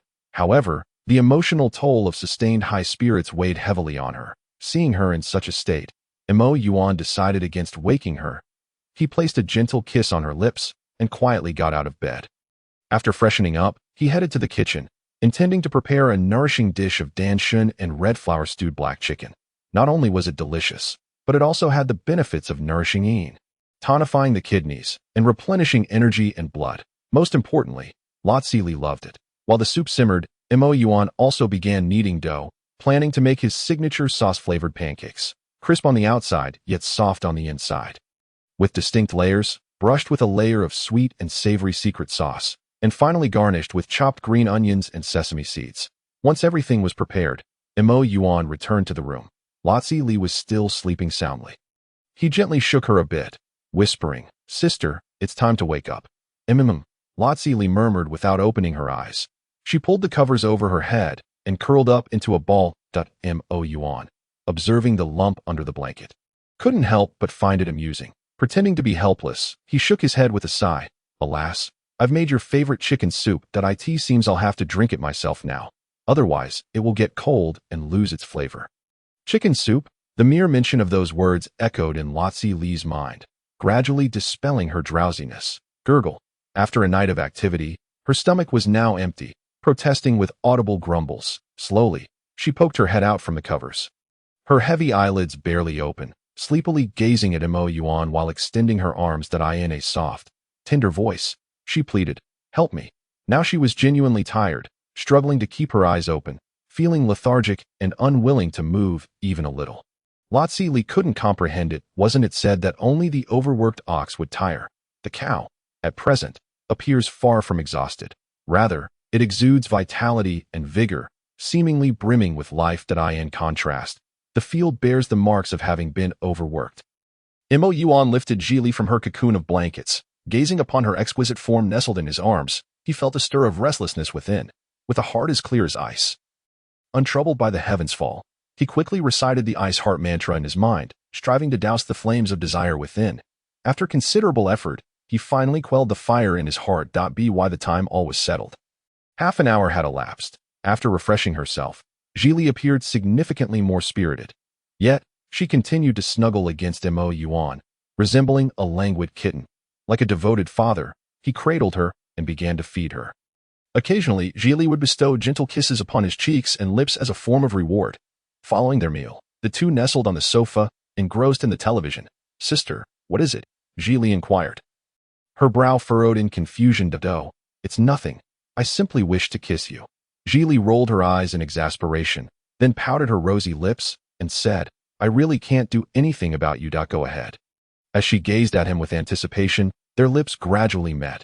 After a prolonged French kiss, Moyuan looked deeply into Zhili's eyes, grasped her right hand, and earnestly asked, "Sister, will you marry me?" At that moment, Zhili noticed a delicate ring adorned with a transparent diamond encircling her right ring finger, having slipped on unbeknownst to her. This ring had been prepared by Moyuan long ago. He had merely awaited the right moment to propose. Hot tears cascaded from Zhili's eyes. She had long been ready to establish a family with Moyuan, yet she had not anticipated that the surprise would come so swiftly and unexpectedly. Under Moyuan's fervent gaze, Zhili nodded solemnly, her voice a blend of shyness and resoluteness as she uttered a single word, "Yes." Chapter 67. The Wedding on the Vast Sea. A grand wedding was unfolding on an island adorned with vibrant decorations. Flowers and balloons. Moyuan stood at the center of the venue alongside the officiant. Before them sat not only the families of Sun Wukong and Vegeta, but also friends such as Bobo, Dandy, Krillin, Tranjan Fan, and Yamcha. Even the typically reserved Piccolo had graced the occasion with his presence. "Esteemed guests, dear friends, ladies and gentlemen, good morning." The officiant's melodious voice resonated, accompanied by the strains of enchanting music as the opening remarks concluded. The audience erupted into enthusiastic applause, with Sun Wukong and others cheering loudly. Clad in a white tuxedo, Moyuan stood rigidly, his gaze fixed intently on the entrance, his nerves palpable, as this was a momentous occasion in his life. A beautifully crafted carriage approached slowly from a distance. Inside, Zhili sat upright, her hands resting on her knees, her entire demeanor tense, clutching her white wedding gown tightly, her lips pursed. Like Moyuan, Zhili was equally anxious. Soon, the carriage reached the entrance, where La Bai Si stood, impeccably dressed. Zhili took La Bai Si's hand and disembarked from the carriage at the entrance. Several men in suits held up a long veil. Zhili stepped beneath the veil, which gently descended to cover her head. The veil, adorned with small balloons, floated gracefully, lending an ethereal quality to her appearance. Under the pristine veil, Zhili's charming visage was partially obscured, reminiscent of a celestial being who had inadvertently wandered into the mortal realm. Pure and unblemished, La Bai Si felt a tangle of emotions. After all, it was his sister's wedding, and while there was a tinge of sadness, he was also elated for her newfound happiness. Moyuan and Zhili exchanged glances through the veil, and as they beheld each other's faces, their initial tension began to dissipate at that moment. The officiant's voice rang out once more. "If love is a beautiful flower, then marriage is the sweet fruit. Let us now direct our gaze towards the door of happiness, and with the warmest applause, welcome the bride." As the officiant's words echoed, the audience erupted into a continuous wave of applause. La Bai Si slightly lifted his arm, and Zhili immediately linked her arm with her brother's. Traditionally, this role would have been fulfilled by their father. However, in the absence of their parents, it fell to La Bai Si to take on this duty. He led Zhili slowly towards Moyuan. With each step they took, cannons fired and streamers fluttered, balloons soared into the sky, and countless bubbles floated in the air, creating an enchanting spectacle that felt dreamlike. The women in attendance gazed on with envy. As Zhili approached Moyuan, he too moved toward her. The path beneath their feet mirrored the journey of life, the first half accompanied by family, and the latter half shared with a partner. The three converged in the center of the path, and when La Bai Si placed his sister's hand into Moyuan's, his vision blurred. "Take good care of her," was the only phrase La Bai Si uttered.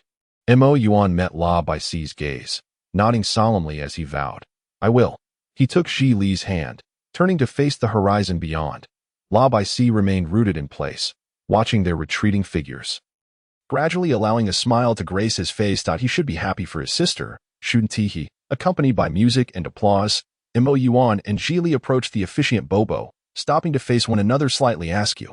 In that moment, The entire venue fell into a harmonious silence, everyone holding their breath in anticipation of the most exhilarating moment. Bobo, holding the microphone, adopted a serious expression. Moyuan. Do you take Ms. Jili to be your lawfully wedded wife? To cherish and protect her, in poverty and wealth, in health and illness, for all the days of your life? I do, Moyuan replied. His gaze locked on Jili, his voice deep and resolute. Ms. Jili. Do you take Moyuan to be your lawfully wedded husband, to support and comfort him, in poverty and wealth, in health and illness, for all the days of your life? Jili's eyes glistened with unshed tears as she locked eyes with Moyuan for a long moment. Her lips parting slightly as she softly yet firmly declared, I do that. As soon as her words fell, the audience erupted into joyous celebration once more. Applause, cheers, and the sound of fireworks filled the air. The officiant presented a box, announcing, Now, the bride and groom shall exchange tokens of their love. Inside the box lay 2 exquisite rings, each set with a stunning colored diamond, one red and one purple, both discovered by Moyuan beneath the sea, which he had meticulously shaped into heart forms and set into rings. Moyuan took Jili's delicate hand, slipping the red diamond ring onto her ring finger. In turn, Jili placed the purple diamond ring onto Moyuan's left hand. After exchanging rings, Moyuan could no longer contain himself. He did not wish to wait for the officiant's next words. He pulled Jili into his embrace, lifting her veil and passionately capturing her lips. With that kiss, they were no longer just individuals but belonged to each other as well. That night, Moyuan and Jili returned to their new home, although they were weary from the day's events. They were filled with joy. After refreshing themselves, they lay in bed together. Moyuan held Jili close. Darling, are you feeling unwell? After their marriage, Jili's address for Moyuan had changed, although she was still getting used to it. I am not unwell, Moyuan replied. Jili gazed at him with a playful glint in her eyes before gently pinching him. Ouch. Moyuan gasped in surprise, staring at Jili in disbelief. Sister, are you already planning to make me a widower right after our wedding? Are you not feeling any discomfort? Moyuan gazed at her with a melancholic expression. Isn't it all due to your boundaryless relative? Surely, you can't expect me to engage in bloody battles, can you? The intensity of Moyuan's gaze made Jili feel inexplicably guilty, prompting her to avert her eyes. There's nothing I can do about this situation. Moyuan remained silent, continuing to fixate on her. All right, I truly cannot do anything about you. Half an hour later, Jili shook her numb and aching limbs and let out a soft sigh. It felt as though that half hour had been entirely fruitless, yielding no results whatsoever. What should be done? Perhaps. Moyuan's eyes shifted as he leaned closer to Jali's ear, proposing a modest suggestion. Upon hearing this, Jali's pupils widened in shock. Her face flushed crimson, rendering her speechless. After a considerable pause, Jali finally managed to suppress her inner embarrassment, casting a sidelong glance at Moyuan. She ultimately acquiesced to his suggestion. After a while, Moyuan, thoroughly satisfied, cradled the exhausted Jali as they drifted into a deep slumber. Chapter 68, Daily Life Yuan. Come out for training. Early in the morning. The resonant call of Sun Wukong echoed throughout Moyuan's estate. That rascal, I swear I'll kill him. Moyuan opened his eyes in bed, gritting his teeth in frustration, since he and Sun Wukong established a security company last month. Wukong had been incessantly pestering him under the guise of training. Initially, there was nothing wrong with training. However, this fellow's antics had become increasingly outrageous, arriving earlier each day. Today, he had the audacity to come knocking at 6 or 7 in the morning. Newlywed and utterly exhausted from late-night endeavors, Moyuan regretted that he had barely enjoyed 2 hours of rest before being awakened by him. Moyuan was now filled with regret. Profound regret. What had possessed him to partner with Wukong in the first place? Last month, while shopping with Jali, they encountered a visibly distressed Wukong. Upon inquiry, they learned that he had been ordered by Chi-Chi to find a job. However, Wukong possessed little more than combat skills, and despite searching for a long time, he could not secure employment. Thus, Moyuan conceived the idea of starting a company with him. A security firm, Moyuan, would provide the funding, while Wukong would contribute his strength by training the staff. Although the company had only been established for a month, they had already trained several capable employees. Consequently, Moyuan held great optimism for the company's prospects. Moreover, even if others did not require their services, he could always employ these workers to safeguard his jewelry store. After all, this world was not as peaceful as it seemed, with rampant armed robberies occurring everywhere. For instance, a certain blonde woman. Compared to other professions, this line of work aligned perfectly with Wukong's expertise, allowing him to approach work each day with enthusiasm. Training employees while simultaneously seeking Moyuan for training was simply delightful. Wukong had never anticipated finding such a lucrative position that also allowed him to pursue training that my husband. Wukong's voice roused Jia Li from her slumber. She nestled her head into Moyuan's embrace. Playfully nuzzling against him, Moyuan held her close, gently stroking her hair in a soothing manner. It's all right, don't mind him. Let's continue sleeping. Reassured by Moyuan's words, Jia Li quickly fell back into a deep sleep. He then transmitted a message to Wukong, instructing him to seek out La by sea on the island, also informing him that Vegeta was there too. Waking up to engage in close combat with muscular men? Embracing my fragrant wife while sleeping, it's clear what the choice should be. Upon receiving Moyuan's transmission, Wukong scratched the back of his head awkwardly and turned to Gohan beside him. It seems a bit early. Huh, he's still asleep. Let's go find La by sea and Vegeta for training instead. Gohan felt somewhat helpless. He had already informed his father that it was too early. However, Wukong had insisted on waking him up. Since it was the weekend, Wukong had brought Gohan along for training. Initially, Chi-Chi was reluctant to allow Gohan to join them, fearing it would disrupt his studies. Wukong had been troubled by this for quite some time, as he genuinely wished for Gohan to train alongside him. Ultimately, Moyuan provided Wukong with a clever idea. After Wukong discussed it with Chi-Chi, she agreed to let Gohan train with him as long as it did not interfere with his studies. The rationale was simple. Chi-Chi's concern was not that Gohan should not train, but rather that she did not want him to engage in combat due to potential dangers. Thus, they would reframe Gohan's training goals. If Gohan's training was not aimed at fighting, but rather for self-defense, it would alleviate her concerns. After all, the future would undoubtedly bring formidable foes, and even if one wished to avoid conflict, circumstances might force one into battle.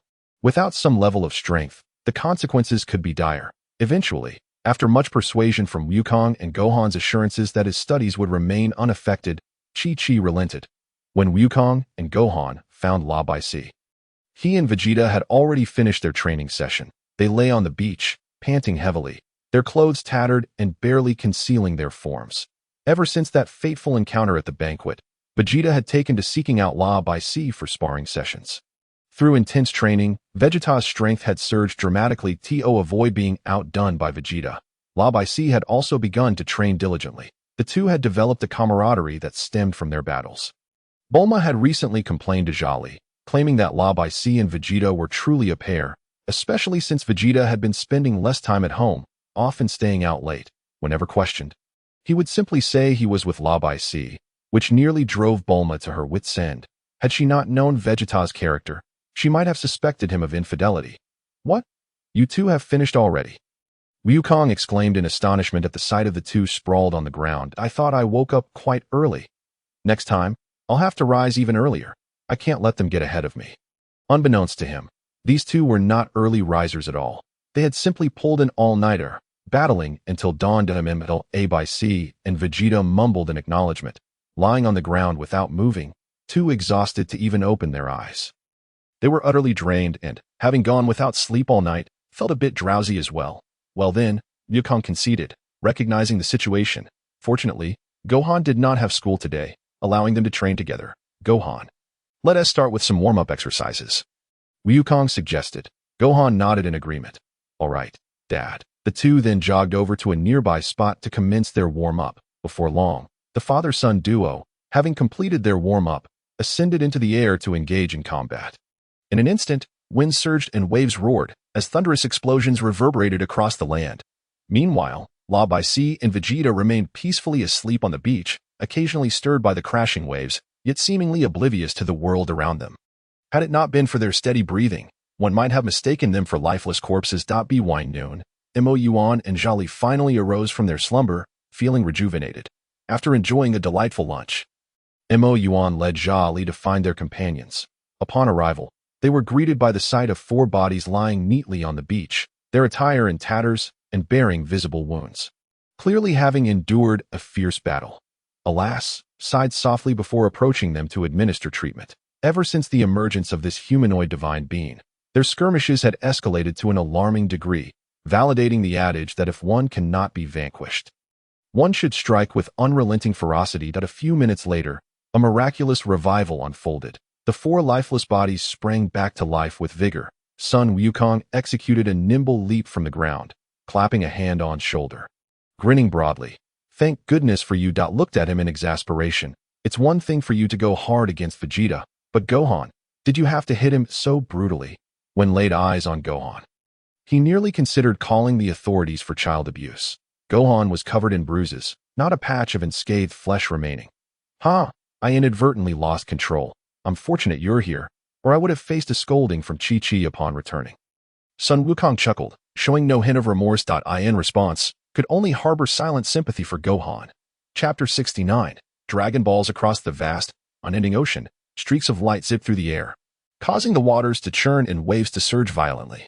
Deep gashes marred the ocean's surface, reminiscent of the claw marks left by a colossal beast, fearsome and grotesque.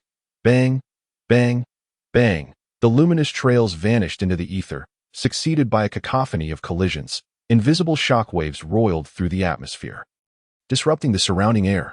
Boom, splash. A small golden figure plummeted from the sky, crashing into the sea with the force of a meteor, sending up a towering column of water. Following suit, a series of figures cascaded from the sky, some plunging into the ocean while others landed on the islands. After the flurry of falls, a silhouette shrouded in a radiant purple-golden aura slowly materialized in the air that dispelled his transformation, the aura dissipating as his spiked hair gradually settled. He then opened his senses to locate the fallen individuals, deftly retrieving them one by one from the sea and tossing them back onto the island. Before long, Lapis, Sun Wukong, Gohan, and Vegeta were neatly arranged on the beach. Their eyes were tightly shut, bodies marred with wounds, presenting a grim tableau of near demise. Accustomed to such scenarios, skillfully began their treatment. Soon, the four opened their eyes in sequence, rejuvenated and springing to their feet. This routine had persisted for several months. Initially, Lazuli trained alongside them, but upon discovering her pregnancy 2 months prior, she ceased her training to focus on nurturing the life within her. "All right, today's training concludes here," stated calmly, preparing to teleport home to cook for his wife, as so soon. "We've only been training for a few hours." Wukong lamented to cast a glance at him, somewhat resigned. "Wukong, Chi-Chi is also pregnant. Don't you think you should return to care for her?" The scatterbrained Wukong often forgot other matters when immersed in training. Prompted by S' reminder, he suddenly recalled the expectant mother waiting at home, sheepishly scratching the back of his head. "Right, Gohan, let us head home to prepare a meal for Mom." With that, he activated instant transmission, vanishing from sight. Vegeta watched the disappearing father and son duo, smirking disdainfully. "Women are such a hassle." He then turned to Lapis, saying, "Lapis, let us continue our training." Lapis shook her head, replying coolly, "No, the little dinosaurs on the island are about to hatch. I must return to tend to them." With that, she ignored Vegeta and soared off toward her island. Vegeta scoffed at her retreating figure, thinking, "Even hatchlings are a nuisance. By the way, Vegeta, Bulma mentioned to my wife yesterday that you've been neglecting home. She even threatened to find a new father for Trunks if you didn't return soon." Remarked, disregarding Vegeta's suddenly pale complexion as he teleported home. Upon hearing this, Vegeta's composure shattered. The disdain on his face vanished, replaced by a furious green hue as he nearly transformed into a Super Saiyan. The sound of raindrops seemed to echo in his ears. Vegeta roared, transforming into a Super Saiyan and propelling himself toward West City at breakneck speed. Unbeknownst to him, faint arcs of electricity crackled around him as he flew. "Darling, I'm back," Lazuli exclaimed. Leaping from the sofa upon hearing the familiar voice, she flung herself into his warm embrace, clinging to him like a koala that supported her gently, lowering his head to plant a tender kiss on her lips. "All right, let us not linger. Bulma is still here." Upon hearing his words, Lazuli remembered Bulma's presence, her cheeks flushing as she slowly released him. Bulma gazed at the couple with envy, dreaming of such a sweet romance. Unfortunately, her first boyfriend, Yamcha, had been a notorious womanizer, and though Vegeta was loyal, he seemed utterly disinterested in women, consumed by his training. Days would pass without a glimpse of him, rendering their relationship akin to widowhood. "Ah, love is hard to come by," Bulma sighed. "You two carry on. I shall take my leave so as not to intrude." "Bulma, not wishing to be a third wheel or witness their affection, picked up trunks and bid farewell to Lazuli and before driving home. Little did she know that a rather irate man awaited her return. After Bulma departed, held Lazuli in a tender embrace on the sofa for a while. At 2 months pregnant, Lazuli showed no visible change. Her abdomen remained flat. Had it not been for the absence of visiting relatives, they might have remained oblivious to her condition. They soon collaborated to prepare a nutritious and delectable dinner initially intended to cook alone. But Lazuli insisted on joining him. Despite her pregnancy, her physical condition remained robust, and she could use her aura to safeguard the unborn child, allowing her to engage in normal activities without any hindrance. After dinner, Lazuli reclined on a swing in their estate, gazing at the stars. What is this? Suddenly, a faint glow emanated from his embrace. Curiosity piqued, Lazuli reached out to investigate. She extracted a pearl the size of a pigeon's egg from his hold. Is this a Dragon Ball? Normally, a Dragon Ball would take around 100 days to mature, yet S had taken nearly 6 months to finally complete. Let me show you something fun, said with a mysterious smile. Taking the Dragon Ball from Lazuli. Lazuli's curiosity intensified as her eyes fixated on the Dragon Ball. A surge of willpower flowed from into the orb. The seed of willpower within the Dragon Ball voraciously absorbs energy. Gradually, the transparent sphere began to transform. The purple-golden seed split into 2, elongating slowly. Soon, the seed morphed into 2 adorable chibi figures, representations of and Lazuli. The chibi versions of themselves sat side by side within the Dragon Ball. Their heads leaning together produced a necklace, embedding the Dragon Ball within it, and draped it around Lazuli's swan-like neck. Lazuli gazed at the Dragon Ball with delight, her eyes sparkling. Can this grant wishes? Nodded, of course. You can make a wish right now. Then Moyuan imparted the incantation to Lazuli. Chapter 70. Lazuli's Wish? After listening to Moyuan's spell, Lazuli's small mind was filled with question marks. Was this spell not a tad too embarrassing? Lazuli glanced at Moyuan with an expression that conveyed 4 words. Can it not be changed? With a smile at the corner of his eye and a raised brow. Moyuan replied, What do you think? Of course, it could be altered. However, Moyuan intended to tease Lazuli, planning to change it to a more conventional incantation after this wish was granted. Lazuli stared at the Dragon Ball in her hand. Feeling somewhat hesitant, suddenly, she found herself reluctant to make a wish. Yet, there was one particular desire she yearned to fulfill. Her cheeks flushed a vibrant red, akin to a ripe peach, after contemplating for a considerable time. Lazuli surveyed her surroundings. It was desolate. Not a soul was in sight aside from the 2 of them. She took a deep breath, steeling her courage, and shouted at the Dragon Ball on the ground. Husband, I love you. You are the most handsome. As Lazuli's voice echoed, a beam of light burst forth from the Dragon Ball, shooting skyward. In an instant, a tempest roared, clouds surged, and ominous dark clouds enveloped the entire earth.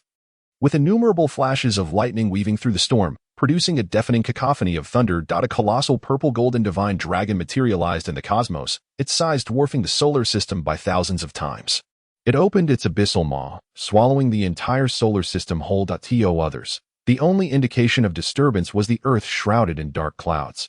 But for Moyuan and Lazuli, they were transported to a strange realm at the very moment the dragon consumed the solar system. This realm was an expanse of void, where they stood suspended in the nothingness, confronted by the immense divine dragon. This was the heart of the dragon. Speak your wishes, no matter what they are. I can fulfill them. The profound voice reverberated through the space. The Dragon Ball crafted by Moyuan could grant but a single wish, yet its capacity far exceeded that of the Earth's Dragon Balls. It could be considered a low-tier version of the Super Dragon Balls. However, this Dragon Ball was capable of evolution. As Moyuan's strength grew, so too would the power of the Dragon Ball. Should Moyuan surpass the strength of the Dragon God Salama, the power of this Dragon Ball would also exceed that of the Super Dragon Balls. Please protect my unborn child, ensuring they suffer no harm and grow healthily. Lazuli proclaimed her wish to the divine dragon. Upon receiving her wish, the dragon's immense eyes twinkled with light. Specks of starlight appeared around Lazuli, slowly merging with her being. Your wish has been granted. The dragon's thunderous voice echoed again as the starlight completely assimilated into Lazuli's form. Subsequently, the dragon transformed into a blinding radiance, dissipating into the void. Moyuan, and Li returned to their estate. As though the preceding events had been a mere illusion. Yet, the Dragon Ball on the ground had transformed into stone Ekiti that moment. The stone Dragon Ball levitated, eventually landing in Li's hands. This? Li gazed at the Dragon Ball in astonishment, looking toward Moyuan. This Dragon Ball was specially crafted for you. Unlike other Dragon Balls, it won't wander off. After a wish is made, it will return to you. Moyuan declared proudly. The Dragon Ball possessed a binding function. For instance, the Earth's Dragon Balls were bound to Earth, while the Dragon Balls of Namek were tied to Namek, thus preventing them from drifting to other planets. Similarly, the Super Dragon Balls were bound within the 6th and 7th universes. Moyuan had directly bound this Dragon Ball to Li. Wonderful, Li exclaimed, overwhelmed with excitement, and planted a fervent kiss on Moyuan's lips. She had initially thought she would need to search for the Dragon Ball after making her wish. With this new feature, she could now make wishes with peace of mind. Seeing Li beam with joy like a little girl filled Moyuan's heart with sweetness. The two lingered on the swing for a while before retreating to rest. After completing his evening routine, Moyuan emerged from the bathroom, rubbing his eyes in disbelief at the sight before him. Li had, unbeknownst to him, changed into a basketball outfit. The simple attire on her form radiated an exquisite beauty, utterly captivating. Sister, what is this? Suddenly, a bolt of lightning struck through Moyuan's mind, and a resounding thunderclap dispelled all his confusion. He suddenly understood. So this was your wish for today? He finally grasped the primary purpose of Li's wish. Li nodded. Ever since her pregnancy, she had refrained from exercise, feeling as though her body was rusting. Moreover, she could tell that Moyuan was also holding back. Husband, let's go. One-on-one basketball. Li licked her dry lips, issuing a playful challenge. How could Moyuan resist? After all, he was a basketball enthusiast and had been a trainee for 2.5 years in his past life. He promptly donned his own basketball attire, thus commenced an intense showdown of basketball. Moyuan initiated the offense. Li focused intently, arms outstretched in earnest defense, unwilling to show any signs of weakness. Moyuan first attacked to the left, and Li reacted swiftly, blocking him. But Moyuan pulled back, shifting to the right. Li adjusted quickly, defending once more. Despite her timely defense, Moyuan changed direction again. Returning to the left. At this moment, Li attempted to pivot back, but her feet were left tangled by Moyuan's feints.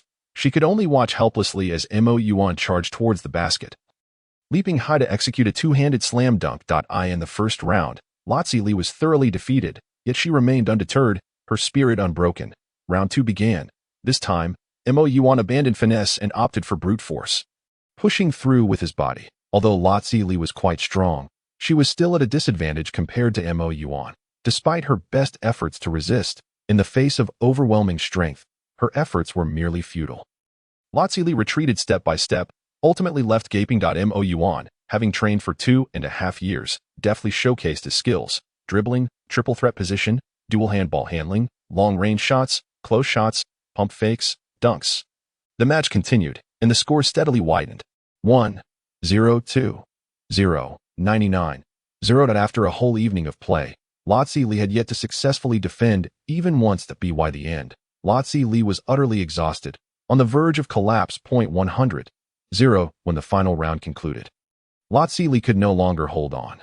She lay down, utterly spent, devoid of energy. Meanwhile, Moyuan appeared unfazed, brimming with vitality, prompting Li to exclaim in frustration, "Freak. Thank you for the compliment." Moyuan chuckled, completely unfazed, even feeling a sense of pride, believing it to be the highest praise. After the game, both were drenched in sweat.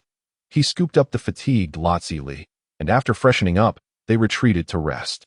The one-on-one basketball match concluded with Li being left completely outmatched. Chapter 71. The surrender of Sobel. In the boundless expanse of the universe, a colossal spacecraft soared swiftly through the void. Within the vessel, a stout, blue-skinned extraterrestrial, adorned in battle attire and cloaked in a flowing cape, sat resolutely in his chair. His name was Sobel, a subordinate of Frisia, who previously served as a military advisor in the 3rd Star region. Now, with Frisia's legion fragmented, he had ascended to the position of chief strategist for this remnant force. As he observed the spacecraft nearing its destination, an exhilarating smile crept across his face. Just days prior, A magnificent purple and gold dragon had manifested in the cosmos. Despite the vast distance, its immense size rendered it visible to them, reflecting on Frisia's previous ambitions on Namek. Sobel was nearly certain that this gargantuan creature was the dragon summoned by the Dragon Balls. After days of reconnaissance, they had established that the Dragon Balls resided upon Earth in the solar system. If they could procure the Dragon Balls, they would be able to resurrect Frisia. Ever since Frisia's demise, they had been living on the run, relentlessly pursued by the Galactic Patrol. To make matters worse, other factions had seized the opportunity to exploit their vulnerability, vying for a share of the spoils. Their former territories had been nearly entirely usurped. Many of Sobel's subordinates had either perished or fled, leaving only a handful aboard this spacecraft. Once Frisia was revived, Sobel vowed to repay all the grievances of the past years with interest. He brooded darkly, envisioning the day when those who had taken advantage of them, including the Galactic Patrol, would kneel before him in supplication. How much longer until we reach Earth? Sobel inquired of the soldier piloting the ship. Lord Sobel, we shall arrive in approximately 3 days, the soldier replied with utmost respect. 3 days? Earth is indeed quite remote, Sobel murmured, then waved his hand dismissively. Continue piloting the ship. I shall retire for a while. Inform me upon our imminent arrival. Yes, sir, the soldier acknowledged. With that, Sobel exited the control room. Meanwhile, gazed skyward, sensing the presence of numerous unfamiliar energy signatures approaching Earth. However, the strongest among them scarcely boasted a battle power of several thousand. A mere breath could extinguish them. As his perception expanded with his growing strength, he could now sense the entirety of the solar system. Soon, he discerned a spacecraft at the fringes of the solar system, from which these weak energies emanated. Due to the distance and the feebleness of the energies, none but noticed the anomaly. Continue your training. I must step away for a moment, he instructed Goku and the others before vanishing in an instant. This left Goku and his companions exchanging puzzled glances. Inside the spacecraft, Sobel could now visually confirm the presence of Earth. His excitement was palpable and impossible to contain. Frisia, we shall soon locate the Dragon Balls and resurrect you.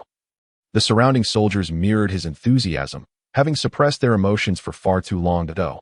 So you are Frisia's minions? Pray tell, how did you come to know of the Dragon Balls on Earth? A voice suddenly resonated. The unfamiliar tone sent a jolt of alarm through Sobel. He turned to find a figure resembling a scion standing beside him. Who are you? Sobel demanded, his vigilance heightened as he drew his weapon toward.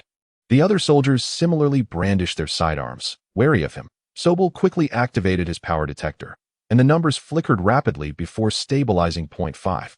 Upon seeing this number, Sobel felt a wave of relief wash over him. It was merely a weakling with a battle power of 5 that he lowered his gun. Regarding with disdain, he had no doubts about the accuracy of the power detector and thought it unsurprising that had appeared here. Given the multitude of peculiar races in the universe, much like the bizarre god from the Ginyu Force, who could halt time with a battle power exceeding 10,000, seemed to him nothing more than a low-level fighter with a modicum of spatial abilities. Kid, are you here to court death? I've been itching for a fight these past few days. A tall, gaunt extraterrestrial stepped forward, cracking his knuckles. His face bore the unmistakable mark of malevolence. This individual was Tagma, Sobel's right-hand man. Tagma regarded with a mocking gaze, as though he were merely a toy. With a battle power of 50,000, he dismissed the weakling entirely and began contemplating how he might enjoy ending's life. Ha ha, Tagma is making his move. This fool is certain to meet a gruesome end. Indeed, the last individual who angered Tagma suffered for 7 days, and by the end, his body had been reduced to a mass of flesh and blood. The surrounding soldiers reveled in the anticipated spectacle. Silence shot a glance at Tagma. Then, Tagma's emaciated form began to swell grotesquely. An excruciating pain pierced through his entire being. Tagma cried out, "Help me." He turned to Sobel, desperately seeking assistance. However, the bizarre scene had left Sobel and the other soldiers in a state of shock. Fear spread like wildfire among them, as they felt an icy chill enveloping them, rendering their bodies immobile. Please, spare me," Tagma begged, attempting to kneel, but his body had expanded to the point of rigidity. In the face of his pleas, remained unmoved, not even casting a glance in his direction. Boom! With a thunderous explosion, Tagma's entire body erupted, transforming into a violet mist that scattered through the air. Everyone, save for, was splattered with the remnants of his blood. "Now, may I receive a proper answer to my inquiries?" asked, his expression devoid of emotion as he regarded Sobel. He bore no psychological burden for having slain these individuals. The My Lord. Sobel collapsed to the ground, prostrating himself before, not daring to meet his gaze. We learned of the Dragon Balls on Earth after witnessing the immense dragon a few days ago. Seeing Sobel kneel, the other soldiers immediately followed suit, discarding their weapons and bowing in reverence. They possessed no other talent than an unwavering loyalty, which had allowed them to survive this long under relentless pursuit. Oh, is that so? Mused, surprised to discover that it was his summoned dragon that had led them here. How many of Frisia's forces remain, my lord? They are all present here, Sobel answered respectfully, his head bowed low.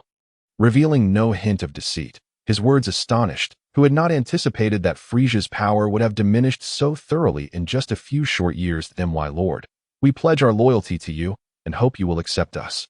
Solbay lifted his gaze towards Moyuan, his eyes ablaze with fervor. For Solbay, he merely sought a pillar of support. Following Frisia's demise, he assumed command of Frisia's legion. Initially, he was unaware of the extent of his newfound authority. Reveling in the power he wielded, immersed in this dominion, he never contemplated seeking a means to resurrect Frisia. However, after enduring the harsh realities of society, he came to understand that the supremacy of Frisia's legion was not merely due to its numbers, but rather the formidable presence of Frisia himself.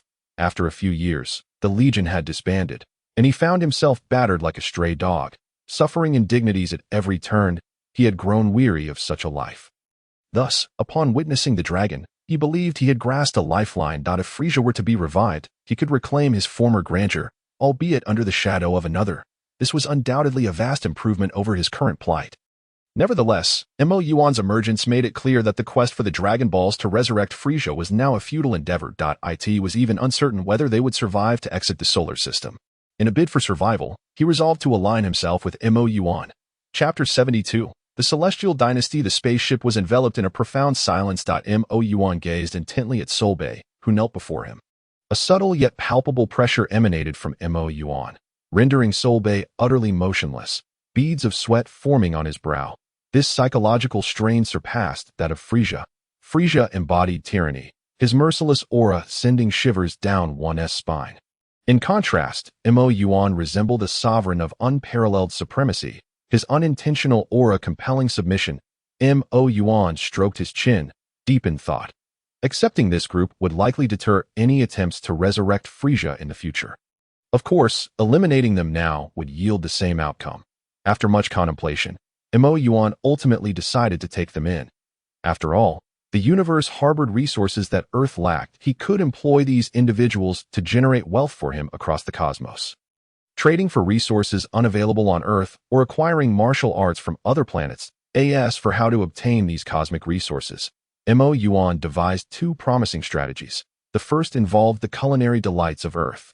The Dragon Ball world was evidently deficient in gastronomy. Even the ancient deities, Beerus and Whis, were mesmerized by Earth's cuisine, marveling at its excellence.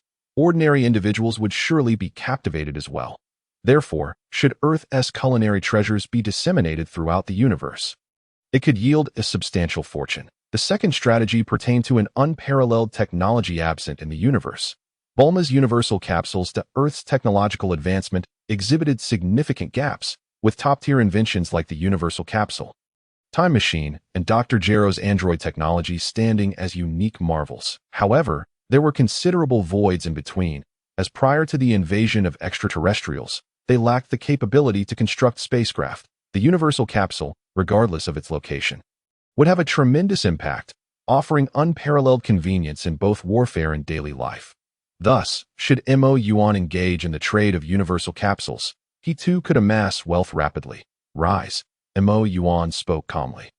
Solbay lifted his head, excitement gleaming in his eyes, and inquired, "My lord, will you accept us?" Moyuan nodded slightly. "I will accept you." Upon hearing this, Solbay was overjoyed. However, Moyuan's tone shifted sharply. "Should you dare to harbor any treachery, I assure you, you will meet a fate far worse than that of the unfortunate soul from before." That a chilling aura instantaneously spread, causing everyone to tremble, scarcely daring to breathe. Yet, Moyuan reigned in his intensity, adopting a gentle demeanor. "If you serve me well, I will ensure you are well rewarded." The collective sigh of relief washed over the group. "But my lord." "No, my king, rest assured, we pledge our unwavering loyalty to you. With no thought of betrayal, Solbay was the first to express his fealty, followed by the others who echoed their allegiance. My king, you need not worry. We are utterly loyal. Should anyone dare to betray you, we shall flay them alive before you even need to lift a finger. Indeed, my king, he speaks truth. Moyuan nodded in satisfaction. Enough. With that, the room fell silent, all eyes fixed on Moyuan, awaiting his words. Tell me of your current situation, he requested, directing his gaze at Solbay. My king, we are all present, yet our former territories have been seized by others. Our original plan was to resurrect Frisia and reclaim what is ours. Solbay confessed without reservation. Moyuan nodded. Very well. I entrust you with a task. Please speak, my king. We vow to accomplish it, Solbay declared, pounding his chest in assurance. Moyuan cast a glance at him. Reclaim all of your former territories. At once, Solbay's confidence waned, his voice faltering that if they could have prevailed, they would not have fallen to such a dire state. Fear not, I shall assist you. Upon hearing Moyuan's words, Solbay hesitated. My king, their strength is formidable. They possess millions, even tens of millions in battle power. Even if Frisia were revived, he would be easily crushed. Moyuan replied nonchalantly. I can dispatch Frisia with a mere flick of my wrist. Solbay's heart raced. Though he was unaware of Frisia's true battle power, he had previously believed it to be merely 50,000. However, since Frisia's passing, those previously oppressed by him had emerged, many boasting battle powers in the millions and tens of millions. It was then Solbay realized that Frisia's true strength was far beyond 50,000. Otherwise, how could he have subdued such forces? Yet, Moyuan claimed he could effortlessly eliminate Frisia. How powerful must he be? Solbay had no doubt regarding Moyuan's words. Imagining a future with a formidable ally, Solbay could hardly contain his excitement. My king, when do we commence our actions? He was eager to unleash the pent-up frustrations of recent days. We shall depart immediately, Moyuan commanded. The group sprang into organized action, their faces alight with exhilaration. At that moment, Solbay suddenly recalled something and knelt before Moyuan, saying, My king, please bestow a name upon our faction. Moyuan pondered briefly before declaring, Celestial Dynasty. We shall henceforth be known as the Celestial Dynasty. Moyuan envisioned establishing a flourishing era within this Dragon Ball realm. Celestial Dynasty. Celestial Dynasty. Solbay raised his hands, vociferously proclaiming the name. Inspired by him, all present joined in fervently chanting, Celestial Dynasty. Celestial Dynasty. Celestial Dynasty. Celestial Dynasty. Celestial Dynasty. Celestial Dynasty. In an instant, the spacecraft was filled with a cacophony of voices. After addressing these matters, Moyuan left behind a doppelganger aboard the vessel before returning to Earth. This doppelganger was a refined version of the Four Bodies Fist, initially developed by Tianjin Fan. It possessed half of Moyuan's usual combat prowess and, most importantly, could exist for an extended duration. It would not disappear unless its energy was completely depleted or Moyuan chose to dissolve it. Chapter 73. The twins' time swiftly passed, and 2 months had flown by in the blink of an eye.